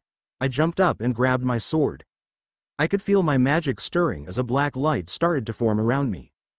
"Harry, baby, calm down," Piper called. "No magic, remember." At hearing Piper's voice, I blinked and shook my head. The light went away at once. I took a deep breath as Hercules got to his feet and picked up his sword. "No magic." "That's fine," I said. "After what you just said, I would rather use my own hands to beat you to pulp." Hercules said nothing. He just raised his sword and came at me. I raised the blade of Olympus and stopped the blow. I then dropped my sword and spun around and got Hercules right in the side. He cried out and stepped back, gold blood flowing from his wound. He screamed out in rage and came forward and crossed my left leg. I cried out and grabbed my leg. "Harry," Piper cried. I straightened up and came at Hercules. He blocked my blow and I tuned around and got him in the gut with my elbow, then bent over, sending him flying over my back and onto his. He just jumped back up and grabbed his sword and got me crossed the same leg again, but not as deep this time. I then got him across the arm, then spun around and got him across the face. Then there was a little more back and forth with blocking the blows. "You think you're something, don't you?" Hercules cried, as I stopped his sword from another blow. "You're such a spoiled little brat." "Spoiled?" I cried, pushing Hercules back, making him stumble. "Spoiled? How the hell am I spoiled?" I'm so sick of us having the rotten life because you gods can't get along with one another. So what if Sirius tends to let me by with what other parents wouldn't, or if Hera gives me loads of gifts now and then? I deserve a little something with the life I had. I took a step toward him. I took my leg and swapped his feet out from under him, and pointed the blade of my sword right at his throat. Believe me, with the life I had, I'm nowhere near spoiled. I smirked down at his shocked face. I believe this means I win. His eyes narrowed. Fine. Hercules snapped. I take the damn curse off your life, but I warn you, you just made an immortal enemy. I'll just add you to my list of enemies, I said, backing off. I knew he really did it. He took his curse off, because I suddenly felt lighter, like a whole weight had lifted off my shoulders. Hercules glared at me as he stood. I didn't give him another thought as I turned to Piper, took her hand and headed back to Leo's ship, but as I walked I suddenly felt a blow to the back of my head and went down. I turned on my back to see Hercules standing over me with a large club. Nobody makes a fool out of me, he growled, swinging it back and coming toward me. No, Piper screamed and grabbed hold of the club. Leave him alone. Hercules said nothing. He swung the club and sent Piper flying to the ground. She hit it hard and rolled away. That's when I lost it. Lost what I had held in, ever since I woke up. This bastard was the reason my life sucked, him and his damn curse. If it wasn't for him, James and Lily may still be alive. I would have grown up happy and loved instead of hated and beaten. I wouldn't be claustrophobic. Heck, if it wasn't for him and his stupid curse, I would have never spent a month of my life in Tartarus. And he was laying his filthy hands on my girl. Hell no, he wasn't going to get by with that. You shouldn't have done that, I growled, getting to my feet. I then tackled Hercules to the ground and started to pound every bit of him I could reach. He tossed me off. He then got on me and started punching me. I thrusted my hands up and blasted him off me with magic. We stood at the same time, and he came at me, grabbed me around the waist and tackled me to the ground. I tried to get him off, but had no luck. He glared down at me. You can't fight without having to use magic. If you weren't a wizard you would be nothing but a wimp. I just beat you without my magic, didn't I? I said. Hercules growled, drew his fist back, but before he could punch me, I thrust out my hands and hit him with a blast of raw magic that sent him flying into the sea with a big splash. Didn't think I would ever meet anyone I hated more than Ares. I mumbled as Piper dropped down next to me. I was weak and not sure I could get up. All I wanted to do was go to sleep. Sad considering I just woke up after sleeping for a month. I reached up and laid my hand on Piper's face. You all right, fancy face? I asked. Yeah, I'm fine, Piper said. What about you? I'm fine, baby, I said. I think my head's bleeding. She made me raise my head so she could check. Yeah, it is, Piper said. You'll have to take some nectar when we get back on the ship. For your leg and side too. I nodded, as she helped me to my feet, then put my arm around her shoulder, and both hers around my waist, so she could help me along. Let's get going before he comes out of the ocean, Piper said. I nodded as I let her help me toward Leo's ship. I stumbled a few times, but Piper was there to make sure I didn't fall. You're going to change when we get back to the ship, right? I asked. Of course, Dumby, Piper said, as she stopped to pick up my sword. I'm not going to keep this on. Good, I said. No offense, baby, you look great in everything, but I like you better in jeans and t-shirt. Cheerleading outfits just ain't. You. No kidding. Piper laughed. I suddenly smirked down at her. Then again, I think you look better without any clothes on, I said. Harry Potter. Piper yelped, smacking me, while her face turned red. I was just kidding, I said, smiling, as I rubbed where she hit me. For a moment things felt normal and I wanted things to get back to normal. Well, as normal as being a wizard, demigod could be, but I knew it would never be that way. I love Piper and she loves me, nothing is ever going to change that, but even with Hercules' curse off, I knew my life wasn't going to be much easier. Not until we won the war, and that couldn't happen until we destroyed the rest of Voldemort's Horcruxes, and we couldn't look for them until we saved Hera and Enyo. Then I'll go spend a couple of days with Sirius, then Piper and I will seek out Nico and go Horcrux hunting. But no matter how long it takes we will win this war. Hercules was wrong about one thing. Piper and I will have our happily ever after. Or as close to one as we can get. I was going to make sure of that. And I hope that was good, I figured once Piper told Harry, who cursed him, he would want to go confront him, no matter how weak or rusty he was. I hope the fight was good. I know Harry really didn't do much fighting until Hercules said something about Piper, but he did just wake up after being asleep for a month. And I hope Harry's reaction to what happened was okay. I figured he would have nightmares. Who wouldn't after what he went through? And Harry was talking about Percy when he was saying who trained him. I know if was more Luke than Percy, but Percy did come out the hero. And he battled him, and I do think Percy could have if he knew where Luke's heel had been, which is how I think it should have been. Sorry, I just can't stand Luke and think it would have been better if Percy had gotten to take out Cronus himself.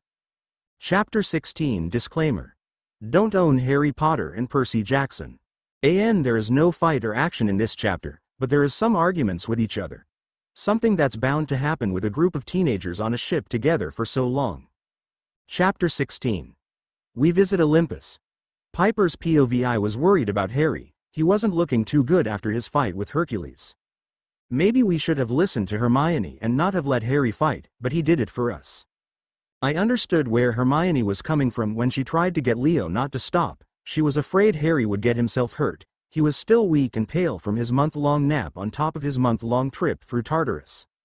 When she said Harry wanted to see Hercules, I got mad at first. Here I just got him back and he wanted to go pick a fight with a god.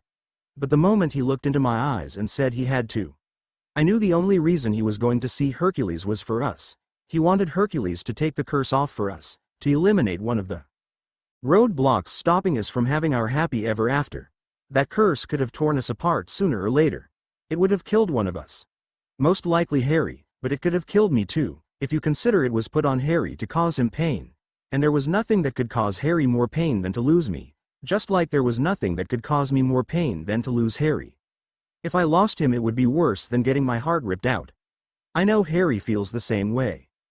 From the moment Harry and I fell for each other, things seemed to keep trying to get in the way of us being happy. First, my dad gets kidnapped by a giant and I was supposed to turn on Harry and our friends to save him, but we found a way around that and Percy along with help from his dad Poseidon defeated the giant and my dad was saved. Then Voldemort kidnapped me and locked me up in Azkaban, where he and Gia took over the prison, and after that my half-sister Drew tried to kill Harry because she couldn't have him. Then Harry gets dragged down in Tartarus, then locked up in a tomb. Why couldn't people just leave us alone? We were so sick of everyone trying to tear us apart. After he had woken up, when we stared into each other's eyes, we came to a silent agreement.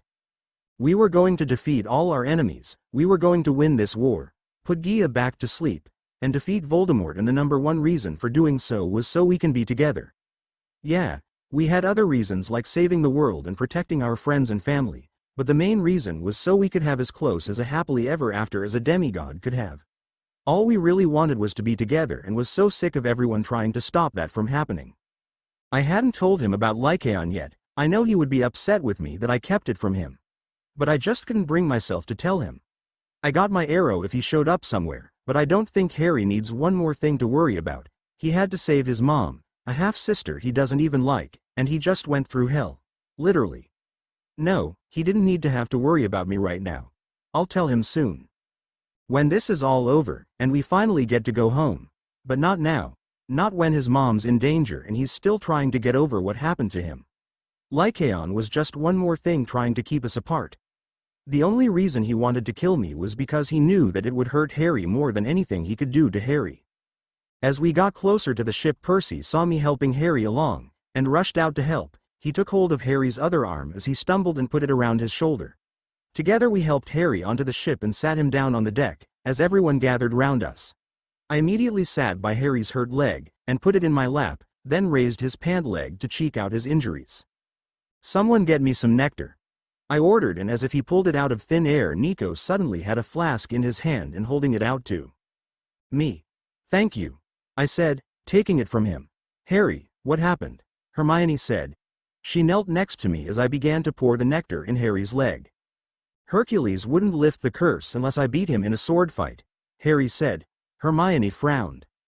Oh, Harry, I'm so sorry, Hermione said, and I frowned at how she immediately thought Harry had lost, but Harry just gave her a weak grin. What are you sorry for? He demanded. I won.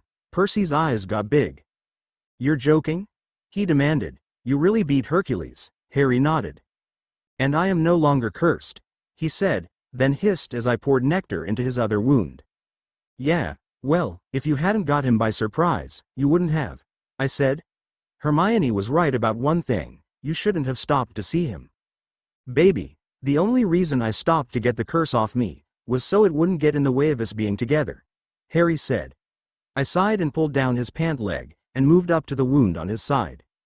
I know, I said, taking his shirt off.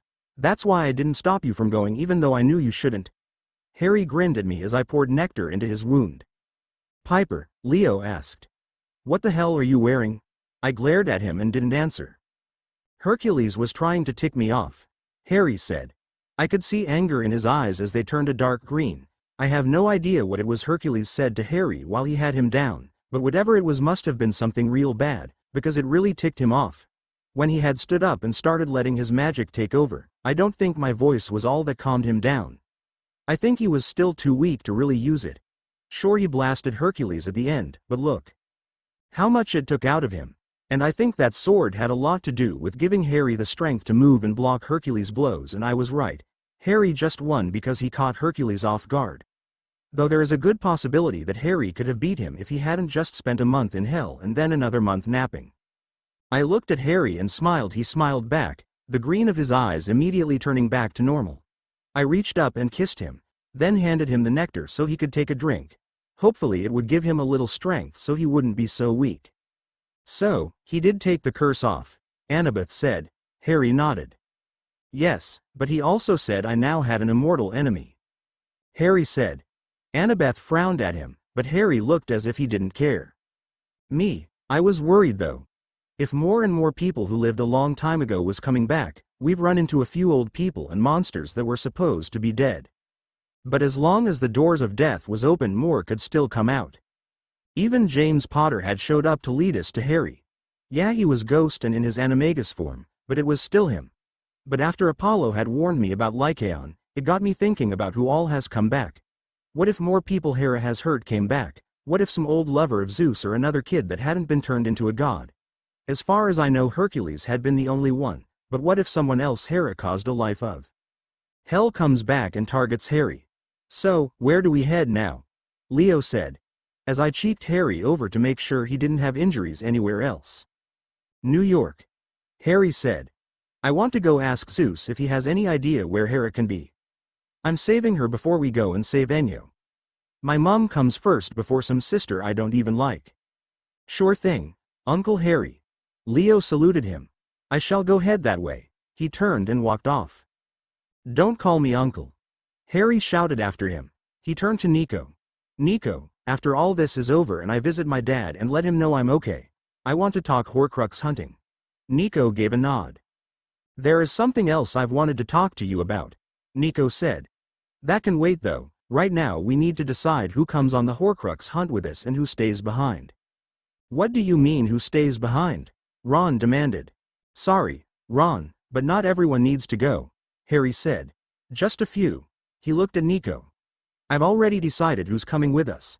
We'll talk about it later. Nico gave a nod. But I think we should go after the locket first, since we know who has it. Why can't everyone go? Ron demanded. After all we did to save you. Harry didn't answer. I knew who he wanted to go and who he wanted to stay. Ron happened to be one he didn't choose to go. Nico, Annabeth, Percy, Hazel, and myself were the ones Harry wanted to go with him. Hazel because I told Harry her story, and he thought her control over tunnels and the why she could summon jewels to her could come in handy. Ron, drop it, Ginny said. Harry's right, we all don't need to go. Ron glared at his sister. You wouldn't have come anyway, Ron said. You shouldn't have come with us or go off on that other quest, you're still just a kid.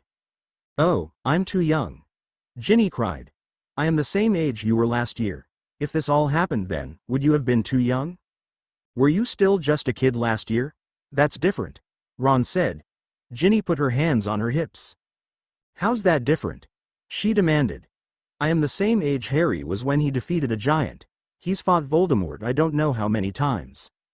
Yeah, but Harry's not my little sister, Ron said. I don't know, Percy said. With his hair long like that he could pass as someone's sister. And isn't he shorter than Ginny? I am not. Harry cried. Ginny, Piper, Hazel and Nico are all shorter than I am. I started snickering and then everyone else started laughing. Harry, my dear brother. Jason said. Do you realize out of that list of people who are shorter than you, Nico was the only boy? Harry's face turned Weasley hair red and he glared at Jason. The Creevies are shorter than me too, he mumbled, face still red. Colin and Dennis Creevy used to attend Hogwarts with Harry until they came to camp and was claimed by Athena. Colin has always seen Harry as a hero. After hearing his story when he got to Hogwarts, Dennis had too, but then he got to camp and heard Percy's story and how he saved Olympus. Percy became Dennis' hero. He followed him around always wanting to know what he was doing and wanting pictures with him. Just like his older brother Colin did to Harry. I finally got done checking Harry over and sat next to him and put my head on his shoulder, and held his hand. I still don't know why all of us can't go, Ron said. It would be too many people. Harry said. The more the people, the more likely we are to get caught. And most of us are demigods, think. Of the monsters we'll attract. If we weren't all on this ship out in the middle of the ocean, we'd be getting attacked non-stop. Sounds like what we had to go through to get to you, Ron said. Hermione glared at him. Ron. She said. It's true. Ron said. We kept breaking down and getting attacked. We even got attacked twice while on this ship. Once when a giant squid attacked us and another when Death Eaters attacked us.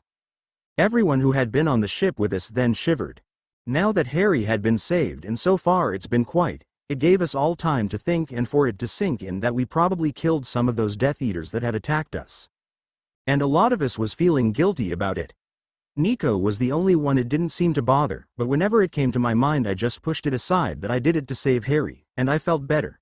But none of us had ever taken a human life before. Monsters and giants, yeah, but human, no matter how foul, still got to us. And some of us like Ron took it out on other people and got hateful. Just drop it, Ron. Hermione said. We have other things to worry about now. Fine. Ron said. But I'm going to say this one last thing, then I'll drop it. If anyone is left behind for the Horcrux hunt, it should be Piper. Excuse me. Harry demanded. I'm not leaving my girlfriend behind to do anything. And why me? I demanded. Harry and I do everything together. Ron looked at me, then Harry. I just figured since she was the one someone was after, Ron said, that you'd want to keep her safe by leaving her behind at camp or somewhere. Ron, shut up. I demanded. I couldn't believe it, he just blurted out the one thing I hadn't planned to tell Harry yet. I looked anywhere but at Harry as I felt his eyes won me. Baby girl, what is he talking about? Harry demanded. I shrugged and wouldn't look at him. Harry reached over and gently took hold of my chin and made me look at him. Piper, what is Ron talking about? I looked down. Don't worry about it, it's nothing. Nothing. Harry said, letting go of my chin. If someone is after you, that isn't nothing. Babe, you have other things to worry about now. I said. We'll talk about this later, after. No, Harry interrupted. We'll talk about this now. You told me everything that happened or everything you said that happened, but yet you still saw fit to leave the most important thing. Tell me right now. What Ron is talking about. Is someone after you, and who is it? And where can I find him so I can kill him? I'm going to go change. I said. I grabbed hold of Percy's arm and used it to stand. He gave me a funny look, but I ignored him. Hey, if he was going to make his body hard as a rock, by taking a swim in the Styx, he should get used to people using him to stand up. I turned and went to walk past everyone, but Harry also grabbed hold of Percy's arm and used it to stand up. You guys do realize that's my arm, right? Percy asked. We didn't answer. Harry grabbed my arm and stopped me from walking off, then turned me so I was looking at him. Piper, you tell me right now, he said. What was Ron talking about and why did you not tell me? I pulled my arm away and didn't answer. Harry opened his mouth, but Annabeth cut across him. Lycaon. Annabeth said. He's the one back, and Apollo said he's after Piper. Harry looked at Annabeth then back at me. Is that true? He demanded. Piper, is that true? Yes, I said. After Apollo helped Nico defeat the twin giants, he gave me a gold arrow with a silver tip and warned me about Lycaon being back and he was after me. I didn't look at Harry as he looked my face over. He's after you and not me. Harry asked. I was the one that, bloody hell, he meant you. When he said he would come back and rip my heart out, he meant you. I gave a small nod. He wants to kill me because he knows it will cause you more pain than to hurt you, I explained. And you didn't tell me why? Harry demanded. I was going to, I said. I just wanted to wait till after the quest. I didn't want to give you another thing to worry about, with what you just went through and you still have Hera and Enyo to save. Don't you get it? Harry yelled. My eyes got big. He has never even slightly raised his voice at me. We've been dating for over a year and he has never yelled nor got mad at me. We've had one major fight before this and that was me being mad at him. This isn't about what I went through, Harry went on. And it's not about this quest. This is your life we're talking about. About you being in danger and I had the right to know. I know, and I was going to tell, but just not right now. I glared at Big Mouth Ron. Come on guys. Hermione said. Let's calm down, before you really get mad. Harry, you know now. So, come on, calm down. Ron, you have a big month. Jason said. How should I know she didn't tell him? Ron said. Who is Lycaon anyway? The very first werewolf. Annabeth answered. I won't get into his myth, but he's known as the King of Wolves and he came back last year when the doors of death was open. He attacked us on our quest and Harry killed him. But I guess he's back. Nico nodded and locked eyes with Harry. Even though Thanatos is free, and trying his hardest to find everyone and take them back, the doors are still open and until they are closed people will still be getting out. Harry and Nico stared at each other with looks I didn't like. And now Ron's causes a fight between Harry and Piper, Jason said, and Harry and Nico looked away from each other.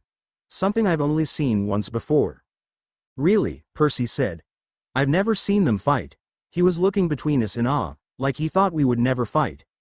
Annabeth and I fight all the time. Annabeth glared at him, narrowing her stormy gray eyes. He just gave her a cheeky grin. You didn't tell me about getting shot, Harry said, and you didn't tell me about Lycaon being back. Is there anything else you didn't tell? Me? No, there isn't. I said, I just didn't want you to worry about it. And about me being shot. Narcissus isn't a threat anymore. So, I didn't think it mattered. Didn't matter. Harry said. Piper, you got hurt, it does matter. Someone is after you to get to me. I can't believe you think none of that matters. After all we've been through so we could be together. You got kidnapped and I was dragged through Tartarus and locked up in a tomb. And you don't think it matters. Harry, you know now, so just drop it. I demanded, and if you had listened to me in the first place and had stopped looking for that stupid sword, you would have never got dragged down in Tartarus. Everyone gasped at what I said and looked between me and Harry. I was shocked myself. I did not mean to say that. And Harry looked as if I just drove my dagger through his heart. Harry, I'm so sorry, I said. I didn't mean that. I reached for him, but to my shock Harry backed away from me. You blame me, he said. You think it's my fault that we just went 2 months apart? No, I said. I'm sorry, I didn't mean to say that. Harry said nothing. He just turned from me, walked to the side of the ship and looked into the ocean. See what you did? Jason demanded, glaring at Ron. You always have to start fights with people, don't you?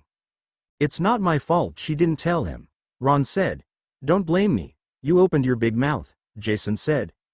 Yeah, well, you need to stay away from my sister, Ron demanded. I saw Hermione roll her eyes. What me and Ginny do is none of your business, Jason said. So, you just shut up about us. Guys, Hermione said. Let's not have another fight.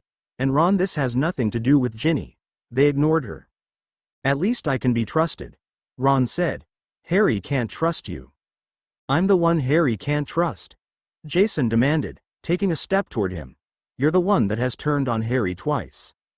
You're the one who's Voldemort's brother, Ron said. I don't see how Ginny can stand to kiss you. Ron, Ginny cried, then had to grab Jason's arm to stop him from attacking her brother. I told you not to call that bastard my brother, Jason yelled. He's not my brother, Harry is. Just because Zeus is married to Hera doesn't make Harry's your brother, Ron said. We're stepbrothers, Jason said, and I care about him like he was my brother. Ron rolled his eyes. Sure you do, he said. You're acting like you care, then when Harry least expects it, you turn on him. Anger flashed in Jason's eyes, almost looked like little lightning bolts flashing through them. He went for Ron, but Ginny held him back. And Ron pulled out his wand. Ron, Hazel spoke up, she laid her hand on his arm. Let's just calm down, okay? Ron jerked his arm away and a look of hurt crossed Hazel's face. No, I won't calm down, Ron demanded. Nico frowned. Don't treat my sister that way, he demanded, and she's right, you do need to calm down. Why don't you both cool it? Percy demanded. He had went over to Harry and was whispering something to him. What, I don't know, but now he turned around and was glaring at Ron and Jason. They both started shouting at each other. Percy sighed and shook his head, as Ron and Jason looked like they were about to rip each other apart. Poor Ginny was stuck in the middle of it. Knock it off. Harry suddenly screamed. All of you. Just stop. He turned from the sea and looked between Ron and Jason, who both had stopped, and looked at Harry. See, this is one of the reasons neither of you are going on the Horcrux hunt with me. You think you always have to fight. He turned to Ron. Ron, Jason and Ginny are together, just get over it already. Mind your own business. He turned to Jason. Jason, you're dating a girl with 6 older protective brothers. You should have known you would have it hard. If you can't get along, just stay away from each other. All you ever do is fight. I'm sick of it. He looked back and forth from Ron and Jason, ran his hand through his hair. He glanced at me, then sighed, and turned back to Ron and Jason. You know what? Harry said. A look crossed his face I've never seen before. I just decided I don't care anymore. Go ahead, kill each other if you want. Harry. Hermione and Annabeth said, their eyes wide with shock. I'm serious, he said. I don't care. Tear each other apart if you wish. You have my permission. I have more important things to worry about than you two acting like first years fighting over a broomstick. So, go ahead, fight or whatever it is you want to do. Just try not to destroy the ship while you're killing each other. We do need it to get home. Harry turned and walked past me, heading toward the other side of the ship. I reached out and grabbed his arm. Harry looked at me for a second, then gently pulled his arm out of my hand and walked on, Marauder following behind him. Harry, I said. I went to go after him, but Hermione stopped me. Just let him cool down, she said. When he gets that mad, the best thing to do is let him be. I nodded and blinked back tears. Any other time I wouldn't have listened to her and had gone after Harry, but this was different. Harry was mad at me, and not only that, he was upset by what I said. So, maybe it was best to let him cool off. If I went after him, we might start fighting again and we both end up saying something we don't mean. I didn't mean to say that to him, I said. It just slipped out. He made me mad and I don't even know why I said it. I didn't mean it. I know, Hermione said, and I'm sure Harry does too. He's just upset, give him time. I nodded and allowed my half-sister to pull me into a comforting hug. Ginny, mad and angry noise, glared at her boyfriend, then her brother. Ginny, Jason asked. She shook her head. Both of you just stay away from me right now, she said, before turning and heading below deck. Ron suddenly jumped as Nico turned into a shadow, then sunk into the floor and disappeared. I had this funny feeling he was going to talk to Harry, and after seeing the look they both shared, I did not like that one bit. Doesn't he realize that's creepy? Ron demanded. I think it's neat, Luna said. Ron gave her a strange look. You would. He mumbled. Percy glared at him. Ron, don't. He warned. Ron gulped and took a step back. Even though he was the same height as Percy, Percy was still a lot bigger built. Where Ron was just a tall beanpole, he was a tad scared of Percy. Ron, how about you and I go play a game of chess? Hazel said. She gently grabbed Ron's arm and led him below deck. I had a funny feeling she wanted to get him away from everyone. Come on, Piper, Luna said, coming over and putting her arm around my other shoulder. Let's go change. I'm sure you want out of that. Hermione nodded in agreement, and together they led me down to mine and Harry's room. Harry and I didn't make up at all that day. He avoided me every time I tried to say sorry. At one time when I went to see him, I found him sitting on the other side of the ship looking out into the sea. He didn't even act like he knew I was there, and his eyes had been red and watery like he had been crying. I guess my words really hurt him. He never showed up when any of us were eating in the mess hall. I didn't sleep much at all that night. Harry still couldn't stand to be below deck, so Leo had got out an air mattress from the supple room, and he and Percy sat it up for Harry on the deck in a spot that was somewhat private. He slept there and I slept in our room below deck. We didn't make up that day. Nor did he seek me out the next day. Harry kept hiding again. Mainly either in the hull hanging out with Leo and Hermione or off somewhere with Nico talking about Horcruxes. He never showed up at any mealtimes either day and I was beginning to think Harry was never going to forgive me. Marauder wasn't even coming near me. I wasn't the only one he was avoiding. He wasn't talking to Ron or Jason.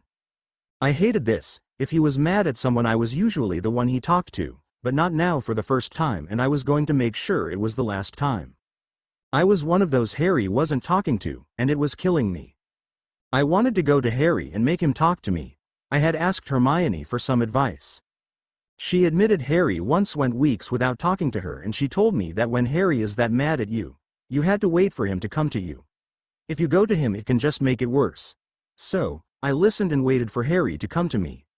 I couldn't sleep at night, knowing Harry was not far from me, but still not with me.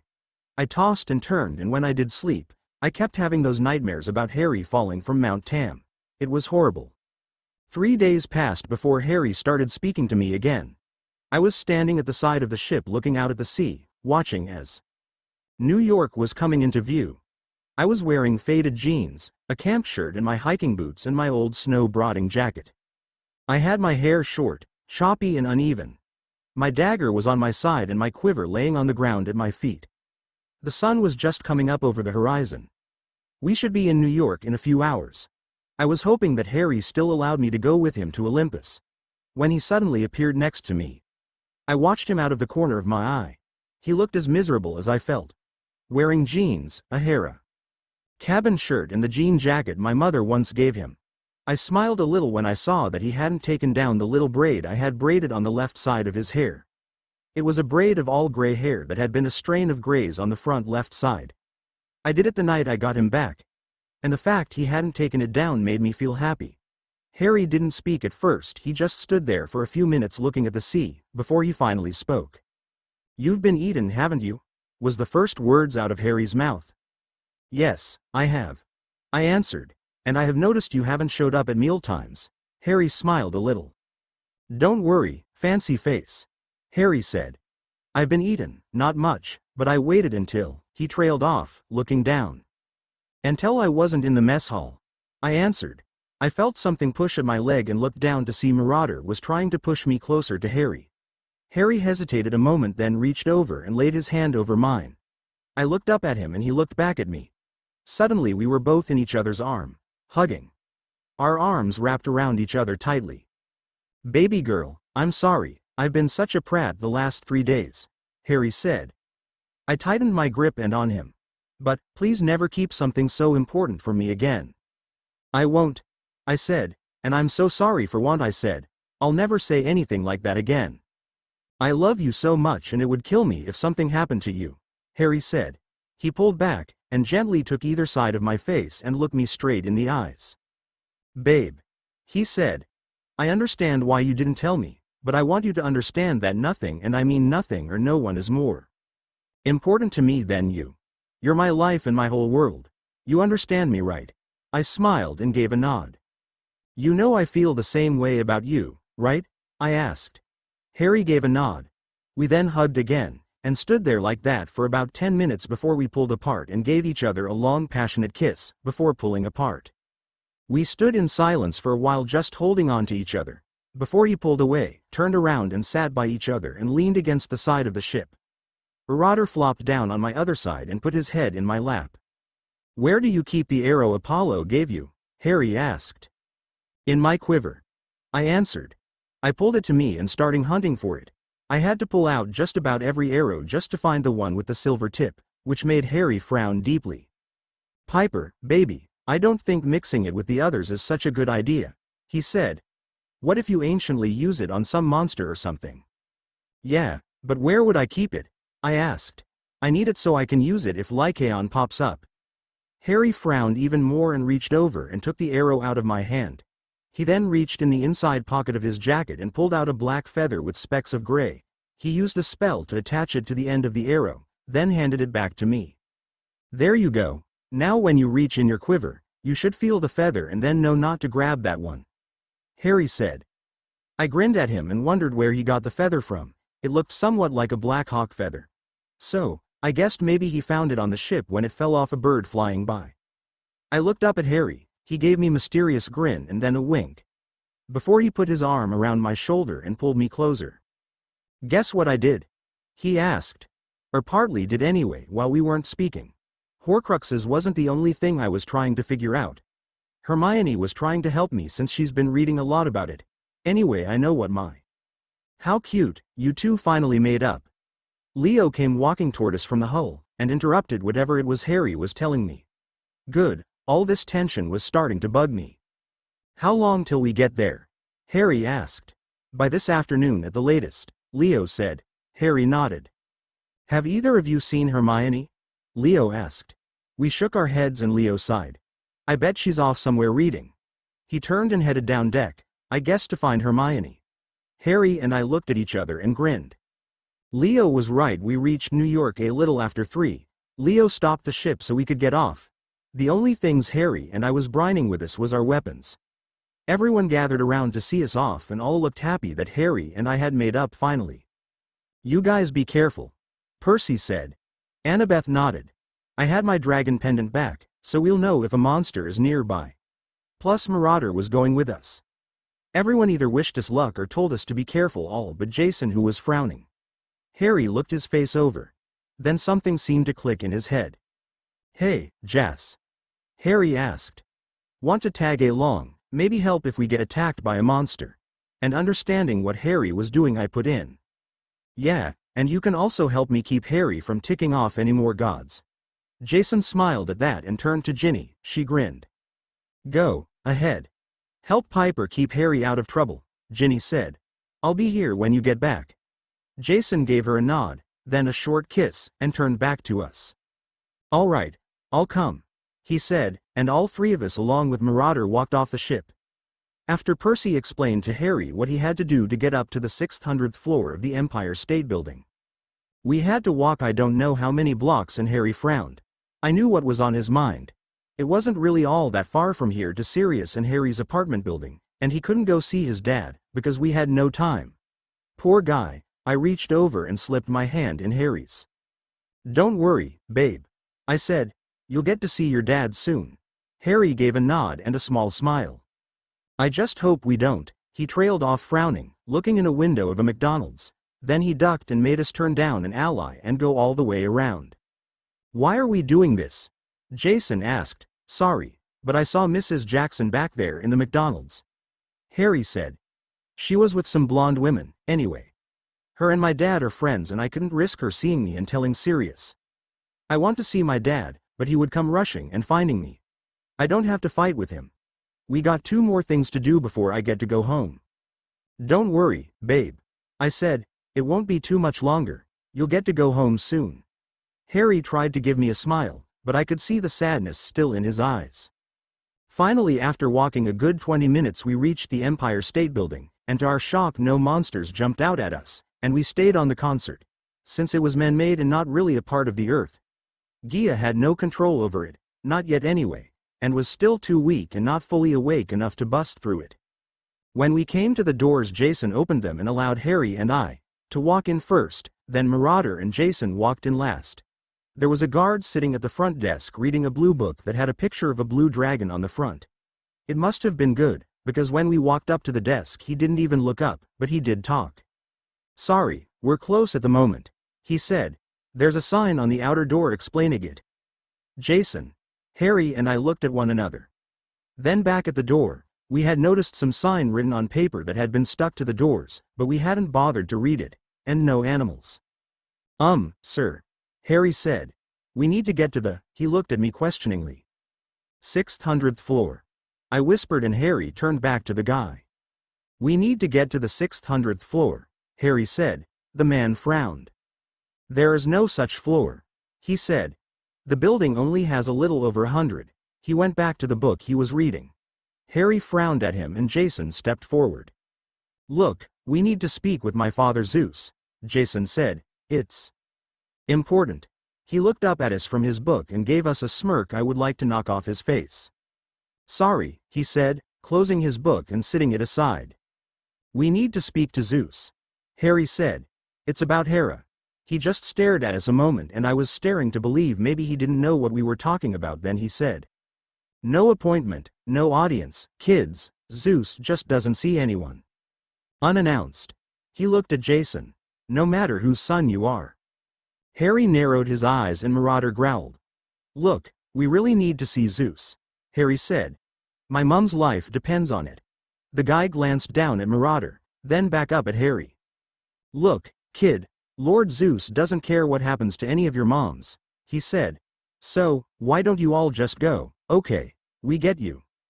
Demigods in here all the time wanting the gods to help some mortal friend or parent." "My mom's not mortal," Harry said. He hesitated a moment, sighed, then raised his bangs up and showed the guy his lightning scar. The guy stared at it for a good minute before looking away. "I guess he's heard of the first ever demigod son of Hera." "Look, kid, I would like to help you, really I would, but I can't," he said. "So, unless maybe that girl has Zeus' lightning bolt hidden in her quiver, I can't let you go up." I took a deep breath and said in a soothing voice, "Sir, please, it's real important that we get up to see Lord Zeus. Queen Hera is in danger and we need to talk to him. So, if you can show us the way, that would be good." The guy looked up at me and blinked, then got out of his seat and fumbled around his desk for a key card and handed it to me. "Inset that in the security slot. Make sure nobody else is in the elevator with you." "Thank you," I said. Harry grinned at me as we turned toward the elevator and I handed him the card. Then took his hand as Jason, Harry and I stepped onto the elevator. Marauder right behind us. The doors closed and Harry ran the card across the security slot. Once the doors closed, the card disappeared and a new button appeared, a red one that said 600. Harry let go of my hand and pressed it. The elevator started going up, and then Harry began to rub his arms and look close to panic. "Could they pick worse music to play?" Jason demanded. "Yeah, the music sucked, but I didn't pay it no mind. I was worried about Harry, who looked like he was going to lose it any minute now." "It's okay," I whispered. "I'm here." Harry tried to smile, but then he started bouncing from foot to foot. "Why can't this damn thing hurry?" Harry demanded. "We should have taken the stairs." "You're going to walk up 600 flights of stairs?" Jason asked. Harry glared at him. "It would be better than in this bloody moving box," Harry snapped, and Jason frowned. "Harry, man, I'm sorry," he said. "You're claustrophobic, I forgot," Harry snorted. "Lucky you," Harry said. Jason frowned and I continued rubbing Harry's back, whispering to him, using a little charm speak. Though I didn't know if it would work. Harry and I once spent hours sitting around with me using Shimmer Speak on him so he could learn to block it, but after what happened it might work on him again, plus he wasn't in the condition to block anything. And it actually seemed to be working. Harry was calming down a little, but then thankfully the elevator stopped and Harry was the first one out. He took a deep breath, calming himself as I stepped up next to him and took his hand. Marauder stood on his other side and Jason was the last one to step out. I couldn't help but look down in awe. Below the narrow stone walkway we were standing on was Manhattan. In front of us was white marble steps wound up the spin of the cloud, into the sky. From the top of the clouds rose the decapitated peak of a mountain, its summit covered with snow. Clinging to the mountainside were dozens of multi-level places, a city of mansions. Roads wound up crazily on the peak, where the largest palace gleamed against the snow. Harry was the first to start walking. He headed for the stairs. Jason, Marauder and I followed. "Last time I was here my mum made us appear right by the gates that enter where the gods are, so we didn't have to walk all through here. Or take the elevator." Harry and I held hands as we walked through Olympus together. Marauder walked on Harry's other side and Jason walked next to me. As we walked we passed wood nymphs who throw fruit at us, then giggled when Harry cursed out bloody hell. We saw satyrs, naiads, and what could only be minor gods and goddess. The women pointed at Harry and Jason while whispering to each other. A few men winked at me. Thankfully Harry didn't notice. Finally we reached the main road that led up toward the big palace at the peak. Everything here glittered white and silver. The steps led up to the central courtyard, past the throne room, where 12 thrones for 12 giant-size Olympian gods. But there was only one god here at the moment. Sitting on his throne, his legs thrown over the arms, he was leaning back and a cigar was stuck in his mouth. Ares, Harry growled. What are you doing here? Ares looked up and raised his eyebrow as he took a puff of his cigar, then took it out of his mouth. He blew smoke rings before answering. Well, punk, I'm an Olympian god, unlike you, he said. So, I guess the real question is why are you here? Harry glared at Ares. We're here to see my dad. Jason spoke up. Ares frowned at him. Dear Daddy isn't here. Ares said. He left an hour ago. I don't know when he'll be back. He went to finally answer a complete by Poseidon he got 3 days ago. Ares took another long puff from his cigar and then smirked at Harry. Something about an intruder invading his ocean. He blew more smoke rings as Harry's face turned red and Ares snickered. Where's my mom? I asked. Where's Aphrodite? Ares shrugged. Just because I have fun with her every now and then doesn't mean I keep track of every move she makes. I frowned. Where's everyone else? I asked. Where's the other Olympians? I reached out and grabbed Harry's hand trying to help keep him calm. I knew he hated Ares. And the last thing he needed was to get mad and pick a fight with the god of war. Off doing this and that. Ares said. What do you need? Maybe I can help. He then laughed after saying that and Harry bailed his other hand into fist. Come on. I said, squeezing Harry's hand. Let's just go, we'll just have to think of another way to find your mom. I looked to Jason, he wasn't saying anything, just looking at a throne that could only be Zeus with a frown on his face. I turned back to Harry. Come on, babe. Let's just go. Yeah, we're just wasting time here, Harry said. We turned to go. Hang on, punk. Ares said. We turned back around and he stood up and shrank to normal size and walked to us, stopping right in front of Harry.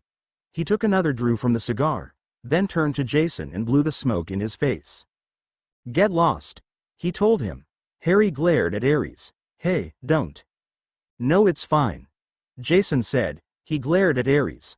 I was leaving anyway. He turned and walked off. Ares said nothing until Jason was out of sight, then he turned to Harry, glanced at me, then turned back to Harry and took a step toward him. Harry's hand went to his sword, and Marauder growled in warning. But Ares didn't draw a weapon or even act as if he wanted to fight, he just puffed on his cigar. Looking at Harry like he was taking him in for the first time, he raised an eyebrow at the gray hair, but said nothing about it. He looked at the sword on Harry's side, then pointed at it. You know, he said, Dad doesn't just tell any demigod about that sword. He must see something in you he hasn't seen in a demigod in centuries. Harry frowned in confusion. So did Ares just give Harry a compliment? He stuck his cigar back in his mouth and smirked at our faces. Hercules sure isn't happy with you. If it hadn't been for that sword you wouldn't have beat him, you know. It gave you the strength to fight. Like I said, Zeus doesn't just tell any demigod about it. I guess you're going to be like Hercules, Harry demanded. You're going to announce you're my immortal enemy. Ares snorted. And sound like a copycat? The god of war is no copycat. Harry frowned. Ares glanced at me, then back to him. Marauder had stopped growling and was watching Ares. I went and saw Hercules. I just had to rub it into my brother's face I did something he couldn't. He smirked at Harry. I beat you. That's not true, I said. The fight ended with Harry's friends chasing you away from him. Ares glanced at me with raised eyebrows. I had him down, my sword to his throat. Ares said. No matter what you and your friends did, I still won. I opened my mouth to argue, but Harry squeezed my hand. He's right, babe. Harry said. He won. Even I admit that. He turned to Ares. Now, if you're done wasting our time, I have to go find and save our mother. I know where she is, Ares said. He took another puff and blew out smoke. Harry narrowed his eyes at him. How do you know, and why should I believe you? Harry demanded. And where is she? I know because when you're in a war you keep track of what the enemy is doing, Ares said. And I happen to know after Hera left the winter solstice, Gaia lulled Hera into another trap. We know about that, Harry said. We need to know where she is. Gaia lulled Hera to the place where it all began for you, Ares said. I frowned as he reached up and tapped Harry's scar. Our mother is there, that's where Gia hid the mirror, and that's where Hera is right now watching a fantasy play out in it. Why didn't you go after her? Harry demanded. If you knew where she was, why didn't you go and save her? She's your mother too. She's fading and you didn't think to go try to save her. First, I didn't because Hera forbid us from going anywhere near that place. Ares. Second, she's not really fading. Harry frowned. But in my dream, I started. She may have looked that way, but fading isn't really what she's doing. Ares. Though what is could be just as bad. You see, she's watching that fantasy play out in that mirror. And unknowing to our dear old mother, her godly magic is working to make her fantasy come true. Little by little she's being sucked into the mirror, into her fantasy, and unless the mirror is destroyed soon, all of her being will be sucked inside of it, living out her happy family fantasy. Why should I believe you? Harry demanded. You could be lulling me into a trap. I only lull my enemies into traps. Ares said. He took a puff and blew smoke in Harry's face. Didn't I just say if I made you an enemy I would be seen as a copycat? He smiled at Harry an actual smile. Besides, anyone that ticks off Hercules and lives to tell about it earns my respect. He winked at Harry as his eyes widened. Dad would kill me anyway if I lulled you in some trap. He's really counting on you to defeat old Snake Man. Harry smiled a little at what Ares called Voldemort. All right, I'll take your word this time, Harry said, but if Mum isn't there I swear. He let the threat hang and Ares smirked. You know, you're not so bad for an annoying little punk, Ares said. Harry actually grinned back at him. Ares took a drew from his cigar. Go on now, get out of here. I'm getting sick of looking at your ugly mug. He turned and headed back to his throne, sat down and threw his legs over the side. Ares' voice didn't have its usual hatred, it sounded almost like teasing. Harry rolled his eyes and turned to me. Come on, fancy face. We turned and walked on without another word to Ares. I couldn't help but smile, if I wasn't mistaken, and I really didn't think I was. Harry just lost one of his godly enemies, and in some ways the worst one. When we made it back outside, Jason was standing in front of the Empire State Building waiting. He still had that same frown on his face. What did Ares want? Jason demanded. He told us where we could find Hera, Harry said. Jason frowned at him. And you believed him? He demanded. Harry shrugged. Piper and I are going to check it out. Could you tell Leo and the others to go ahead to Mount Tam and hold them off? We'll be there once we save my mum. Harry told him. Marauder, go with him. You're really going to take Ares' word for it? Jason demanded. It's the best I got, Harry said. Jason shook his head. You trust too easy, he said. Harry frowned at him and he went to walk back to the ship. Harry reached out and laid his hand on Jason's shoulder. Sorry, your dad wasn't there, Jas, Harry said. Jason frowned and jerked his shoulder out from under Harry's hand. Whatever, man, he said, then walked away. Harry frowned as he went, before turning to Marauder and making him go too. Babe, how are we going to go to wherever it is we're going? I asked. Harry grinned at me and reached in his jean pocket and pulled out a set of keys. We'll take my bike, let's just hope we don't run into Sirius yet. I want to see my dad and everything, but I have to save my mum, and if we ran into him Sirius would probably hit me with a body-bend curse and lock me up in my room, so I couldn't leave. I smiled. I could just picture Sirius doing that. Where did you get your keys? I asked. Nico had them, Harry said. They were in my bag Nico still has. Oh, I said. Harry and I flagged down a taxi. I had a little money on me so we could pay him. We were dropped off down the street from Harry's apartment building, and after looking to make sure we weren't seen, I got Harry's invisibility cloak out of my quiver and we throw it over ourselves and walked the rest of the way down to Harry's place. When we got to the parking garage, and there between Percy's Corvette and Sirius Gold and Red Harley sat Harry's emerald green Harley, with the picture of a hawk on it. Harry grinned and climbed on it. Harry hasn't been on his bike in over 2 months, not since we started on a quest on it, but then had to leave it behind in a parking lot. Sirius had found it and brought it home for Harry, whereas hasn't moved since then. I climbed behind Harry and grabbed hold of his waist. He started the bike up and pulled out of the parking spot. It didn't matter if he had gas in it or not, they kept the tank full for show, but both his and Harry's bike ran on magic. They even flew. As we were pulling out, Harry almost ran into a familiar-looking car. The person honked their horn and cried out, "Hey!" But we kept going, and after we got 4 blocks away, Harry pulled down an alley where no one was around, then hit a switch on his bike and we went into the air. "Hey, babe!" I called over the wind. "Where is it we're going?" "Where it all began," Harry shouted. Godric Hollow. Hope that chapter was good, and sorry there was no action, but every chapter can't have action. And the reason I had Piper and Harry fight with each other was because no couple is perfect, they all fight sometimes, and I decided that since I gave Harry another enemy, I would take one away. Aries still doesn't really like Harry, but after everything he's been through and all the battles and fights, and he has won most of them, he sees Harry as a true fighter and has grown to respect him. Besides, he already beat Harry in a fight, so he got all that out of his system. Chapter 17 Disclaimer. I don't own Harry Potter or Percy Jackson.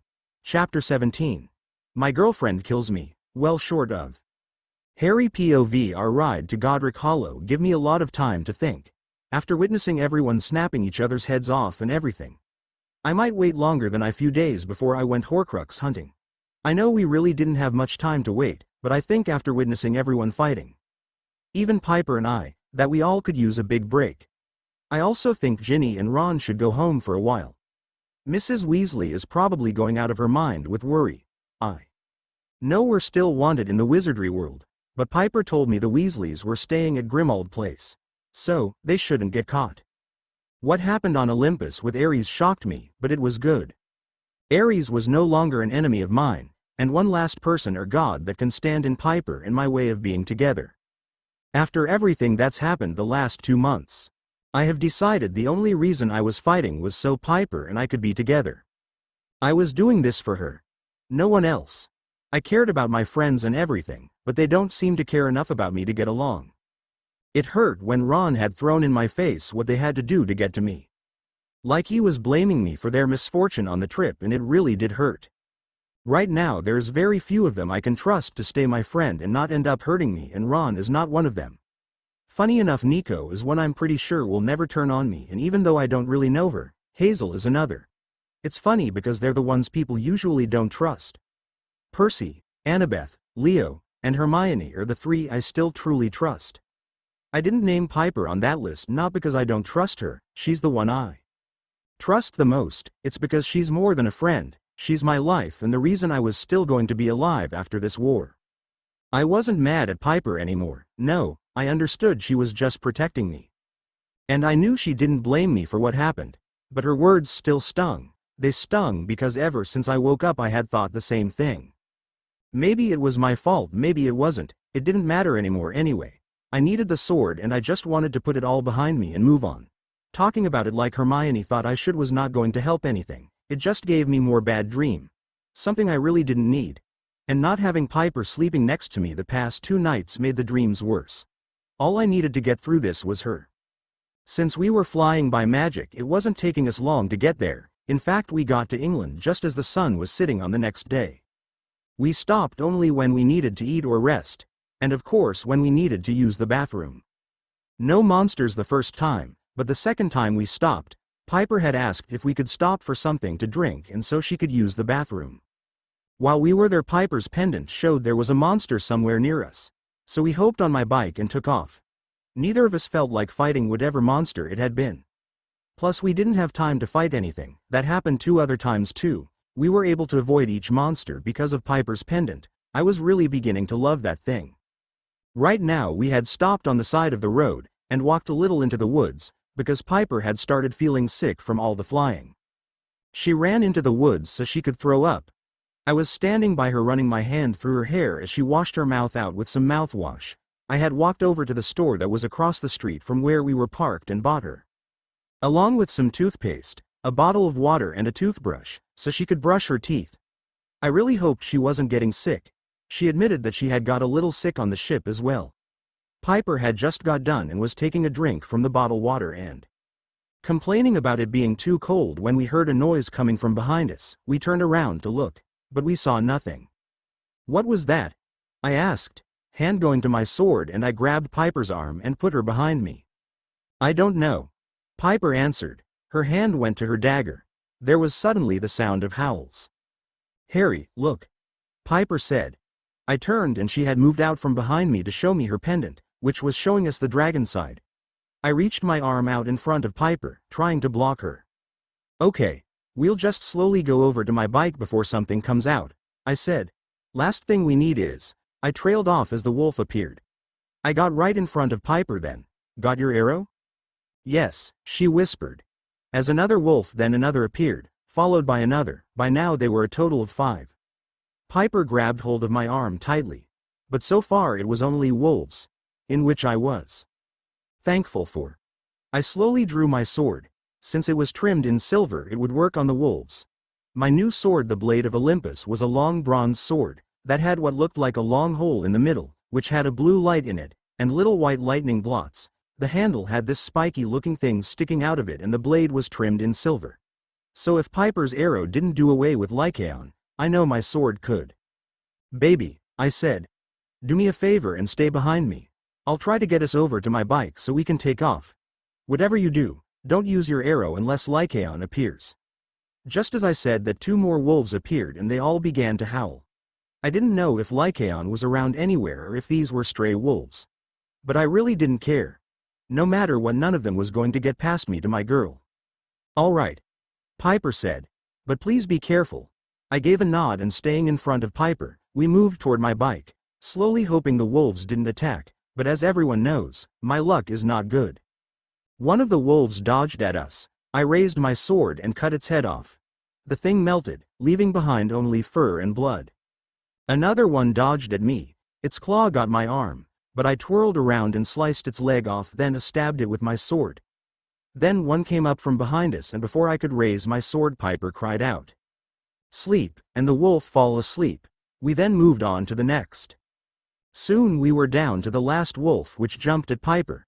She cried out and I jumped in front of my girl and sliced the wolf in half. I turned to Piper to make sure she was okay. She took one look at all the fur and blood the wolves left behind, and she grabbed her stomach and put her hand over her mouth and ran over to a tree and started getting sick. I frowned. We've fought and killed all kinds of monsters. It usually didn't get to Piper. "Baby, you all right?"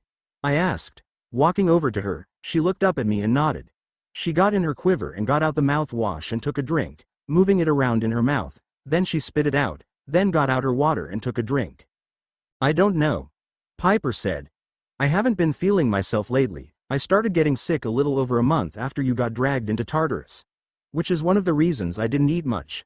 I kept it to myself, thinking it was from missing and worrying over you. I've also been moody, crying more than I normally would. I thought it was because you were gone. Some of it was, I know. But I don't know if that's all. I'm still feeling sick. You don't think something is wrong with me, do you?" "It's stress, baby girl," I said, and reached out and pulled her to me. "It's the stress. From the war, me being gone, and one quest after another. That's why I've decided to wait a little while before Horcrux hunting. We really can't afford to wait, but after witnessing everyone taking each other's heads off, I think if we don't, we're going to end up going crazy," Piper said. I nodded and put my arm around her shoulder and led her to my bike. I left out the fact that Nico and I was wanting to do something else before hunting down the pieces of Voldemort's soul. I looked at Piper and sighed. I had yelled at her for keeping something from me and here I was keeping something from her. I decided I should tell her. "Yeah, and Nico and I have something else to do before going on the hunt," I said. Piper stopped walking and looked up at me with a frown. "I hadn't really gotten to talk to you about that since we weren't talking to each other and all. But we want to figure out how he and I can close the doors of death. While I was in Tartarus, I saw the doors. One was on the inside and one is on the outside." I shivered. "I know where the doors are. Those 2 giants pulled me out of them. And Nico and I just have to figure out how to close them. Without having to go back down there. But it's a big possibility that one of us will. And that might have to be me since..." "No," Piper snapped. "No, you are not planning on going back down there, Harry. I just got you back and you still can't handle what you went through down there. How could you even think of going back? Let someone else do it. It's always you. No, there is no way on earth am I going to allow you to go down there." "Piper, calm down. I may not have to," I said. Nico is going to talk to Hades and then Thanatos, see what has to be done to close them. But they have to be closed or else killing pieces of Voldemort's soul will be useless when they can just come back out of there. Plus, there'll be fewer people who should not be alive running around to run into, and monsters will have longer before they can reform. I don't care. Piper said. You are not going back down there, and that's final. It's always you doing the dangerous stuff. Let one of the other so-called heroes do it for a change. She got out from under my arm and started walking toward my bike. I frowned. It's not like I wanted to go back down there. Nico was going to do his best to have to avoid it. He even afforded to be the one to go down there. But we haven't decided anything yet. When I made it to Piper, she was already on my bike sitting with her arms crossed. Piper, baby, I said. Nico, let's just drop it for now, okay? She interrupted. Let's just go save your mom. We'll talk about it later. I really don't want to get in another big fight with you. Not after the last fight we had. She uncrossed her arms and patted the bike in front of her, telling me to get on. I smiled and climbed on the bike in front of her. She wrapped her arms around my waist as I started it. Nico warned me it might be a good idea to keep what we were planning from Piper, but I just couldn't. Not after yelling at her for keeping something from me. But I should have picked a better time to tell her. Lately Piper's been pretty moody. I think I was right about everyone needing a little break. It's been quest after quest. We need rest. I think Nico and I will spend the rest of winter figuring out the doors of death, then by spring start the Horcrux hunt. Maybe the ones I want to go will have some rest by then. And since we all wasn't going, it shouldn't be so easy to get on each other's nerves. I just wished it was all over. The war and everything, so we could really rest and maybe be happy. For a little while anyway. Harry, I think you should take to the air. Piper said. My pendant is showing there are more monsters around. All right, love. I said, then flipped the switch on my bike and it started going up. I'm sorry, baby, I really didn't mean to start another fight. And I love you. I know. Piper said. But let's just forget about it for now. We have Hera to worry about then, Enyo, and I love you too. I smiled as I felt her give me a kiss between my neck and shoulder, then lay her head on shoulder. It was snowing harder and getting colder. We both will probably end up sick with the flu or worse after this. We both felt frozen by the time we got there, and I landed my bike on the street in front of my once happy home in Godric Hollow. I don't remember those times, I was too young, but Piper told me of the dreams she had. And how Hera once even brought Jason to see me. We climbed off the bike and Piper looked up at the house with a frown. Oh, Harry, she said. How did you live through that? My mum Lily protected me. I said, taking her hand and pulling out my wand. Don't let it get to you. I'm alive and with you now. That's what matters. She nodded and took a deep breath. Lumos. I lit the tip of my wand and led my girl up the path to the front door, which was still blasted off the hinges. Snow was falling through the entryway, and when we entered it was just as cold in here, if not colder than outside. The only light came from my wand. We couldn't see much since it had gotten dark outside, but we could see some. Stuff had fallen from the walls from the blast off when Voldemort's curse rebounded off me back at him. Pictures and broken glass figures were lying everywhere. Piper bent down and picked a little stuffed stag up off the floor. She smiled at it as she dusted it off, then stuck it in her coat pocket. I smiled a little, remembering the stuffed toys she said I had played with in her dream. I believe my girlfriend just stole one of my old toys. I think we should go upstairs, I said. I have a feeling she's up there. Okay, Piper said, and her hand tightened on mine as we went up the stairs. They cracked under our weight, and dust flew up, making Piper sneeze. I just held my wand out. The further up we went, the colder it got. And by the time we reached the top, Piper was shivering. Down the hall I could see snow coming in from the room that must have been the one I was hit with the killing curse in. That would be the only reason for snow to be falling through. It would be the one where the roof was blasted off. Are you going to be okay? Piper asked. I gave a nod and began walking that way. Something told me that was where Hera was. When I got to the door, I paused a moment before walking in. When I finally walked in, Hera was the first thing I saw. She was sitting in front of the mirror gripping a stuffed hawk in her hands. I frowned. I no longer could see my desires in the mirror, but Hera's little fantasy world she was making. I wanted to blast the thing apart, but my mum was sitting right in front of it and I was afraid pieces of glass would hit her. The last thing I wanted to do was to spill my mum's golden blood. "Mum," I said. She didn't answer.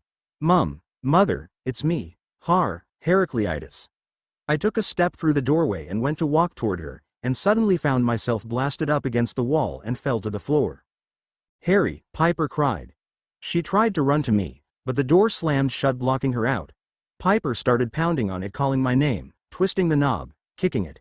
Anything to get it open.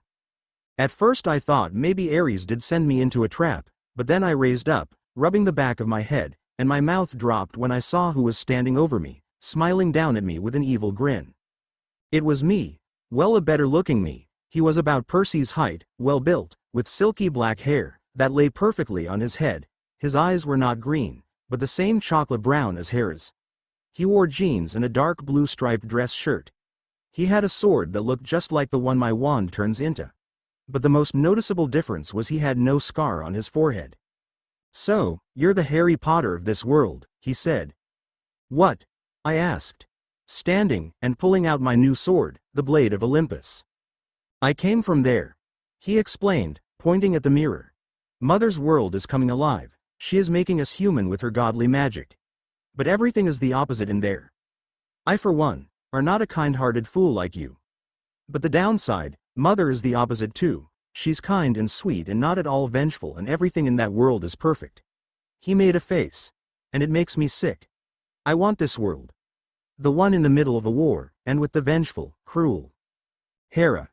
His face took on an evil look I would never have. "So, I'm going to do is kill you and take your place." "Yeah, well, there is one problem with that," I said. "I'm real and you're not. So, why don't you go back to your little make-believe world? So, I can go ahead and destroy it." The mirror Harry laughed, a loud, long, cruel laugh. "Oh, but I like it here too much. All the carnage and bloodshed." I frowned. It was like listening to Ennio talk through my mouth. He was a male version of Ennio who looked like me.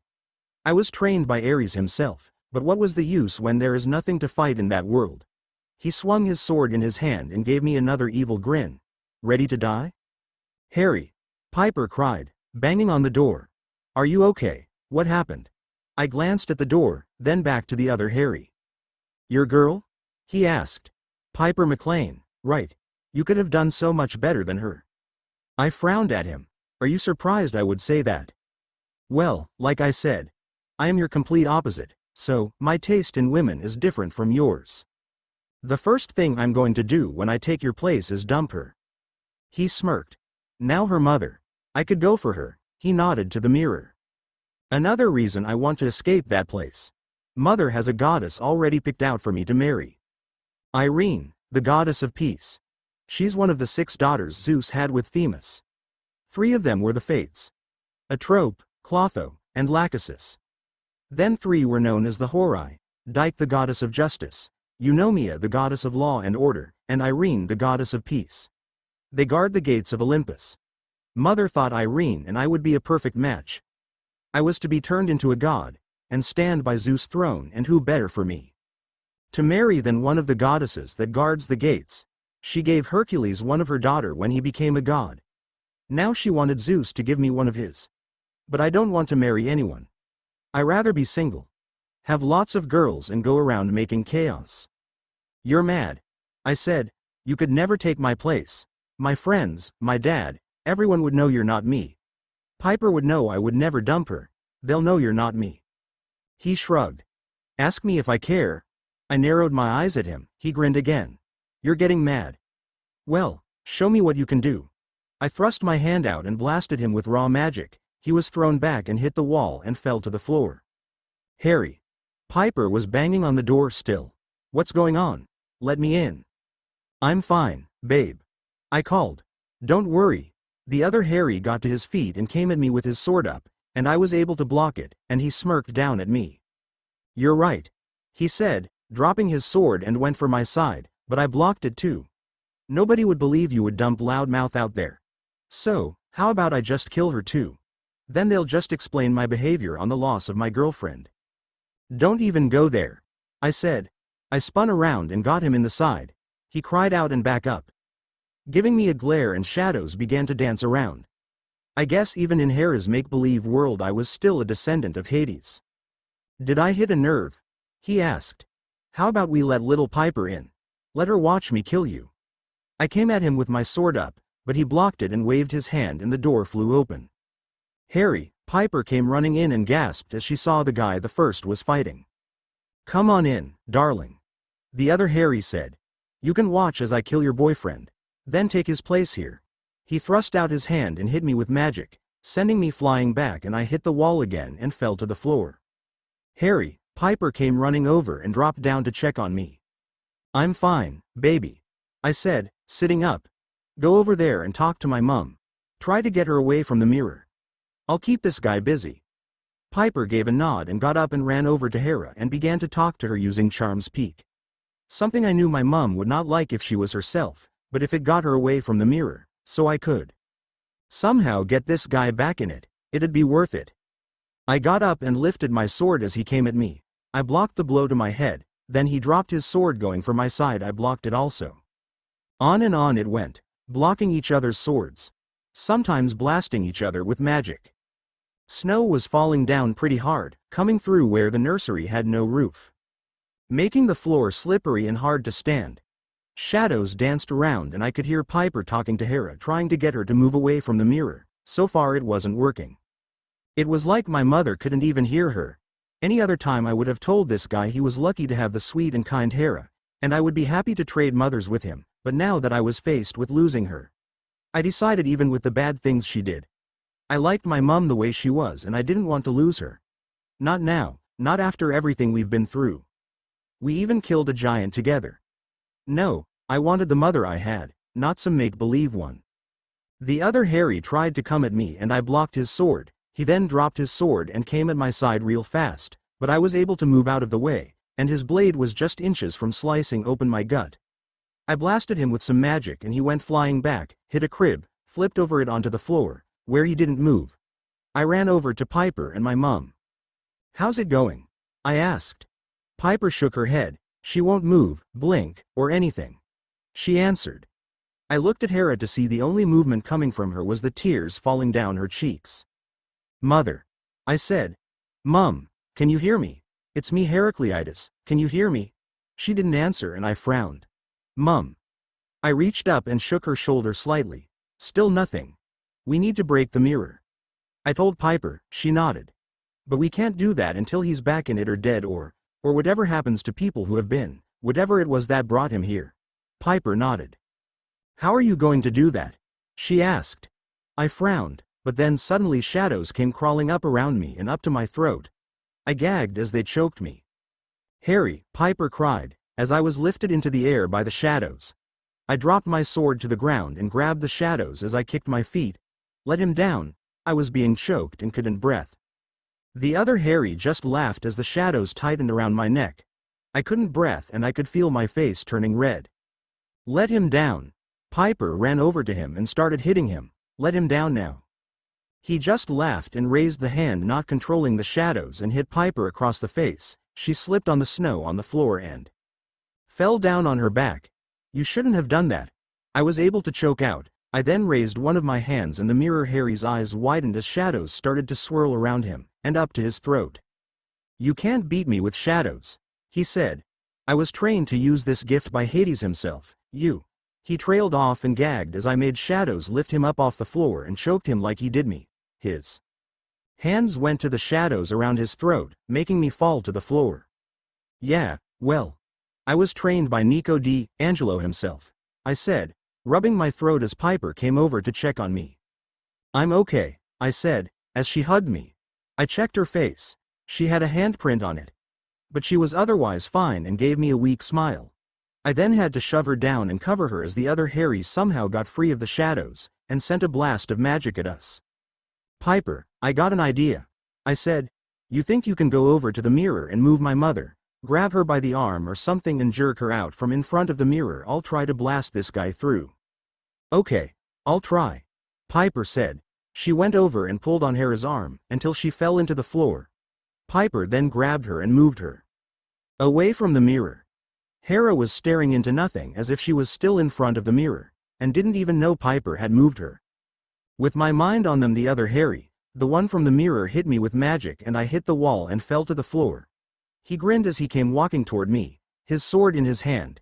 He kicked me over on my back and raised his sword. My eyes widened as it came toward me. "No," Piper cried. "I told you to leave him alone." Piper suddenly jumped in front of me and drove her dagger right through his chest. Fake Harry's eyes widened as she gave him a shove with all her might. He slipped on the icy floor and went flying backwards, back where he belonged, right into the mirror. I grabbed Piper's arm and pulled her under me and covered her with my body as the mirror exploded, pieces of glass flying everywhere. "You all right, baby?" I asked, as I raised up off her. "Yeah, what about you?" she asked. I nodded and she frowned at my bleeding cheek, where a piece of glass cut me. She looked over at the mirror and her eyes widened. "Oh, my gods," she said, I just killed you. Oh, gods." She looked up at me with tears in her eyes. He was trying to kill you." "No, baby, that wasn't me," I said, putting my arms around her. "You didn't kill me or anyone. He wasn't real. He didn't belong here." Piper gave a nod and wiped her eyes. But I could still tell she was upset. "My dagger, he took it with him when he went into the mirror." I ran my hand through her hair. "It's okay, baby," I said. "We'll get you another dagger. I'll have Leo make you one." I stood, helped Piper up, then rushed over to Hera. She was lying on the floor, staring into nothing. Her cheek was cut from the flying glass. Gold blood ran down her face. I frowned. Was I too late? "Mum?" I asked. "Mum, can you hear me?" I shook her shoulder gently. "Mum, please. It's me. It's Heracleitus. Still nothing. Mum, please. I need you." Nothing. I sat there helpless. My mum must be gone. It must be too late. And we destroyed the mirror, so there is no way to get her back. I sniffed and wiped my eyes. "Mum, please," I said. "I can't stand to lose another mother, please. I love you." Piper laid her hand on my shoulder and I turned to her. "I've lost another mother. She's a goddess. I thought I didn't have to worry about losing her." Piper pulled me to her and I cried. Just as I accepted her the way she was, I lost her. I lost another mother. It wasn't fair. "This is all Hercules' fault," I mumbled. "If he had never cursed me, she wouldn't be like this. I swear, Piper, immortal or not, I'm going to kill him." "Harry," Piper said. I pulled away and went over to my mother. I raised her up. I tapped her on the face. "Come on, Mum," I said. "Please, I can't lose you. I already lost one mother. I can't lose a second one. I love you." I put my arm around Hera's shoulder and laid my hand on her cut and whispered a healing spell. So at least my mother wasn't bleeding. I then pulled her to me to give her one last hug. And I didn't notice how Hera's cheek didn't only heal up, but she also suddenly blinked and looked around, then looked at me and her eyes widened. "Heracleitus?" she asked. I pulled back and looked into my mother's eyes to see them staring back at me. "They saved you, I didn't think." She looked around, saw the broken mirror, and then seemed to realize what happened. That no good. I'll get her for lulling me here. She'll never wake if I have anything to say about it." I stood, then helped my mother to her feet. Hera looked around, frowning at where we were. Her eyes fell on Piper, and she looked her over, before they widened, then narrowed.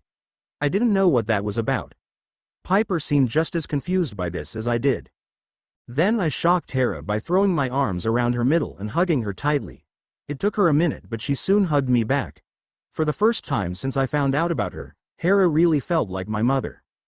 Hope that chapter was all right and you had a good surprise on who Harry had to fight. The next chapter will be Hera's POV. It starts with her thoughts on a few things, and how Gia lulled her there. Then ends with her waking up. It kind of goes with this chapter, so I went ahead and posted it too.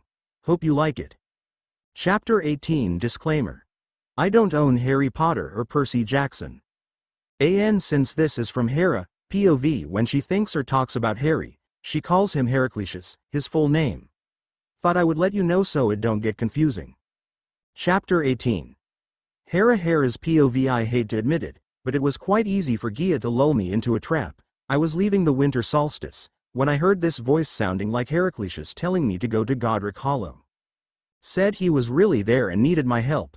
I fell for it, and when I got there I rushed up to the nursery, and the first thing I saw when I went in it was that mirror. I looked into it and saw what I had always wanted, a perfect family. Zeus wasn't cheating on me, everyone getting along and no fighting or arguing. And the greatest of all was Heracleitus, he was happy and loved. I had raised him myself, along with Zeus, he had been trained to fight by Ares. Hades had taught him to use his gift from him.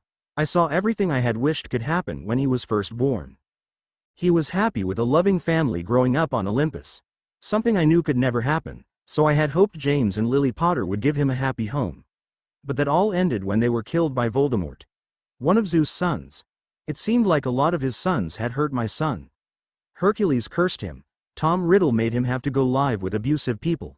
And Ares always fought with him, though Ares did happen to be my son too. But he was still Zeus. When I first held Heracleitus in my arms when he was born, I immediately loved him more than I have ever cared for any of my children. He was just so adorable with those big bright eyes and a head of messy black hair. I instantly regretted the life I gave him. Born to fulfill 2 prophecies, I was warned against messing with fate. The fates, more children of Zeus. More children of his that have given my son a hard life. It was my fault, I know. Maybe if I hadn't let my jealousy get in the way and mess with fate. The reason for Heracleitus's birth was because I wanted the hero to be my son this time. Why did Zeus' demigod children get all the glory? They outshined even my godly children. When Talia had joined the hunters, I showed a face like I could care less, but inside I was laughing. She had stopped herself from turning 16, therefore she would not be the hero that would save Olympus. No glory for Zeus there. Poseidon got all the glory when Percy became the hero. I couldn't stand Percy Jackson, but I rather Poseidon get the glory than Zeus. I already knew Jason was going to be in the prophecy of the 7. When I had first heard of that prophecy, I knew of Zeus' affair with Talia and Jason's mother, and I knew another child would come from it, so I went and had my own demigod child. I wanted the glory for having the hero as my son. I was sick of Zeus getting glory for basically cheating on me. He tricked me into marrying him, so the least he could do is be faithful. I was going to make sure my son was the most important from the prophecy. And because of it I gave my son the worst life and 2 prophecies to be a part of. I tried to help. I tried to get Heracleitus out of the prophecy about killing Tom Riddle. I even tried to make someone else the person of the prophecy. Jason Grace was supposed to be born sometime in June. I went to my daughter Elethea for help. She went to that Grace woman when it was time for Jason's birth and sat with her legs and arms crossed, prolonging the birth, like she did when Hercules was born. She was able to make Jason's mom late, but not as late as I had wished. Zeus had found out what Elethea was doing and questioned me about it. I couldn't allow him to find out about Lily being pregnant, so I told Elethea to let Jason's mother give birth. So Jason was born in the beginning of July instead of the end, and making him the one in the prophecy failed. Before that I had asked Elethea to have my son born early, but she advised me not to do so. Lily's pregnancy was already hard and Heracleitus wasn't developing right at first. I had already almost lost him once. Then when he was born we almost lost both him and Lily. Even before he was born Heracleitus started having a hard life. He hates me, I just know it. Why wouldn't he? I made him have a hard life. If I had just left Hercules alone he wouldn't have cursed his life. If I didn't get jealous over everything then he wouldn't have had such a hard life, and if I hadn't messed around with fate, my son might have grown up happy. When I was lulled to Godric Hollow and saw what I did in the mirror I couldn't help but stare. I was looking at the life I wanted. The life I wanted my son to have. It was all unfolding before my eyes. I sat down in the chair and just watched it. Soon all thoughts of reality left my mind. I forgot where I was, who I was, and that my son was in danger and I had to watch and make sure they get to him in time. I just sat and watched it all unfold. I soon began to become part of that world. As gods and goddess can be at more than one place at once. So a little bit of me went into the mirror and enjoyed the happy life. Then more and more, soon the me in the mirror became real. I didn't realize it at the time, but my godly magic was working to bring that world to life. I became the Hera of that world, which left the Hera of this world nothing but an empty shell, and the others came to life too.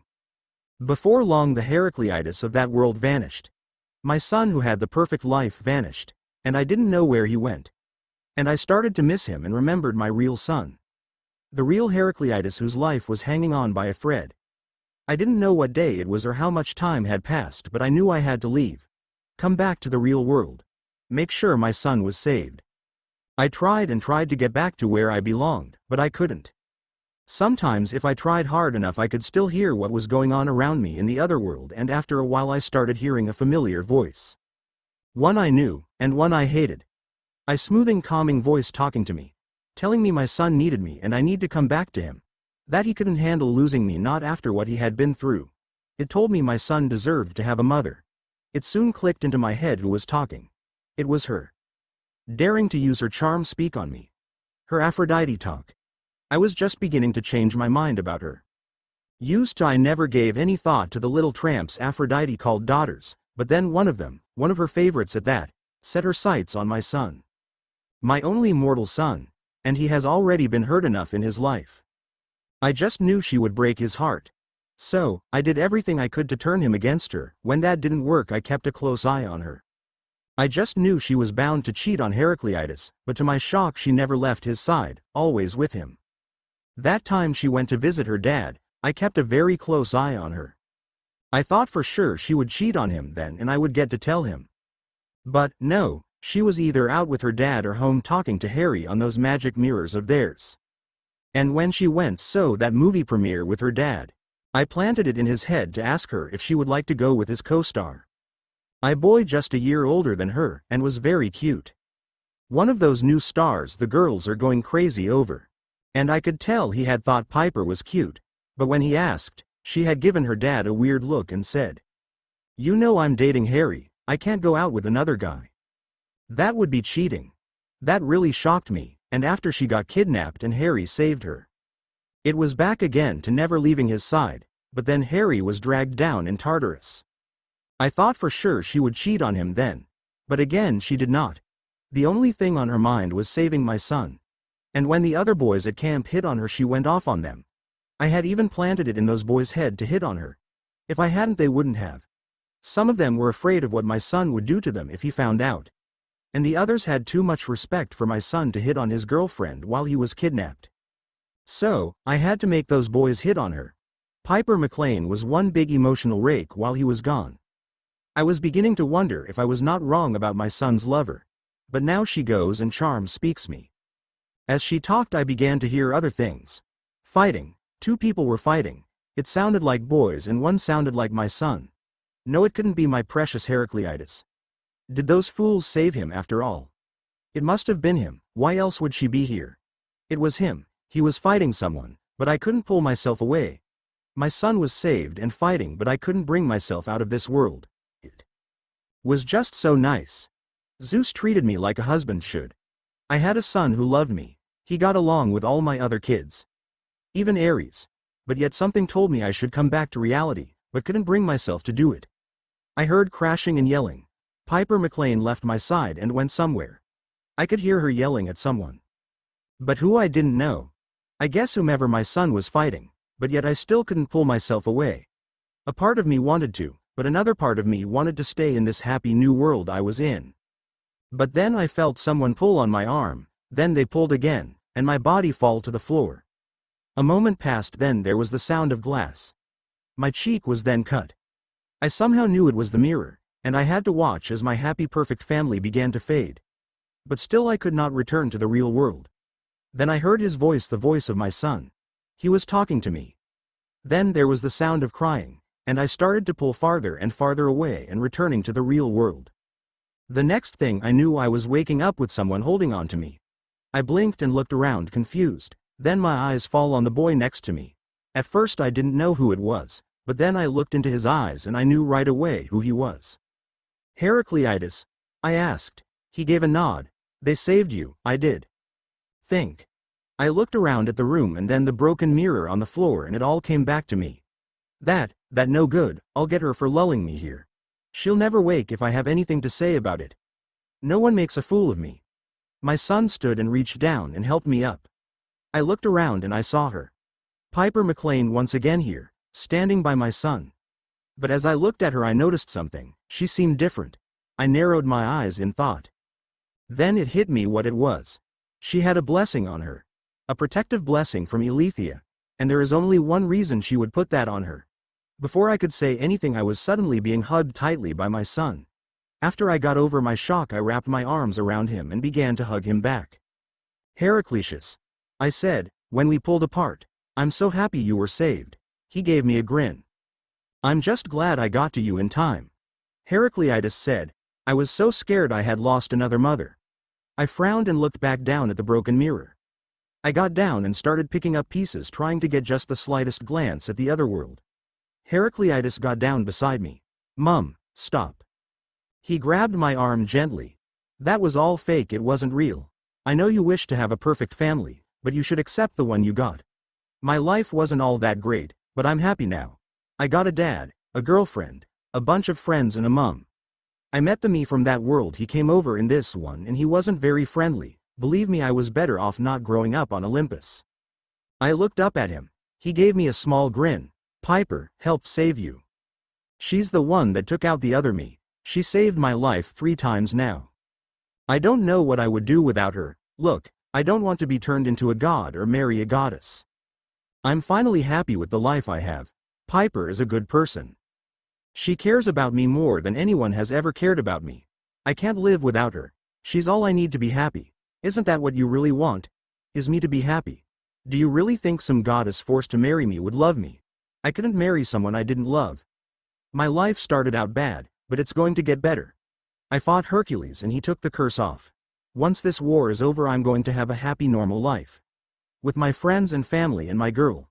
And I need my mum to be a part of it. Heraclitus then smirked. Heck, me and Ares even made up, kind of anyway.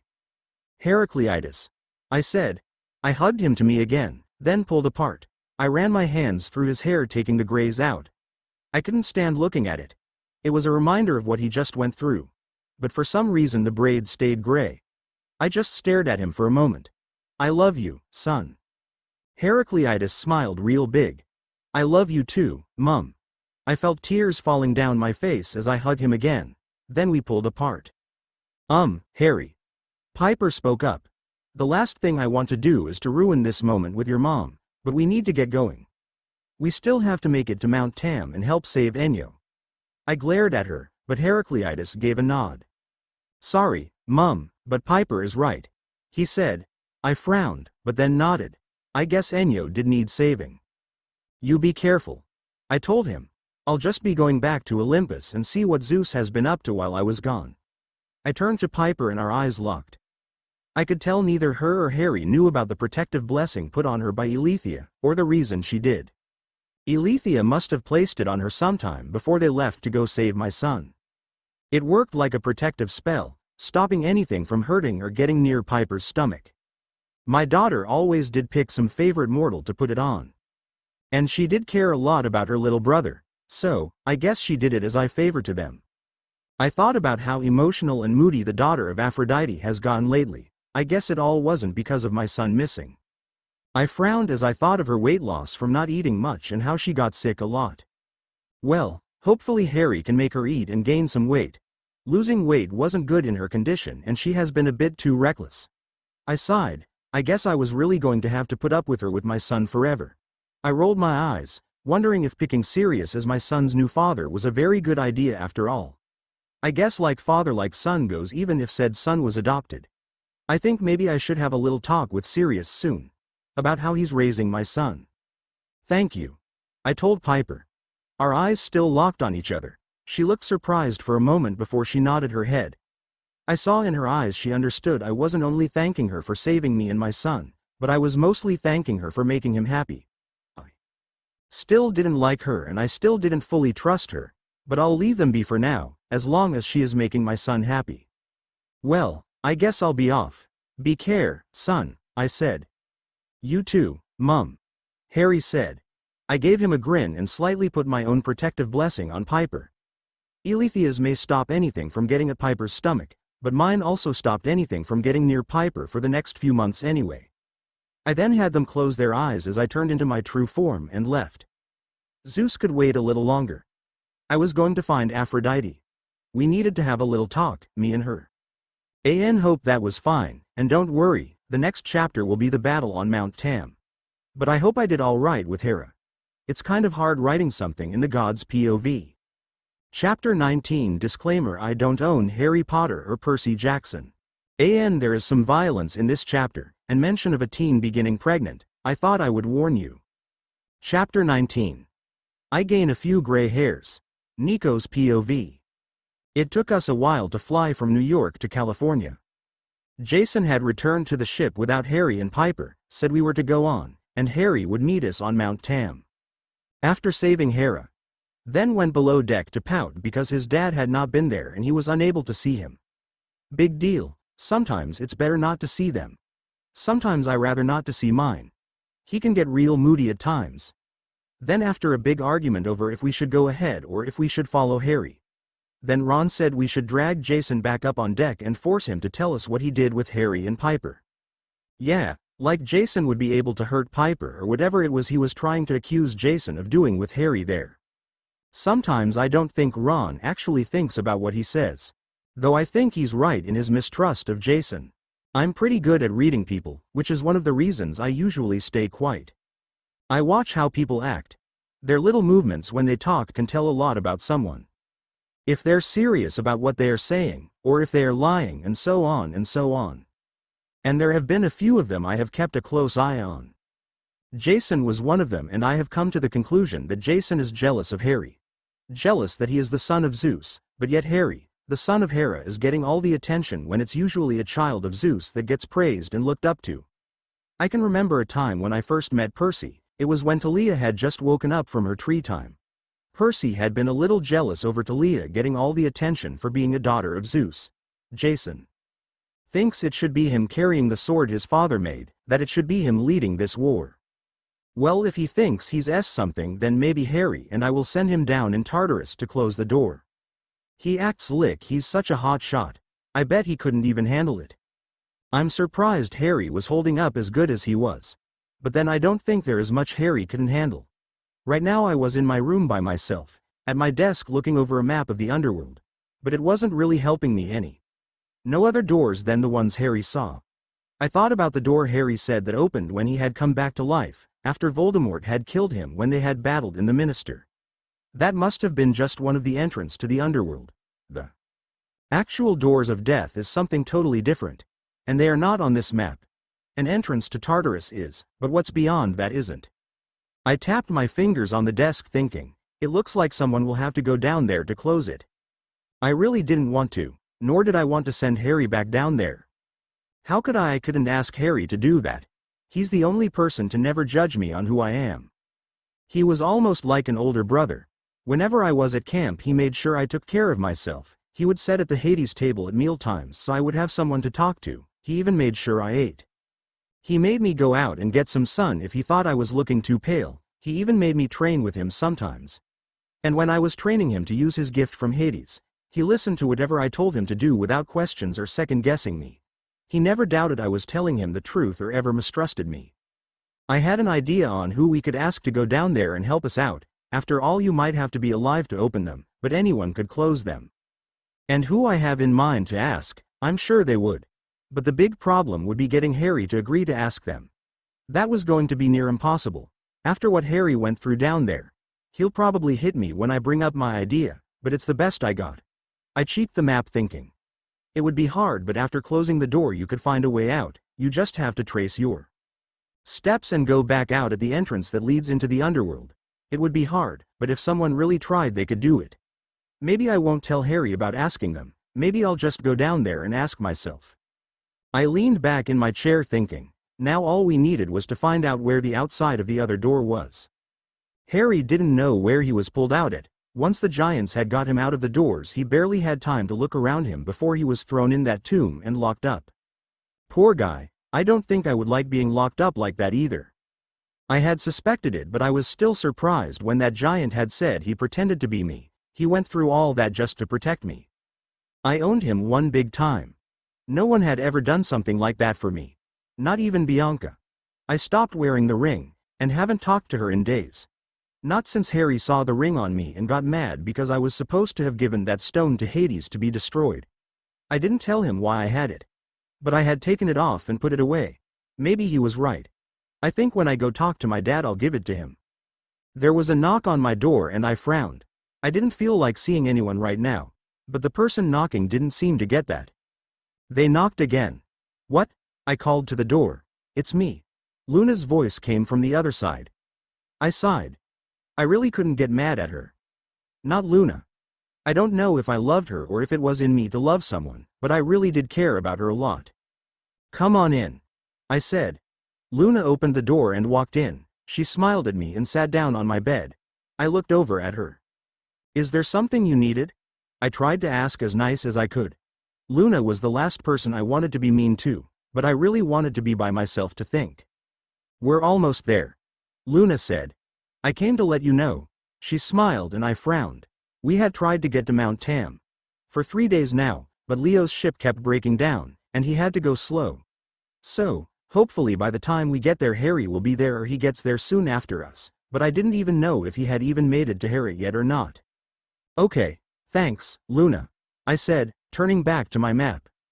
Your plan will work, but you should tell Harry about it, Luna said. I frowned knowing what she was talking about. Luna was well, hard to explain. She seemed to know things. It wasn't really like the prophecies like Rachel gave. It was almost like she could see into the future.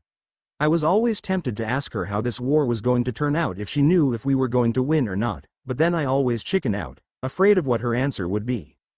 Luna, Harry won't like who I want to ask to go in Tartarus, I said. What if he doesn't want to? Luna stood up, came over, pulled a little table over to me and sat down.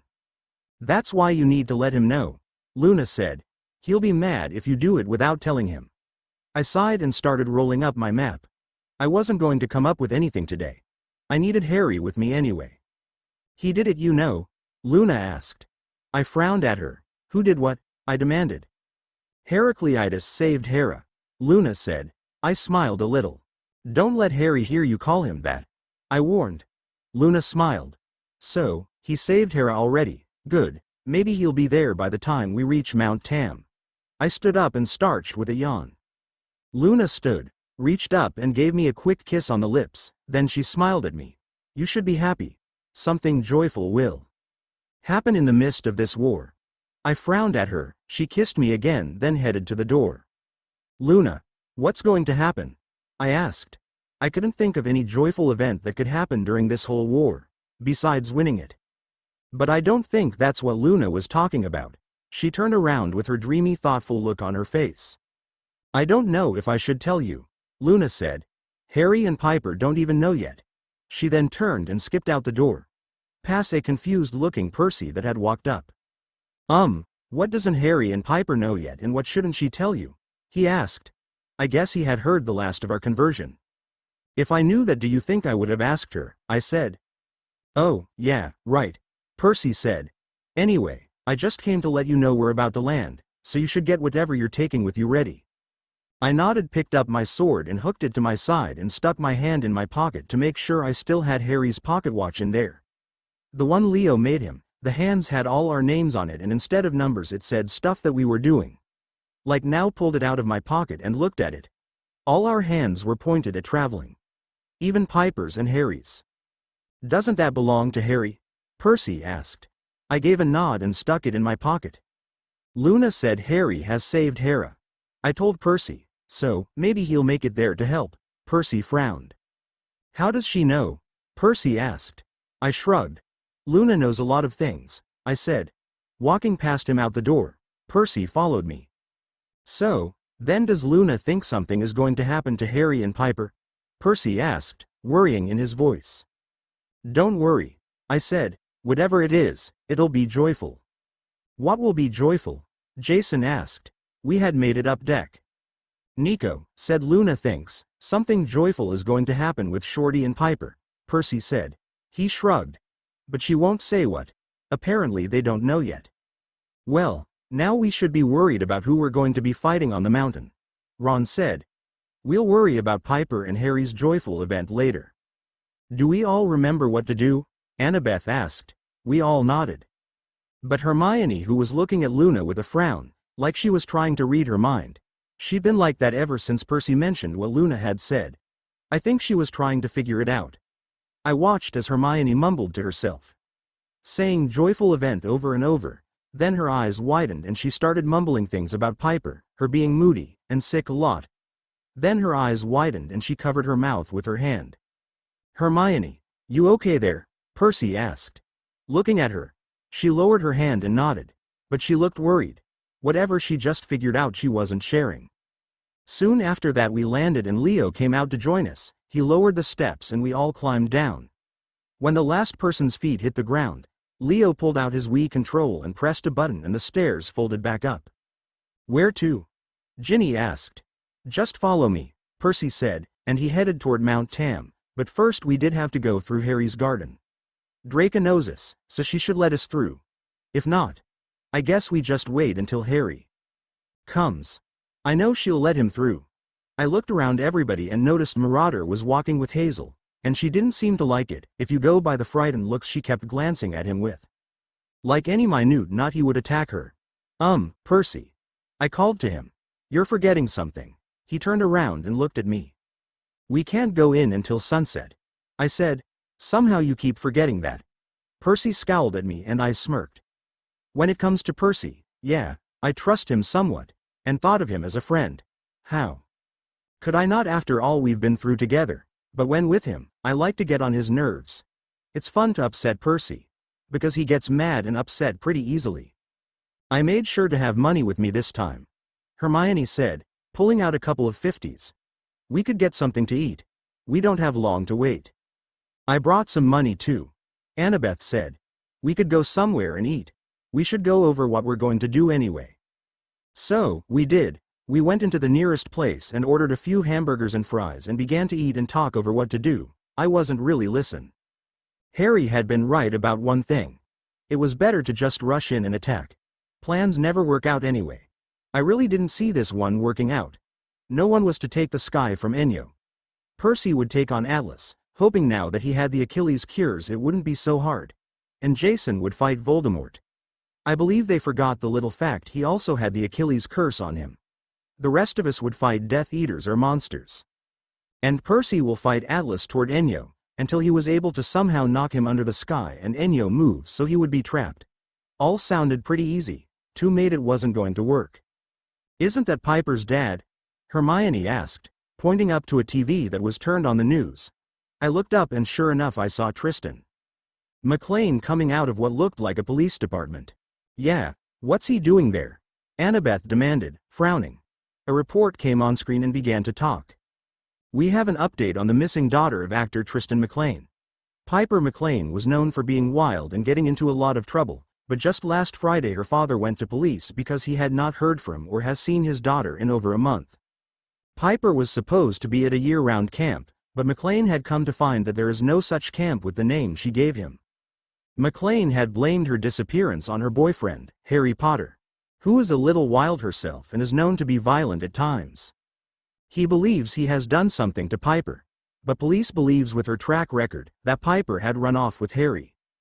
Police believe they may be in England, where just yesterday it was reported that a girl working in a store said someone fitting Potter's description came in, bought a bottle of water, a toothbrush, toothpaste, and mouthwash, and she watched as he took it to a girl across the street that fit McLean's description. Now police aren't sure if this was a real sighting or just two other kids that might favor Potter and McLean. The girl did mention that the guy she saw had a lot of gray in his hair. Police are doing the best they can to find Piper McLean, but so far no clues. We ask if anyone has any news on where Potter or McLean. They are asked to contact the LA Police Department or the New York Police, which is the last place either of them was spotted. We have been told that McLean's father is planning on taking a flight up there to talk to the adopted father of Harry Potter. They flashed a picture of Piper up on the screen, along with the cop's number, then flashed Harry's mug shot from when he had got arrested up on the screen. I frowned. "What's she talking about?" Ron demanded. "Piper isn't missing." "Well, to her dad she is," Percy said. "He doesn't know where she is and she hasn't been calling him. Too caught up in saving Harry. I guess she forgot." "Yeah, Piper usually keeps contact with her dad or someone working for him if he's too busy to take her call," Annabeth said, "so he won't worry about her. Once this is all over we'll get Piper to call her dad," Ginny said. "Come up with some reason for not calling him, the whole thing will be straightened out." I snorted. "Yeah, well, Maybe we should leave out the part where he's blaming Harry, I said. Piper has been a little touching when it comes to him, even after she got him back. A little? Ron asked. He felt of his throat, I guess, remembering Piper having her dagger to his throat. This is bad, Annabeth said. If Piper's dad is realizing something is funny about where she goes and was able to find out the name of the cane Shaw gave him was fake. Annabeth chewed on her jaw. You don't think the mist is starting to fell, do you? Jason frowned. I hope not, he said. Last thing we need is a bunch of mortals seeing monsters and all that. Do anyone else find what Harry bought funny? Ginny asked. Annabeth frowned. Mouthwash, water, toothbrush and toothpaste, she said. And he carried it across the street to Piper. I guess she got sick again. But she has Harry back. She narrowed her eye in thought. Then frowned, before her eyes suddenly got big and her mouth dropped open.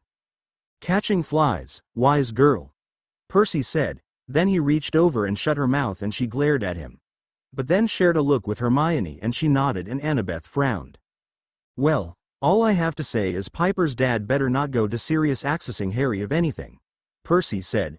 Movie star or no movie? Star. Sirius will kick his ass. Percy, watch your mouth. Annabeth snapped. She then stood. Come on, guess the sun is about to go down. We have to make it there before it starts to set or we'll be waiting until tomorrow to get in. As we walked out the door, the news switched to talking about some mortals in Romania claiming to have seen dragons flying around. Maybe Annabeth was right. The mist was starting to fall. Wonder if Gia had anything to do with it. She was getting stronger.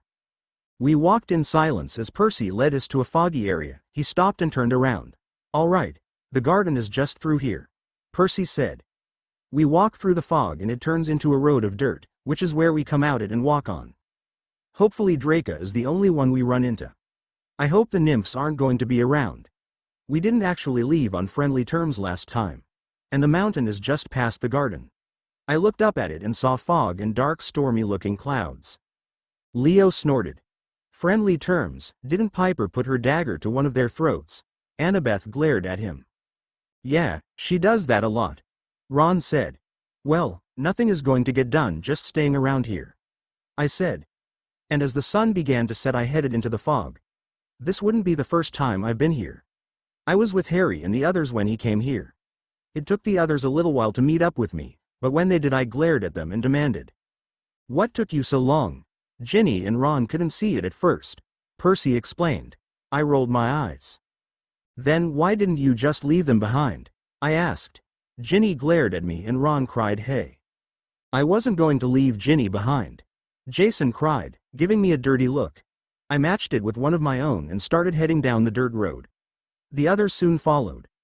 We walked until a giant blue-green darken, with purple diamond shapes going down its back, with sliver horns, and silver spike on its tail came into view. She was curled up asleep under Harry's golden apple tree. Seeing her like that I couldn't help but think Harry was right about how her being pretty.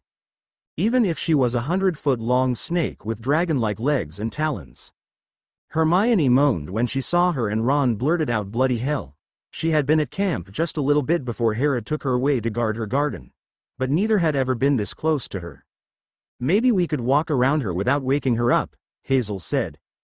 Why, she's not going to hurt us, I said. But the others liked the not waking her idea, and we went to walk around, but with Ron that didn't go so good. Are those apples real gold? He demanded, and took a step toward the back of the tree. But the moment he got too close Draco awoken and her giant head came around the tree and if Jason hadn't grabbed Ron and jerked him back, he would have been dark and feed. Draco raised her head, opened her deep blue eyes glaring down at us with a big hiss, then stood, before getting a good look at us. She seemed to recognize me before she did the other. Which wasn't really shocking, I was one of them riding her back with Harry on the way to Azkaban. Draco looked at me then at everyone else, she seemed to be looking for something. Or was it someone? She then looked down at us with a look like she would be raising an eyebrow if she had one. Hermione seemed to realize what the Darkin wanted to know. Oh, Harry isn't with us, Hermione said. Draco gave a huge hiss, almost like a scream. He's okay. We saved him. Hermione went on. He just had something else to do before coming here, he had to save his mother. Draco stopped hissing and looked down at Hermione. She took a step back in fear and stepped a little behind Leo. "Hello, Draca." Luna stepped up to her and grinned. "Sorry about Ron, he just gets excited when he sees gold." Ron's face turned red. He wasn't going to take one. "We're just passing through going up to Mount Tam. Do you mind?" She beamed at the giant snake. Draca lowered her head level to Luna. My hand immediately went to my sword. Harry's friend or not, if she acted like she was going to attack my girlfriend, I was going to cut her head off. But after just looking Luna over, she gave a nod and Luna beamed and patted her on the head. We all soon passed by the Darken and headed up toward the Mountain of Despair, not knowing who we would have to fight once we got up there. Voldemort, Atlas, monsters, Death Eaters, anyone or anything. But we were ready. It took us about an hour once we reached the bottom of the mountain to climb it. Marauder, to Hazel's great relief, had moved to walking between Percy and Annabeth. The moment we reached the top of Mount Tam, we were surrounded by Death Eaters, all with their wands pointed at us. Then the air shifted and Voldemort appeared in the middle of them. Then who could only be Atlas walked up the side of them, looked right at Percy and smiled. "Well, hello, Jackson," he said. "How you been?" Percy narrowed his eyes at him, and Voldemort looked from each of us. It was a good thing I had taken that ring off. Last thing we needed was for him to know we were hunting Horcruxes. "No, Potter?" Voldemort asked. I might amuse he did not make it.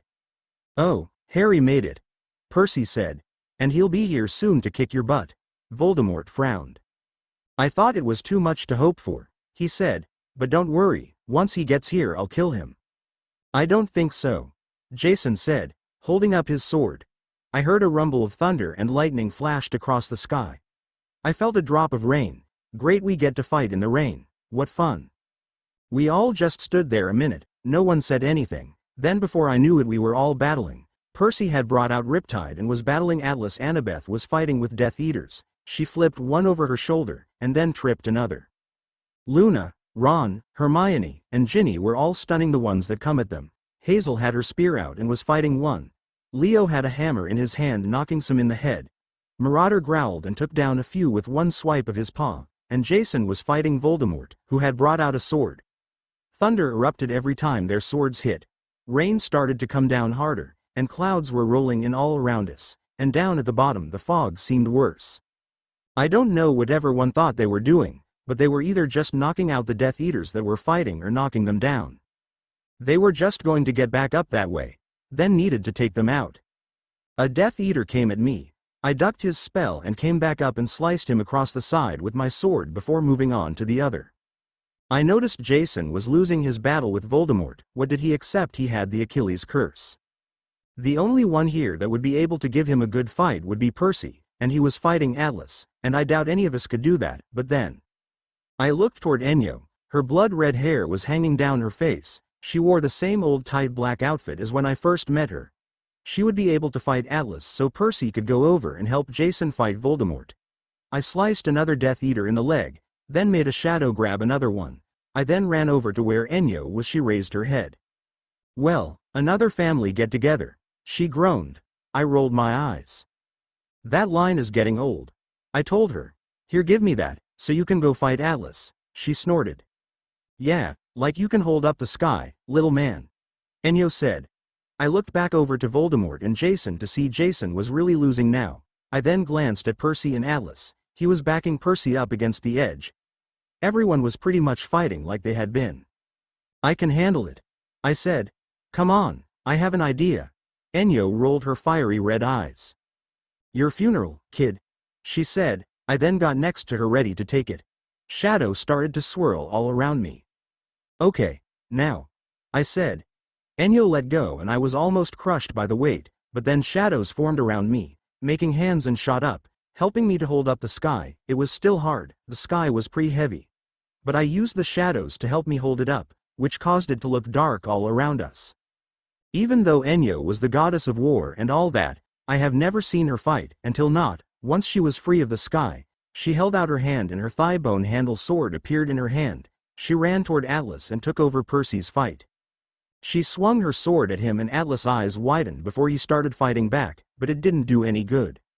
Enyo brought her sword up and sliced it across Atlas' chest. He cried out as gold blood poured out. He then glared at Enyo. She laughed and went after him again. She soon had him backing up. Percy, seeing Enya, looked surprised and glanced toward me. His eyes widened and he took a step toward me. I shook my head and nodded toward Jason. He frowned a minute, but then looked, saw him losing to Voldemort and ran toward him to help. He soon took over and had Voldemort frowning. As he backed him up, they were soon hitting swords back and forth. Hermione, Luna, Ron, and Ginny were still throwing spells. Annabeth sliced a Death Eater with her dagger, then swiped his legs out from under him.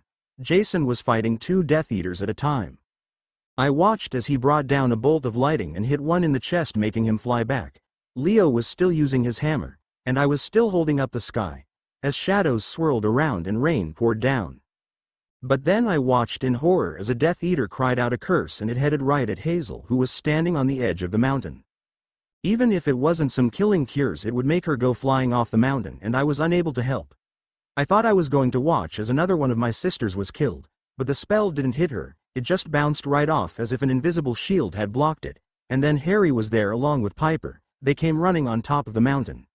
He must have seen her being cursed and had cast a shield charm to block it. Harry looked at Hazel to make sure she was okay, then turned to the Death Eater and threw a blast of magic at him. It hit him and he went flying off the other side of the mountain. He then turned and threw magic at another one and they went flying off the mountain. He then pulled his sword out and he and Piper joined the battle, and I noticed Piper once again had Harry's sword, and not her dagger. Her bow and arrow was also on her back, but she didn't go for them. Suddenly we were surrounded by monsters of all kinds, and with the others already fighting Death Eaters, it made it worse. We were suddenly losing. I couldn't do anything to help either, besides sending a shadow out now and then to help with something. At one time Harry's eyes met mine as he was taking out Earthborn. He sent more shadows my way to help. He can control shadows in shadow travel, but he couldn't turn into them or mix into them like I could. We tired when I trained him, but he didn't have that ability. He didn't seem to mind not being able to. But now, we were losing this fight and losing bad. Just too many now, Death Eaters and monsters. And the best fighter out there was busy fighting Voldemort. Every time Harry tried to go over to help Percy, either a Death Eater or a monster stopped him. There was suddenly a war cry, and everyone stopped to look, and suddenly a bunch of girls came running over the top of the mountain. They looked like warriors. Then it hit me. Jason said they had run into the Amazons. Didn't he saw their queen was a daughter of Enyo? They must have come to help their mom. Most the girls ran to the monster, but what I assumed was their queen headed to help Enyo, and a girl who looked like her headed to help Jason, who was fighting 4 Death Eaters at once. Enyo and her daughter had Atlas heading my way. I guess she was trying to get him back under the sky. A Death Eater came up behind Enyo and she just turned around and sliced his head off before turning back to Atlas and went on fighting as if nothing ever happened. "No, I will never go back under there, not again," Atlas cried. He stepped up his fighting and soon had Enyo backing up. Hermione frowned their way, then her eyes widened like she got an idea. "Leo," she cried, running toward Enyo and Atlas, "toss me Bryce." He knocked a Death Eater out with his hammer and frowned at her confused. Then it clicked in his head who she was talking about, and he pulled out the jar holding the gadfly and held it up. Hermione used her wand to summon it to her, then ran over and stood by Enyo, who by then had Atlas backed up again and heading toward me. I got ready to let go at the right time, but it seemed like Atlas was determined not to be trapped under the sky again. Hermione waited until the right moment. Then she opened the jar and tossed the gadfly in Atlas' face. He stumbled back toward me. I rolled out from under the sky and Atlas screamed as the sky landed on his shoulders. I wanted to help fight, but I fell to my knees weak. I used a lot to hold up the sky and felt as if I was going to pass out. I jumped when I felt a hand on my shoulder. I looked up to see Harry. "You all right there, Nick?" he asked. I nodded. For some reason Harry was the only one I didn't get mad at when he called me anything other than Nico. "I'm fine," I said. Harry tugged on my hair. "You're the one with the gray hair now," he said. I glared at him and slapped his hand. He laughed, then ran over to help Piper, but Voldemort came out of nowhere and hit him, knocking him across the ground. Harry jumped back up, held up the blade of Olympus and went at Voldemort. Their swords hit, but Harry was soon being backed up. Voldemort did have the Achilles curse. Harry was no match for him. Voldemort spun around and knocked Harry's sword out of his hands. Marauder growled and tried to run over, but Voldemort hit him with a blast of air and he went flying back and landed a few feet away. Harry. Piper tried to run over to help after she knocked out the Death Eater she was fighting. I don't know if it was me or not, but it seemed like nothing was hitting Piper. All the spells and cures were just flying right by her. But as she ran toward Harry to help him, both Annabeth and Hermione grabbed her and held her back. "That wouldn't be a good idea in your condition," Annabeth said. I frowned, and Piper looked at her confused. "What? Let go, he's going to hurt Harry." Hermione shook her head. I gathered up some strength, and as Voldemort came down at Harry with his sword, a shadowy hand formed around it and stopped it. Then Percy came out of nowhere and hit Voldemort and sent him flying. Voldemort just laughed and stood up. Harry jumped to his feet, grabbed his sword and ran toward him, but Voldemort laughed and disappeared in a blast of air. Soon his Death Eaters followed. All but one, who sent a curse flying at Harry as he disappeared with a loud pop. The spell hit Harry, who dropped his sword and went flying over the edge of the mountain. "No!" Piper cried, heading toward the edge, but Percy grabbed her around the waist and pulled her back, but she fought him off. Enyo just stood in the back watching, next to her two daughters. The rest of the Amazons were further back watching. "No, I just got him back. It's not fair. Jason, go after him." Jason looked startled but then headed toward the side as Piper dropped to her knees and looked, but then out of the clouds and fog flew a black hawk with a gray streak on the side of its head. It flew up and over our heads and landed on the ground in front of us, and started with bright green eyes. Before it turned into Harry, he grinned at us. "You know it's a lot easier to turn into your animagus when you are fallen to your death," he said. Piper jumped up and ran to him and threw her arms around his waist and hugged him. She laid her head on his shoulder and began to cry. "I'm fine, baby." Harry wrapped his arms around her. "Sorry, I scared you." Piper nodded. "Harry, don't do that again," Hermione demanded. "You scared us to death." "It's not my fault," Harry said. "I didn't throw myself off the mountain. I could be an animagus," Leo said. Percy nodded in agreement. Piper. Enyo started walking our way, her two daughters following. "Just the girl I wanted to see." Piper raised her head and looked at her, and Harry narrowed her eyes. "Why?" he demanded. Enyo ignored him and held out her hand, and Piper's old dagger Cradorpus appeared in it. Both Harry and Piper frowned at it. "I believe you will be needing this." She held it out to Piper. She didn't reach for it. "Oh, come out, his blood is all off it." Piper slowly reached out and took it from Enyo's hand. "Go ahead, look at the blade, you might see something interesting."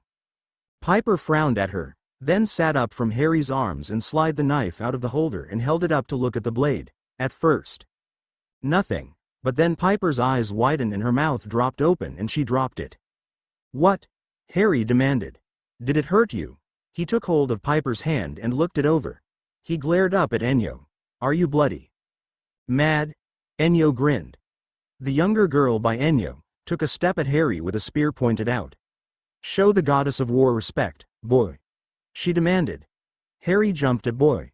Then his eyes darkened and even the girl took a step back in shock. "Don't you ever call me boy," he demanded. He took a step toward her, but Jason stepped in front of her and held up his hands. "Wow, calm down, man. Raina didn't mean anything by it," he said. Over at the side I saw Ginny frowning at him. Jason must know the girl from somewhere. I also saw Hazel frowning at what Jason was doing. Enyo laughed and stepped forward. "Don't worry, little Heraclesius, she's fine." Enyo smiled at Piper. "You saw him, didn't you?"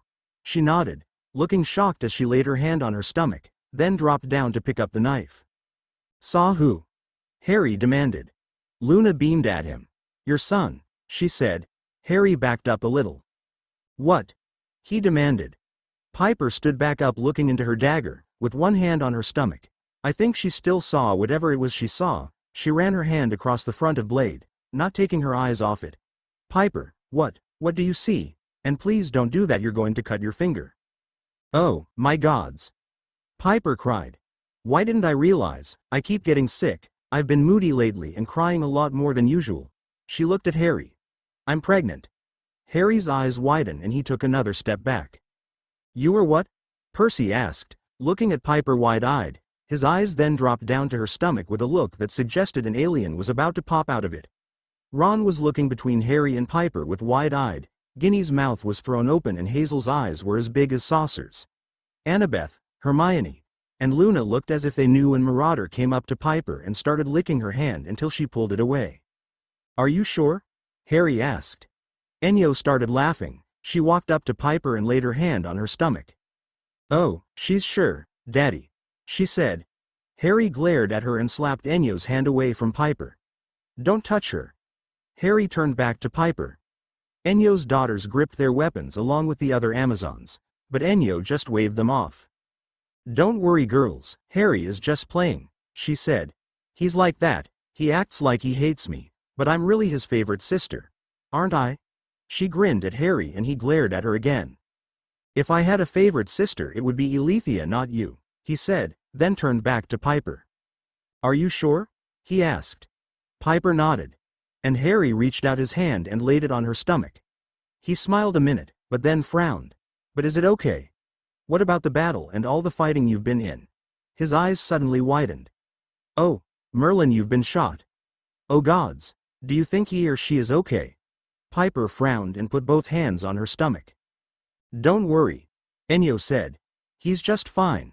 You have 2 blessings put on you to keep him safe, one by Aethea and one by Mother." Piper looked surprised a moment then sighed. "Oh, I can't wait to see my little nephew's birth. And when he gets older, he's going to be a great warrior there." "Enyo, you go anywhere near my child and you will regret it," Harry told her. He turned back to Piper and put his hands on either side of her face. "I swear, baby, I'll be here for you," he said, "and I'll keep you and our baby safe." Piper nodded, tears fallen down her face, and Harry kissed her briefly, before pulling away and wrapping his arms around her. Both looking frightened and scared. I guess I couldn't blame them. I was shocked myself, I just didn't show it. "You're what now?" Percy demanded. We all looked at him. "Pregnant," Jason said. "How can you guys be so careless? We're in the middle of a war." Ginny glared at him and crossed her arms. "Leave them alone," Ron said.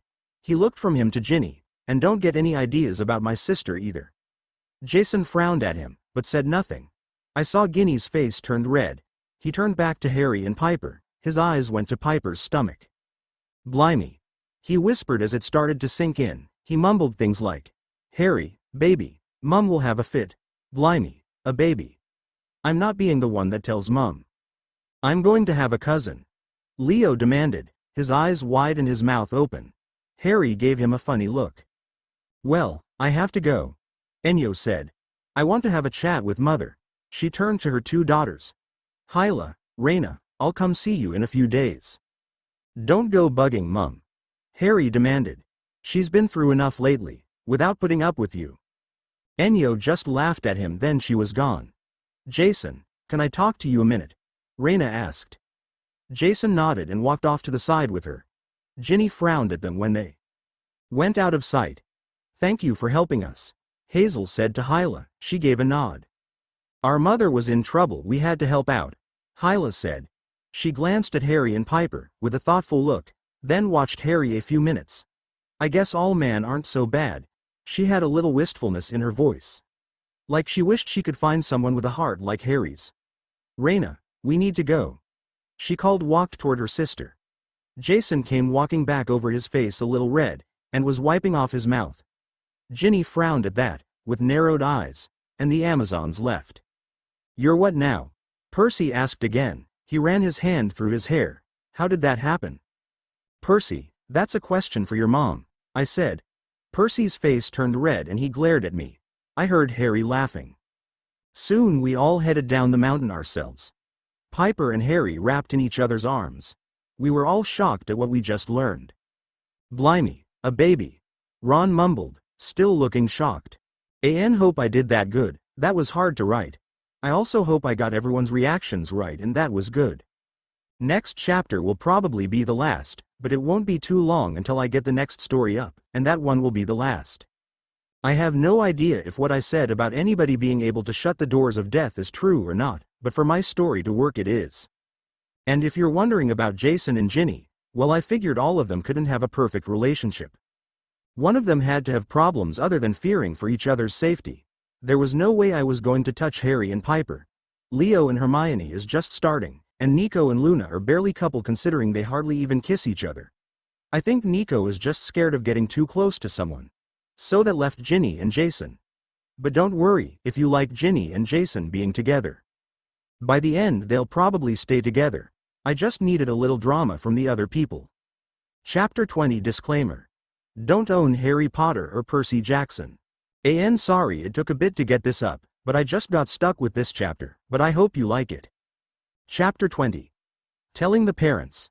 Piper's POV. I don't know how I made it back to the ship, it was all so fuzzy. I was in so much shock. Me, pregnant. I was going to have a baby. I couldn't believe it. And then again I couldn't believe I hadn't figured it out. I've been sick, moody, and cried more than I usually do. I normally didn't cry. And I think the others were just as shocked. We climbed down from the mountain not saying a word to each other. Well, besides some of the others whispering to each other. When we made it back to Harry's apple tree, where Harry hid his bike so Draco could watch it for him. Nico had borrowed it from Harry, where he went I don't know, but I did not like the look he had shared with Harry before he took off. If I hadn't been in such shock, I think I would have brought it up. I would later. Right now I couldn't get the picture I saw in the knife out of my head. When I had done what Enyo had said and looked into the knife I saw the most beautiful baby I had ever seen. A perfect mix of Harry and he had my chocolate brown hair, but messy like Harry's, along with Harry's nose and chin. My cheekbones and mouth, and the best thing he got was Harry's eyes. Harry's beautiful green eyes. Our baby will have them. What I had seen was me in the infirmary at camp, laying in bed holding a newborn baby in my arms. I frowned when I remembered I hadn't seen Harry anywhere. He must have just run out to tell our friends the news. There is no way Harry would miss the birth of his child. He would be there when I had him. He wouldn't miss our baby's birth. Not for anything. Harry hadn't said much since we got back. I hope he wasn't mad about the baby. I don't think he was anyway. The look on his face was more of worry, mixed with shock and fear. But I also saw happiness in his eyes. I knew what the fear was. Voldemort. How are we going to keep him from finding out? Because if he does it would put me and the baby in a lot of danger. Usually I wouldn't care. Being Harry Potter's girlfriend on top of one of the 7. I was already in danger. But now I had a child to think about also. Harry's child, a baby boy. I was carrying Harry's son. I was doing everything I could not to panic. I was one of the 7. I was needed to fight when the time came. I tried to ease my worries about that by thinking about how I probably would have already given birth by then. Considering, we still didn't know how to put Guy back to sleep. Right now the thing we were working on the most was taking out Voldemort, and we still had to find his Horcruxes, then destroy them, then figure out where his Achilles heel was and hit him there to be able to kill him or defeat him, whatever you wanted to call it. So, we still had a long way off before we have the big battle, the final fight or whatever you want to call it. Our biggest worry now was Voldemort finding out. And Gia, because if she finds out Voldemort finds out. Oh, gods, I bet she already knows. She is Mother Earth. I smiled as I felt arms going around my waist from behind and leaned into the guy the first loved more than anything. Harry kissed my temple. How you holding up, love? Harry asked. I'm worried. I said. What if Voldemort finds out about the baby? Fancy face. I wish I could promise you he won't, but there is a big possibility that he will. Harry said. But, I can promise you. I will do everything to make sure the wrong people don't find out. Harry gently turned me around to face him, and laid his hands on my shoulders. We'll only tell the ones we trust the most, my dad, Chiron, Dumbledore, and are you going to tell your dad? I nodded. He's my dad, he has a right to know. Annabeth and Hermione had told me about the news converge they saw on TV. And about my dad thinking I was missing. So, I asked Leo if he could stop somewhere about a block from my dad's house so I could go talk to him. Harry wasn't happy when I told him he shouldn't come with me. Last thing I needed was for Harry to be anywhere near my dad when I tell him I was pregnant. He sure wasn't going to be happy with him when I told him. My dad was a pretty good size man.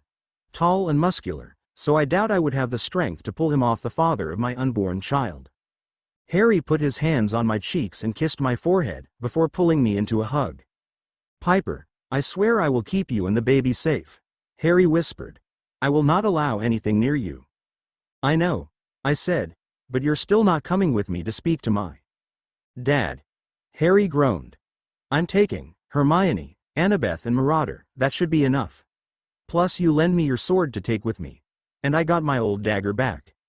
I just want to be able to protect you, Harry said. I can't do that if I'm not with you. Harry, I'll be fine, I said. You've already made me bring my bow and arrows. Fine, but I swear if you get hurt or anything, I'll kill whoever or whatever did it, Harry said. I smiled at his protectiveness. I won't get hurt, I said. Remember, I got two protections on me from two different goddesses. One being your mother. I'll be fine. Piper, Annabeth and Hermione came up to us. We're here. Harry tightened his grip on me and I laughed. Harry, I'm coming back, I promise. I pulled out of the hug and gave him a short, sweet kiss. Harry, Leo, and Percy walked us to the ladder. We each gave our boyfriends a goodbye kiss and then stepped down. The moment my feet touched the ground, Annabeth handed me her Yankees cap and I put it on my head. Then took hold of the back of Hermione's shirt, so they knew I was following. I had told them the way to my house so they would know. Annabeth let me borrow her cap to keep me hidden so neither press or monster if we came across one saw me. When we got to my dad's, our plan was to have Marauder make a fuss, scaring off both Press and the guard at the gate, and while no one was watching I would press in the code to open the gate and we would sneak in. I kept Harry's wand in my pocket ready to turn into a sword if I needed it and my bow and quiver was in my backpack. I used Annabeth's hat instead of Harry's cloak so there wouldn't be a risk of someone stepping on it and causing it to uncover me. Thankfully we ran into no monsters on the way there, and as I thought, the front of my dad's large mansion was surrounded by reporters and the press. I bent down and whispered instructions in Marauder's ear. He took off toward the reporters and stopped right by them. They didn't notice the large lion until he gave a loud roar. I was able to sneak up and press in the code. Nobody noticed as the gate opened and 3 girls slipped in. Well, it's not like they would have noticed me anyway. I closed the gate and we headed on up to my dad's house. I took the door key out of my pocket and unlocked the door. We walked in and I pressed the code into the security alarm and locked the door back. I then took off Annabeth's cap. When my dad's home, he usually hangs out in his study. I'll check there first, I said. We'll wait down here for you, Annabeth said, and Hermione nodded. Yell if you need us. I told them I would be back soon and then walked up the stairs and down the hall. At the end was my dad's study, but as I came up on his bedroom I heard his voice coming out the open door. No, I'm leaving tonight, was what I heard. I stopped at his door and peeped. My dad was running around his room, grabbing any old thing out of his dresser and tossing into an open bag on his bed, and talking to someone on his cell phone. No, tonight. I need to go tonight. I don't care about the movie. My eyes got big at that. Dad never said he didn't care about making a movie, and he has never put anything before making a movie. Let them get someone else then, Dad said, as he ran to his other dresser and grabbed a few things out of it. I won't be there for filming tomorrow. I'll be in New York. I've put it off long enough. He stopped and stood in front of his bed. Don't they understand this is my daughter we are talking about? I know the police are looking for her, but they don't seem to understand that my daughter isn't the kind of girl who would run off with her boyfriend. He paused as the person on the other end said something. Yes, I still believe that Potterboy had something to do with her disappearance. That's why I'm headed to New York. I'm going to question his father, adopted father, whatever he is to him. Yes, it has to be tonight. And I swear if any one of them has done anything to my daughter, I'll. Dad, I spoke up. I really didn't want to hear my dad threaten Harry. My dad paused as he was zipping his bag and looked up at me. Hang on a second, Pipes, he said, then turned his back to me and headed to his closet, but stopped dead in his tracks and turned around, dropped the phone out of his hand and his mouth dropped open and he stared at me in shock. Then suddenly ran toward me and engulfed me in a hug. Piper, where the hell have you been? He demanded. I haven't heard from you in over a month. He pulled away with his hands on my shoulders and looked me over for injuries. You've lost weight. Don't worry, I'll be getting huge soon. I mumbled. What? My dad frowned. Nothing. I shook my head. I already worked out the story I was going to tell him. I hated lying, but he really wasn't ready to learn the truth yet. Besides, a part of it was lies, part of it was just stuff left out, and part was the truth. Somewhat the truth anyway. Pipes, where have you been? My dad asked. He made me sit down on the edge of his bed, and he pulled a chair over from somewhere and sat down in it. It's been a month or more since you've called me. I even tried to look up this camp you go to, and as far as I can tell there is no such camp. Don't be silly, Dad. I said. Of course there is. You probably got the name wrong or something. My dad frowned like he didn't believe me. Why haven't you called me then? He demanded. And why can't I find a number or even anyone else that knows this camp? I didn't really lie about a camp. I said. I do go to a camp, but I lied about what kind, because I thought you would get mad if I told you the truth. I took a breath and went on with the story I had come up with. Now the camp itself, but the fact it wasn't year-round like I said. My dad frowned. It wasn't? He asked. I shook my head. Yeah, at Camp Half-Blood you can be there year-round if you wanted, but I had to change it if I was going to get my story to work. It's just a summer camp, I said. My dad crossed his arms. And tell me, just where have you been staying when the camp is closed? He demanded. I looked down and wouldn't meet my dad's eyes. Answer me, young lady. I was living in New York, I said, with my boyfriend Harry. My dad didn't say anything at first. I think he was in shock. Piper, look at me, he demanded. I looked up and flinched. He had nothing but pure anger in his eyes. Would you mind repeating that? When I wasn't at Camp 1, stayed with Harry and his dad in their apartment in New York, I said. Piper, you're 16 years old, he said. You are still just a child. He stood and started pacing. You're not old enough to be living with some boy. He paced again. I can't believe this. How could you? He stopped in front of me. Please tell me this dad of your boyfriend's made you sleep in different rooms. I looked down. Piper. My dad growled, sounding a lot like a bear. I looked back up. His face suddenly turned red, and so did mine. I knew what he was about to ask. Did you and him?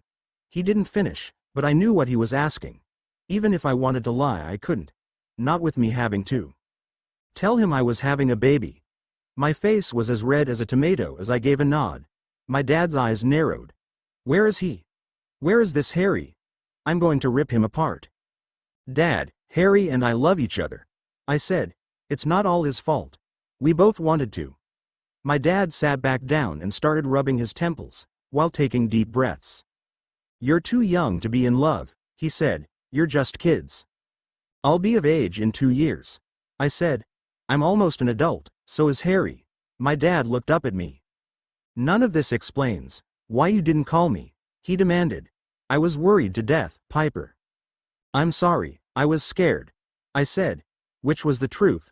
I was so worried and scared about Harry, it had just slipped my mind to call my dad. You see, I have to tell you something, and I've been just too afraid of what would happen, that I didn't. I couldn't bring myself to call you. But when I decided I really needed to, I figured something like this was best told in person. Pipes, whatever it is. You can tell me, I said. I swallowed, and decided that the best way to get this over would be to just come out and tell him. Dad, I took a deep breath. Daddy, I'm pregnant, I said. I could feel tears falling and I didn't even know why. My dad's eyes got big and he stood up so fast I flinched. I hope I just heard you wrong, he said. I shook my head. Damn it, Piper, what the hell were you thinking? You are 16 years old. You're just a kid, for crying out loud. And just where the hell is this Harry? He's waiting for me a few blocks away, I said. He wanted to be with me to tell you, but I wanted him a safe distance. My dad said nothing. He just began to pace again, looking ticked off and mad. Please, tell me this wasn't another way of getting attention. First you steal things, even a BMW. Then you start getting kicked out of all your schools. Now this, pregnant at 16. I couldn't help it, I started crying. I have never seen my dad so angry, it was almost scary. No, it wasn't, I said.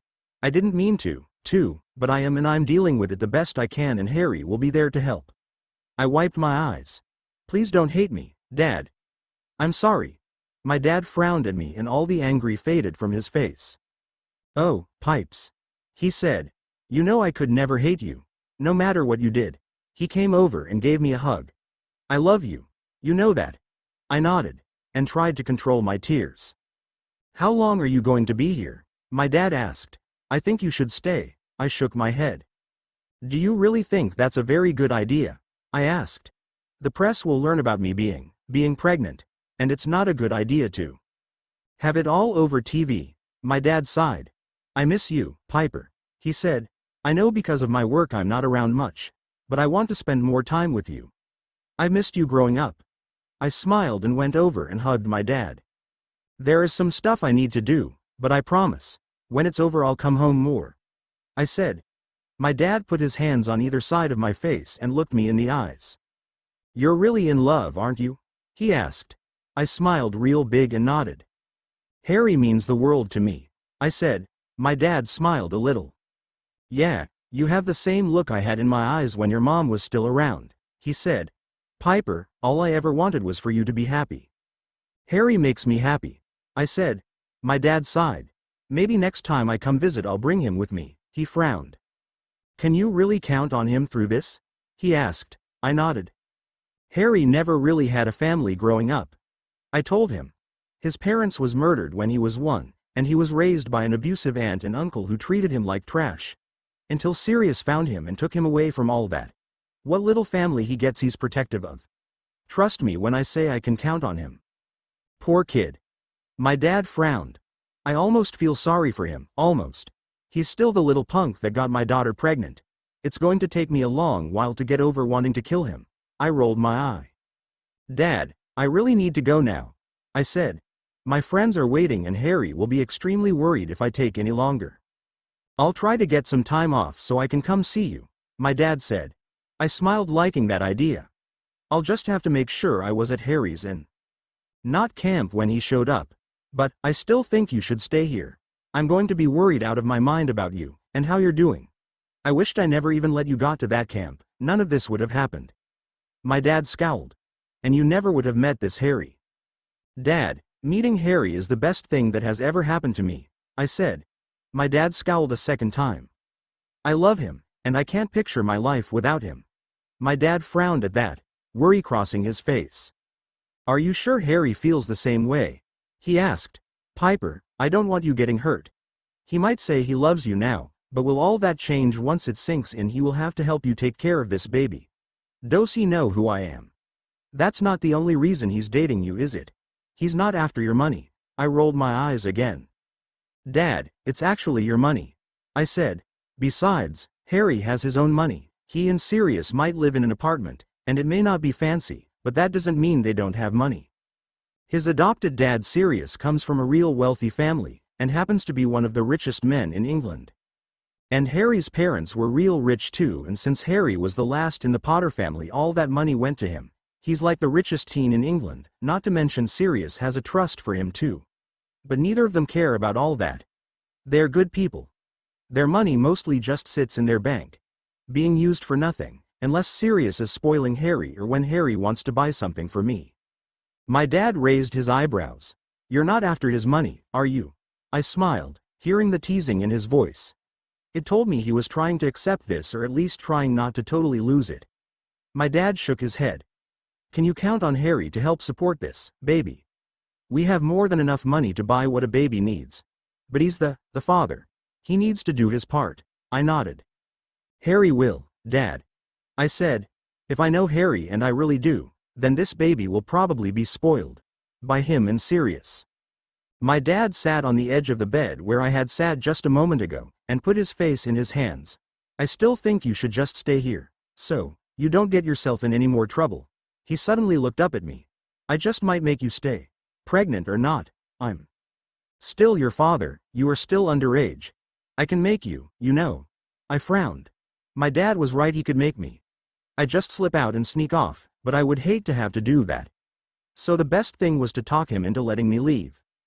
Dad, please, I said. Don't try to make me stay. I miss you too, but there is stuff I have to do. I'll come back to visit. But I want to be with Harry. We truly love each other. And he'll take care of me. Harry will never let anything happen to me. My dad stood. Piper, I really wish you would stay. If I say Harry could stay here, in a different room of course, on the other side of the house from yours, and promise not to kill him. Would you stay? I shook my head and gave Dad a sad look. I'll be back soon. Okay, I said. I promise. My dad gave me a long sad look before he gave a slight nod. I gave him a slight smile. I love you, Dad, I said, giving him another hug. My dad hugged me. I love you too, Pipes, he said, and hugged me tight, before letting go. Please, look after yourself. Anything happens to you, I'm holding Harry responsible. Don't worry, I said. Harry will never let anything happen to me or our baby. We hugged one last time, before walking out the door. I felt so bad leaving him all alone. What's wrong? Hermione asked, as I made it downstairs where her and Annabeth waited. I shook my head and wiped my eyes. Dad was pretty mad when I told him about me being pregnant, I said. But he calmed down some. He still wants to kill Harry though. Annabeth snorted at the last part. Then done everything he could to talk me into staying, even offering to let Harry live here with us, but with his room on the other side of the house opposite of mine. Hermione gave a little smile about that. Come on, let's go, she said. Hermione laid her hand on my shoulder. Are you going to be okay? She asked. I nodded. Yeah, I just need Harry and I'll be fine, I said. I walked over and started pressing in the code to the alarm. Pipes, wait. My dad called. We looked up to see him walking down the stairs. He glanced at Annabeth, then Hermione, before looking back at me. I just wanted to give you something before you went. He handed me this music box. It had swans on the lead, and when I opened it, a little swan on the inside danced around as it played music. I had bought to give to your mom a long time ago, but she left before I got the chance. I frowned and shut it. It's pretty, I said, but are you sure you want to give it to me? My dad nodded. It's been in my dresser drawer all these years, he said. Your mother disappeared before I could give it to her. He shrugged with a small smile. I used to use it to put you asleep when you were a baby. I thought maybe you could have something that kind of belonged to your mother. Thank you, I said, giving him one last hug. Oh, Dad, I'd like you to meet my two friends, Annabeth and Hermione. Hello, girls, he said. Nice to see my daughter has friends that stand by her. We do, Hermione said. Piper is a good friend to us too, Mr. McLean. My dad nodded. She's a good kid, he said, then turned back to me. You better go on now, before I change my mind and make you stay. I smiled and said bye to my dad. He gave me a smile, but I saw the sadness in his eyes and on the rest of his face. He looked as if he just lost his little girl. It tore at my heart. I just felt so bad for him. I was leaving my dad to be alone, and who knew when I will get to come back and see him. I put the cap back on my head the moment the door shut behind us, and again grabbed hold of Hermione's shirt as we went on. Marauder was still keeping the press away, so it was easy to press the code into the gate. It opened, and we snuck out. I whistled for Marauder and he came running to us. We headed on back to the ship. We didn't run into anything on the way there. Where's Piper? Harry demanded. The moment we stepped back on the ship, I frowned, before I realized I still had Annabeth's cap on my head. So I took it off. Right here, I said. Harry sighed in relief and came over and hugged me. I was worried to death while you were gone, Harry said. I smiled and hugged him back. I'm fine, Harry, I said. We didn't even run into anything. Harry didn't say anything, he just hugged me tighter. I didn't mind. I could use Harry's comfort after the conversion I had with my dad. After a moment Harry pulled away, and smiled. Annabeth and Hermione seemed to know I needed Harry right now and turned and walked on down the deck. What's that? Harry asked, pointing at the box. A music box my dad gave me, I said. He had bought it for Aphrodite, but she disappeared before he ever got the chance to give it to her. He said he used to put me to sleep with it when I was a baby. How did he take it? Harry asked. Oh, he took it okay, I smirked. He just wanted to kill you is all, Harry snorted. Is that all? He asked. I nodded, laid my hand on his side and buried my face in his chest. I feel so bad, I said. My dad looked so sad when I left. He's all alone now. Harry put his arm around me and held me closer. We'll come see your dad when we get the chance, Harry said. I promise. He then gave me a kiss and I felt a little better. You hungry? He asked. Everyone is in the mess hall eating.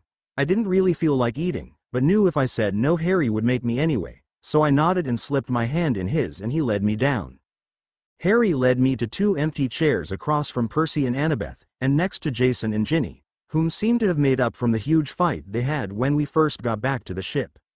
I tried to sit there and eat, but with everyone eating different things, and all the smells mixing together, I suddenly felt sick and pushed my food away and stood up and ran from the room to the bathroom. Harry was immediately next to me, pulling my hair out of my face and rubbing my back. "You all right, baby?" Harry asked. I nodded, and when I stood I went to the sink to brush my teeth. Harry stood next to me the whole time still rubbing my back. "You feel better now?" "Yeah, it was just all those smells," I said. Harry stopped rubbing my back and put his arm around me as we left the bathroom. "Next time I'll bring you something to eat up on deck to you. I'd rather be up there than below deck anyway." I nodded with a smile. Harry was so sweet. I can already see he was going to do nothing but spoil me, as long as he doesn't get too protective and lets me do some things on my own, then I wouldn't mind being a little spoiled by Harry. "Do you want me to bring you something?" Harry asked. We had made it up deck and I sat down on the air mattress Harry had slept on when we had that big fight. I shook my head and Harry frowned. "I'm tired," I said. "I just want to lay down for a while, rest. I promise I'll eat something when I get up." I slipped off my shoes and laid down. Harry seemed a little happier that I promised to eat when I got up. My stomach just couldn't handle food right now. Harry slipped his shoes off and got in bed next to me. I laid with my back to his chest and Harry put his arm around my waist and entwined our fingers. Marauder laid on the floor in front of the mattress. "I love you," Harry said. "I love you too," I said, with a yawn. I must have been more tired than I thought, because I soon fell asleep.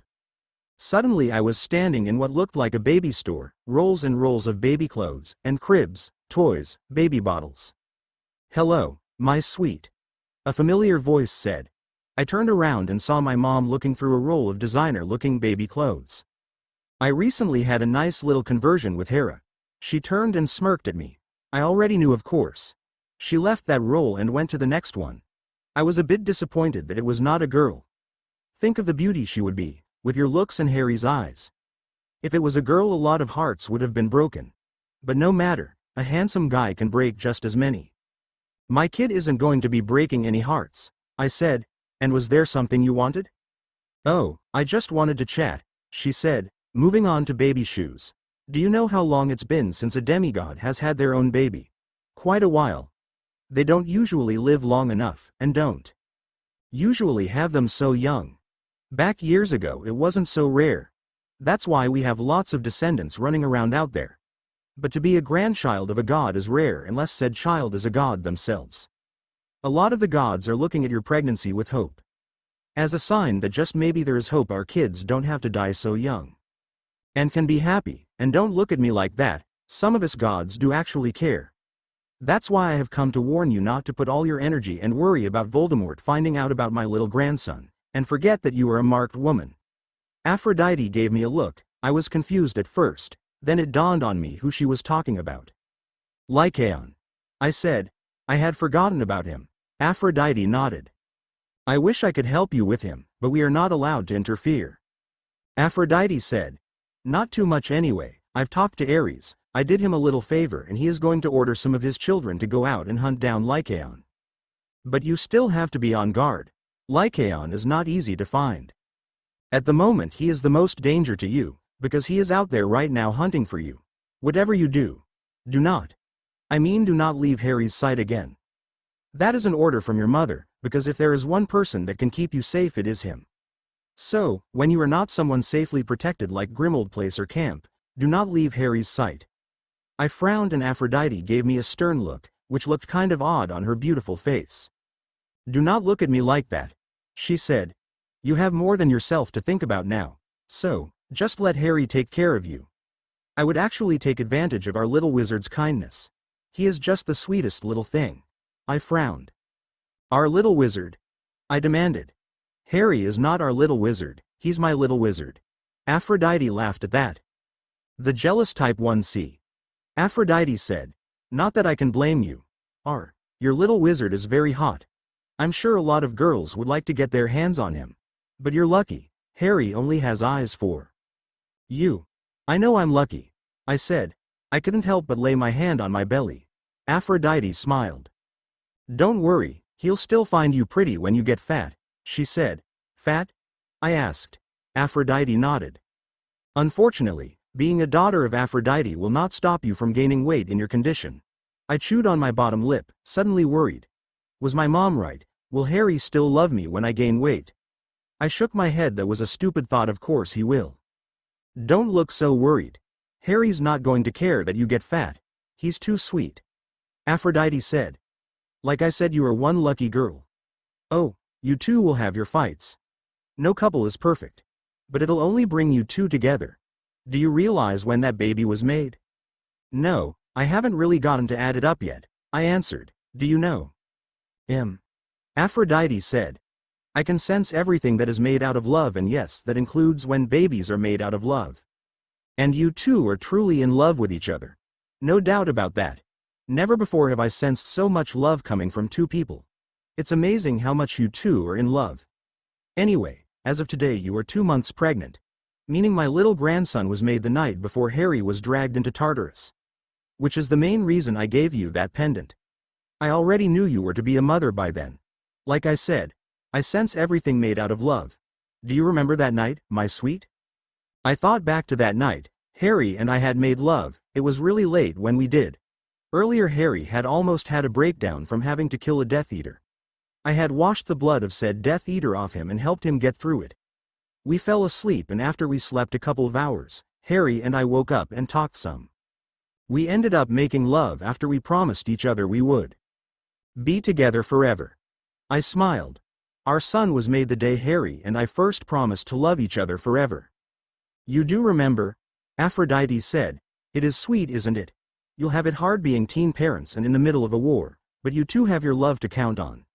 You're my favorite couple ever. Aphrodite started to flicker. Oh, darn. You're waking up. I did enjoy our little chat. Oh, and Hera and I are planning on having you a baby shower. We'll invite all your friends and some minor goddess and it'll be big. That's nice, but you really don't have to do that, I said. Aphrodite smiled. Nonsense. Aphrodite said. Of course we do, it is our grandchild. Aphrodite disappeared, but I did not wake up. I switched to another dream. I saw Nico. He was standing in front of who could only be Hades.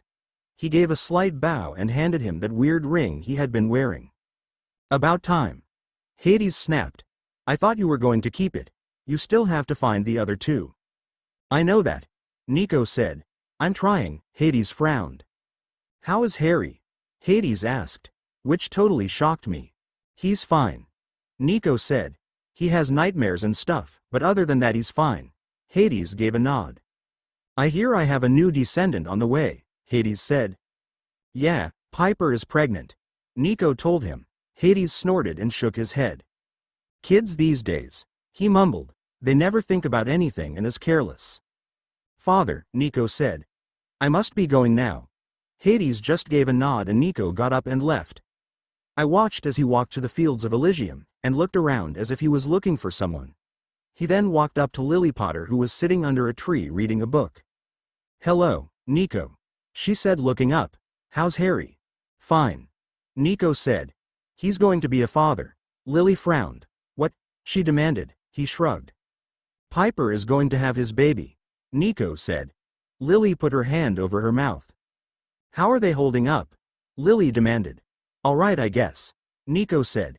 Do you know where James is? I want to talk to you two about something.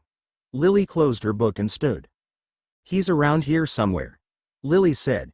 She then rolled her eyes. Hades gave us a few days off and James has spent all his free time playing pranks.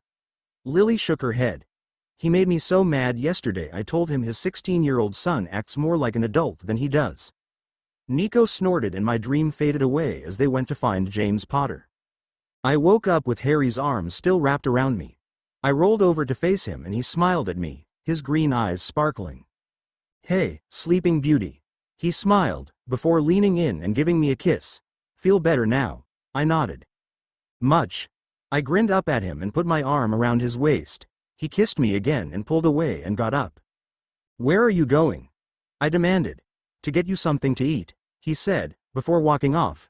I rolled my eyes and sat up. I wasn't hungry, but Harry was going to make sure I ate. Maybe I would do what my mom suggested and allow Harry to spoil me. After all, in a few months I was going to be too big to move. Too bad Aphrodite kids did gain weight while pregnant. It could be a lot easier to hide my pregnancy if we didn't. Here you go, Harry said. He sat down next to me and handed me a tray of food. I smiled and began to eat, just to make him happy and for my baby, of course. Harry smiled when I did. I dreamed about my mother. I told him, she thinks I should take advantage of your kindness and let you spoil me. Harry raised his eyebrow with an amused look. And what did you say? He asked. I told her not to call you our little wizard. I said that you were my little wizard. Harry grinned about that. But I think she might be onto something. I pointed to my food tray. I could get us to this. Harry laughed and kissed my cheek as I ate. Did she say anything important? Not really, I said. She just wanted to chat. Hera told her about the baby, but she already knew. Harry nodded. She also told me not to get so caught up in keeping the baby from Voldemort that we forget about Lycaon. She won't have to worry about that, Harry said. I won't be forgetting about him. She also told me not to leave your sight again, I said, and that was an order from my mother. Smart lady, Harry said, smirking. I rolled my eyes. Our mothers are planning to give me a baby shower. Now can you imagine that? Your mom and my mom together in the same room, for a party. Harry flinched. Babe, what are we going to do about me fighting? Harry frowned.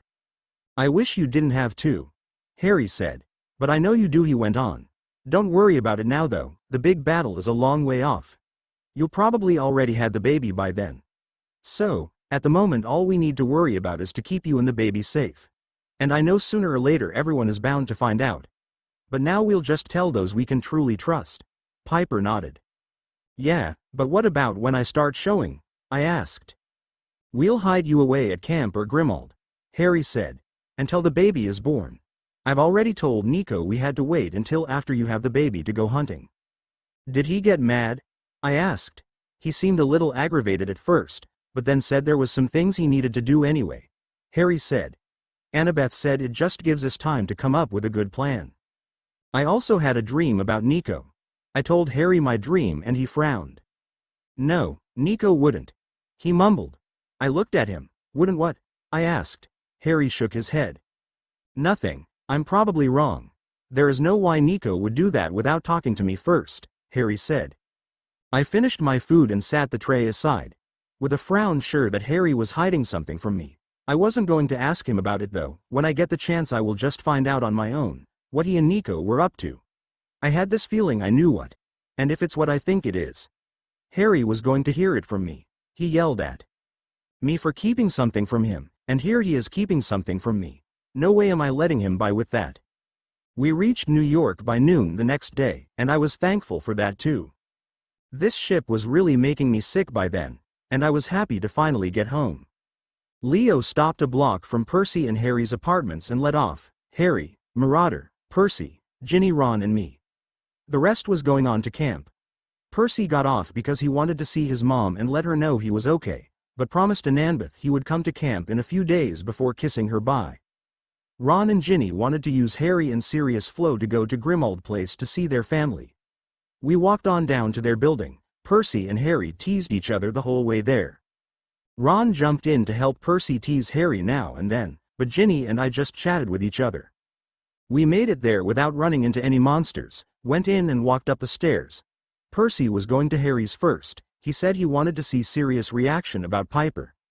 Harry got out his key and opened the door and walked on in. But Sirius wasn't there. He looked around confused. Dad, Harry called. He went toward the hall, when a bedroom door opened and out stepped a blonde-headed woman. Harry frowned at her. Who are you and where the bloody hell is my dad? The woman frowned. Potter, she said, and my hand went to my dagger on my side. I saw Ginny's go to the wand in her pocket, so did Ron's. Just as rude as Snape says you are. I know you, Ginny said. You're that Malfoy woman. She looked at Harry. She's Lucius Malfoy's wife. Draco Malfoy's mother. Harry frowned. Where the hell is my dad? He demanded. What have you done with him? He pushed past her and went down the hall just as his bedroom door opened and out stepped none other than Draco. Malfoy. He looked at Harry in surprise before Harry grabbed him by the shirt and slammed him against the wall so hard a picture fell off. "What the hell are you and your mother doing in my house?" he demanded. "And where is my dad? What have you done with him?" "Get your hands off my son, Potter," Mrs. Malfoy demanded. She walked over to Harry and tried to pull his hand from Draco. "We didn't do anything. We're guest of Sirius, he's been staying at that Sally Women's with her." Percy turned to Ginny. "Hey, Gin, you remember the apartment I pointed out?" She nodded. "Would you go see if Sirius is there? So we can get this all straightened out?" "Sure," Ginny said and turned and left. "Now, let go of my son, Potter," Mrs. Malfoy demanded. She drew her hand back to hit Harry, but I grabbed her arm. "You touch him and I swear, I let my thread hang. No way was I going to let this thing touch my Harry." Mrs. Malfoy jerked her arm out of my hand and sneered at me. "Don't you touch me, you muggle filth," she sneered in my face. "Don't talk to her like that," Harry demanded. He let go of Malfoy and stepped protectively in front of me. "You've gone mad," Malfoy said. He looked Harry over, then sneered at the gray braid in his hair. He then pulled out his wand and sent a hex at Harry, but the idiot missed and it hit the wall inches from my face. I watched as Harry's eyes turned black, and he looked at Malfoy, who took a step back in fear. "You bastard," he cried. He grabbed Malfoy by the shirt again and slammed him into the wall. Marauder gave a loud roar. "I could just kill you for that," he sneered. His eyes suddenly dropped to Malfoy's arm. His shirt sleeve was raised up, and there for all of us to see was 2 marks of a peacock feather and a staff. Harry grabbed his arm and slammed it into the wall.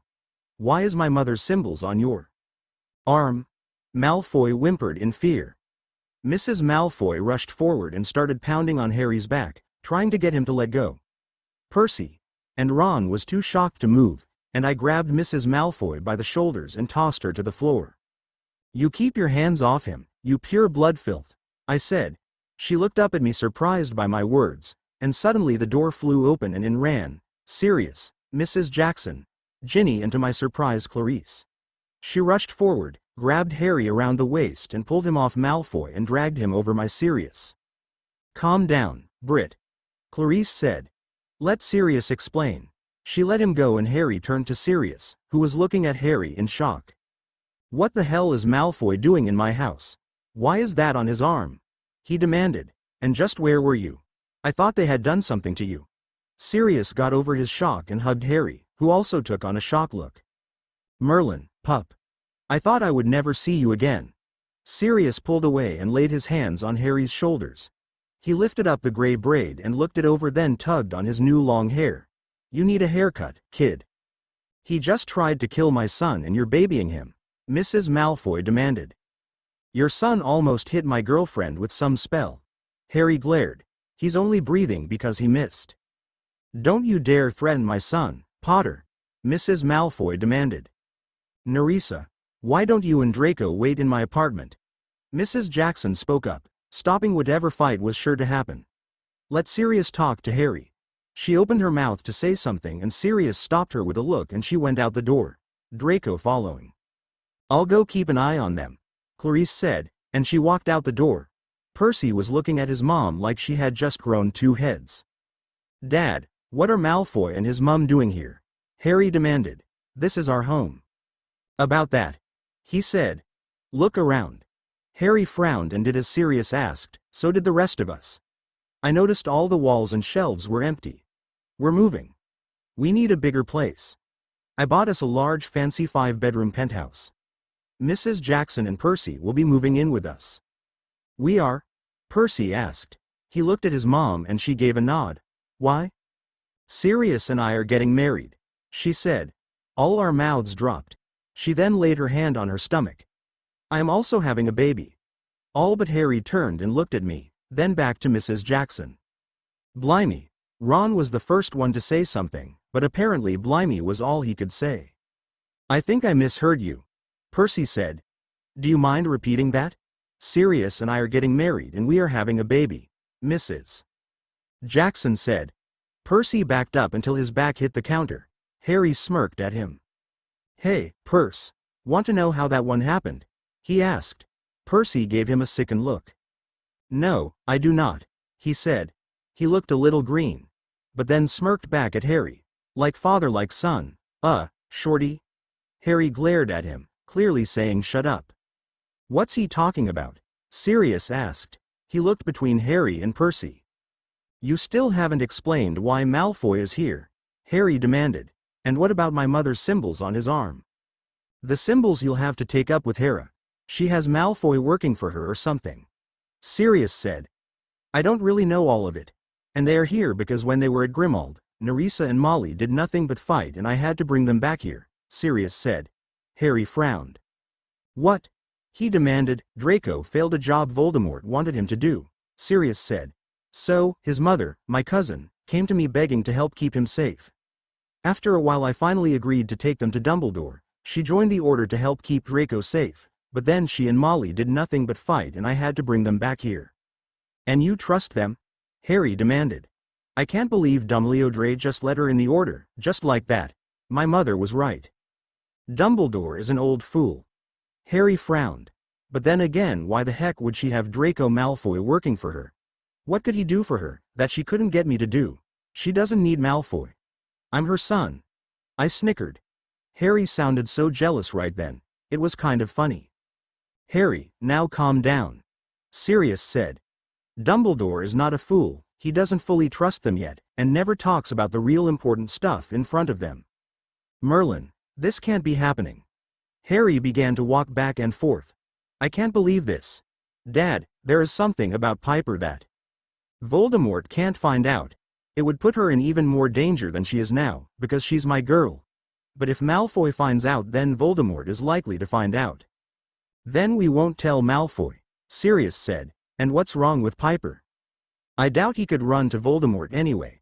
Mrs. Jackson spoke up. That Severus guy said Voldemort has put a price on both Draco and Nerissa's heads. To go tell him would most likely get himself killed. How do you know that? Percy demanded. I've been going to order meetings, Mrs. Jackson said. Call him Snape. Sirius told her. I don't like when you call him by his first name. Like you two are friends or something. Mrs. Jackson rolled her eyes. What is it you don't want Voldemort finding out? Sirius asked. Harry looked at him then me with pleading eyes. Oh my gods, he was afraid of telling his dad. I turned to Sirius. Voldemort can't find out that I am pregnant, I told him. Sirius' eyes widened and he looked from me to Harry to Sally to Percy, then back to me. Say that again? He demanded. I'm pregnant, I said. You are going to be a grandpa. He turned to Mrs. Jackson who nodded. I thought so, with what Percy said about like father like son, she said. Damn. A voice said from the door. We turned to see Clarice was back and standing there. She looked from Harry to Sirius. Can't you wizards keep your pants on? They both glared at her, which only made her smirk.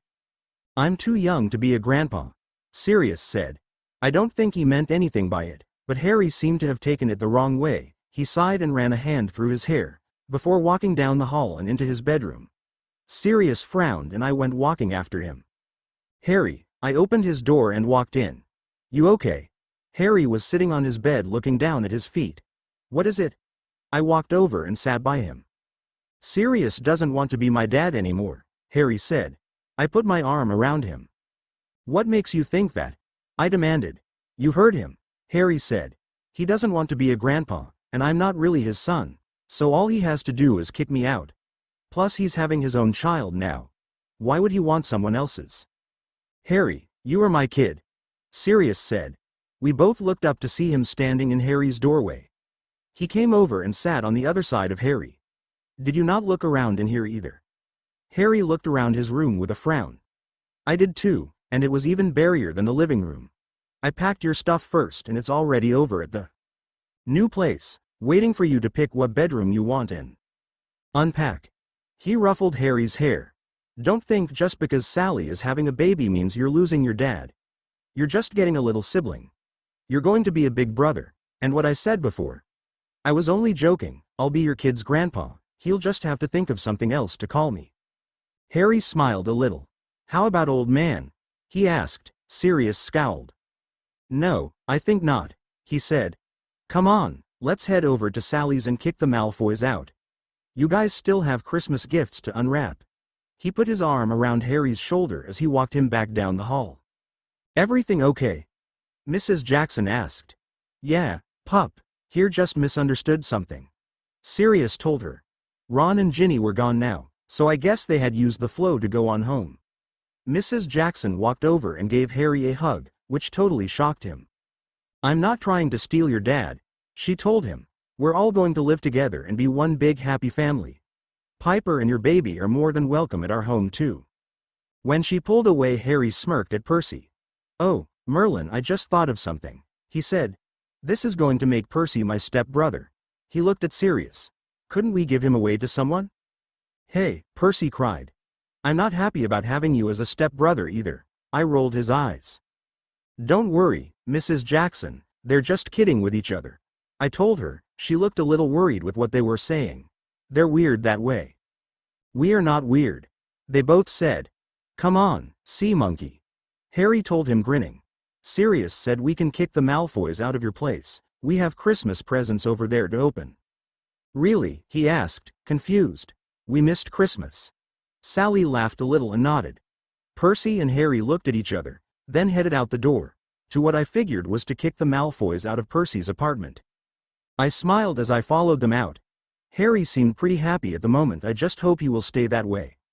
I had always known Mrs. Jackson and Sirius had feelings for each other. As a daughter of Aphrodite I could sense it, but the fact she was pregnant too totally shocked me. I'm just glad the boys took it well. Maybe having a mother figure around will help Harry feel more like he has a family. And I was touched by what she said. Me and my baby will always be welcomed at their house. I hadn't worried about that though, but I was still touched. Hopefully we can end the war and finally be happy, Harry and I, together raising our son. With plenty of family to spoil him. I just couldn't wait until the war was over and we won. We all just might get a happy ever after or as close as one as we can get. I asked Sirius what day it was and he turned to Mrs. Jackson, who rolled her eyes and then told me.